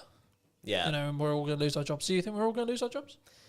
Not necessarily, is what I'd say. I think it still has to come quite a long way because, and you know, people will reference the manual jobs of, you know, an AI won't fix your sink. Yeah. Maybe a robot with an AI brain could do one day. Mm-hmm. But actually, anything that involves a human at this point, largely, you need to be able to talk to someone about. Yeah. And you can have a conversation with AI, but it's slow, like, compared to talking to a human. If you just want to get to the bottom of a problem, because of the way LLMs work and how they're programmed, you can't get there quick enough. Yeah. You can't relate in the same way. You can't. It also has ask, a "Oh, why don't bias you do this?" towards being positive as well. So if you want constructive criticism on something, it's not very good at that. Yeah, yeah, Right? exactly. But I always use it. I've used the analogy recently of like you need to sharpen a knife to be able to cut something, right? Yeah. So you need to sharpen the AI, tell it what you want, and that's what I mean. When it comes to data analytics, which is everything I basically just discussed of how I use it, it's actually really good. Yeah, absolutely. Because all I'm getting it to do is do the thinking for me. Yeah. But I'm also aware that I may lose my cognitive ability. That's also why I shifted to reading physical books. Yeah. Because it keeps my cognitive ability high. Yeah. Right? So actually I've got the best of both worlds now. Because I'm building more time because I'm being more efficient to then utilize my brain more in tasks which are more challenging, you could say, to then be able to utilize AI better, and the snowball effect goes that way. Yeah. You know? Do you think people are naturally scared of it because it's the new thing?